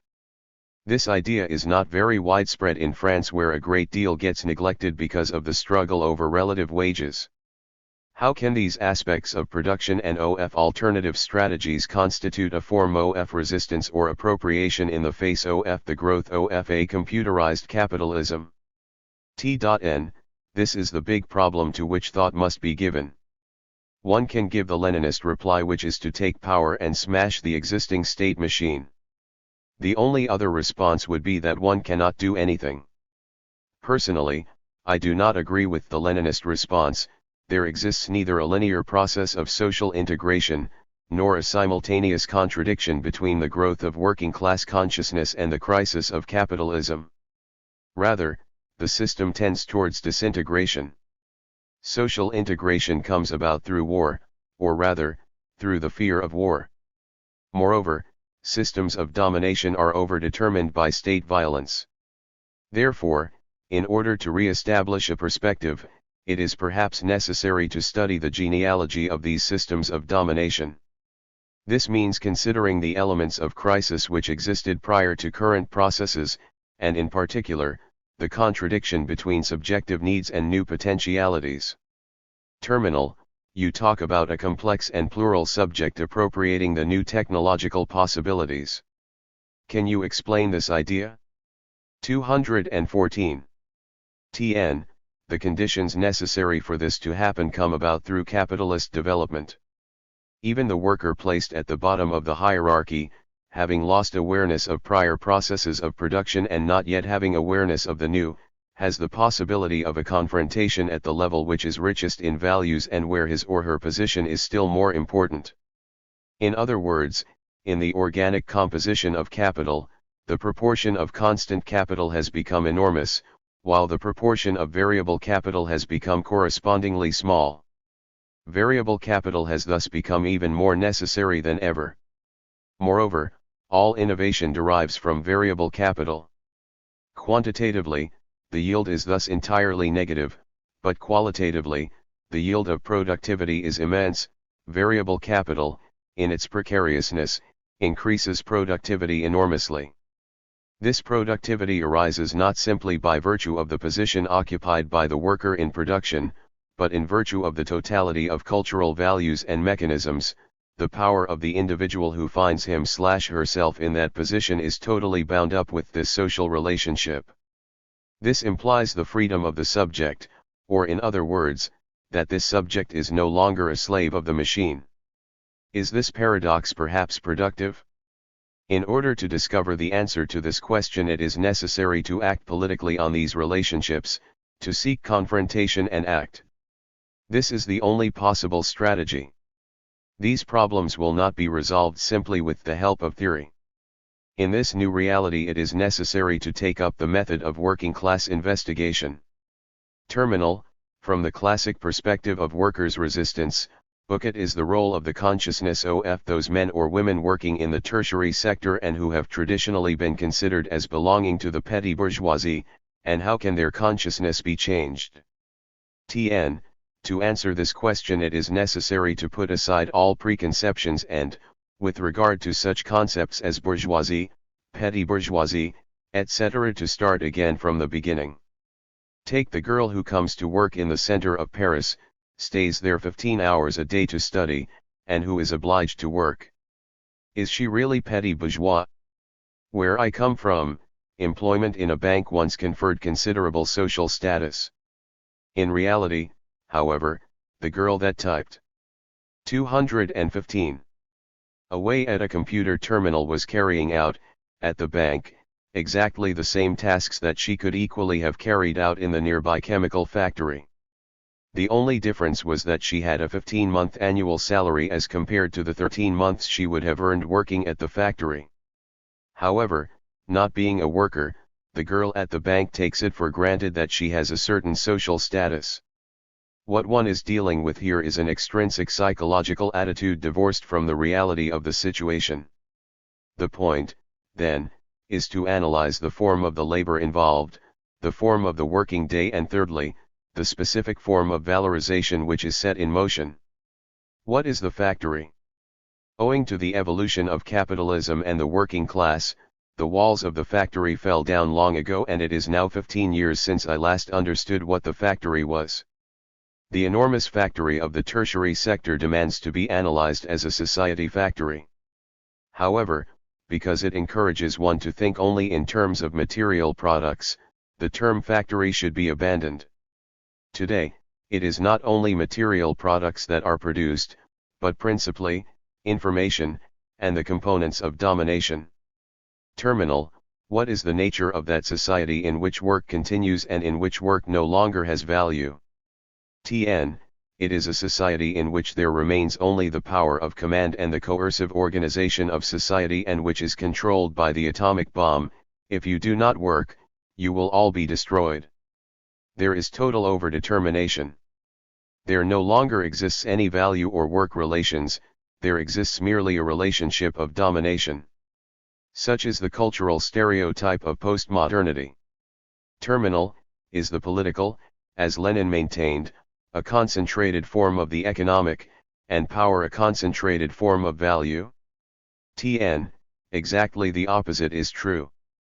Terminal, given that capital must be devalorized if it is to be valorized, is it not by the same token necessary to devalorize society in order to valorize capital? This phenomenon has been described by Schumpeter. The current crisis is a crisis of the 216. Devalorization of the social in order to revalorize capital.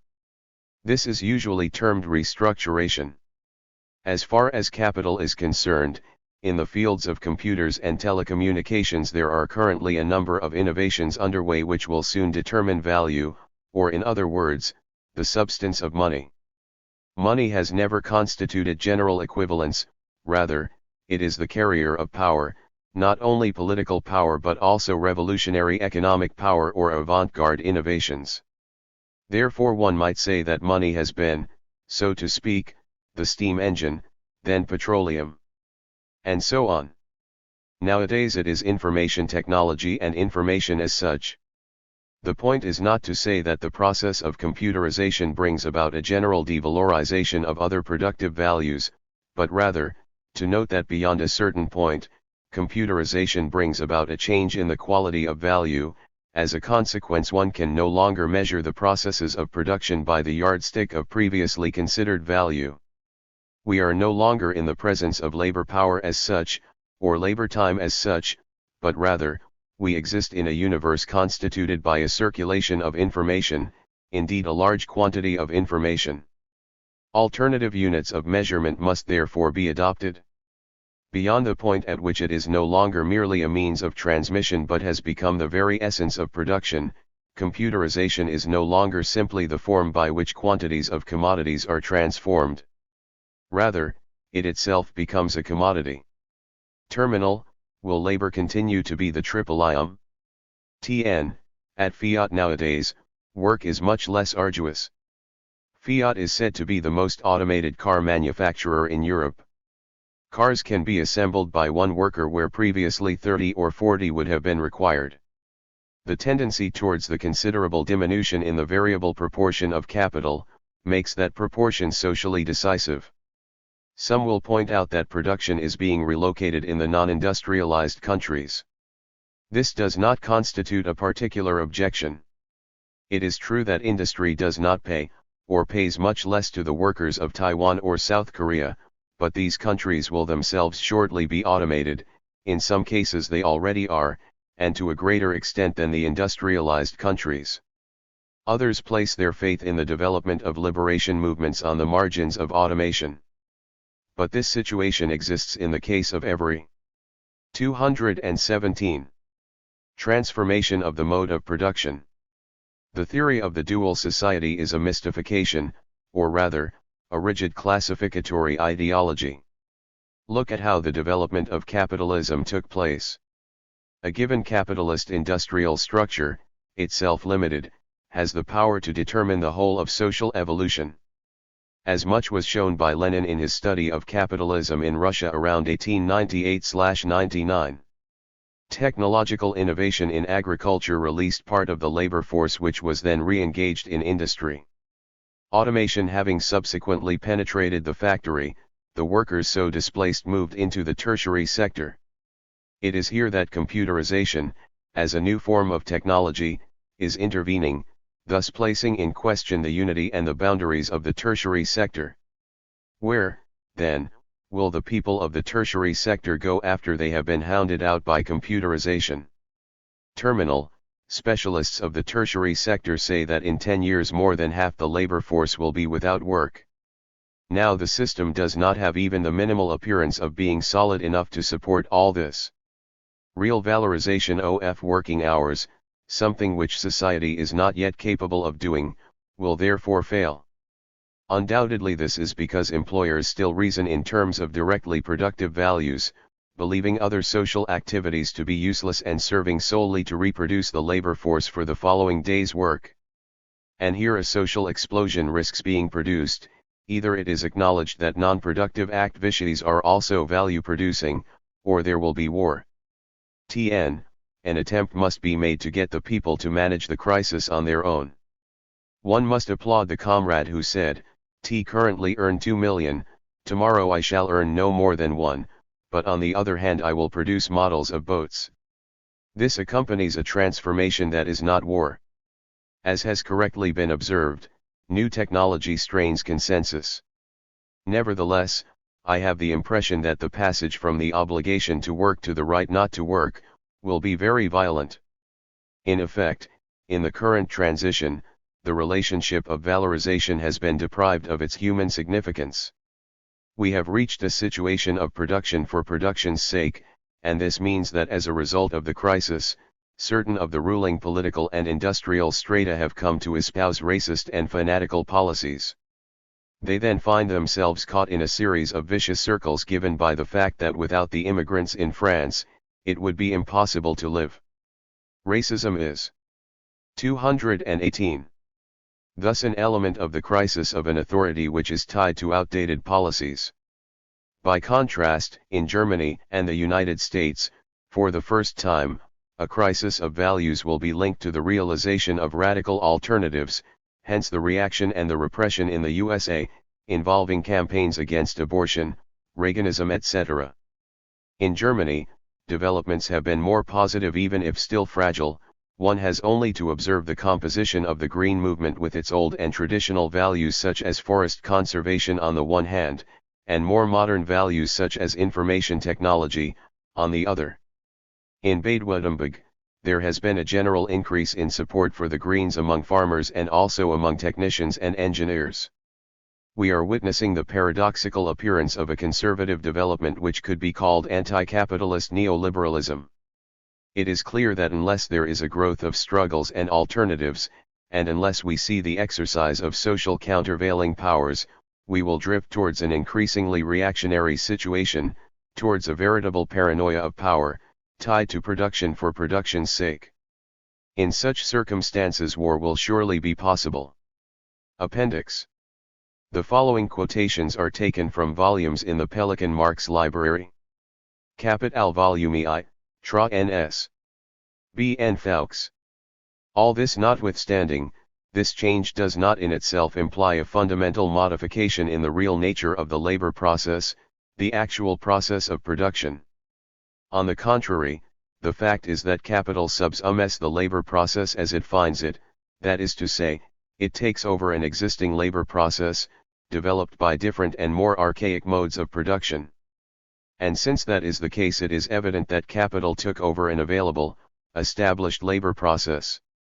For example, handicraft, a mode of agriculture corresponding to a small, independent peasant economy.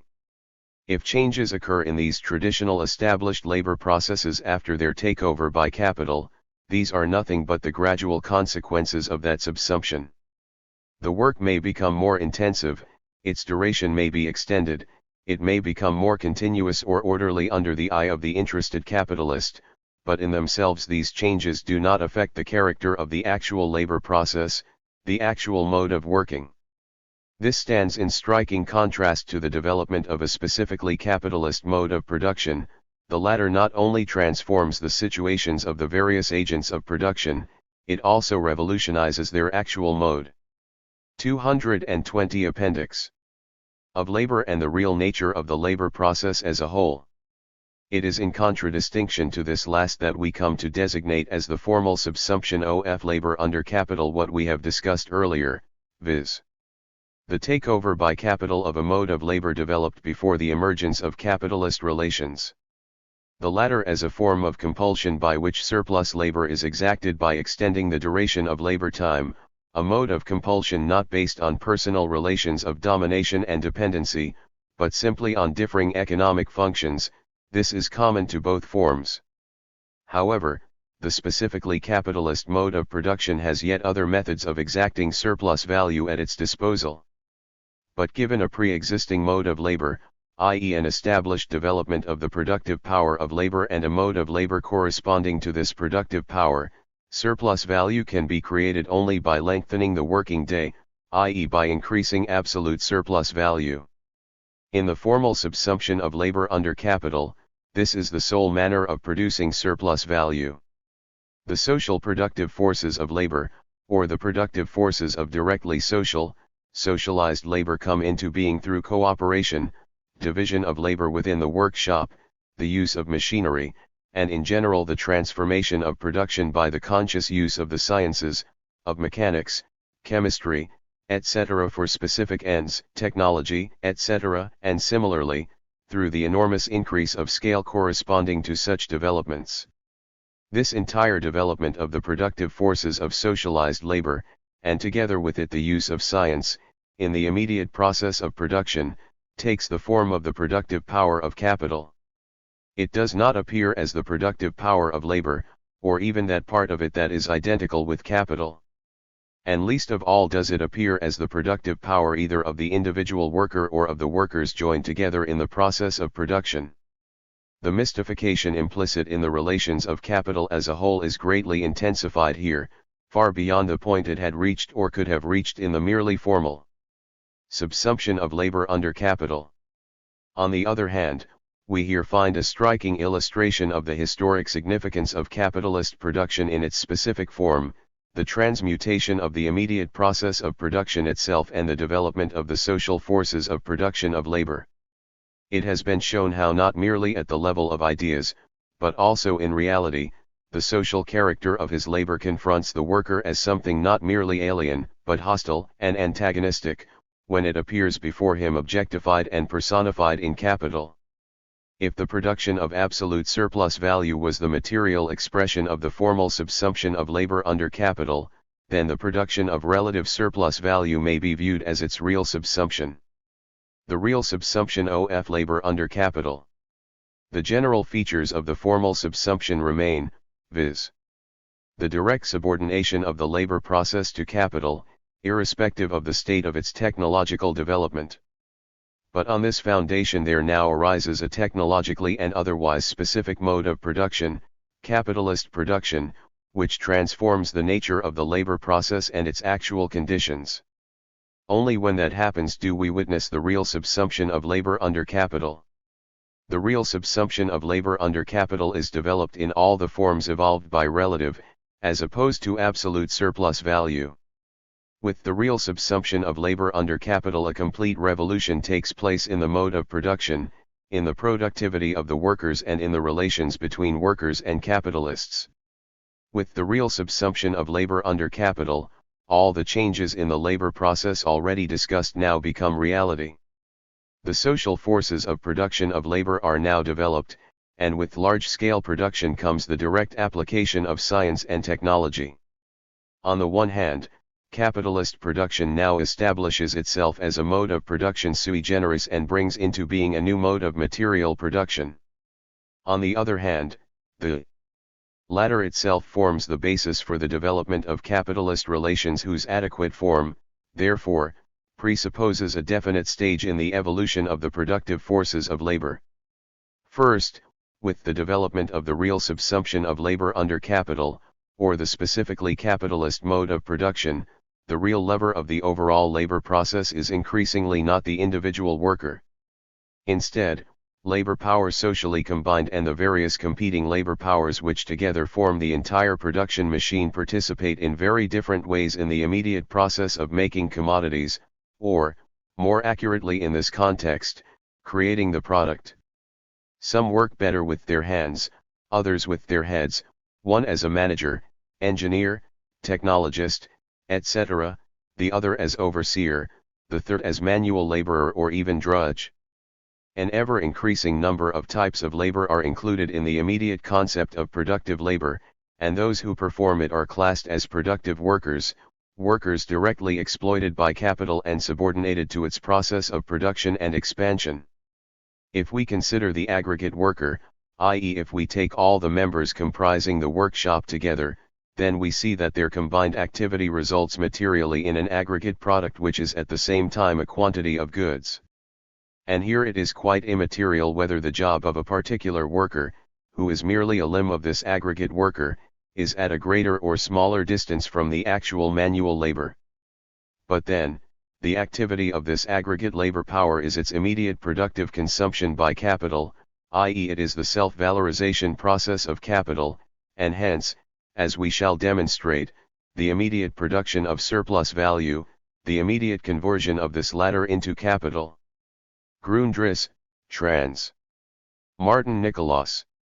As the basis on which large industry rests, the appropriation of alien labor time ceases, with its development, to make up or to create wealth, so does direct labor as such cease to be the basis of production, since, in one respect, it is transformed more into a supervisory and regulatory activity, but then also because the product ceases to be the product of isolated direct labor, and the Appendix 223. Combination of social activity appears, rather, as the producer.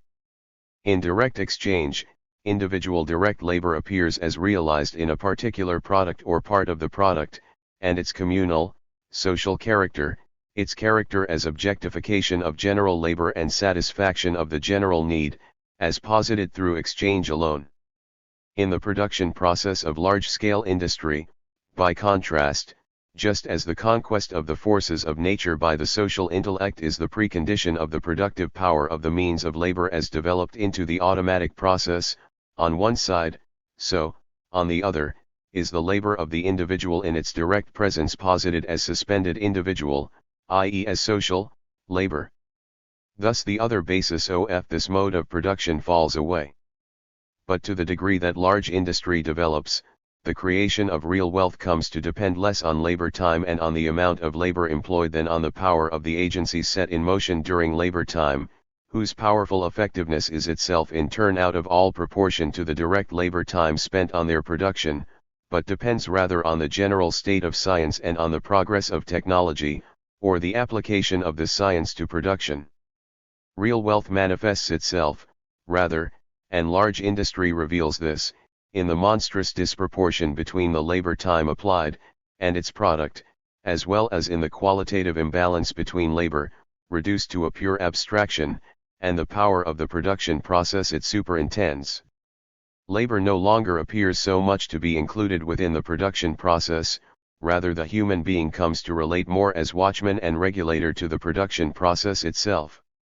No longer does the worker insert a modified natural thing as middle link between the object and himself, rather, he inserts the process of nature, transformed into an industrial process, as a means between himself and inorganic nature, mastering it. He steps to the side of the production process, instead of being its chief actor. In this transformation, it is neither the direct human labor he himself performs, nor the time during which he works, but rather the appropriation of his own general productive power, his understanding of nature and his mastery over it by virtue of his presence as a social body. It is, in a word, the development of the social individual which appears as the great foundation stone of production and of wealth. The theft of alien labor time, on which the present wealth is based, appears a miserable foundation in face of this new one, created by large-scale industry itself. As soon as labor in the direct form has ceased to be the great wellspring of wealth, labor time ceases and must cease to be its measure, and hence exchange value of use value. The surplus labor of the mass has ceased to be the condition for the development of general wealth, just as the non-labor of the few, for the development of the general powers of the human head. With that, production based on exchange value breaks down, and the direct, material production process is stripped of the form of penury and antithesis. The free development of individualities, and hence not the reduction of necessary labor time so as to posit surplus labor, but rather the general reduction of the necessary labor of society to a minimum, which then corresponds to the artistic, scientific etc. development of the individuals in the time set free, and with the means created, for all of them. Capital itself is the moving contradiction, that it presses to reduce labor time to a minimum, while it posits labor time, on the other side, as sole measure and source of wealth. Hence it diminishes labor time in the necessary form so as to increase it in the superfluous form, hence posits the superfluous in growing measure as a condition, question of life or death, for the necessary. On the one side, then, it calls to life all the powers of science and of nature, as of social combination and of social intercourse, in order to make the creation of wealth independent of the labor time employed on it. On the other side, it wants to use labor time as the measuring rod for the giant social forces thereby created, and to confine them within the limits required to maintain the already created value as value. Forces of production and social relations, two different sides of the development of the social individual, appear to capital as mere means, and are merely means for it to produce on its limited foundation. In fact, however, they are the material conditions to blow this foundation sky high.